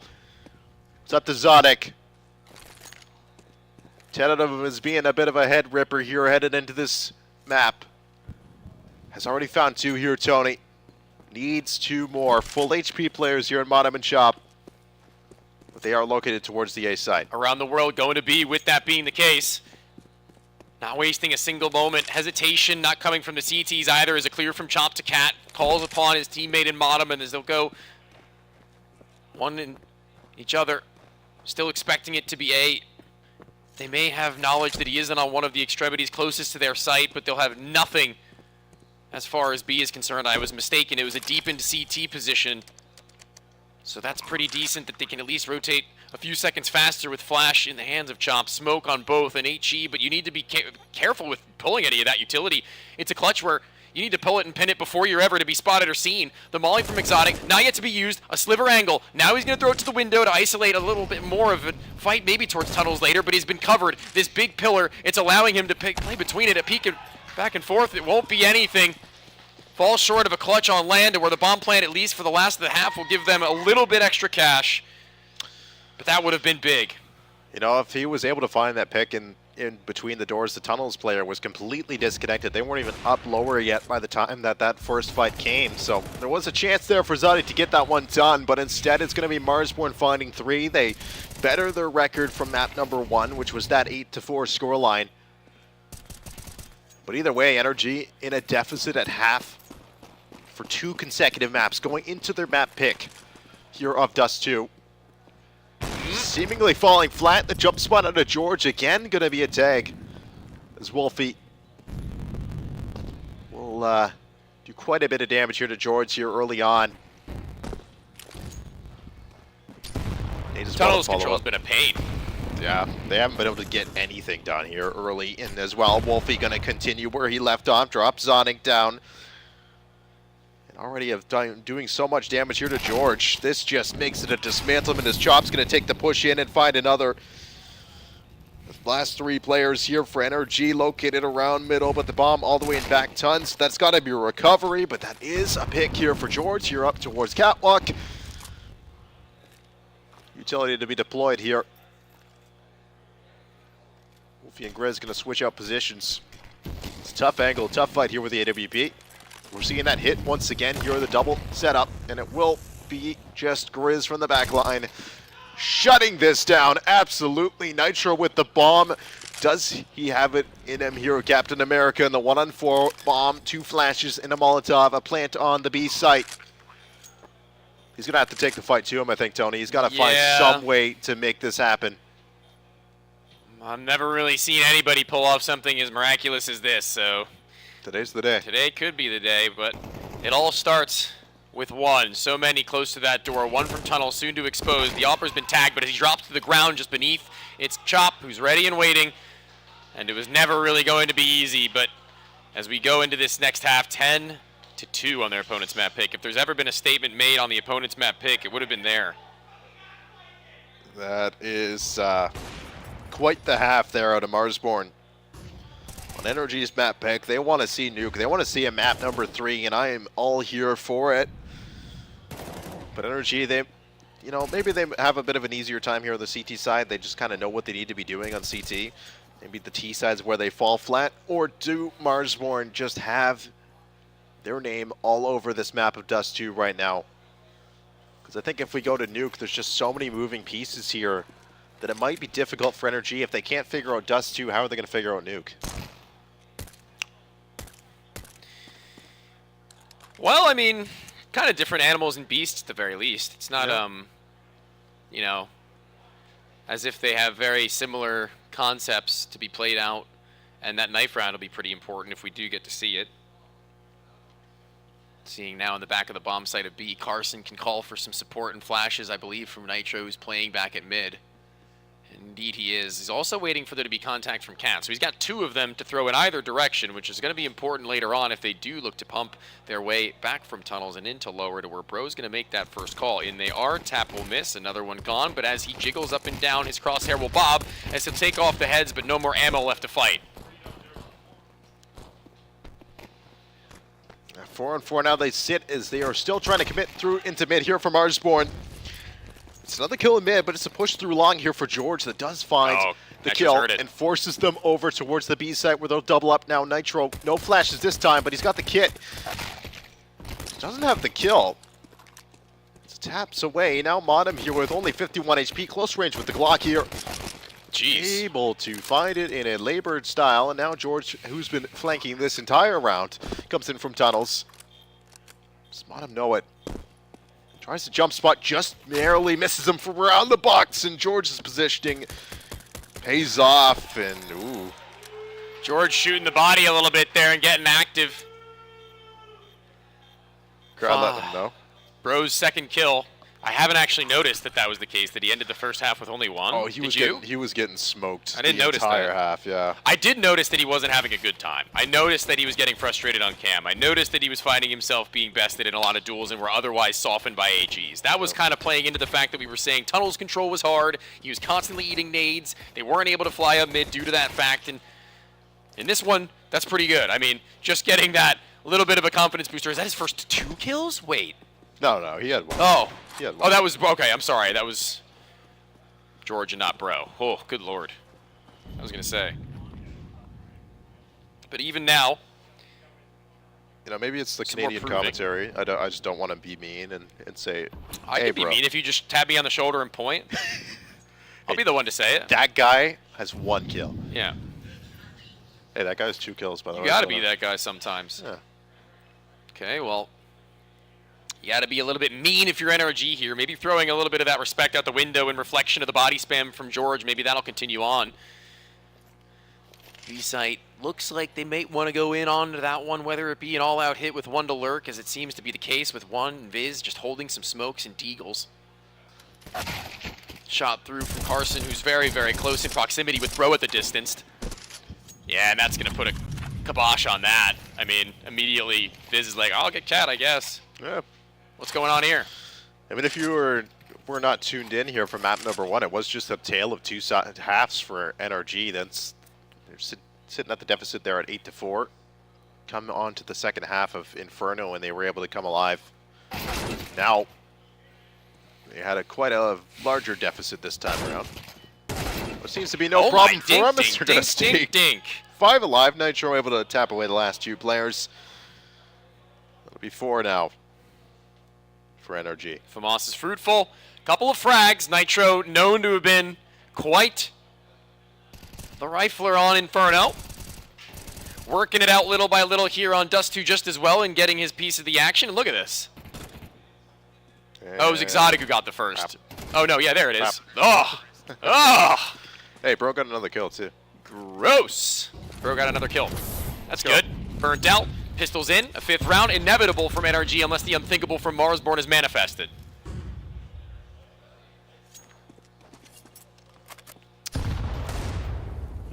Yeah, I find that one hard to believe, Tony. They're not making me believe here. Oh. All right. All good. All good. All good. It's okay. Recovered. That's all good. It's all good. Just 2 Glock kills. That's all it is. Marsborn back. This buy gifted over to them by the CS gods who have bestowed some cash. The losers get more money. Thank you, Valve. It pays to lose. It does. Wait. Let's not reference being paid to lose in North America ever again. We're past that. Certain individuals have walked so that we could run. Exactly.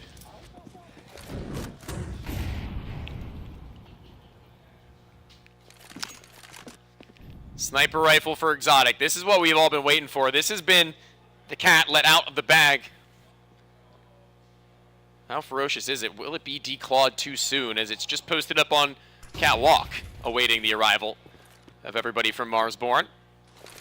But nobody is going to be giving him the time of day, not anytime soon at least. Looks like Mata might inch his way back. A smoke to the doors in order to elicit either a walk beyond or something else. A nade out in hand for Nitro. I am actually baffled at the fact he gets away with that. He gets absolutely jump scared. Nade to his toes, 8 HP left. He will continue to survive. Yeah. Not going to overstep the bounds and go and really hard clear Nitro, so he gets another lease on life here. Yeah, they are going to walk into this catwalk of Zodic.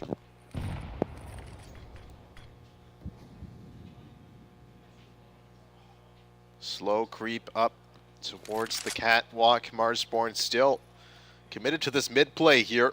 Bro gonna get challenged in towards mid as well, but Zodic, the first op shot, is gonna miss. Ducks back into CT where there's a mid to B smoke.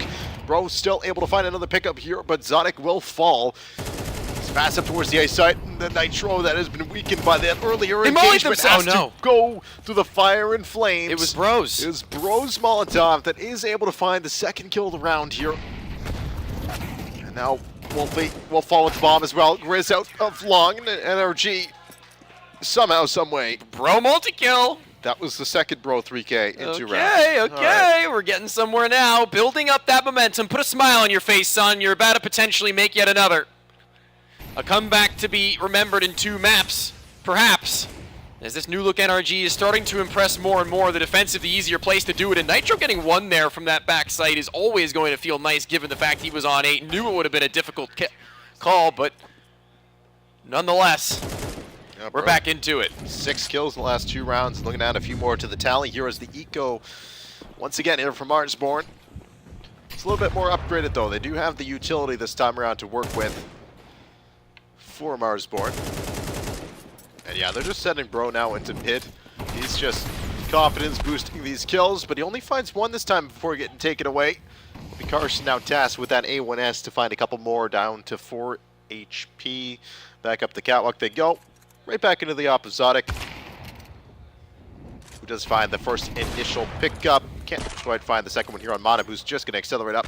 Does have the bomb. It's a weird world. If he finds his long kill, he could get a bomb plant, but I think that one's not likely. Wait a minute. Okay. He didn't get him. He wasn't the one who killed him. I know. It would have been cool. We could act like it was. Oh! And lie. Kukli style. Kukli back then? People don't even know who Kukli is nowadays, man. We're entering a new generation.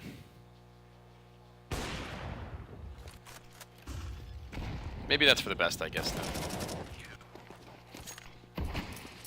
Now seeing everyone start to pitch in. Everyone start to elevate their level within, from top to bottom. Only 4 kills away from Carson to Nitro, but now George, who's found a triple spray down. A gun round, might I remind you. Clips every one of them. Damage is aplenty. Stains very little. And Marsborn throw everything they had after taking their hiatus into this one, and it looks like they're sitting back and relaxing for yet another. That's the unthinkable can be done by Chop and Wolfie. Bomb is down here towards mid. It's a little disconnected here from Chop. They're not playing together right now, and I think Chop's going to go join his teammate here in lower mid. No one from NRG here in the immediate vicinity. They do have Bro kind of spotting around the B window with a jump spot. Mid to B smoke to get lined up. Just to confirm, if Steve is in the venue and can hear me, the sound in which it makes when you throw the utility has not been removed. It is still here. I repeat, the is still here. It was an important question we had and the update came out, but Chop and Wolfie playing this one out and finding their first and pulled across CT spawn. Nitro 6 back and doesn't look all that stressed about it, and rightfully so. Yeah, momentum going all the way to NRG right now. There it is. Chop walk up towards Cat, still does have the bomb in his back, and Zodic tasked with holding this one down easy as you like there for NRG's Opper, and Wolfie with only 10 seconds left. Forced to just watch that clock run down. Yeah, it's going to be a pretty easy spot to save from because I don't think anybody is going to have an inkling as to his whereabouts. Now, Tony, do you think this is NRG warming up in the map or Marsborn cooling off? Because we've seen this happen twice now where Marsborn take the lead into the half and then NRG can just claw this one back here for 2 maps straight now. So far, I think it's just a pretty decent CT side from the NRG gang. I haven't really seen a whole hell of a lot that's been like extraordinarily misplayed on the offensive of Marsborn. I'd say more so where they're misplays on NRG's T side as of right now. So looking at NRG and just being able to see them hit their shots and also trust in one another to hold angles, it looks like they're just starting to warm up a little bit more in my opinion, because Marsborn have time and enough to get all their utility and weaponry out for a couple more gun rounds to see whether or not that is actually the case. And even then, they've got a buffer of 2 rounds to play with. So maybe a change in mindset and a change in mentality as well as calling, depending on whether the timeout brings them a new lease on logic. 6 in a row for NRG here as we head into round number 19. We do still have the buy on the cards here from Marsborn, who are looking to kind of look at an early B snap into tunnels here. Will be delayed by just a little bit. They're going to drop the bomb and head towards lower now.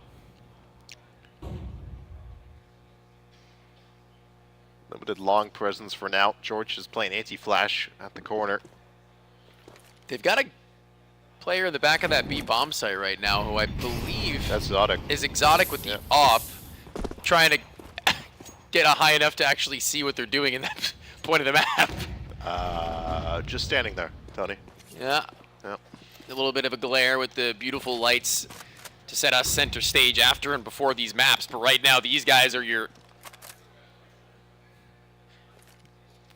primary focuses of the show.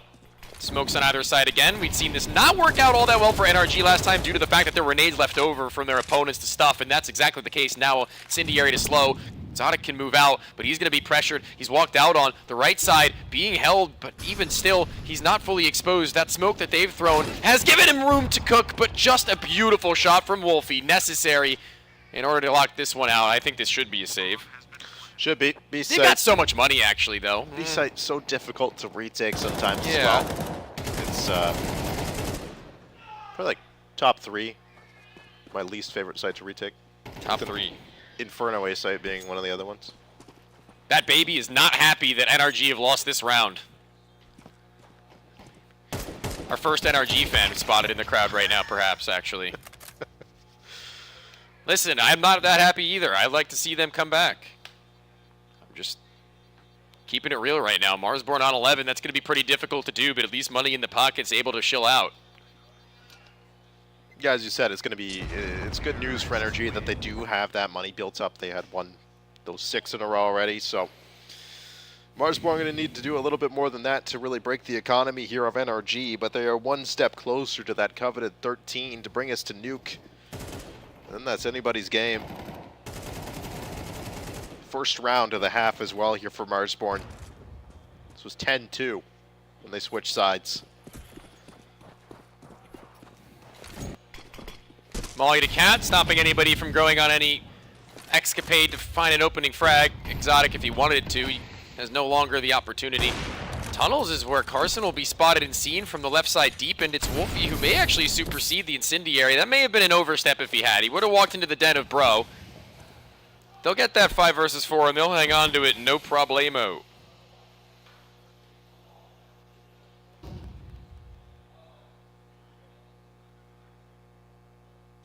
Quiet falls around the map. George going to be the next point of contention here towards the long doors. As Grizz waiting for his teammates here to potentially look for a walkout here. They do still have Nitro hiding around car. He's now going to walk back in towards long doors here as the flashes will get deployed. George, does he get cleared here? How hard is the clear? Nitro goes for 1. Is going to get taken away. And George with the 1 kill. Drop a smoking for himself as well here. So this kind of just delays the time, but he will get another one actually. Hang on a minute. I thought he got killed. They're kind of letting him do this right now. I don't know why. Yeah, this seems... All right, well, George is still alive. The bomb is out of long doors. Soon to jump into pit. Or not. Dude, he sticks around. What's going on? They're up in mid. Wait, he's up cat. His teammate's up. What's happening? I'm so confused. Exotic so very quick to that shot, even still to the head of the last, but now a 1 versus 1. They knew George was long. He was already lit. Oh, I missed smoke. Oh, he's going to use it to actually peek in front. Oh my god, an AK for George, but red is the cross to the other side, and Wolfie, instead of securing a bomb plant, would rather secure the round. That was a round of all time, Tony.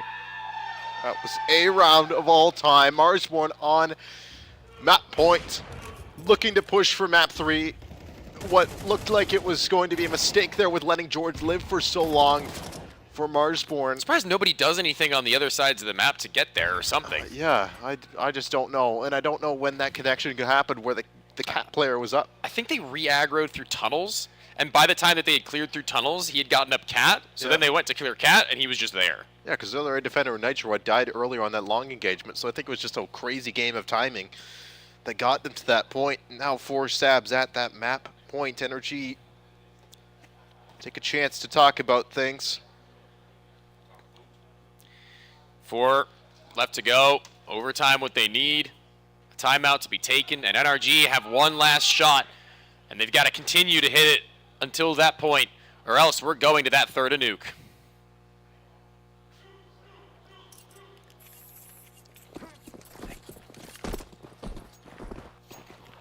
Here we go. Big moment now up on the spawn. I think Wolfie wants to go for the swing and play it as Exotic takes the shot, gets out of the way, and that's what you need. That's exactly what you need. A player down low on the catwalk, not going to turn to the players initially made known. Dinks up Thief in the last. What is this from Bro? A big moment to come alive, and I said it would have to be round after round, and it has to be. Yeah, Chris now only 11 HP, 1,500 in the bank. Marsborn haven't quite done a lot of losing here in the last few rounds, so their loss bonus is not going to be as built up as it once was. So Grizz has to survive with 11 HP for another minute and 12 seconds. I think he'd rather die, maybe? Or no, I guess not. Well, I don't know. No, he wouldn't rather die, but I think he just knows that dying after time would be wicked, and they're probably going to go and save their own guns, because they're not that wealthy, NRG. So maybe taking guns out of their hands and dying is more useful than just staying alive with your own. Potentially. I think that's probably the way to look at it. Now NRG as well. They already have the kill bonus on 4Ts. A bomb plant? Adding another one would be interesting, and even if he does walk all the way out here, no one exactly... Oh, no, Grizz. That's not good. Well, there goes your bomb plant. No, he can still hit it. Okay. Jump shot. Do it. There you go. Kukli style. No You bomb got it. plant. You guys got it after all. No bomb plant at all. Kukli style there to end the round. Energy Fine 9. It will be interesting to see what the Marsborn purchase looks like here into this next one.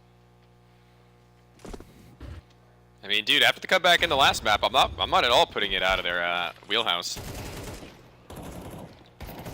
They've already done a lot of the heavy lifting. Denying that bomb plant was like last second. Really Last important. second. Yeah, to now look at their money, I can only assume it's going to be a mixed bag. Yeah, one op, but they can't get any more than like 2 AKs, and that's insinuating they don't get any armor, or rather any utility with it.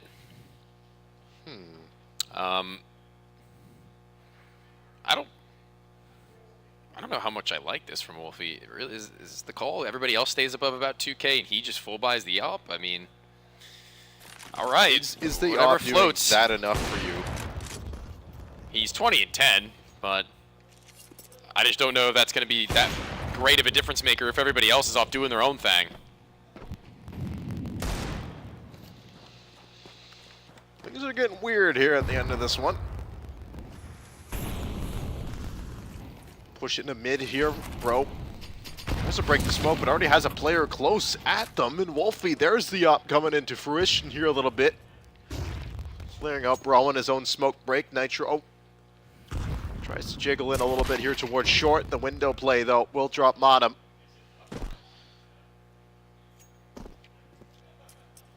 The 3 players from Marsborn here on a regroup in towards tunnels. Might be the best chance that these pistols have to get somewhere, but they still do have to find Carson, who's getting himself entrenched in the site here. He's got a flashbang. He can bank off that wall once they do make their final walkthrough, unless he just gets clipped by the op, in which many a time before it has happened. It was close, but not happening this time around. And where they're all blinded, the op is deeping, pulling his deagle. Grizz does get the sniper rifle to use as well, but Exotic is just that little bit better with his. His second kill of the round, looking for the third as Viz gets across. He doesn't have the C4 picked up, and at that distance, it's wishful thinking to try and connect onto a head. But what else is he supposed to do? Well, the op buy doesn't pay off. They find a couple of picks with it. I suppose that's all you could have asked for out of Wolfie, and just see if the pistols can find something on their own. It's 12 to 10. What does the Marsborn buy look like now? They still do have an op in the hands of Wolfie. No armor. Never mind, I lied. Who gave him that? I don't know. I guess they budgeted enough to where he would drop a Galil over to another teammate. Oh, I guess that's Grizz. Yeah, all right. Okay, I guess he cooked a little bit. It's not ideal. I guess they weren't. My thing is, do you really want to close the game that fast? Like, why not just have all the utility in the world as well as Grizz on an AK? What is the point of trying to call an op into that moment? Like, you want to like look really cool when you close the map? I don't know. You had many chances. Kind of pointless. You could have given at least one of those up. and bring all the bells and whistles into this one. But now when they're on limited utility, they got the firepower behind it. Post plants are going to get awkward. Sure will. Unless they get into B where it's a little more easy to work like that. It looks like the mid to B is going to be where they go to. George still tasked with holding on to tunnels, and now Nitro, who's found a few kills through this smoke this game, is not going to fire off his shots just yet. It will be Bro. Just narrowly not hitting the head of Modem. Does a lot of damage to him, however. Down to 54. He's going to push up towards the doors, which makes it awkward here for George, but that tunnel play is a little bit disconnected. It's not there in time. The focus was pulled towards the doors, and it's not going to matter. It's going to have to be the op save from Wolfie this time around, and this time he has to save it. And now you would have really liked to have had an extra thousands of dollars given that op purchase, so I'm going to mention it until it matters. Yep. Because it does time and time again. Thousands of dollars gone. And what will they have? What will you have? $3,500 in a dream. That's all they'll be bringing into this one. Two maps in a row. Energy wake up here in the second half. Galil, AK Galil. Half of their utility set on each player, or less. Haven't really seen, I don't really think we've seen actually even one round where they've done it with less than what is ideal. I don't think we've seen any upsets, so this would be the first of them in this map.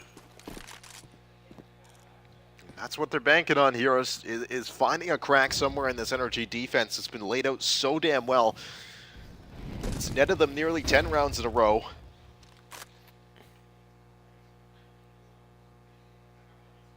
NRG. Oh, that timing that they've just missed. Exotic looking in the mid. Gonna Getting catch a a new jiggle. Will accept it without stretched arms. Modem gonna take a bit of a tag through the wall here as well. Need you to follow up, and I think Energy have a damn good read on this play, as well as Nitro finding another one. A second in the round here, the shutdown from Nitro. He wants overtime. He does not want to go to Nuke, to Cedar Creek. It's Chop and Grizz. 2-on-4 to play against overtime, to take us to that map number 3. Two players behind this smoke, both of them looking a little bit low to say the least. There's not a mountain on the other side to overcome, but a man.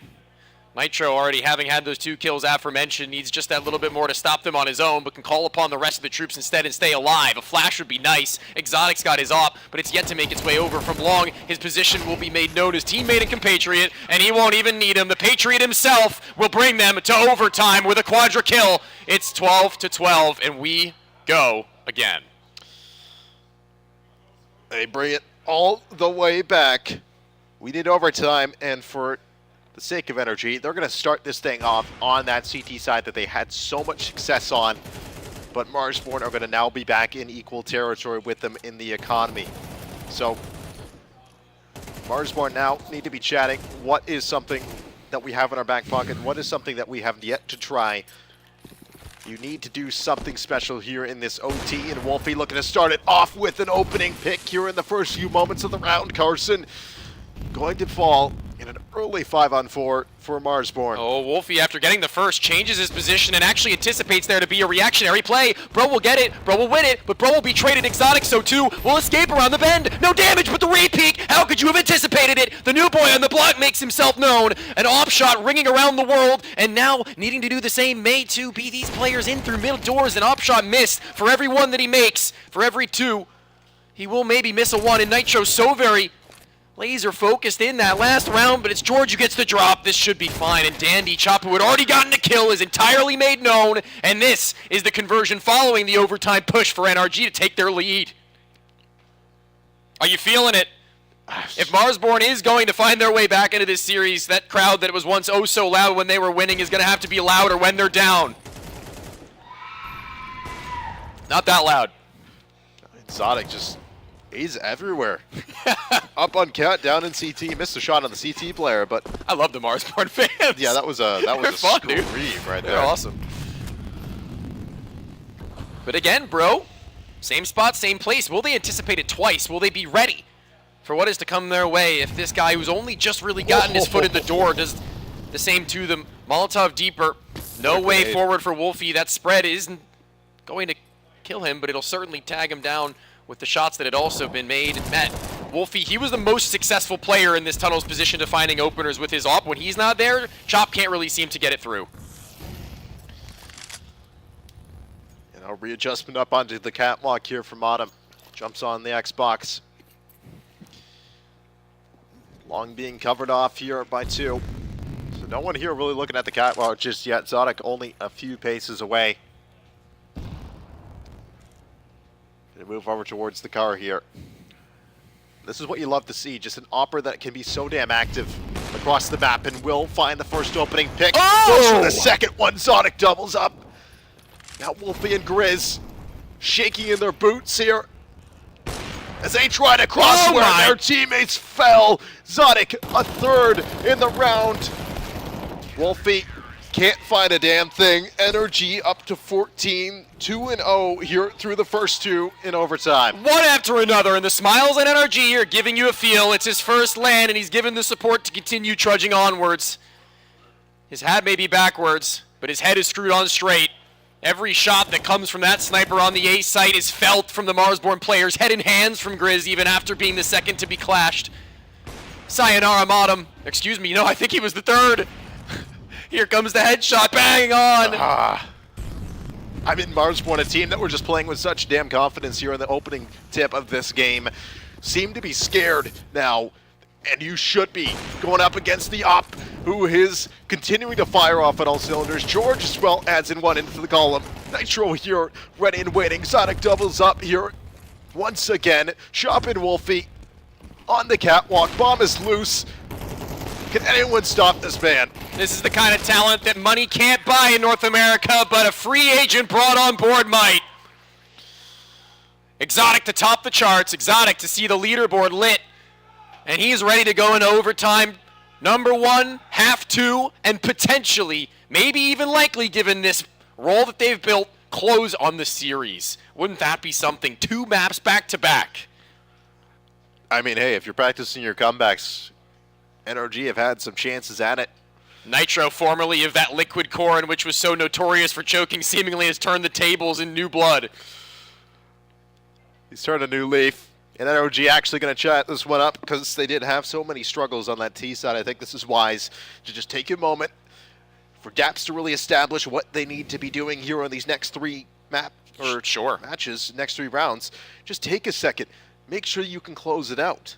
3 chances. They got 2 rounds in the last regulation half for their offense. So let's put that behind us because quite literally it is. The only way forward and the only way up is out of this series with 1 round 1. So championship point. Lord, getting ahead of myself here. Not quite. Not quite. The Fire and Flames in the mid here for NRG. But they are just going to head over towards the tunnels here. 1 flashbang from the CT side to challenge it. Chop up close. Gonna have to be huge. Gonna have to multi, but not this time. Now, Modem will fall towards the back of the site. NRG, are they making it happen here? On the side that they could not find a damn thing, have found a double entry onto the uncrackable B site. You said it before, and you may as well say it again, or maybe it needs to go unsaid, that this B site is exactly as unbreakable as you have alluded to. Smokes they have that they can throw to at least keep players away from tunnels. Molotovs, incendiaries more accurately, that can flush out the back of the bomb site, but somebody's got to go through, and somebody's got to get the kills. Wolfie's up, surely can't turn into a shotgun. He's going to need to, perhaps, a boost to the doorway to see over top of it, dealt with through the smoke, and everyone will fall. Carson to close and finish, a 16-12, and NRG have done something absolutely incredible here in this best of 3 today. I cannot believe it. 2 maps, 2 chances here from Marsborn to take it away here from NRG on their map pick, on their opponent's map pick. They were up at half both times, and NRG able to claw it back both times. Hear me out. All these conversations people have about this team as well as others that make changes is all about immediate success. It's all about seeing it from the get-go. In terms of fortitude, in terms of being able to bring a game back in that capacity 2 times over, that's more impressive to me at the very least. Never dejected, 10-2, and they pulled this one through. That is consistency, and it's being key, at least on that CT side. Maybe more work to be done on the offensive, but that's the least of my worries when I see them be able to scratch it like this. I mean, yeah, if you can... It takes a while to find that trust in your team to make a comeback happen, to not crack under the pressure. Oh, yeah. And, you know, maybe they're not being the heavy hitters here that we've seen so far. We saw them struggle against Notorious there on Mirage as well. And they're able to just brush it off. But they ain't losing. They're not losing. They're coming back in these maps. They're finding a way to get it done at the end of the day. And I think that says a lot about this new NRG lineup. I'm excited to see them further along in these playoffs. I think we got some good shows coming up. I think so as well. As we move forward with the day and the best of 3s left to settle, this one was probably one of the more exciting and also probably one of the more unexpected results in terms of what we'd witnessed and the expectations that had been set in each of these maps. NRG give us a good show. Marsborn unfortunately falls short, but that's okay for them as well, adjusting to a new roster change. They have some more in order to work on, and they realize that much. The stage has shown that they are able to play out on these maps. I'm excited to see them in the future as well, and I'm sure that they are very excited to continue to play. I do believe they have still the lower bracket run. Yes, sir. So Marsborn not quite down and out just yet, but for the day, they are done with this. NRG going to be moving along to play tomorrow. But Tony, I want to thank you as well for joining me here for this best of 3, done in 2. Of course. Went quite the way. It did, yeah. We had a couple of games that went the distance, and overtimes are cool if the game is delivering, and I think that one definitely gave us a lot of excitement and a lot to look forward to, wouldn't you say? I certainly do. I'm excited to see how this NRG lineup stacks up against, you know, the M80s and the EU sides that we see here in this tournament. But I think for now, we're going to take a quick break as we get ready to set up for our next match. Tony will not be here. I will be. I'll be joined here by Floofies here for the next best of 3 on a stream. So stick around, go grab a snack. We'll be back here in just a few minutes.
You know, Big D, that's seriously the best ad out there. It could be. It's top of all time. That's for sure. It's There's so no doubt about good. it. Everybody here just stays and just watches it, just like in awe. Just I genuinely think that somebody's playing 2001: A Space Odyssey out here every time. that's every wild. Every time I hear that, I'm every like, oh. single time, 2001: A Space Odyssey. Right. I'm like, oh, are they putting? No, it's the ad again. But it pulls me in, dude. That's Every a good time. advertisement. It really is. And Not only that, but everybody else has loved them because they're up at the desk.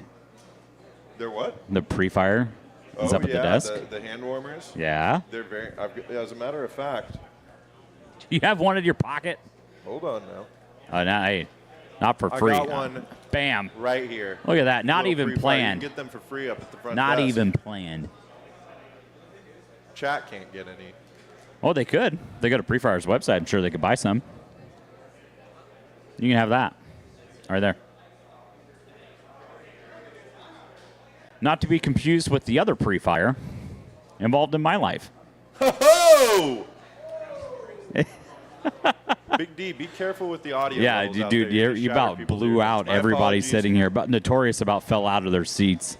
My apologies. That's crazy, brother. Getting very excited. Oh, well, How about that matchup there with NRG and Marsborn? that's pretty wild. I feel for Marsborn right now. Yeah. I know that not on land necessarily in a high pressure situation, but let me tell you about my Face It Pugs. I do know what it's like to be up there with that win right in front of you, and you're looking at it. You're like one round. I and then know. getting closer, and then you hit overtime, and you just You know what else is crazy, though? Is the fact that they had that lead, and it all fell apart. But you know who did have a lead, didn't choke that on land? That's Big D. He dropped 30 in an untelevised show match we had doing server testing. However, for the teams out there, the demo is in the demo folder. So if people want to go see crazy. Team Big D versus Team Floofies, it is available, and you know, any teams out there scouting out a 35-year-old prodigy, let me know. 35-year-old talent. 35-year-old talent, baby. That's crazy. I'm right You here. and Pwn alone should team up.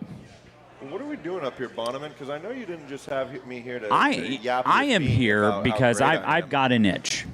You got an itch? I've got an itch, and the only itch? cure is daddy skins. Oh, yeah. I need more cowbell. We're so back. Yeah, I'm sorry. I'm trying to keep my audio level. We're so back.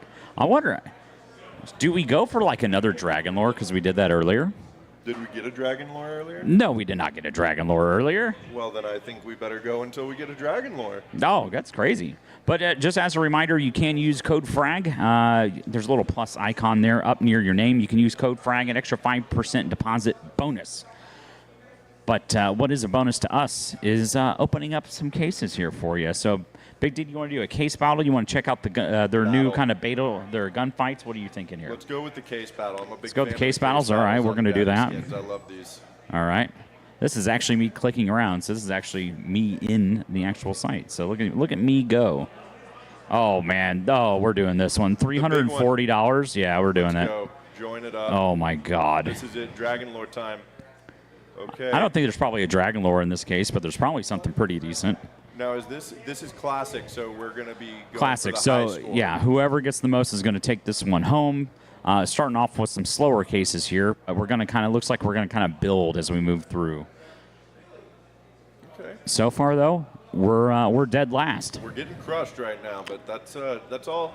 It's all, you know, building a story right now, right? It's we're true. just going to have a big come-from-behind victory, I feel like. We're going to need something. This is a $179 case. This is where it's at. And Okay. I like that. Okay. That puts us up a little bit. We're so back, but not all the way there, but we're mostly back. Okay. Okay, that's, yeah. Not quite. Yeah. We're getting there. Hold We're on getting now. there, though. Oh. Didn't help us It's as only, much as we thought. it's only a field tester red line. How many more cases are there? You've got this one and two more. Okay. We need So to go we're about, big. what is it, about $17 behind? $27. That's not good. That's not good. We need a heck of a big whale W. here. We need a huge W right here, right now. Oh, is this it? No. Not quite. No. Close as they get a big pot. 342. This guy walks away with $1,100. That's pretty good. That's a pretty good ROI. I'd say so when you put in 350, right? Yeah. That's not bad at all. Oh, well, it's not our money. We didn't win though. That's the problem. That is the problem. We didn't win, so. See if anybody's here going on. We got a gunfight going on just yet here. Okay. Anybody? As they say. We're seeing if anybody's got a gunfight going on just yet. Nope. Still nothing so far. So we'll check out some more case battles. You can also keep in mind as you top up and enter into some of these case openings. You can also potentially also get a free giveaway item. So they have a hourly giveaway, a daily giveaway, a weekly giveaway, and a monthly giveaway. Okay. So you can enter them all depending on how much you load into your balance and press your luck. One of my favorite TV shows going up here, but I tell you what, let's press our luck yet again here. Let's get it. This time's ours. We got 6 of these water stone cases, but we had pretty good on the first one. Pulled an M4A4 Neo Noir. Fact new. It's about pretty close to break even there on the case itself. Not bad so far. We need a good pull. We're due for a good pull here. We're going to get a Vulcan. Okay, that's huge. That's for where it's at. Frag on W. Daddy Skins. You love to see W. that. Look at us Wing. We're rising straight to the top. We are the cream. I was just gonna say we must be What? the Are we cream a because knife? we just got a knife. Okay. You love to see that. I'm What? not trying to clip the microphone. Holy what? Okay, big W. Never here, mind. family. Never mind. We're all going out to Denny's. Big winner, Sasquatch here. $1,000 pot. God dang. You absolutely love to see it, don't you? That's wild, dude. Hey, Bonneman. What's up? I've been meaning to tell you this whole time. What you got? Nice hat. Thank you. It's available up front. You can go buy one. There's only a few left. We're not making more. Well, one of a kind. You can go get one right now.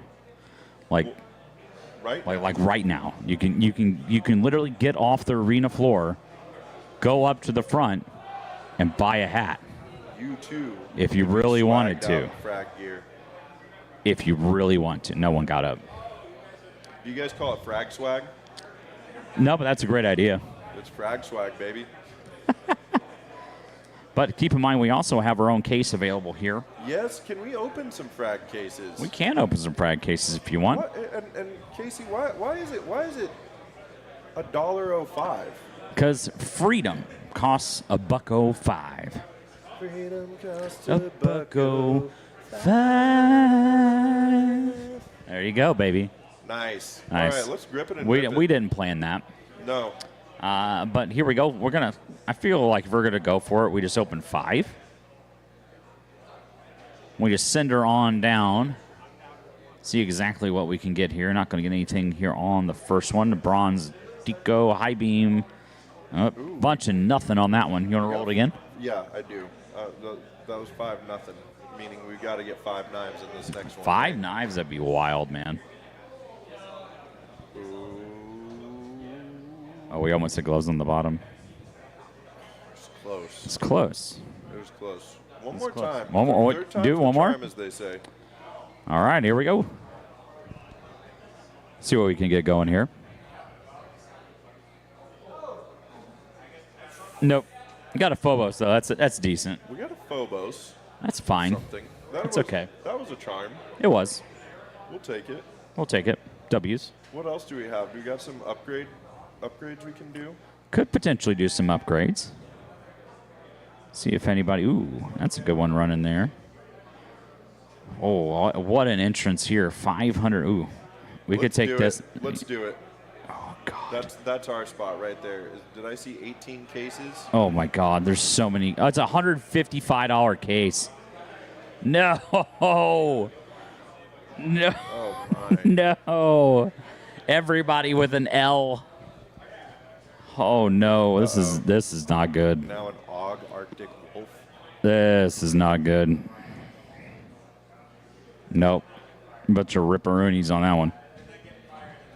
This is not going so well. No, I mean, oh, God. No, Jesus. Oh, my. Gamma Doppler there. Flip knife gamma Doppler. I don't know if we're cooked. Well, we're so cooked. Not when we're drawing 3-cent Og sweepers. Nope. That you hate to see. Well, I need a hero. I'm holding on for a hero till the end of the night. Yeah. Don't know if anybody in chat gets that one, but there you go. But he's got to be strong, and he's got to be fast, and he's got to be fresh from the fight. I need a hero. Yeah, we've only made $82 in that one.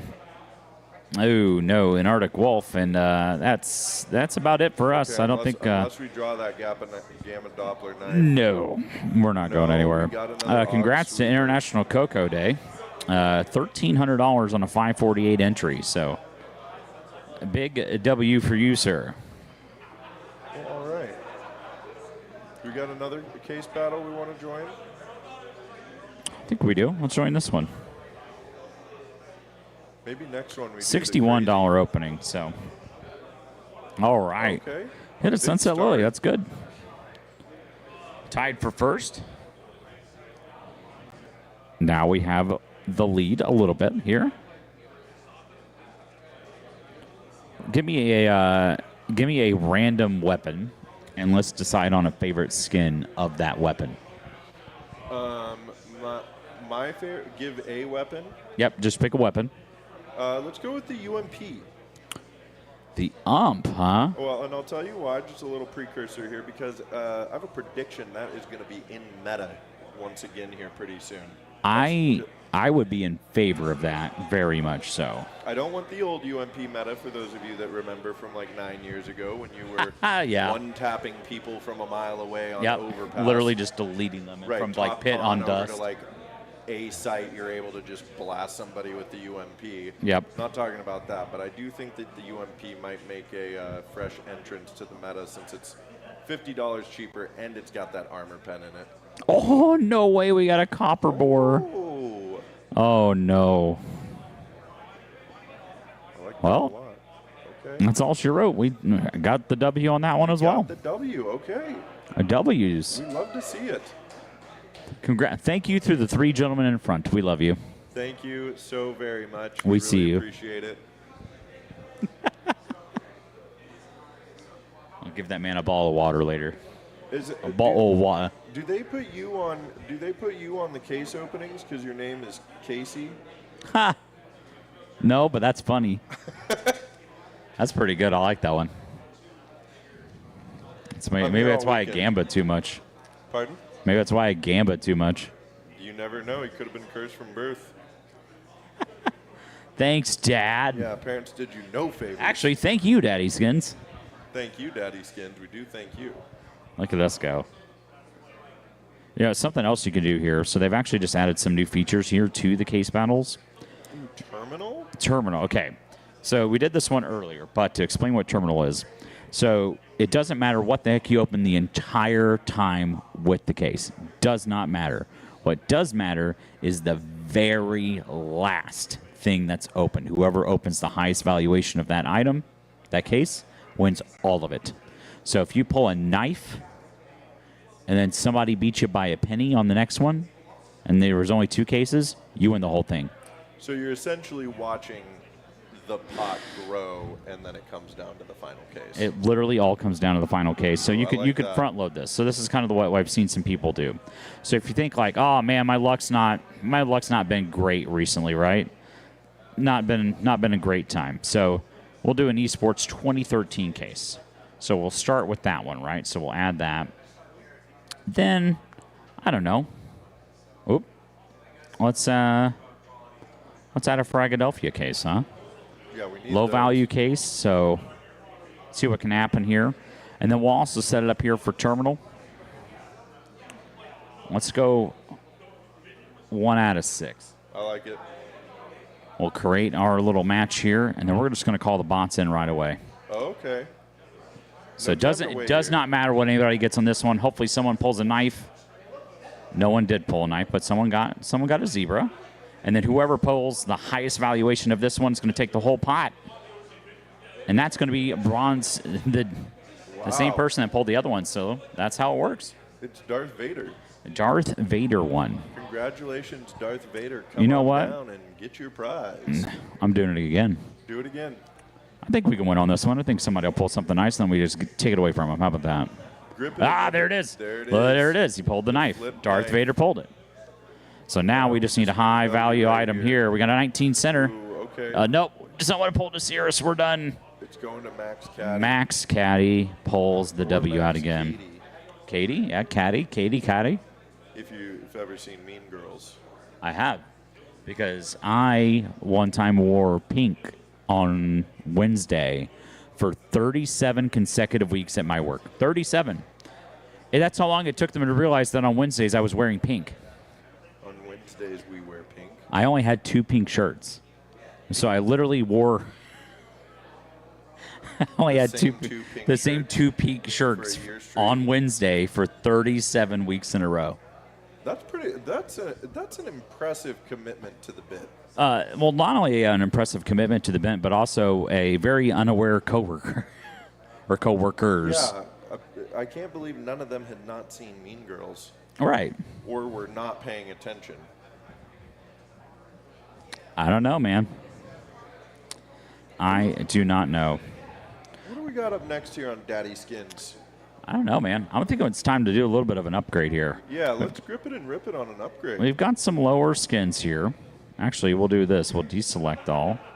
We'll select all. And then what we will do here is we will just remove. Now, we had a pretty good opening earlier, guys. I'm just saying. It was pretty good.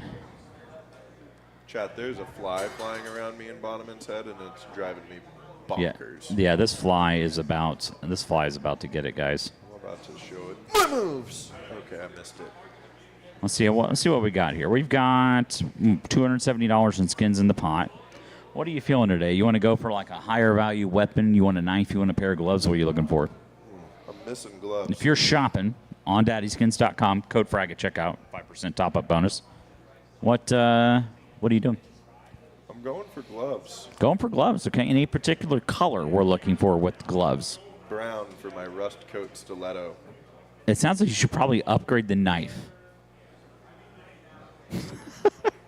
But, hey, what about this? We got some leather hand wraps. What else we got? Anything pretty good here? You're catching strays. I don't know, bud. There you go. How about some Arids? I like that. Hell yeah. All right, you want to take the under or the over? Let's go under. Under, okay. We're going to roll it. Here we go. See if you win yourself some new gloves. No. Womp, womp, womp, womp. Damn. That's why you also have a rust coat. It's just Destiny. You're not getting a pair of brown gloves. There's a Destiny tournament going on? I don't know. There could be. Just kidding. Do they even play that game competitively? Yeah, there's still competitive Destiny. Oh, there you go. Yeah. Absolutely, man. Well, I'm clearly no good at winning the over-under. Should we try again? We sure can. Pick some skins here. Let's add 2 more. Okay, there we go. So we've got $142. You want to try a Panthera? You want to try gloves again? What are you thinking? I like that AK you just showed me. It's a very nice AK. What is it, Pantera? Panthera. Panthera. Yeah. Pantera is a metal band from the 90s. Yes, walk. What do you Cowboy say? from Mel. Yeah. You want to take the under? You want to take the under again, or you want to go over? This time the under has to hit, right? How does it work? So the way it works, it's one roll between 1 and 100,000. So if you choose the under in this instance, you're going to get basically all numbers from 1 to 59,952. Anything from 59,953 and up is a loss. So it has to hit between 1 and those numbers. It's got to hit under this time. Give me a guess. Give you what? Give me a guess. What number does it hit? Between 1 and 100,000. I think it's going to hit 36,293. I think we're going to be at like 7,009. Okay, let's see. I think you're getting the dub here, my friend. Ooh, oh, 51. That was close. It was close. That was close. A good thing we had a 59% chance because it was 51 is what it rolled. A little too close for comfort, some might even say. But we still came out on top with our beautiful Pantera op. Panthera. Panthera op. Not Pantera. What do you say? Respect. Walk. Walk. What do you say? We're having a little too much fun here. We hope you are, guys. Y'all are as well. Big D also plays the guitar on his stream. You could check out his bass guitar. Bass guitar, yes. So does Bonneman also plays the bass guitar, but he won't play it on your. I don't have one anymore. What happened to it? Sold it. Also play trumpet. Do you? Sold it. Yeah. I was a big band nerd. That tracks for me. I feel like that tracks. That.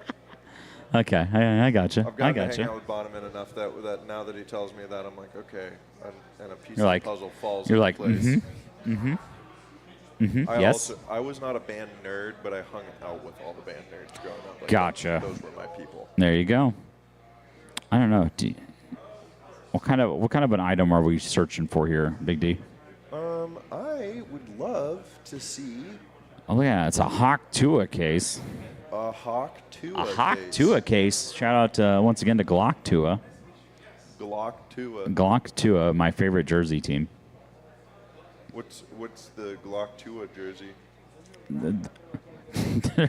There isn't a Jersey. there isn't a team jersey, but I thought you were saying it's your favorite team jersey. My favorite team from Jersey. Favorite Jersey. That's actually, it's kind of a toss-up. Okay, so Nocturnal is here, but their IGL's name is Jackro. Obviously, you know Jack Olive or Jackro Live. My good friend Jackro Olive, right over there in the crowd. So there's also a team that frequents the New Jersey events called Jack Rose Dumpy. Yes, Jack Rose Dumpy. Yeah. Can we hear it for Jack Rose Dumpy out there? Okay, the place just lit up to the point That's where... the most excitement I've seen in the last 20 minutes, and it's about Jack Rose Dumpy. Well, how could you not be excited about Jack Yeah, Rose I think more people are here for Jack Rose Dumpy than NRG. Well, and isn't Jack Rose Dumpy a merger of two NA Titans with Nocturnal and Zomblers? I don't know. I'm pretty sure I've seen Mr. Alor and Sathsi play for Jack Rose Dumpy, if I'm not mistaken. Yeah, actually, no, you are correct. I didn't hit until you just said it. See? I keep track. Big D keeps track of you guys. I don't even know what's going on in Tier 1 yeah. 'cause I pay Don't forget attention bat to you more. speed. My bat speed. And bat speed, too. Yeah. You know what? I'm feeling it here. You know, Yeah, we've got the continue our Hawk Tua crusade. case, and we're going to throw it back to Glock Tua. Glock Tua. Glock Tua. We're going to open 5 of these. They're about 32 a pop. We've got a chance to get ourselves a Dragon Lore if we roll 1 to 100. Oh, I like that. That would be insane. I would probably throw my laptop. Now, is the Hawk Tua case, this has nothing to do with the Hawk Tua coin, I hope. No. Oh, God, no. I was going to say, does this case just take your money and run? Come on, take the money and run. Go on, take the money and run. Nope. What do we roll? 13,071, 1434, and 5,800. Okay. Not the worst, not the best. It's okay. Hey, Big D, stop yawning on stream. Yeah, Stop okay. doing that, Big D. My apologies. Okay. What do we got? What do we got coming up next here on the mainstream? Over here on the mainstream, I can see that we have, speaking of the Zomblers, the Zomblers are setting up to take on, it looks like BetClick, and how do you say that second Apogee. name? Is it Apogee? Apogee, yes. Apogee, okay, yes. We that's had how a I've been very, shout out to the Polish community. We had a very in-depth conversation. realized I've been, leaning over here slowly. My apologies. We had a very in-depth conversation last night on the B stream about pierogies and how Anthony and I, all in gaming 23, absolutely love pierogies. And there was a place down the road that was only open from like 10 to 2. I did not make it out there. I'm going to try. I did not make it out there. They're only open 10 to 2, and they do fresh pierogies. Yeah, Pierogies are pretty and it's like delicious. a stand outside of a gas station. You know what? It's probably the best food. I was just gonna say some of the best food I've ever had comes from like the smallest little food trucks. I'm from Portland originally, and I don't know if you know anything about Portland, but Portland is like food truck heaven. Yes, Like yeah. mean, just city blocks filled with food, like 100 food trucks all over the place, and some of the best food I've ever had has come out of those trucks. So I don't doubt it. I'm doing it again, Big D. I'm rolling Yeah, again. grip it and rip it. We're up here to Gamba, baby. Let's do it. Nope, not getting it today. Heard a little bit more. What number are we rolling for? I mean, ultimately, we want 1 to 100 to get a Dragon Lore. Just the odds are just insane to try and pull that off the Hawk Tua case. Yeah, it is. I was Yeah. about to yawn yet again, but Production is... Production, you're a gem. what did production say? I can't repeat that. Is it something to do with me opening my mouth? No, has nothing to do with that. Has everything to do with the case. Oh, hell yeah. I like that. Well, it does look like M80 just finished their game on Yonder as well, so I imagine that they took... They're playing Game Hunters, They were right? playing Game Hunters, and last I checked a little bit ago, they were up against them. Let's see what we got here. I gotcha.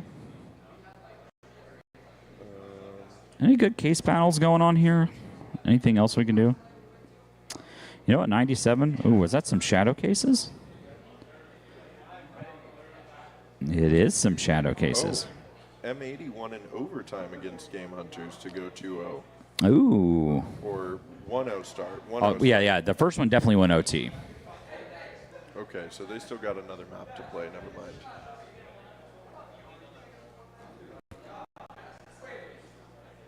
No, they should have played their second map. You want to re-scroll.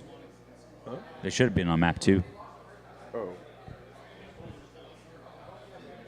Oh, you are correct. It was. I was reading this down here at the end as that. Oh, wow. Oh, they went to OT on both games and won. Oh, map 1 went to OT as well. Oh, it did. They won. It OT did. on both maps. So okay. Oh, hey. Oh, we just took the lead and lost it real quick. Oh, did we? Yeah, we had a chance. All right, it's still going though. Don't count. Don't sleep on us. We've got. Okay. So you're telling me there's a chance? Mary. You know. What's the chances of a girl like you getting with a guy like me? Like 1 in a million. So you're saying there's a chance. Mary, I'm not going to say that line. Never mind. Not on No, you can't do that. You know, we just took the lead, though. Okay, we just took the lead. You love to see that. Okay. Hey, we pulled something. We're holding on to the lead for now. We're holding on. The Notorious gang is locked in, looking at us right now. They're on the edge of their seats, waiting to find out what exactly comes from this case here. Right at the end, the Survivor case. We get the 1305 on the well-worn Stalker. Look at us. And we pull out the W. We're cleaning up. We're cleaning up now. We are cleaning up. We are making these streets safer, cleaner. Win. That's what NACS is about. Win no matter what. Yep. Find a way to win. I like that. I won't, yeah, hopefully, I won't be disparaging. I should probably, take a break, do a tweet or something like that so I can let everybody know who else is coming up here on the mainstream. But who knows, man? Should be a fun one here. They're getting set up, locked in, getting warmed up. So, oh, yeah, we got it, production. We see them. We know. Is production done with us? No, production's amazing. We're good. We're giving production time to, set up. Kind of take a little bit of, kind of make it a little easy. I like kind that. of take it. Anything we're all volunteering, so. Exactly, and that means that we're down here to try to make each other's lives easier, however. Exactly, that's so exactly what this is about. It's about learning, about feeling everything out. Such a thing. Yeah. Hi, Tyler. Tyler from Hi. Notorious? Yeah, I saw you look towards the speaker. You're like, huh? No, you're good. I just wanted to say hi. That's crazy, buddy. Not a flex. Shout out Notorious, the good old Nut Hut. The big Nut Hut. The big Nut Hut. You know what? Speaking of Notorious, I need to order another shirt because I lost too much weight after buying the first one. That's a good problem. Yeah, it's actually kind of a good problem. Allin, you wanna? We got a little bit left here. You wanna rip it? Yeah. Okay. Here, you come take my spot. I want you to use the remaining. We got $366 left here, and then we're gonna send it over to a break. But I want you. You set this up. You do whatever you want. You can do whatever you want. You can do a case battle. We're so up. We're so up. Yeah, we're so up, bud. We've never been more up, as a matter of fact. What are you thinking? That I want to sleep. Same. I literally, at one point, laid underneath the table in the B stream and cried a little bit because we went to overtime again. Why? Why are you doing that to All In Gaming 23? Who made you cry? M80 and Game Hunters, because they went 2 maps both overtime, and it was quite literally 10 degrees in that room to the point where Sal had to bring me a sweater, and it was freezing. Oh. Did they bring you the Be Quiet Christmas sweater? No, I actually thought about that, and I really wanted it in that very moment. Big Donnie Buckethead. Hi, he doesn't have a bucket on his head, though. Oh, but I got so many drinks, man.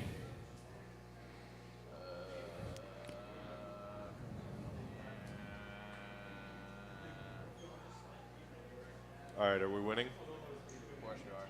Oh yeah, he's adding some stuff here to the cart. What's the thought process? Numbers go up. Excellent. No the notes. Most expensive cases, obviously. Also, you like the shirt, Big D? I do. I shouted it out to you earlier, and you ignored me. And then Pretend actually came I'm up to you and I Canadian. said, "Bon, By I the love way, your the people shirt." of Costco in Windsor did not appreciate the shirt. Really? No, they did not like Pretend I'm Canadian. They did not enjoy this shirt. Why not? They weren't impressed. Did somebody say something? Yes, the lady gave me a very glaring look. Oh my gosh. Oh, you hate to see that. Oh, we're opening Well, sticker we're- cases. It doesn't matter. This is terminal mode. Ah, it's terminals here. Oh no, you pulled the knife though. It's okay. We still win. We can Doesn't still matter. win. It's terminal time. It's all just skins that'll eventually go to us anyway. See, there you go. Oh, a dragon layer? Yeah, see, easy money. Uh-oh. Bro, you better not lose it. Nah, we got this. Easy money, easy money. Oh. Fuck. Oh. Oh, you got it. No, you got it. Oh. Hey, see, told you. We literally didn't make much money. You want $40? You love That's to like see that. 60 Canadian. That's insane. That's insane. That is insane. My God. He's got $32 left. Oh, actually, I know exactly. I know exactly. What do you got for us here? Team. 2v2v2v2. Okay. And we add frag cases. That's literally it. Oh. Yeah, it's $32. $32 in Philadelphia I like cases. that. That's 31 of them. No, actually 30. I can't math. Should be 30 of them. Yeah. This is going to take forever. No, it'll be perfect. I know they actually want to go. You got to go faster. Actually, quit. No, took call. Oh. Never mind. All right. Well, We're locked in now. we'll let you know if we win something, but we're going to send it over to a quick break. And yeah, no, we're good. Oh, we're going to go to the casters then. Okay. Well, no breaks. All gas, no breaks here at St. Clair College at the Esports Nexus. We're here all weekend. You can catch me and Bonneman over here on the B stream in just a few minutes because that's where we're headed. So But we're going to send you over to the casters for the A stream here. BetClick Apogee versus Zomblers. Gonna be a hell of a match. Way to go, Olin. You weren't supposed to press that button, but we do have BetClick Apogee versus the Zomblers. It's myself, Ping, as well. Floofy's joining me up here on the A stream for this next matchup here. How you feeling, Floof? I'm feeling pretty good, mostly because I don't have to watch the chat for this game. It's going to be crazy. I will say, I'm also down for some pierogies, like they were talking about before. Listen, pierogies are so popular in Canada. It's like a thing here. I don't know why. So you Poles would love Canada. We have pierogies all the time. I know it's like a holiday dish, I think. Yeah, More yeah, so. that makes sense. But you know, I'll eat them on a random Tuesday. I mean, if that's okay with you guys. The nice thing about pierogies is they're so flexible. You could have cabbage pierogies, you could have potato pierogies, you could have mushroom pierogies. Bacon and cheese, take it or leave it. But BetClick Apogee versus Zomblers here on the server. BetClick, a team that you might have seen at PGL Bucharest here just this last year, took 2-0 series over Astralis and the Mongols. That was kind of their claim to fame. They're jumping into PGL, and most recently picking up Diha from Ents fame, and Monty comes into this roster. It's going to be interesting to see them play it out here on land, the Polish side. One of the favorites to take it away here in Frag. Yeah, getting to see them on the B stream was a treat. They kind of steamrolled their opponents in that one, and I'm kind of expecting a lot more of that as we get toward the finals. I think they're going to end up in the Final Four. Zomblers are going to have their work cut out for them. They sure are. As we take a quick peek at the vetoes here on Nuke and Inferno, the first stage bans for Zomblers and Apogee. Dust to the pick of Zomblers, so Apogee will start it off on the T side there. Mirage, the pickup here for BetClick Apogee. Zomblers with the CT start, and Overpass Train, second phase, leaves us with Ancient as a map number 3. Overpass, of course, not going to make it this time around. I think we've seen an interesting pattern with Overpass, though. Nobody is first banning it. I don't think I've ever seen it first No. banned at this event. If they're not floating it here towards map 3, it's kind of been more like somebody's has to ban that map here. It's kind of unfortunate. Sometimes it's that second team that's in the veto being forced to take a ban on Overpass. So you're just kind of hoping that you get set up well enough here in the first stage of the veto that you don't have to be that team that bans Overpass, but Zombler's just going to take that one away for safety here and float in that Ancient. Yeah, I am always a little sad to see Train get banned out. I think it works really well as a decider. Ancient ends up showing up a whole lot as that decider as well. So, yeah, Ancient, one of the new kind of popular maps that we see as we see Diha up there on the stage. Ready to go here at Frag 19 in Windsor. It's been an exciting tournament so far. Still so much Counter-Strike action to be played as well. If you're not checking in with the B stream, M80 over Game Hunters in a 2-0 fashion. Both maps going overtime. So, a lot of exciting Counter-Strike being played here. that's going to be Game Hunters eliminated too. No, that's No, going to they be have Game Hunters Loris. down to the Loris. 1-1. Yep. So that's going to be 1-1. They're going to rematch, I think. I'd have to go look at the groups one more time, but yeah, we'll be seeing Game Hunters tomorrow. M80 through, which I think a lot of people expected. Their second seed for the event. Yeah, some of these bigger names that were kind of more favored going into this event are showing some blood against the teams that you would think they would have no problem in dispatching. You look at NRG just having to take 2 full-on comebacks in their last series here. They even nearly lost to Notorious. M80 had to go 2 overtimes with Game Hunters. They had to go 2 overtimes with losing, I think, about 5 or 6 rounds the entire rest of the event. So M80 on a solid heater up until this one, but we're going to get right into it. BetClick Apogee, their map pick, starting off on the T side versus Zomblers on the CT. Going to be a bit of a scrum over by Long to start this one off, but Trakes and Satsy starting this one off strong. 3 kills to start the round. Bomb dropped as well. It will be recovered, but BetClick Apogee not going to be feeling anywhere near comfortable after the end of that. Yeah, Hypix and Demo now left in a 2-on-5. They are exiting here onto the B sites. Demo taking a few pot shots here away towards the doors. Bomb still located just outside of Long as well. They have Sasse up, ready and waiting. That's a couple of gooshes here out of the Glock of Demo, who's just drawing the attention here towards the B side. A third as well here for Demo. The Glock is popping off. Now the rotation has come over here towards the B site. The bomb headed out Long here for Hypex. Demo, how long can you stay alive? The ace from Demo falling off the ledge. That is one way to get it done here for a pistol round for BetClick. That is amazing. The movement out of Demo there at the end, just they couldn't hit him. I don't know how that happened. Smile on the face. And what else can you do here for Demo? That's an insane way to find an ace in the pistol round. And a recovery for Apogee from what was looking a little dismal here towards the start of the pistol. Yeah, losing 3 off the bat over by Long, and then having such a readable move over toward B. That is amazing that Apogee managed to win that, and now they're going to get themselves a chance to farm things up. The MAC-10 comes out, a couple of good kills for Prism, Jacob with 1 as well. Aylar able to get 1 back for Zomblers, but gets taken from the side by Diha. Yeah, Jacob, one of those players that you do hear about quite often, one of the higher rated players here on this Apogee roster. Kind of the, the heavy hitter for this EU team. And we're looking to see if he can get into the scoreline early and often, but a technical pause here early on. It sets off here for BetClick. Hypex is 0-0. He just hasn't shown up in the game yet. Yes. Hasn't died, hasn't gotten to kill. I mean, hey, it's the first 2 rounds of the game, so there's still time. Taswith just hanging out around the long doors there on the pistol round, and then just avoiding the eco frags there in round number 2. Trakes, I think, having the difficulties here yet to buy. So this tech pause should be resumed quite shortly. So what do you think of Zomblers generally?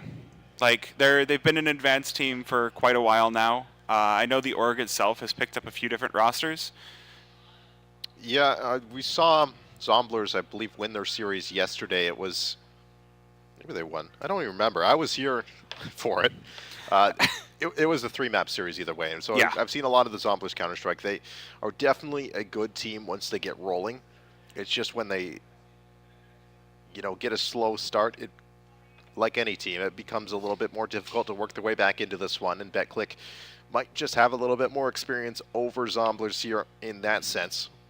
I will say the other issue that Zomblers might have coming into this, having a team that they are has a lot more experience, a lot more firepower, is having to field a sub.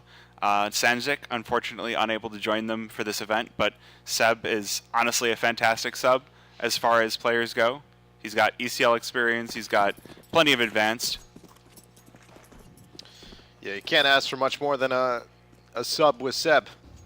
Hey. And now Zomblers, do you have an op in the hands of Sasea here? Looking to challenge in towards mid, but Apogee going to be smoking that one off here early. Looking for a little bit of mid control here. Cat as well smoked for BetClick. Yeah, this is an early op to be bringing out. 3 rounds in with no force buy on round number 2. That's going to be some of that new CT money. Glass cannon as well. Yeah, being brought into the feed. And playing that Cat, that could be really dangerous for Apogee. I don't think you're going to be expecting that so early. It's a bait and switch as well here. Oh, and there it is. Gonna swing out. Burst off the first opening frag of Sasea. That's a man advantage here for Zomblers. Now they have to be careful not to let this one slip like they did in the pistol round. And the man who put them in that position, Demo, is going to be just walking through the smoke. Hang on a minute now. This boost gets set up. Oh, this A bomb site in some serious danger. Waiting. He is just biding his time. Oh, okay. 1 for 1 there. Boosted player able to find it. Hypex in prison now. Entry up Cat. The A bomb site feeling rather weak here. We do have Yanu still holding court in CT with the others on their way up through Cat. 3 versus 2 feels very recoverable, though there's no kits on the side of Zomblers. And they're getting kind of stalled out here on Cat, but it's not going to matter. They detect the push out of Prism, and now it's going to have to be Ipex all alone. It's looking like he could pull this one off, though. A couple of kills already. He knows the player's up ramp, but he's too slow. And Zomblers will take their first round. And you 3K in the round there, just off the back of that bait and switch setup on the catwalk. Able to find that first initial frag, and then just from then on out, it was a simple retake situation here for him. It got a little dicey towards the end, but IonU able to collect the kills when it matters most. That boost, I thought that Demo was just going to straight up walk through that smoke as they were setting the boost up. That would have been insanity if he did that. That would have been a 2-piece in towards spawn, and there wouldn't have been much that Zomblers could do about it. Nice shooting there out of IonU, and another technical pause to come through here. It do be LAN. The tech pauses.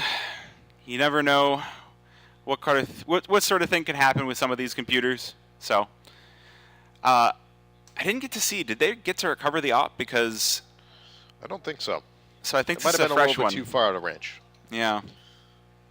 Expensive round out of Apogee to take down those 4 and that op. Oh, they did get the op back. Okay.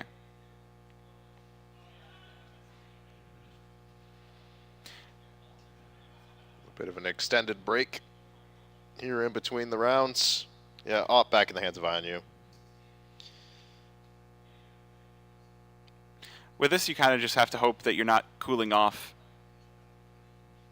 because you're ready, you've got your hands going, and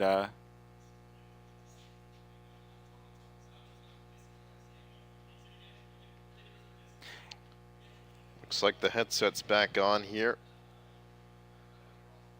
I get a chance, a moment to breathe here as we're looking towards round number 4. Zomblers fresh off the round win, but as you said, they made it very expensive. And Apogee have had some pretty cheap rounds so far, so being able to bring out the op for Hypex now can be real dangerous. Ooh, first shot misses though. And that is going to give that information over to Zomblers.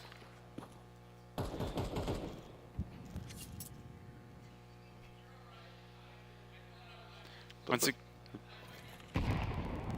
a a little bit of delayed mid-control. They popped the smoke there from the CT side to see if they can grab any information, but Apogee had not quite made an advancement up towards Catwalk yet, so no information gathered here for Seb. Might call it clear as Apogee look to reaggress towards mid and long at the same time. It's a bit of a two-pronged approach and might tip off where Apogee want to finish this round up. Towards the A side, 4 players for Zomblers are in the area. 2 in the catwalk, 2 here towards mid doors. Now the utility will get dumped in. They try to trap him in, and they will do so and find it. 1. Seb drops Jacob out of the round. But mid the play now. This has also given Apogee so much space up toward mid, up toward long, up toward ramp. They've started to move their way in. Quick trade of kills over toward the A bomb site. And Zomblers have completely left the A site, so Apogee going to get this bomb plant for free. They get it for free, but they're in rotation now. Hypex, there's the op shot that was missing in the start of the round. It's up to Alor to try and find that trade back on the opper. Elsewhere, up the catwalk they come. Alor does find that kill. That puts pressure now on Apogee here on the site.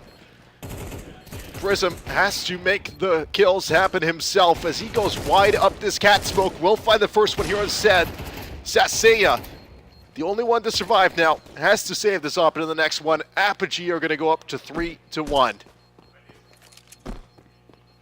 Well, a very well done round by Apogee. I feel like they did a great job of pulling the Zomblers out into their hands.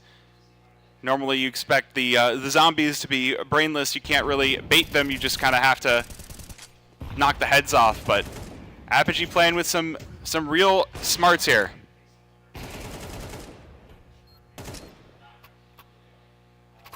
The Polish side quickly up to a 3-1 start. As for the Zomblers, it's going to be a bit of a mixed bag here in the bye. They've got an MP9 on Trakes, Deagle for Alor and Seb, and you as well, still picking up the A1S with some utility.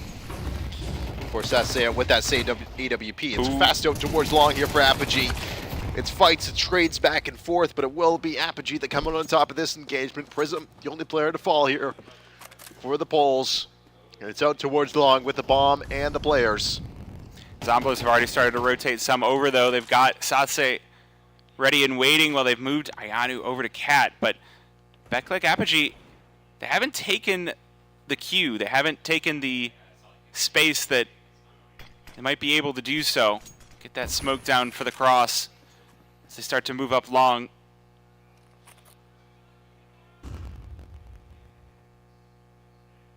That is going to give the read over to Zomblers. All 3 moving on over now. So we are going to have the full battle as this round comes to a conclusion. Deagle going to try to pop through the smoke here. They're going to get IONU to try and pull the attention away, but that was the bait and switch through the smoke. Taken away there, just straight through it. The op of Sassy going to fire away at 1. And IONU as well adds a second to the column. Now the opper has to switch over to the sidearm, back to the big green. This is the first shot. These 2 remaining Ts can flush him out of the location. Apogee up to 4. Well, that's going to shut down the money for Zomblers pretty handily. So after that broken buy, I think we're going to be looking at some pistols. They just spotted them there as that smoke bloomed. I didn't think... I thought that was just a random spam shot. But the idea there, I think, was IONU to take some contact first and the Deagle to try and kind of come up the gut through that smoke and see if they can't find at least one pick up here on the ramp players. But now for Zomblers, it's another eco. It's another deco. 3 digs picked up here for Zomblers. The bomb quickly up towards Tons. Well, it does look like Zomblers will be ready to receive if Apogee decide to head on in, so looks like we'll get a little bit of a delay with the smokes. Zomblers reconsider their position. Demo going to be the first one out. As Apogee start to pierce the bomb site, they spot the player window and door. First kill goes to Demko. D-Howe slaps one down as well. Apogee are just burning through the Zomblers now. Trakes, last one standing, melts. And it's a 5-1 scoreline. Bit of a dismantlement there. I mean, didn't really expect Zomblers to find the round win, but hoping for their sake that they could have at least found a kill. Not to be this time. Apogee deal with that one nicely. As the timeout is called, headsets are on here for the coaches to chat it up. Yeah, I think the thing for Zomblers is... Ooh, interesting. Yeah, I was expecting that to be a Zomblers timeout. With the pistols and the CT side, how do you think that economy change would really come into play to get them back into this? I've been saying that when the eco rounds are coming through, you really need to be looking for those players on the kind of extremities of the map. So taking a push into tons is not a bad idea, I think, just to find a few fringe kills, because not only are you getting a gun, you're getting an extra $50 per kill, right? So if you want to go for something, if it's, you know, group up and push mid, or just kind of force on the extremities to find at least a pick. You're already playing with pistols, you're already at a disadvantage. You got to make your own advantages in a round like that. I think that's going to be how the meta shakes up here with that new CT change, but the op into mid will leg up Demo here early. But it's a two-piece here for BetClick. Dia doubles up.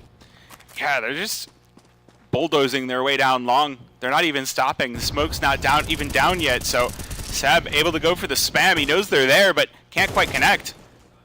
And Apogee just going to make their way onto site. No problem. No issues. Bomb down, and 5 versus 3. Even worse, there's players on each side of CT. So Zomblers are getting crunched from all directions, and ALR and INU just left to save. Yeah, not much going here for the CT side. For Zomblers, it's a little unfortunate that they have not been able to even find a pick here to start these rounds early, and even when they had, you think back to the pistol round, it was a 2-on-5, and it fell right out of Zomblers' hands. Into the hands of Demo. And now the saving.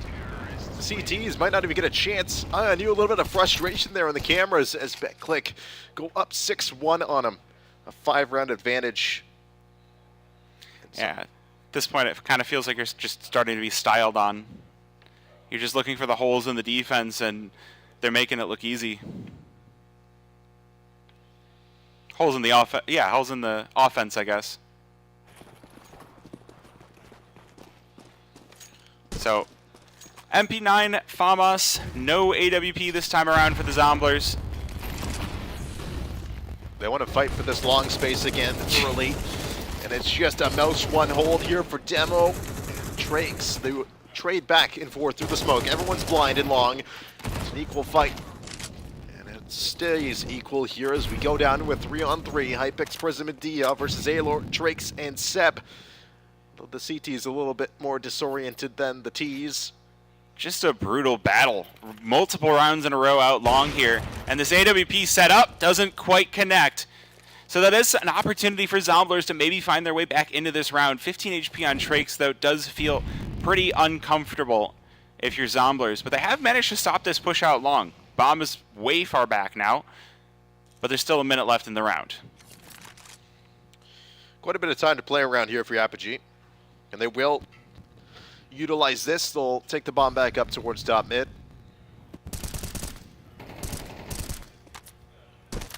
Pot shots through the smoke here from Seb.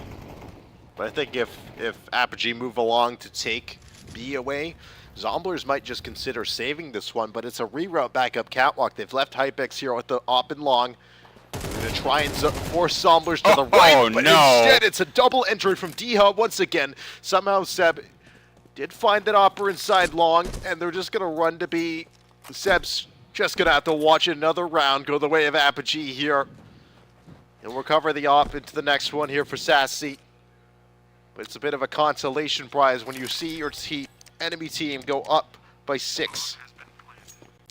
Yeah, not much of a silver lining when you know there's not many rounds left in the half. Especially now, Seb getting caught. Prism is here. Ooh, nails the shot though. Sorry, that was Dika.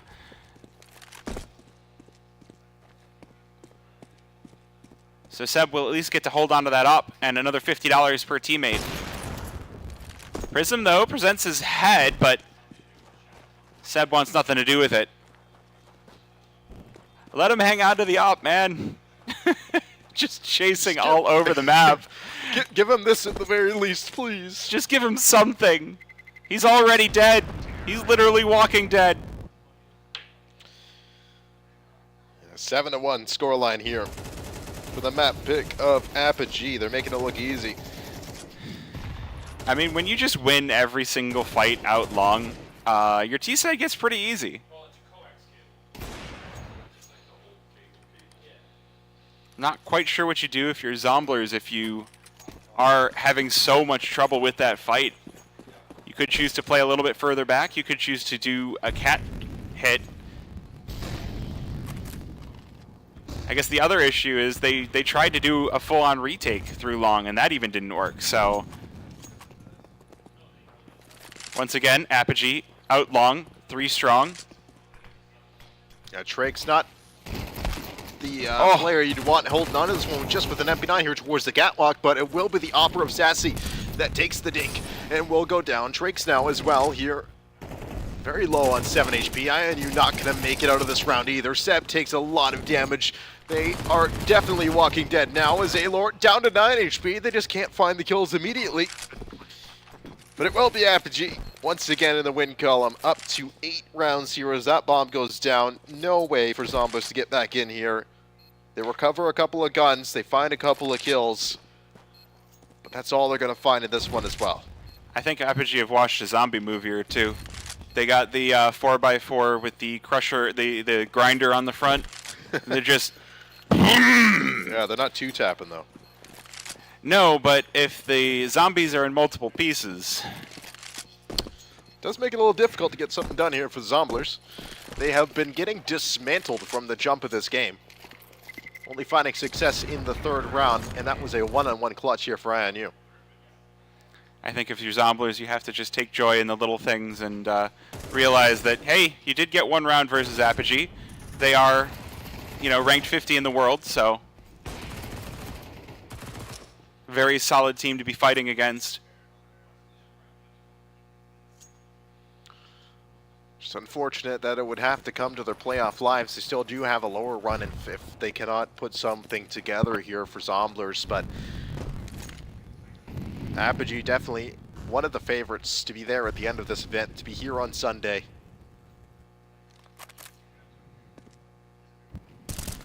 Smoke goes down here for Alert. Hey, it's something different. Yeah, bet click. Apogee goes the same. Moves swiftly towards the B site. Sassy not able to find anything with the op. It's just dismantlement every step of the way here from Apogee.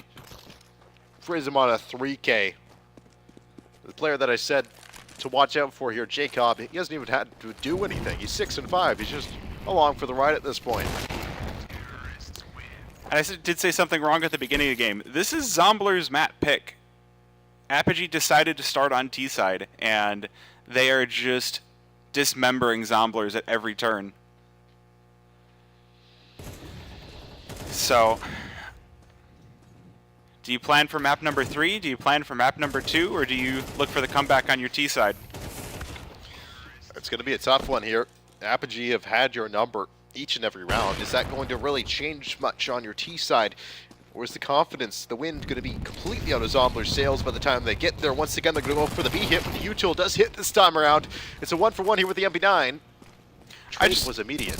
I just want to point out that Prism had a Mac 10 with $11,000. Apogee clearly feeling themselves. Just having fun. Yeah, just having a good time. I mean, I guess it's better than if you were to go and troll and buy like a Negev. And, this is the best round for Zomblers so far. They've managed to take down 2 players. Hypex. It's Jacob and Dika left standing. Just defending this bomb site. The last stand of the zombies. Trakes with 1, and Seb able to claim the 2nd. Zomblers will double their rounds. They're back in the win column, and the spectators out here are excited about it. Do we get a good chant going for Zomblers or something out there? What's a zombie chant? I don't know. Big D will come up with something. Just groan like zombies, and do a zombie walk. He's the chant guy. I heard him yesterday. But Zomblers up to 2 now. They double the rounds. when they need it most. And in the final round of the first half, can they repeat the success they just found here? It's not going to be a fast B hit this time. It's not going to be a rush B. But it is going to be army towards long here. A zombie army out long. There's only one player here to meet them. Does D have the zombie slaying capabilities to take down all these players? Well, they have left.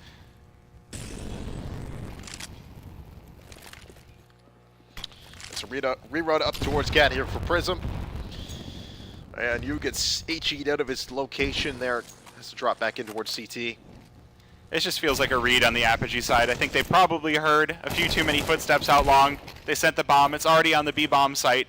The kills do come through. The trades come in. But there's no one on Zomblers on the B-bomb site to defend this. So this is going to have to be 4 versus 4 retake.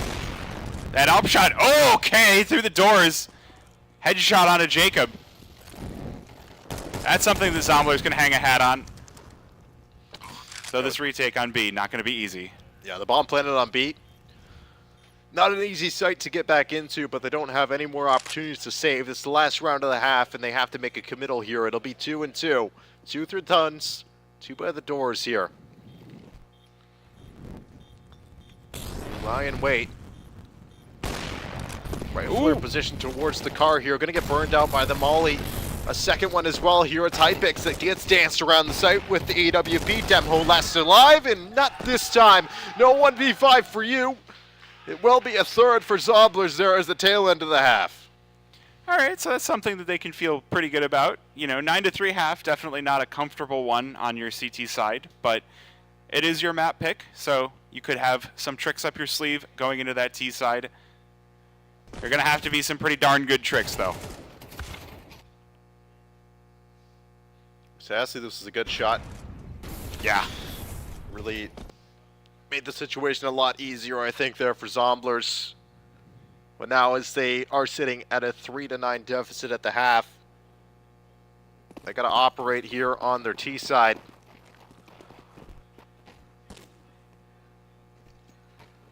Well, it all starts with the pistol, as they say. We'll see if Zomblers have what it takes. They had a struggle against the... It looked really good until it didn't on their CT side. So we'll see if the T side can go any better for them. Big push in through mid. The crossfire here to meet them. Jacob going to open things up. Deha follows up with 2, 3 more. And Zomblers have been eradicated. Seb, last player standing. Target-rich environment, but those are some dangerous targets to deal with. He does get one, but will be shut right back down. I thought Seb was going to put on his best demo impression and just show me something crazy with the Glock there, but not this time. Will be a 10th from BetClick Apogee.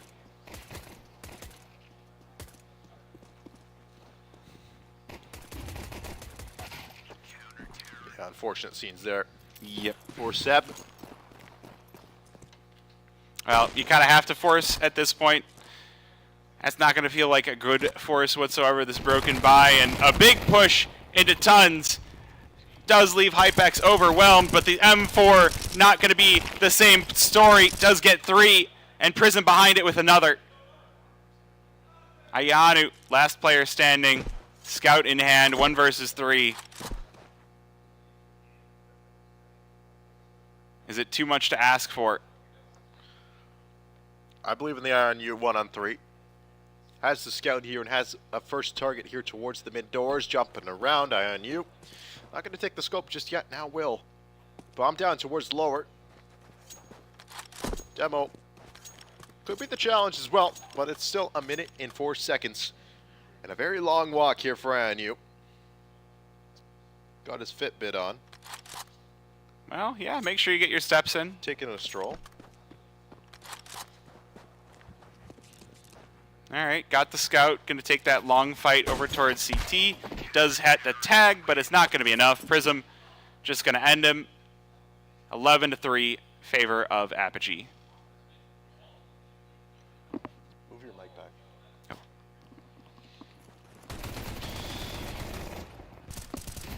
An 11th now for Apogee.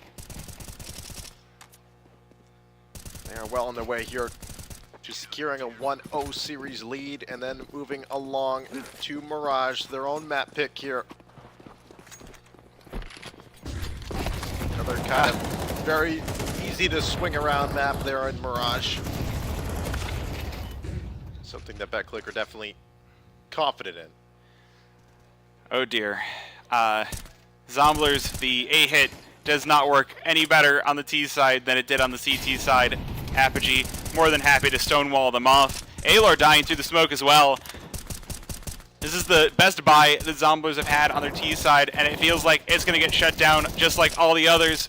Hypex, again, the spams through the smoke. Zomblers just unable to get anything started here on their T side. And we go to map point.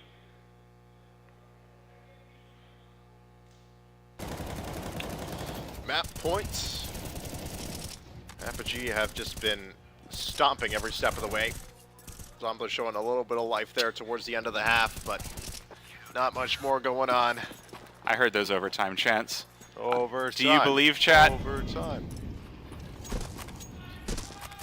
9 in a row. Let's see it, Zomblers. That's all they need. It's not so much. We'll hype it up like it's about to happen here. Dia about to be the receiving end of this overtiming, pushing Zomblers. But Dia himself playing anti-flash here, getting ready to line them all up and knock them all down. Serious? Dia can't switch to the Tech 9 in time. That is gotta feel awful. And Seb have to just pick up where the teammates left off. There's no ammunition in that M4, my friend. He's gonna go down. Seb now, Galil on the catwalk. Has to 1-on-3 it to keep the dreams of the people in this venue alive. Super sub Seb. Can he pull this one off? He doesn't have access to bomb, but he's got 3 Apogee players on the other side to fight. Galil in hand. Seb, Give him the Seb chance. Seb. Oh, Jacob with the final nail on the coffin. 13-3, the final score there out of Dust 2. And Mirage on the cards next. It's another very aim-dependent, heavy map. The pick of the EU side. The polls very quickly up to a 13-3, 1-0 series lead here. Yeah, I feel like looking at this matchup, not to take anything away from Zomblers, but Apogee being the favorites and very heavy favorites in this one, I think, to be expected. Yeah, I can't say that I was expecting a Zomblers win. I'd like to see a little bit of life out of North America, however, here in Mirage. That would be nice to see. But you'd like to see some Living Dead? I would like to see some Living Dead. The return of the Living Dead here at the Zomblers. We'll get them to step up here for map number 2. But map number 2 is just a few minutes away. So until then, I think we're going to kick it to a quick break between the map. We'll be back in just a few minutes with Mirage.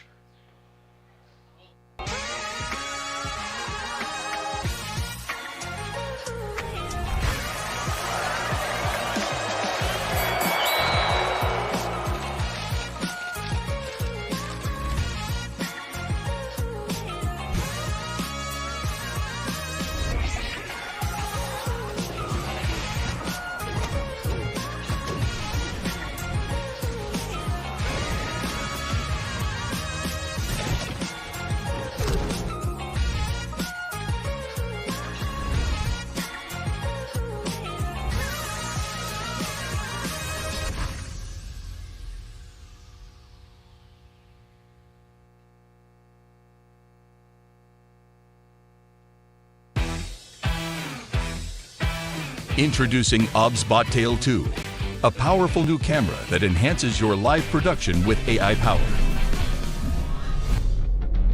With built-in auto-leveling, Tail 2 sets up perfectly every time. Tail 2's stunning 1/1.5-inch CMOS sensor is paired with an advanced neural engine. Together, they let Tail 2 capture breathtaking 4K at 60 frames per second. With the upgraded AI Tracking 2.0, human tracking is now more intelligent and responsive to rapid movements. Experience Tail 2's 5x optical zoom, expandable up to 12 times, delivering remarkable clarity from close-up to long range. Thanks to Tail's new integrated pan-tilt-zoom-rotate structure, enjoy seamless vertical 4K video shooting. Control OBSBot Tail 2 wirelessly with exclusive apps right from your mobile device. With PDF technology, every movement stays perfectly focused. We crafted an advanced 12-piece optical system for unparalleled clarity. As well, Night View mode delivers stunning clarity in darkness. This new generation of AI now extends double-click tracking beyond humans to objects and animals, with an expanded database for enhanced recognition. OBSBot Tail 2 takes your multicam setup to new heights. The smart remote controller brings seamless switching between cameras, while tally lights provide instant visual feedback for your production. Use OBSBot Talent for comprehensive monitoring and seamless switching between OBSBot devices. With various professional connection interfaces, Tail 2 adapts perfectly to diverse video production scenarios. Tail 2's FreeD and NDI compatibility enables seamless integration into virtual production, while AI features expand your creative possibilities in the virtual realm. Tail 2 supports up to 5 hours video shooting. For group settings, Tail 2 expertly manages multiple subjects, maintaining all participants within the tracking frame. Supporting NDI connection, multiple video sources can be integrated seamlessly. Plus, the 360 degrees rotation base enables full rotation and 5-hour extended shooting. Additionally, Visca and Pelco DP support ensures smooth control through universal pan tilt zoom keyboards for preset positions and image adjustments. Ready to revolutionize pan tilt zoom cameras with cutting-edge AI, exceptional image quality, and robust compatibility. Start your new Tail with the new OBSBot Tail 2. Created by OBSBot.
Well, we're back after a absolute smackdown, 13-3 from BetClick Apogee. They're on Dust 2. Mirage up next here. I'm still paying. This is still Floofy's going into a Mirage map, a map pick of BetClick Apogee. Yeah, I would be very nervous going into this after that performance on Dust 2. If I were Zomblers. Polish Power, yeah, that's what that Dust 2 looked like. It was just Apogee every step of the way. They didn't really let off the brakes from even the pistol round. It was a 2-on-5, and it was all done by Dumho. An ace in the pistol round.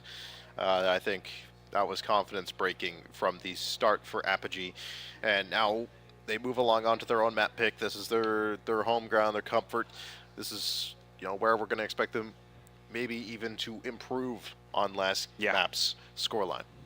Yeah, hard to believe that there could be upward trajectory to go from here, but 13-3. I mean, I've seen a few 13-0s these last couple of days, so you never know. That's a scary prospect, though, if you're sitting on the side of the Zomblers. And maybe now the Zomblers, like, the pressure's off. You've already taken that loss, and now you can just kind of be like, you know, laugh it off, reset yourself here in that short little while that they had in between maps. Just to come into this one with an open mind, see what you can find against this Polish roster.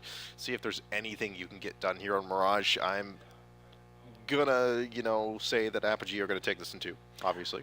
But I agree. We'll see if we see some more signs of life out of the living dead here. I think the one big issue for Zomblers, if I can put my finger on one, is it didn't feel like there was one specific player on Apogee that you could just point to and be like, all right, if we shut that one down, then the rest of them will fall. It felt like we were saying all of the Apogee players in pretty equal numbers. Yeah, it was even all across the board. We had Demo open up a pretty huge kill lead over his teammates in the opening stage of that game, but everybody did kind of climb up the leaderboards there by the end of it. And of course, the game-breaking Dia long hold there, playing the anti-flash angle. So everybody firing all cylinders here for BetClick Apogee. We'll have to see if Zomblers can wake it up here in map number 2. Well, there's no A long to swing 5 times in a row, so there's a mid. I mean, my worry is just that they just get A executed on 7 times in a row. Or even worse still, B rushed. Ooh. 12 straight B rushes? Okay, come on now. I realize that people were calling this 4K premiere, but that's 1K premiere. And I should know. Okay, who took the silencer off the USP? We're really going to start with that? That'll be sassy. I'm not going to say it. But that USP doesn't seem to be hitting. Wonder what would happen if you left the silencer on. Though Jacob is going to be first to fall. It's Trakes with that kill. Zobbler's doing a good job of crushing in from both directions. Apogee in the middle will find their way out. These zombie walls. Well, it's all up to Sepp here from the jungle. 1-on-3 here in the pistol round. Players very spread up here for Apogee. No real trade potential. They're actually searching, I think, for Sepp right now. Taking away the armor. Getting $300. He is going to be found. There's a player in underpass by the name of Diha to close out the pistol.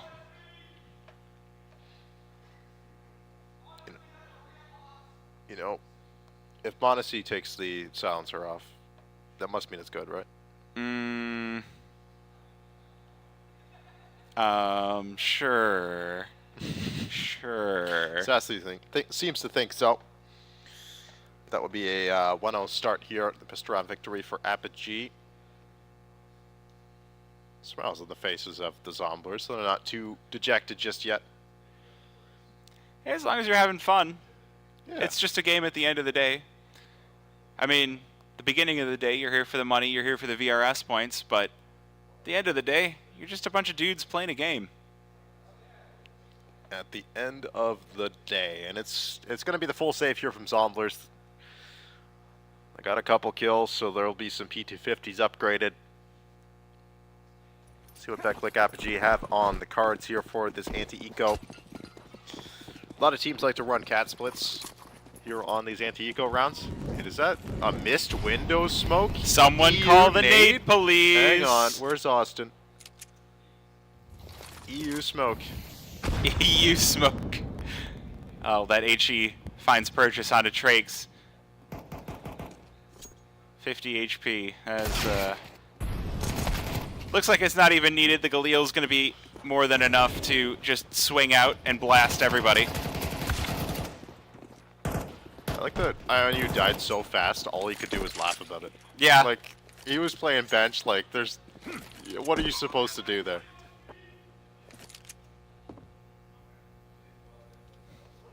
Alright, Seb. 1v5, USP, no armor, all good. Let's get the Seb chance going in the crowd. Aww. Yeah, that was shut down rather quickly. Yeah, well.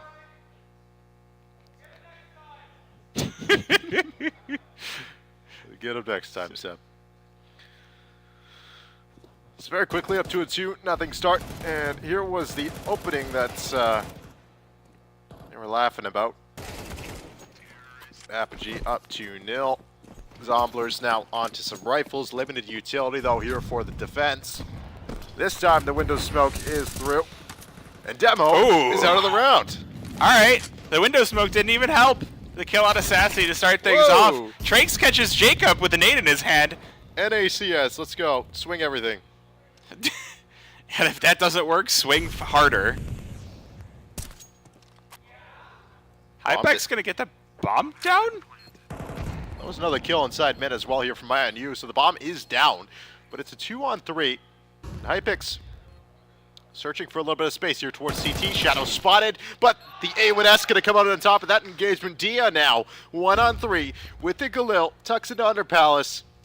I'm going to go towards Firebox and the site that's actually right on top of the bomb, and do Zomblers have the time to play around with it, so they don't have the kit. They find the kill, and the smoke gets on the bomb inside, so Zomblers going to win their first here in the third round like they did on the first map. Yeah, I was going to say, that looks very similar to the first map. We'll see if Zomblers can string more than one early on in the half here. And it was all pure North American confidence there. It was. Absolute just swing everything mentality.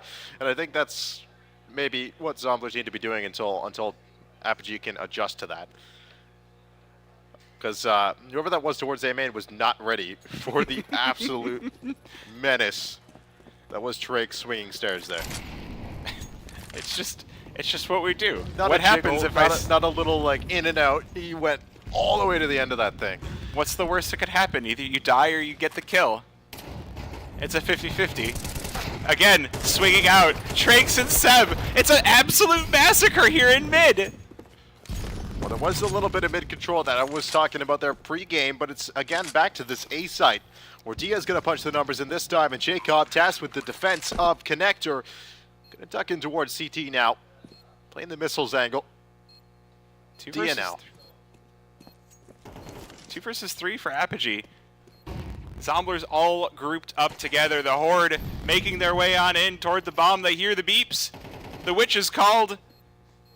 And all they go. Deha, left here ticket, protect. Jacob on the other side of it. Deha with the opening, slaps down INU, but they're just going to go for the defuse. They're just going to go right for it. On it. They're reloading. He's got this. Zomblers with a second round. They tie it back up. They're going nuts out there. Once again, smiles just on the faces of Zomblers. They tie it back up. They're happy about this. Whatever little they can take away from Apogee. You know what? Screw it. Now they can win, right? Yeah, now they evened it up. This is Apogee are ready for the Chicago Mirage that we get here in North America. Nothing but Chicago Mirage. We are trained on Chicago Mirage here in NA. Everyone's got that file on their desktop that they can immediately paste in the face of chat. It's nice when you actually live in Chicago, though, because I get, like, super low ping. Yeah, I don't. The problem, now is Zomblers, they're going for the swings, and this time they're getting slapped down for it. Seb and Sassy, the last 2 players left standing, and BetClick Apogee playing the pack rifle over by B. 4 players. Yeah, they're done being silly. Now, that was the true show of force here from Apogee, and Seb needs the chance once more as he's trying to save this one away. A1 has some armor. Apogee going to catapult themselves back into the lead here at a 3-2 score.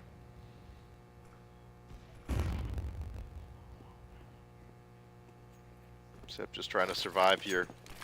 No util, so it's just going to have to be a swing, and you won't be able to find it this time around. It will be Seb going down 3-2 now for BetClick Apogee.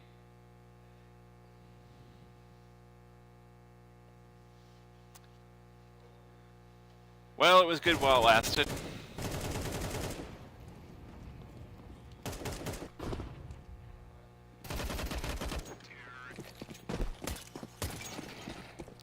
Back to pistols for the Zomblers, a force buy. Satsy bringing out the scout. Ooh, did that connect? No, it did not.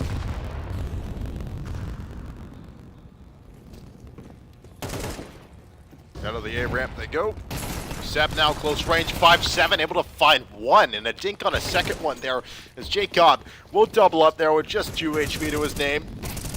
Fighting towards CT spawn as well, so Isaiah not going to stand a chance. It's all up to Alor as IONU hits the deck as well. Alor yet to find a frag this time and still will not. Here are 6 rounds in.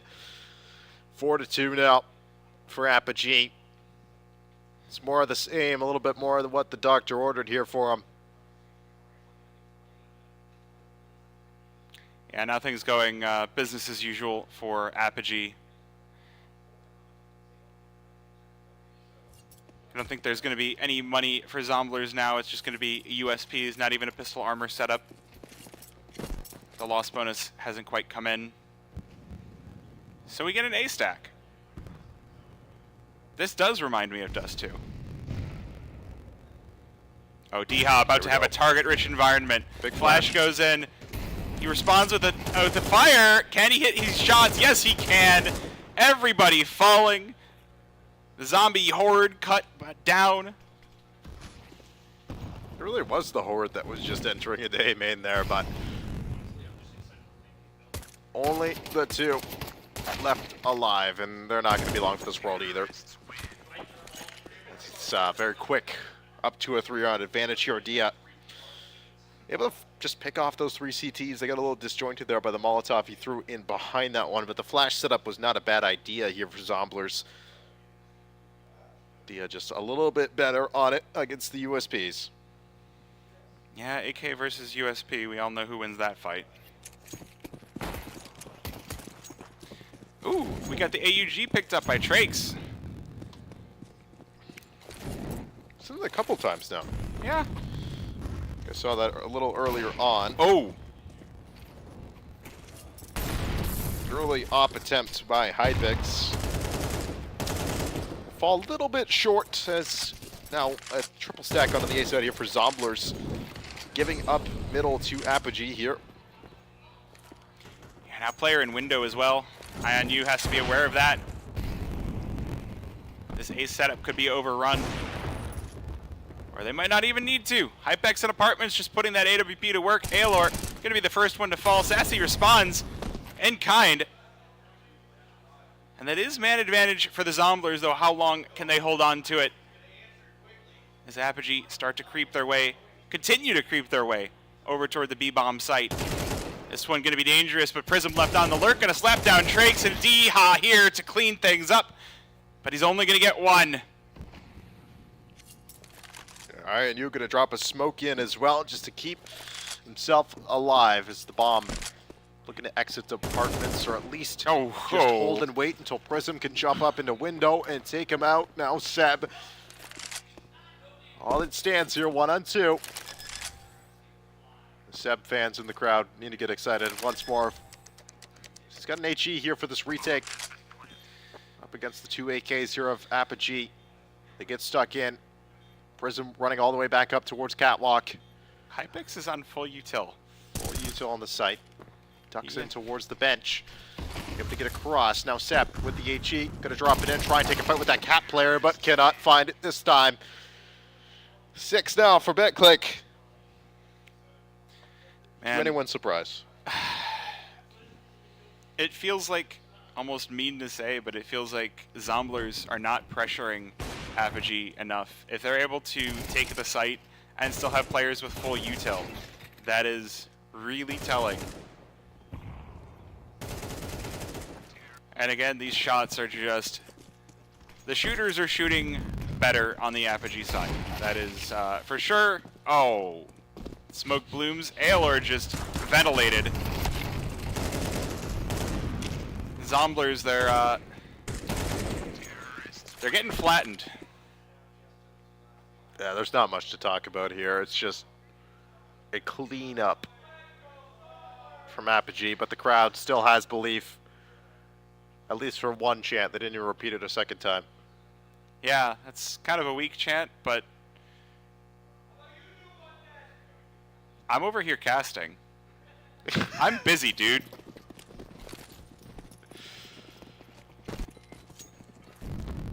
All good. Now, some guns back again here for Zomblers. Want to see Aelor get 1 kill for North America. Just one. Just one, Aelor. Ooh, damn. That's good. Quick to Hypex, it. the first one removed. Apogee will respond in kind. Satsy's banging on this round. There we go. That's what Zomblers are looking for. They finally found themselves a man advantage once again. 4 versus 2.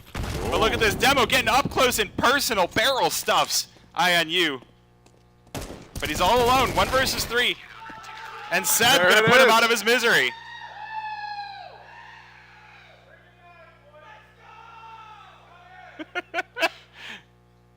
Three Let's biggest, go, guys. biggest Zombler fans I've ever seen. Hell yeah. 3 rounds now for Zomblers. Looking to step up here. Sasea was a big reason that this one even happened. The op. Oof. The op connections. 2 in the round there for Sasea. Seb doubling up as well.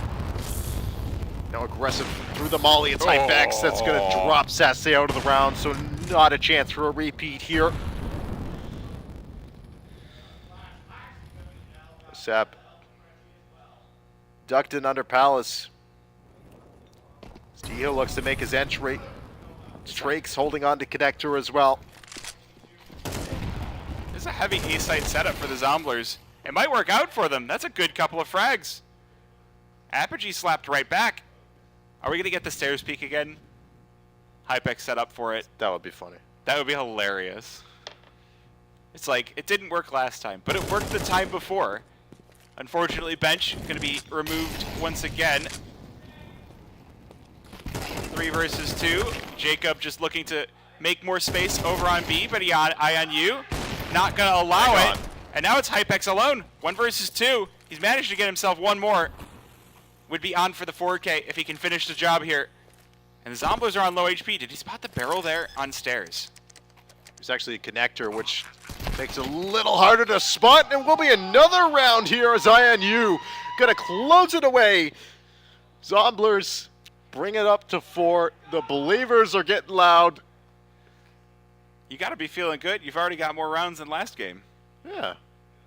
Good job, guys. It's an improvement. Only up to go from here.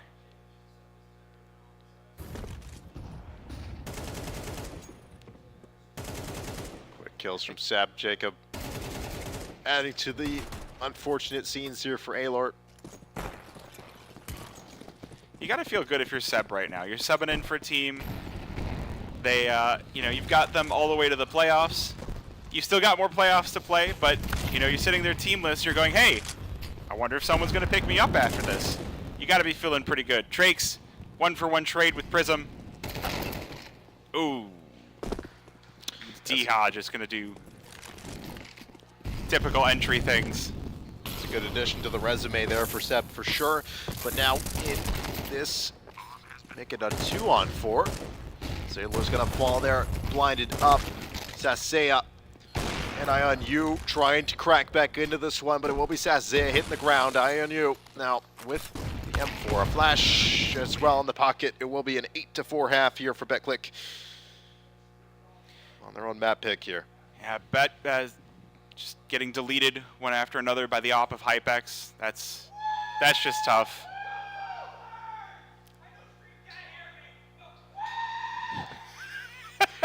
I hope stream can hear you. I do hope so. too. Give the crowd a mic. Or just give them a dude named Mike. Then it's like the same thing, right? There's someone named Mike in the building. Can we throw him straight to him? But now BetClick on the defense. Zomblers tasked with going offensive, but this doesn't look too terribly defensive here from Jacob as he ran all the way up mid. Gonna walk it back up here towards jungle. The smoke start to flood in. It's gonna be a cat route here for these T's. The Glock's looking to ring out towards the catwalk here. Aelor can't find it on the initial pickup. Bomb was the first player in that train. And it's already dropped. That one kind of doomed to fail from the start, I think, if the bomb's going to get lost like that up catwalk. So Trake's an eye on you, seeing what they can claw back here. If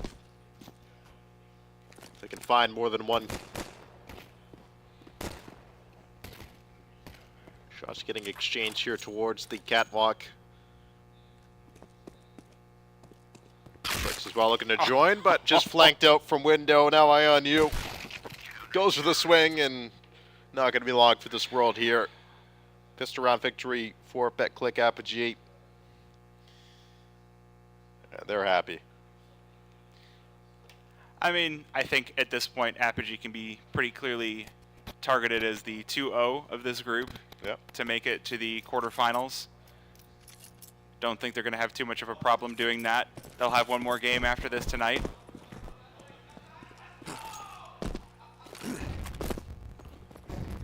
The other teams in the group are Tsunami and Chicken Coop, so whoever wins out of that will be who plays Apogee. Jacob, though, just farming up the stats, 3 kills at top mid, and Seb once again left as the last player standing. Dude, all they can do is just laugh at this. Shut down inside mid. Oh, okay. Seb, okay. Hang on a minute. Let me Giving us a reason to wake up. Make a believer out of me here for a moment. All 4 are going to swing into him, though. Not going to be long for this world after that one. 10-4 here now for Apogee. The ball keeps rolling. Jacob finding those initial 3 picks inside mid.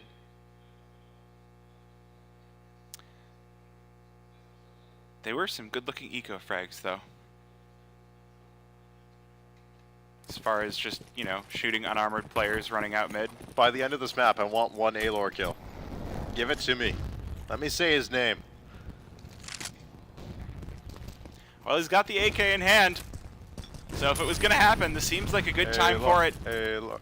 Hey, look. Where even is he? In Palace. Here we go. Ooh. Nope. Oh my gosh, he's the first one dead.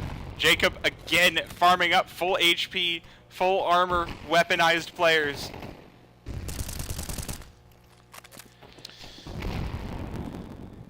Just a 3-on-4 now after Jacob found the opening 2 picks. Seb again into the kill column here against his team. Making a good name for himself here. Sasea finds one around the edge. Seb doubled up as well. And now it's all up to Hypex here. 1-on-2. He's just saving. Or is he going jungle? It's a reroute. Back into jungle.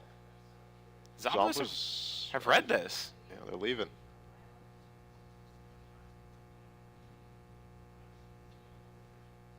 Okay, they're being a little bit clever about it. Like to see that. There's not really a whole lot of weapons to collect if you're Hypex and you're looking to grab something before heading on the rotate.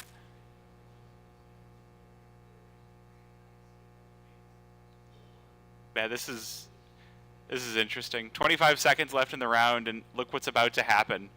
Hypex is like, did they reroute? Are they over here on B? What's going on here? What's going on here? Playing the spot. This is one of those LAN angles. And bomb will be planted on A, so they've managed to reroute and avoid this final player. Hypex alone in the 1 versus 2. He's got a molly and a kit to work with. Does feel like a doable defuse, but doesn't have the smoke. He might not need it. First kill, good. Looking to smack down eye on you, but it's not going to happen. There we go. Another round here for Zomblers, up to 5. They're still got a lot of work to do, but that late reroute, they walked out, walked back in. Kind of threw him for a loop there for just a moment. That's like some vintage Alexi V. We go A and then go B. No, we go A We and go then A we go and A. then go A. Yeah. The long con. Good swing. That's their 5th round. Ooh. Oh my goodness, oh, no. Alor. Alor is just, he's getting deleted. Hypex with 2. Sassy does stop the bleeding, but Zomblers have got to be feeling the pinch. Or maybe you were right and they're just kind of having a good time before they head off to their next round. Eye on you, going to be the next one down. Jacob with the AWP, and Deha will melt through Seb. This isn't the most fantastic warm-up you can get, but it's better than nothing.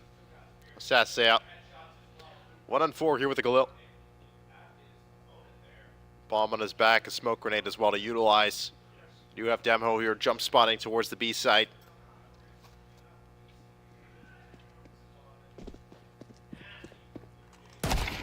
Oh, just deleted an underpass.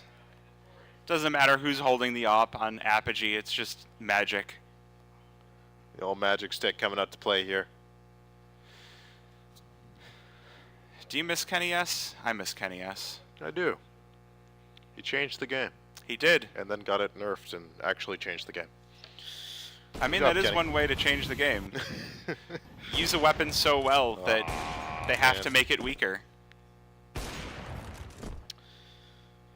Poor Alor. I bet someday we'll be looking at an op nerf because of Monacy. I don't know what more they can do. Take it down to 3 bullets. Make it $5,200. Reduce the moving speed. Oh gosh, how much more can you reduce it? Oh no! Oh, Nice just- little HE out of demo. That hurts. We're about to see something crazy here. Maybe an A4 spray down. No. Okay, nice little adjustment there on a demo. Zombler's just getting ground up on this B push. I said it. I said we might have a B hit. And, well, Gentlemen, there was an attempt. We have 1 round, I believe, for Alor to find his first kill of the game. So for the 3 of you that are out there cheering. Alor. Alor. We got to support Alor here. 1 kill. Give him 1.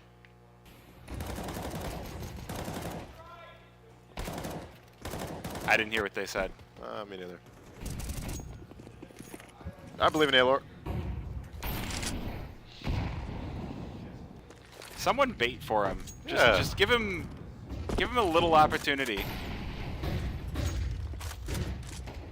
Looks like it's a heavy B lean for the Zomblers once again. Eye on you. The first one to go down, but Ayler's on the board! Yes! And he's got his second. Op shot misses. 3 versus 3. Zomblers looking for another round. They might just have this. Jacob gonna bounce back. 2 versus 2. But Zomblers are out on the site. These shots need to connect, and they will. Jacob rips through Seb. The final player Sassy's this AWP, and he successfully doubles up. Zomblers on 6. The X Factor, Alor, with the 2-piece, and then Sasea, the op closer. Maybe that's what they've been missing this entire time. They just needed our boy Alor in the kill feed. We ask for 1, we get double that. Nice little op shot there. Oof. Quick as you like. Up to 6 for Zomblers. Still gonna need 6 in a row.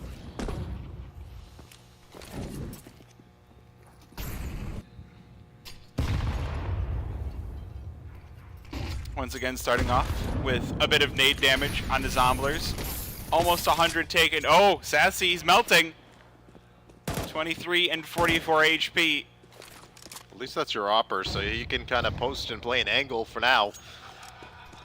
And you as well taking a bit of damage, down to 44 here with the AK. Mid control getting re-engaged here from Apogee.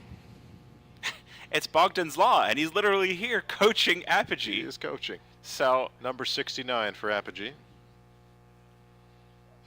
If you look at the back of his jersey. Nice. Yeah. But mid solely in the hands of Apogee, and they can start to piece together where this hit is coming. It's going to have to be Dia, the newest addition to this team. First on the scene, but actually no, Jacob wants to be that immediate response and looks to be. These paired up riflers doing so much work, but eye on you behind them. Only able to connect on 1. The spray not going to be enough. Seems that the horde has finally been felled. The virus eliminated. And Apogee will take the 13-6 victory.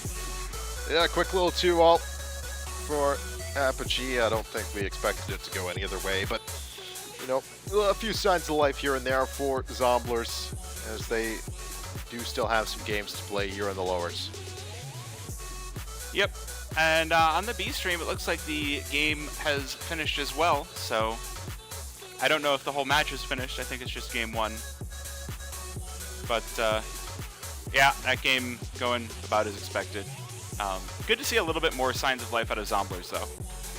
Yep, and it is really interesting now with the points system, the VRS points. Seeing these European teams come over here to North America just to play in these Frag and Elfie events is good competition for the NA teams to get some of that experience as well. The U teams get to just move along to the, you know, the last 2 days of competition typically, but you know, it is just awesome to see teams coming from different spots in the world. We got an American TO in Canada with a Polish team. You know, it's just interesting to me. Well, it is one of those cool things about these bigger Frag events. Like, I walked in on Wednesday and got into the lobby of the dorm room where I was going to be staying for this event, and we walked in, and it's like, wait a minute, that's Fluxo right there. Like, we saw Art, and we saw, who else did we see? I remember seeing Art. Yeah. And that's kind of what you can get by coming to some of these bigger Frag events. Obviously, there's the smaller ones. There's going to be Fragville happening later this year, and there should, I think, be one more Frag event that's going to be a 10K. But it's kind of a surreal feeling to walk around an arena and be like, wait, I recognize those players. That's M80. Wait, Yep. I recognize those other players. That's NRG. I recognize those players. That's Tsunami. You can just go say hi to them too. That's You the cool can. part. Like, Yeah. the nice thing about a lot of these players is, while they might seem like they're busy, and they probably are, but a lot of them are just, you know, they're playing the same game as you. They're just better at it. You could just be like, yo, GLHF, or, you know, good games in the server today. That was cool. It was fun watching you. And, you know, give them a high five, give them a fist bump. Just like that. Just like that. But one more game, I believe, that you guys will be seeing up here on the A stream. I'm not sure who that's going to be. I think it's another Group C match, or winner of the Chicken Coop game. Yes, and I do see that Chicken Coop game is still in map number 1 and in overtime. So Chicken Coop versus Tsunami, they're fighting for their lives over there. Oh, we're going to jump in overtime. Sweet. Okay. Fun times. All right, well, I know that Stamina was asking me, are we going to be on stage? Well, you're going to be on the main stream. Yeah, just not on stage. Yeah, it's not the same experience. No. But, I mean, that is another thing, right? Is if you get a chance to come as a spectator, you should absolutely give it a shot. If you feel like, you know, hey, I've got a main or an advanced team, I should go and play, give it a shot. Get that chance to play up on a stage, because there is literally nothing like it. Nothing quite like it, as we do have a OT2 between Chicken Coop and Tsunami. Tsunami. So we got Tsunami on the T side and Chicken Coop on the CT side. MDS with a pretty good game, 16 and 22 so far, with a heck of a lot of assists. Looking for the defuse here in overtime number 2. Got the kit in hand, but will be shut down. Cajun from Apartments. Gonna rip him a new one. This is the new look Zomblers with Stamina, Drop, Poseidon, Cajun, and Cool Comms. They've already replaced their team. It's overtime here on, I guess this is map 1, isn't it? It is map 1. Let me pull up the map picks on this real quick. So it looks like this is Tsunami's map pick, which honestly I should have known because I casted Tsunami on this map earlier today, as they kind of blew through Novum. And it looks like they haven't really, I mean, they've missed a few steps because otherwise they wouldn't be in overtime, but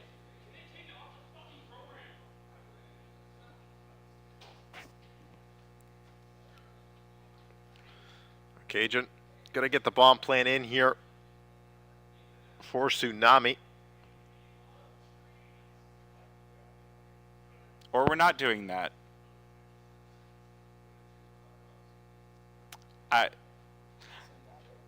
We're going to just go to an ad break. Thank you for hanging out with us. I hope you guys enjoyed the game, and we'll see you for the next map Group 3 game in a little bit.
Well, hello everybody. We are back. Chicken Coop versus Tsunami. It is map 2. Tsunami took map 1 and it's a fast hit onto the upper bomb site. Floofies is joining me. I am Buckethead. I'm covering for Ping for a few seconds. Well, and that's the first brutal. round. That was brutal. Yeah. I mean, Tsunami won their own map pick, so, you know, they're going to feel at least a little bit okay about things not going quite so well. But it's only the first round. And they're on CT side, and it's Nuke. So. Yeah, Tsunami's got to be feeling at least all right about their current situation. I got to say, Chicken Coop has been playing some pretty good Counter-Strike through this tournament. Yes. They had that, you know, very long overpass game with Marsborn that some may call it a choke. But Chicken Coop won, so that's what matters to them. Yeah, and, I mean, Chicken Coop have been making some upgrades, right? They used to be, the Bad News Cap, they used to be a few different teams. Yes. I feel like I rehash the history every time I want to cast them because they've been through a few different orgs. And now it feels like they've found their true home. Yeah. Home in the coop. Of course. Every chicken needs a home. And shout out to Wreckmeister, I believe the newest addition to the team, but a great pickup. Wreckmeister adds a lot to any team that he's on, so a valuable pickup. And they do want to hit out on the A-bomb site once more. Drops down from up top, gets one kill. Seabass trades back immediately. Now the kills even towards the end. Spray almost collecting kill onto site, but Stamina now playing around the smoke, gets shot through it. And Chicken Coop have the advantage and the bomb site. Chicken Coop's SMGs just burning through the defenses. Tsunami getting evaporated. Scout and MP9 left to work with, but it looks like this one going to be a save called. Poseidon sticking around just for a second to look for some exits. We do have Cool Comms close at hand as well. No kits for them, but just enough time to dive on in. Only one kill for Cool Comms as Tsunami falls. Oh, hey, we're getting the in-person cams in the room, so we still get the player cams, just different. A little different, a little hand cam coming through. I'm back. Welcome back, Ping. Oh. You thought you were done, huh? I thought so. My phone was in here though, so I still had to come back. Ah. Well, we take those. Pistols for Tsunami.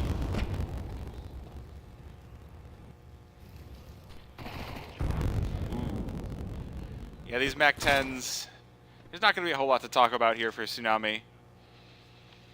Maybe looking to regain on round number 4, but they do have a couple of upgraded pistols. Yeah, maybe a bit of a timeout round here, just a chance to chat things up here. Ooh. Cool Cams. Note some bot shots here towards these players exiting out of the lobby, but Seabass going to find Stamina here on the back line. Drop as well. Gonna live up to his name here into the squeaky door. Just dropping in. Poseidon here as well. Yeah, right onto Seabass. So J-Chance is going to be a little bit wary of the flank here. But for the rest of Chicken Coop, that's a bomb plant on the B site. Well, $50 a piece for the CT side for the kill on Seabass at the very least. J-Chance. Cool Comms' Deeg has been doing a pretty good job, and he is able to connect onto MDS. Lets him know a little bit extra. Yeah, a little bit of additional bullets fired at the tail end of that one in Cool Comms. Now it's just seeing if he can get far enough away to stay out of bomb radius with only 10 HP, but Poseidon getting pushed out of the spawn as well. Cool Comms from the back line avenges his teammate at least for once. As Chicken Coop will move up 3-0. Gabe, the only survivor of that one. Bounty goes up to 200 per player though. So good money, good extra money coming in for Tsunami. Hey look, there's Mrs. Cool Comms and Ches Puff. The gang's all here. The gang's all here. Are we going to get the Chicken Coop cams? Oh, the clutch Red Bull coming in. All right, outside smokes for Chicken Coop. They're going to go for the early outside pressure. Tsunami not interested in fighting this, though.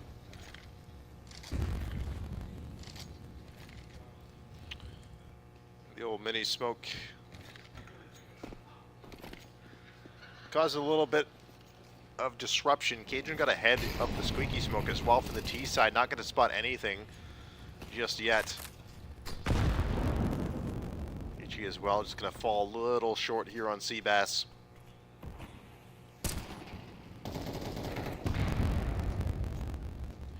Chicken Coop definitely being slowed down by the prospect of these weapons. Smoke blown open. Cajun looking for the shots, but the smoke will reform. And Chicken Coop will work their way on over to ramp, where Cool Comms was holding court, but will be overwhelmed and pushed back. And this is kind of Nuke, right? You know, sometimes the slow moves, sometimes the executes. Always cheeky-breaky. As Poseidon falls.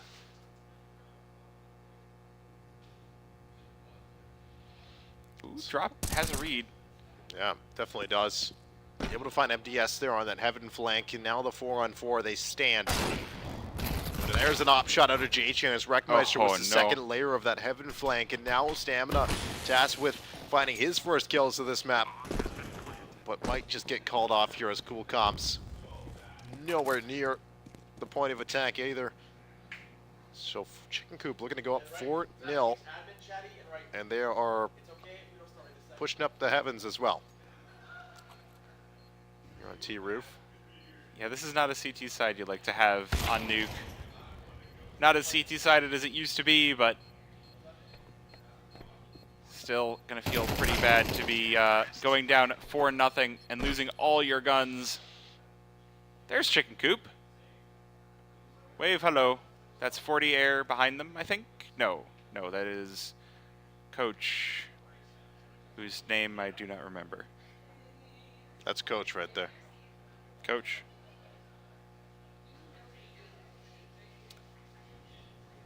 Coach not appearing on HLTV. All good.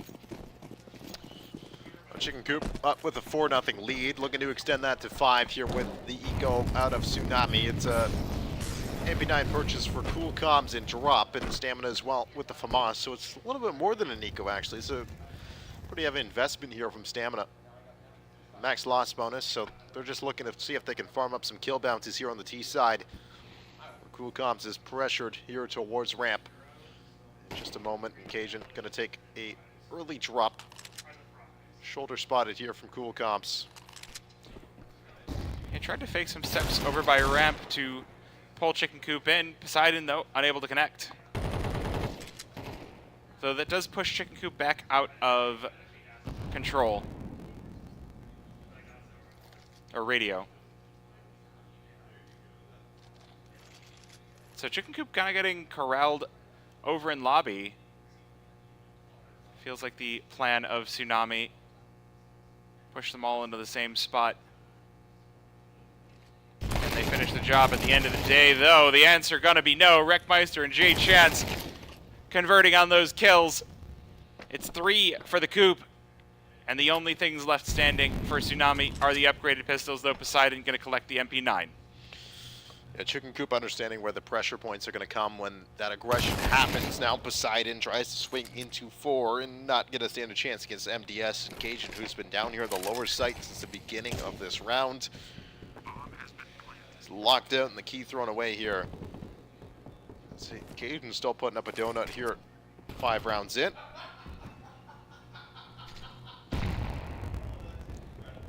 Well, he's going to survive off the back of this, at the very least. The only one of his team to not die on this round, at least not yet. There's still plenty of time left, and I will be made a liar, Gabe, to finish the job.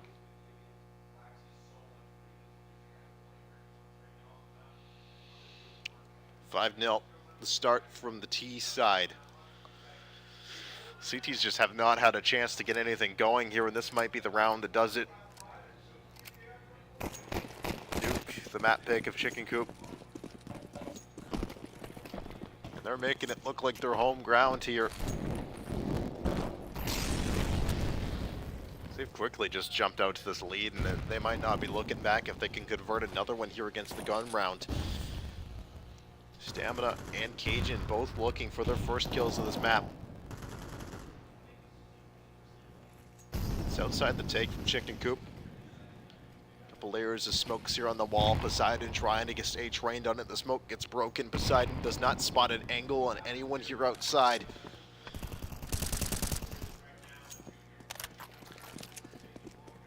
Stamina taking some shots to the smoke as well. Yeah, I'm really not sure where the opening is going to come from here for Tsunami. Chicken Coop already sneaking aside. Well, it could be it. Poseidon with a flick onto a player through smoke, trying to make his way into secret. Now it's going to be up to Cajun. Is he up to the task? 3 players for Chicken Coop heading his way. Will divert. Not going to head over to single. Ooh, single door going to be heard, though, so that is going to give away at least one of the positions of these players on site. Good spam on MDS to start this one off, but return spam. Wreckmeister going to win the fight. Now it's going to be up to Cool Comms. Collects 1, but Gabe able to trade it right back, but it is a 1 versus 3. This might be it. This might be the first round for Tsunami. Gabe fakes it one more time. Stamina will finish the job. Stamina picking up his first there in the first round here for Tsunami off the back of it. It's Chicken Coop. Have not had to sweat too terribly much here on this map, and that might give them something to think about here with the first initial round for Tsunami.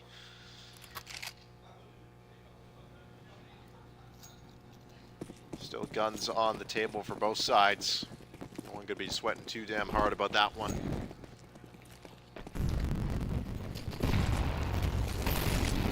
Fast A hit, but the molly will meet them, and that will slow this hit down just a little bit. Top hut player able to stay on top as well, so Tsunami holding steady. Ooh. A little bit of noise made by Drop to try to bait the Coop in. All it's going to do is get Drop's head ripped off. Cajun to follow, and this 3 versus 4. Not looking too great for Tsunami, though Poseidon still holding well in heaven. Seabass ready for the lurk in from Cool Comms. And with bomb down, this round feels fairly comfortable. Stamina on 9 HP. Molly into heaven to stop the player up there. A few more nades. I'm sure you have more. Keep throwing them. Just got the whole collection. A bit of a fruitless endeavor there for Tsunami, chucking all the nades through. They're not going for it. But it does keep Chicken Coop off their back here for just a moment. As Poseidon and Stamina will be able to save these 2 guns away here into the next one, and Chicken Coop right back into their winning ways. Not Chicken Coop.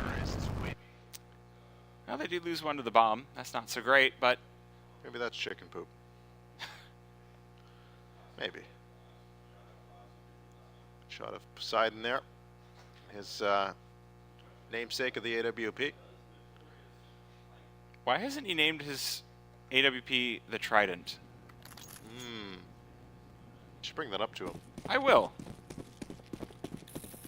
Get something water themed and then... Because like no one's buying a lightning strike right now. That's way too expensive. And not worth it. No, not quite. Smoke towards the back of Squeaky, and then a couple nades as well. Here we'll dispatch of Seabass drop. Dunk it down on him. Cool Comms as well, still sitting here holding the incendiary out, ready and waiting for any contact. Switches up to the smoke grenade. We'll go back to the incendiary. They are still waiting here towards vending for this seaside hit. Don't know if they want to be committed to the A or B site just yet. Lobby's a good place to make that decision.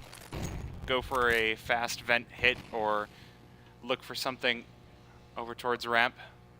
Or just go out hut. That works too. Keep them guessing. Flash nade goes in.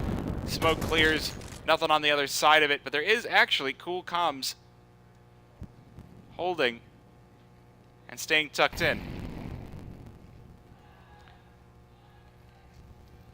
Tsunami doing a good job of wearing that clock down. This 5 versus 4. Gonna feel more and more comfortable as the clock thins. 25 seconds remaining. Chicken Coop still not going for the push. They will head over toward ramp, and J-Chance snaps his fingers, and Poseidon falls. Coolcom's able to collect 1, but that's not going to be enough to stop Chicken Coop from heading down the ramp. 12 seconds, Cajun though. here to stop them. Protect this plant. They gotta have to protect the plant here with only a few seconds left. They do get it off in time. It's 1-for-1 there with Wreckmeister and Drop finding the trades back and forth. Wreck again with another one in the column and has to go for another here with Drop, who finds all 4 and finds Tsunami their second. Yeah, this one starting to feel real uncomfortable for Tsunami, so any little piece they can get definitely going to be welcomed.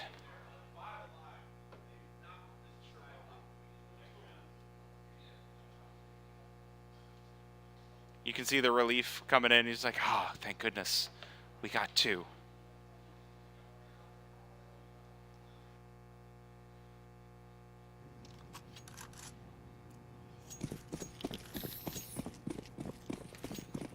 A few more rounds possible here for Tsunami.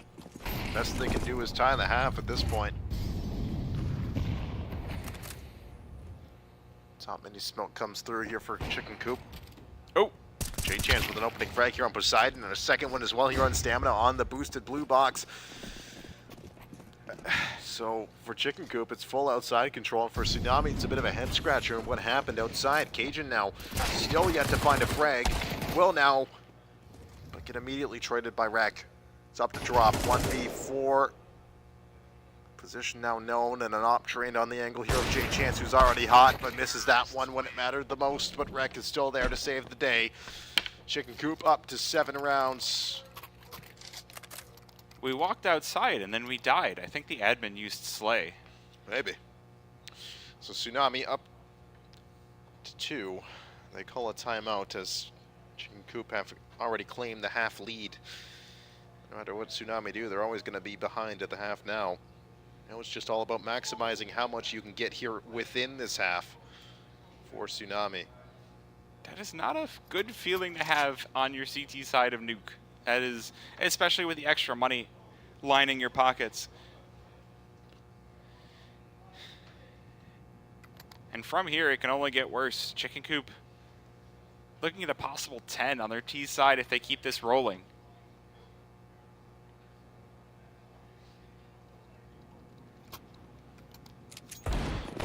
Rounds away from that possibility. Tsunami, most they can grab is 5, and it's looking like they might be waving the white flag on that, as it's just a FAMAS on Poseidon. 5-7s all around it. We need a miracle and a massive misstep from the Chicken Coop.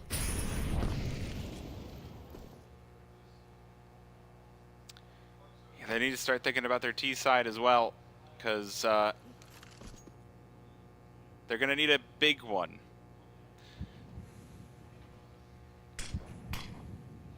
Once again, outside control starting to be taken by the Chicken Coop. Smoke's going down. MDS looking, fishing for something with the spray, but nothing there for him.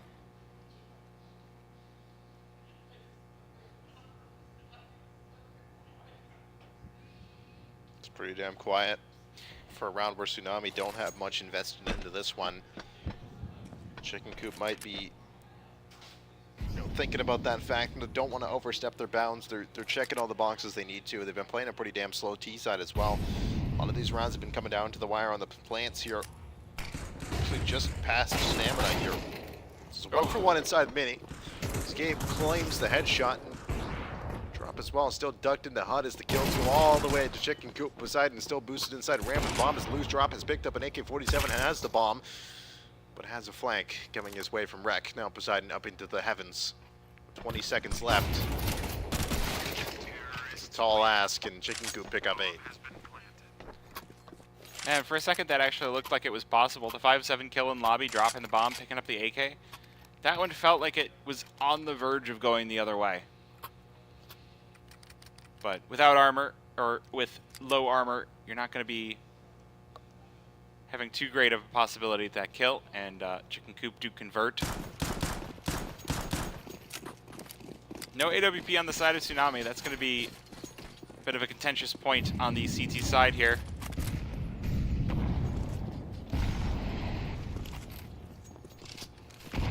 Man, from overtime to 8-2 is a heck of a thing. Yeah, it's a little dismal here. We did see at least a round of that Inferno overtime.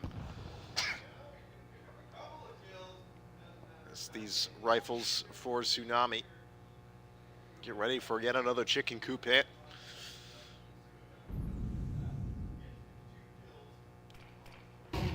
Now they're still keeping the pace slow. So I wonder if Tsunami are starting to get impatient on these longer rounds.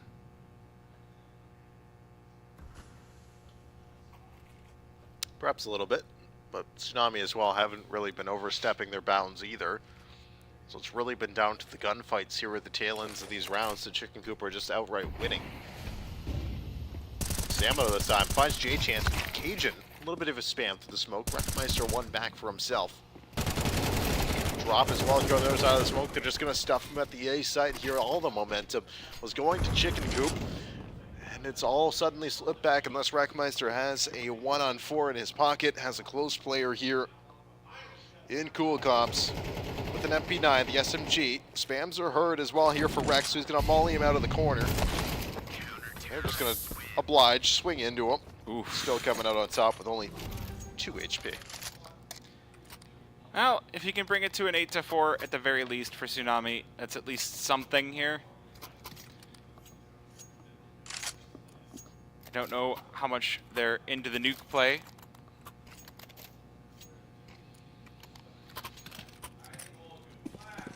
Potential now for a 4-8 here at halftime. Tsunami are at least swinging off the momentum of a round win, and there is pistols here outside. It's a lot of low HP players. Stamina's just going to walk past another one here inside the smoke. J-Chan's actually going to kill his teammate, and Wreckmeister, MDS as well.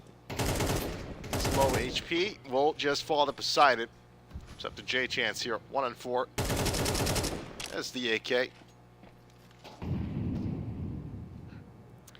Well, this does feel like Tsunami are going to at least grab this 4th round. I don't think J-Chance, as good as he is going to take the 1v4. And from the top of Marshmallow, Cool Comms from above spells death. 4-8 Tsunami. We go to the second half.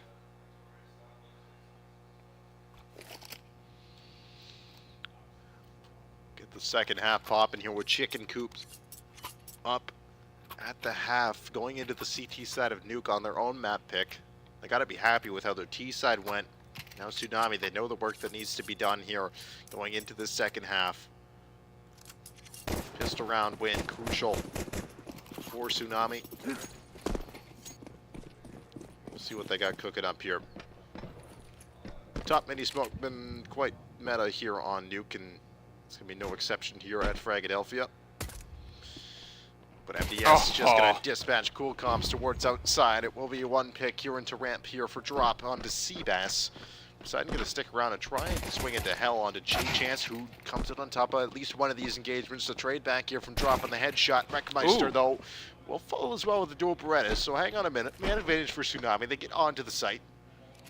These two players' vent seem very dangerous. Stamina prepared for them. 2 guns, 2 kills, and Tsunami grabbed the pistol. I can hear him yelling about that one all the way over here. I want to make it known to anybody that has not seen the layout of this event. They're all the way across the room, through the wall, in another room. And we can hear Stamina screaming about that. Dual Beretta kill there, and Tsunami pick up 5. It's just pistols here for Chicken Coop. Not much of an investment brought into this one, and you wouldn't expect it either.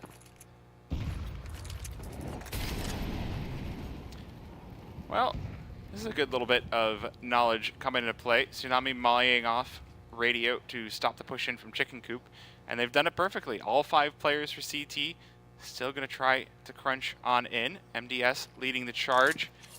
The question is, do Tsunami spin back around, or are they going to get caught by the USPs? Feels very dangerous. Squeaky going to be contended as well.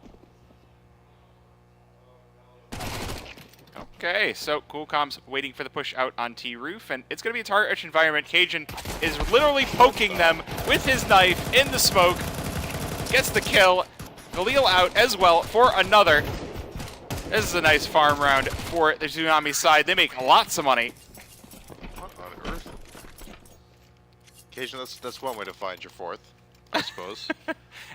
A knife kill is worth like 5 kills, so it's all good. Yeah. Yeah, why not?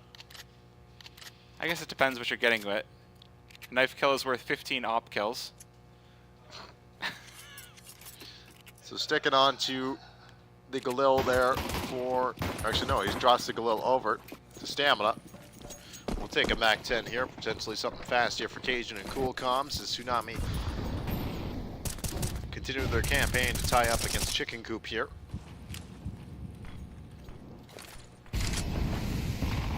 Ooh. Blowing up in the smoke from the CTs before it gets there. That's ambitious to take this outside control. It works out. MDS forced to back away to Unbreakable. But he's going to get pushed on as well. Drop already in his face. J-Chance with the trade. But that's got to feel a little bit tilting if you're on the Chicken Coop side that Tsunami have decided to get oh so aggressive against you. Chicken Coop have been kind of having to play it a little more passive. Now they're going to go looking for some information. Gabe will catch them, or catch a bullet. Off the back of that one, J-Chance had the right read. Flicks off, but flicks back on just in time. J-Chance able to find Stamina. The aggression from Tsunami. It's kind of faltering here against the slow play of Chicken Coop. Molly hits back in towards J-Chance, but it's not really going to matter unless it does. So Poseidon will find J-Chance. Seabass and Wreckmeister now in a 2-on-2 with Poseidon and Cajun. Wreck at a good angle here towards Squeaky. Does he get cleared, or do they just hit the vents? And does Wreck not even spot it? Down towards the ramp room. I saw who's Tsunami going vent. It's pretty sus. Seabass, that is pretty suspicious. Seabass was here by the ramp room as well, but he backed on out. Now goes for the challenge here with the MP9. Side and easy as you like on the pickup. Wreckmeister now has to either think about saving, he's or making can he noise. go for the 1-on-2. Does have a kit, does have an HE, does have some flashes. But it's going to be a sick crossfire here on the B side for Tsunami. Wreckmeister not going to stand a chance. Tsunami up to 7 rounds, 1 away from tying this thing back up. Cajun just dropping down from the rafters, being like, I'm just bouncing around. Got a Mag 10, all Here good. I am. That's one way to do it. Chicken Coop up to the 8th. Or, sorry, Tsunami up to 7. Oh. Chicken Coop up to 8. High production. Observer wants to, hiking. Why? We're going hiking? Hiking? I like hiking. Where are we hiking? Are there mountains? I can go for a hike. Right now, Tsunami telling Chicken Coop to go for a hike. Wreckmeister bags 1. Seabass joining in with these 5.7s. The AKs, though, doing a good job of keeping the chickens at bay. Seabass going to be the final one caught. Well, they're tied right back up here at 8-8. What was looking like a runaway here for the chickens. Now looks like they had their heads cut off in the second half. It's 4 in a row from Tsunami. That's all it takes to get back into it. That 8-4 lead can be deceiving.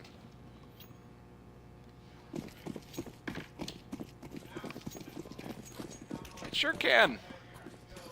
Again, this is a CT-sided map, this Nuke map. And these guys are making it look T-sided. It's especially surprising with the new economy changes. This is... I think the game's just T-sided. The game's just... I mean, that's why you got more money for each kill on the CT side now, but apparently it hasn't been enough yet. I just don't think they've been able to find enough kills here for it to make a big difference. MDS up close here towards the red box here. Playing around Glaive. Stamina thought about clearing them. They're standing right next to each other. Just a box. Someone to do separate. something. Well, there's the peek out. MDS going to be the unlucky one.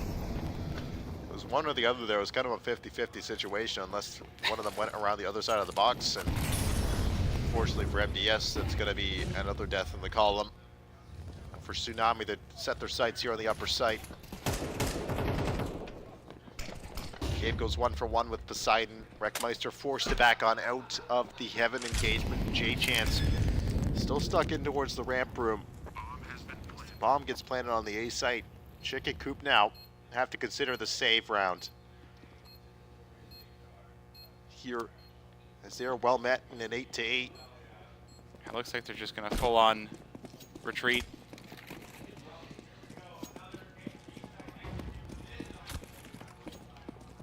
I can hear somebody yelling from across the venue again. I can also see BetClick Apogee getting set up on stage. So a reminder that whoever wins this is going to be facing down Apogee for our final game of the night. Oh, nasty. Seabass gonna find one by the end of it. Drop as well, dies to the bomb. So Tsunami take the lead now, which is not something that we've said at least on this match. And Chicken Cooper have to take a time out here to talk things over as they are staring down the barrel of Tsunami making a comeback happen here. Already down a map. Is this the upper or the lower? This is 0-0. 0-0. So Okay. whoever wins this faces BetClick, whoever loses faces Zomblers. Gotcha. So whoever wins is in for a fun time. Yes, they are.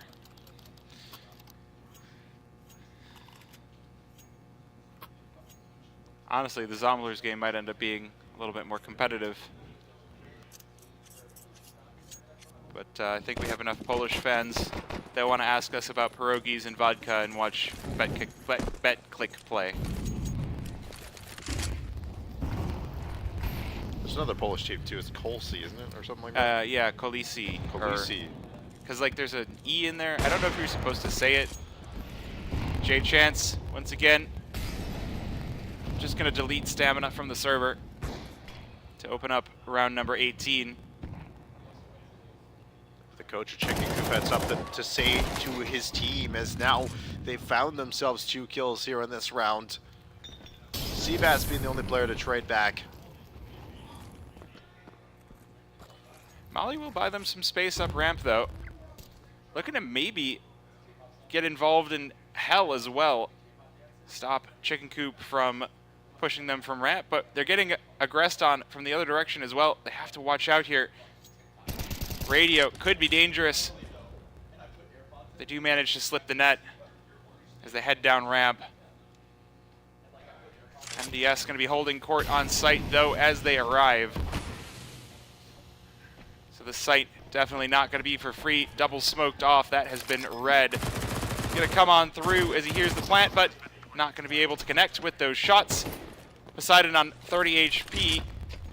Now Tsunami, they've got a read on the remaining Chicken Coop players. Everybody headed down ramp. Drop looking for the shots. He's going to get himself one, but Tsunami lose 2 in response. Cajun now in the 1 versus 3 gets dropped. And Chicken Coop going to bite back. Yeah, they're pecking away at it here. Back to a 9-9. So we take a quick peek over at the Tsunami fellas. Stamina. Looking happy as ever. Big smile on his face. Mm-hmm. Yep. Is it bad to say Cajun does not look like how I expected he would? What did you expect? I expected him to be this big beefy dude. He's like, I'm Captain Crawfish. Yeah. I don't know. Quite. He also talks about like the grind set, so I expected, you know, more lifting. You telling Caden to get in the gym? I mean, I need to get in the gym, so I can't really be telling anyone else to. Cade's a little bit delayed on the buy there, so he's a little late out of spawn. Outside smokes, worse setup. Stamina walking straight through towards Secret. Now that's going to get comped through. Already a player down here dropped towards the lower end. Gabe hanging around the vents. Ooh, Stamina in for a whole heap of trouble if Gabe peeks out. Who will be the first on in? This angle feels so dangerous. Ooh, it's going to be the flash on into Hut to keep Wreckmeister occupied as Stamina does delete one. And Gabe joining in to the feed as well. Seabass to get one back, but Tsunami going to get the bomb down lower. Ooh. It's one more from MDS on the Cajun. 3-on-3 they sit here on the B site. J Chance looking for a chance here. Barrel potentially spotted. We'll see the second player adjust on the third. So information on all three now. And it will be calmed over. Seabass able to find cool calm. Stamina locked out. Bomb behind. Chicken Coop can find 10. Spread out only good for one here for Bobby's Stamina. But Chicken Coop gonna find double digits first here in this match.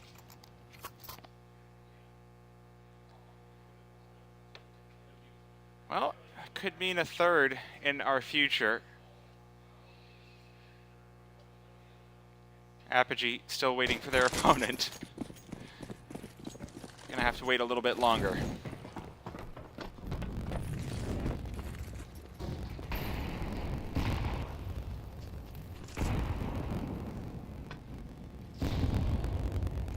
Fire burning around all over the map. Delays both sides from really getting anywhere. Once again, the smoke wall towards outside. Do they choose to take it again? Last time it was Stamina just running down. Not this time. He will be out there, but he's not bolting it to a secret this time around. Be a shift walk instead. It's a bit more of a quiet approach here for Stamina as they're looking to try and get this ramp split to come through here. Stamina in secret. Rest of them exiting out the ramp room. Seabass going on the defense. Locks down two of them. Cool comms. Able to find one trade back, but J Chance here with the op and MDS this time. It's going to stop Stamina on the ramp and drop now. 1-on-4. 100 HP. No utility and the bomb. Ramp turning into a meat grinder for Tsunami. Drop just chasing down this AWP, but J-Chance once again just erasing player after player. And luckily for Tsunami, they do still have some money left in the bank, so they will buy back in.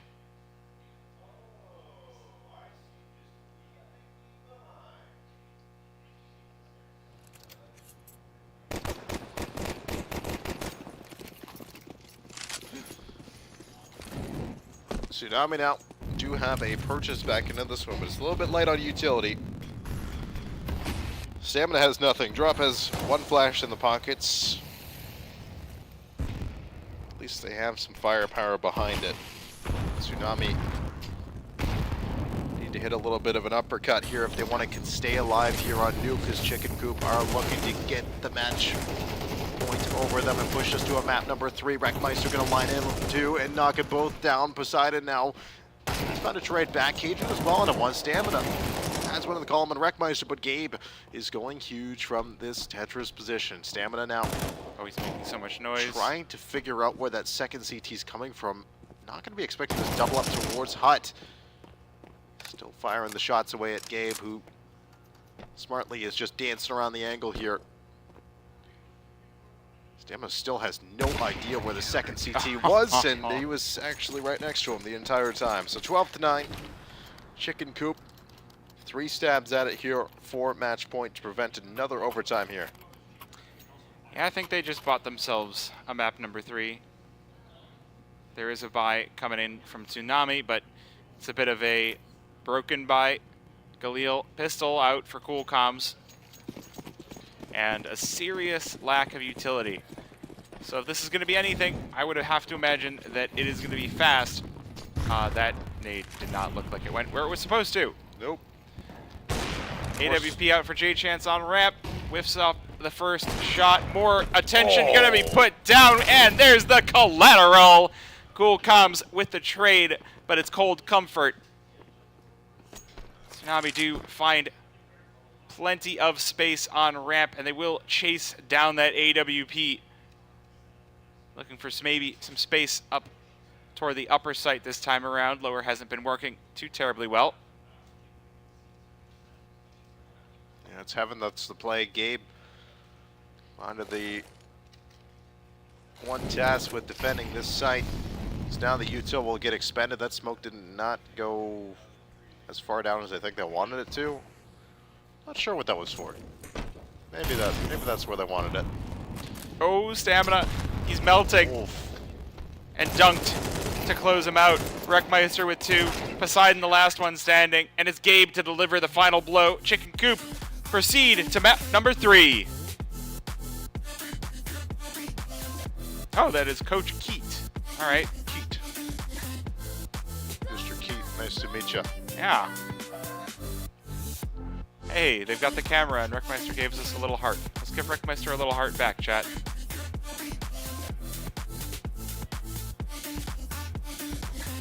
Would you like a banana? Oh, damn. We're just gonna watch Wreckmeister eat. It's a good thing he doesn't chew with his mouth open. Oh, there we go. Perfect timing. Well, map number 2. We kind of missed map number 1, but hey, now we're gonna get to see how these teams clash as we head to our finale. I don't know what it is. Yeah, I'll be honest, I don't remember what the decider is either. All right, production doesn't know. So we're going to ask Sir Robert A. HLTV, the inventor of HLTV, what the third map is. And the third map is Dust 2. Dust 2. I've seen a lot of Dust 2. Yeah. I haven't gotten to see very much Overpass. Again, outside of the barn burner. Yeah, I think that overpass that I was on last night was probably the only overpass that's been streamed, actually. I think that was the only one that made it there. But map 3 on the cards up next. I need to go take a lap around and wake up real quick. I'm failing. That's fair. We'll go to a quick break, let these teams get a chance to eat some bananas, go to the bathroom, and take a lap themselves, and we'll see you back after the break.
back. Map number 3 up next. Dust 2 between Tsunami and Chicken Coop. They've split their map picks 1-1.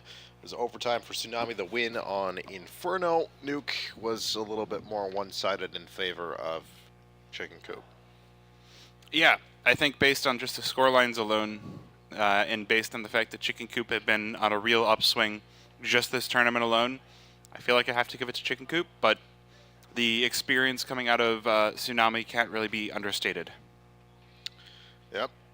Still, they're playing to see who wins or plays up against Apogee. So, not ideal for either of these two teams, but getting the chance to do that is always fun.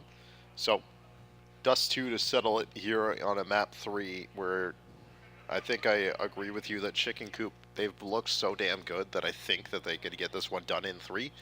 But they do still have some good names there on Tsunami as well. Poseidon, Stamina, Drop. These are players that have been around the block. They know what they're doing. So, this could be anybody's game. We could have another blowout. We could have another overtime game. I don't think it's going to be anywhere in between. Yeah, I think you're right about that. I was just looking at the stats for these two teams. Tsunami have a 0% over 3 maps.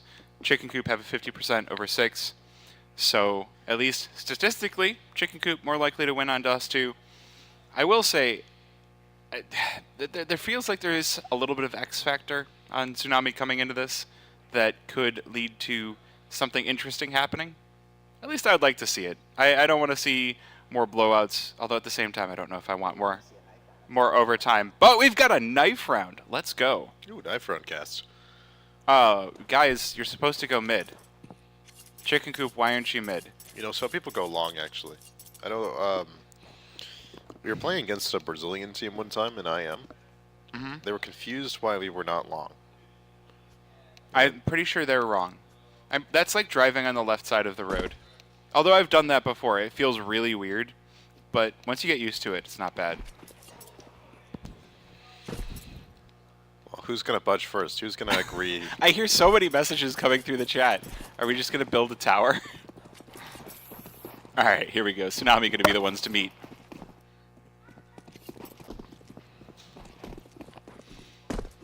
There we go. All right, with Back 40 to it. seconds left. Everyone come out of the pit. Let's get this one done. 34 seconds left for the knife round to conclude. Please, someone go in and fight. Get him. Please, thank you. That's what I wanted to see. Bloodshed, battle! And it's Chicken Coop that win it in the end.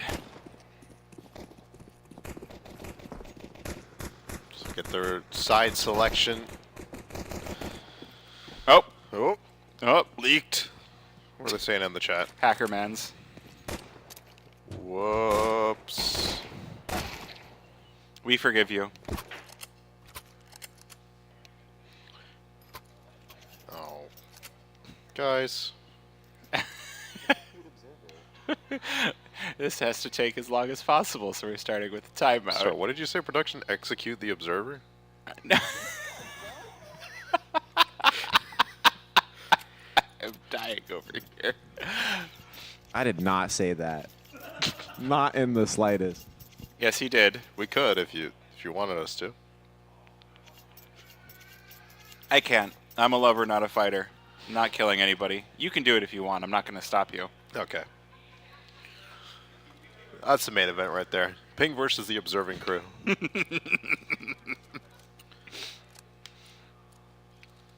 But timeout over. Ready to get into it here. With all our observers alive, we get into round number 1 of Dust 2. Chicken Coop selected that CT side. Tsunami take the bomb into tunnels here where Gabe is awaiting with the dual Berettas. Oh, danger. How far is the trades from being here? Gabe finds the first one. That's pretty quick on the trade there from Drop. J-Chance, though, might just still take the advantage here for Chicken Coop. Tsunami elect to back away. So we're just going to chill in upper tons for a bit. I don't know why I'm laughing 30 seconds later about executing the observers, but that just popped right back in my head. J-Chance, going to be the closest player to find some contact here up on the catwalk. Just hitting the jiggle. Playing for some information. We'll spot one. Is he going to fall off? No, he stays for just a moment. Maybe a little moment too late. Now they go for the swing. He's completely blinded up. Seabass' support from sight. Can't really get there in time, but hang on, J-Chance. Finding both the kills where they were needed most in Chicken Coop. Pick up a pistol. Oh, snap. So with the nerfed MP9, we have an MP7 and a UMP picked up. The Unk 45. My beloved. I know. I'm a big fan. Because any of us that remember when the UMP was good. You mean when it was a $1,200 AK? Yeah. Honestly, good days. Like you'd forgo buying a rifle to get a UMP sometimes. Mm-hmm. Yeah, that was a weird meta. MP7, though, is a little bit weirder, a little bit more expensive. It's always funny to me that that occupied the same slot as the MP5 because the MP7 is usable and the MP5 is useless, and I stand by that. Yeah, a little $1,700 pea shooter. Shoots pretty damn quick, though. It's got a cool spray pattern, too. Like it's a 7? Yeah, it's very easy to control. Well, it looks like we'll be seeing an MP7 highlight if Gabe gets his way here. If Tsunami ever peek out of long, but this smoke is going to make them go, maybe we go back the other way, or maybe not. They're going to kiss in the Here smoke. goes the flash. One gets past him. All right. They saw what Dio did on stage, and they wanted to try and replicate it, but only half as cool. Only one kill. Still pushes them back out. Yeah. Seabass has got to be ready for this here inside Tons. Now late until the reaction. He does adjust now before he hears the steps. Roll the trigger on the first one, the second one as well. Gets locked down here by Cool Comps. Good news, MP9 still works. Sure does. UMP. Ooh, UMP doing some good damage, but it's not quite enough to keep Tsunami off the bomb site. M4 and the MP9 dropping on in will completely prevent the bomb plant.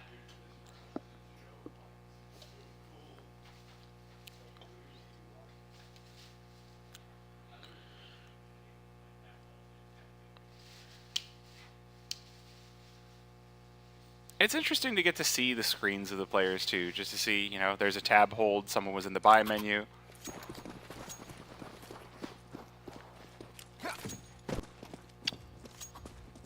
Long door smoke gets deployed here for Chicken Coop. They still want to hold on to some control of this game. With the MP7 once again. Not shying away from that one. And this time getting one of my favorite angles here in Counter-Strike, that blue bin. Completely bulletproof to every single weapon in the game. Even if there's a pixel of the op that fires through that box, 0 damage. That's pretty sweet. It's weird. You can sit down below this box that Gabe's standing on and not take a single bullet. But unfortunately, we'll get hard cleared here by Cool Comms. Wreckmeister.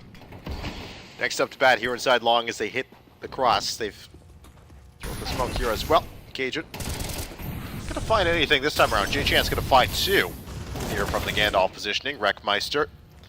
Only good for 1. Getting turned away by Stamina, who doubles up here onto J-Chance. That's 2 threats eliminated, but the MP9 is something that they forgot about. MDS, good for 1. 1 for 1's the whole way around, and it will be drop on 1 HP, just narrowly surviving that one. And that'll be a first here for Tsunami. You know what the silver lining to this game going long would be? What? We roll back around from this game being late for the Polish fans to this game being early for the Polish fans. We go from, dang, you guys stayed up super late to, dang, you guys woke up super early. But honestly, no, they probably stayed up all night to watch. Diha's like the GOAT Polish player, so, you know. Oh, Bialy? Yeah, I mean, okay, fine. GOAT gets thrown around too much, but... Dio? Pasha. the entirety of the VP lineup. All right. You got me there. Oh. Oh, okay. We're just going to have a murder in upper tons. Big push out for the CT side. Quick trades. So how do you feel about the boost up on blue? That's an interesting one. It's not seen as often as standing behind the blue box, I suppose. Seems like an easy clear. It's not like you're off in an off angle off to the side. You're right there, up on top. So now they're going to re-engage towards the B tunnels.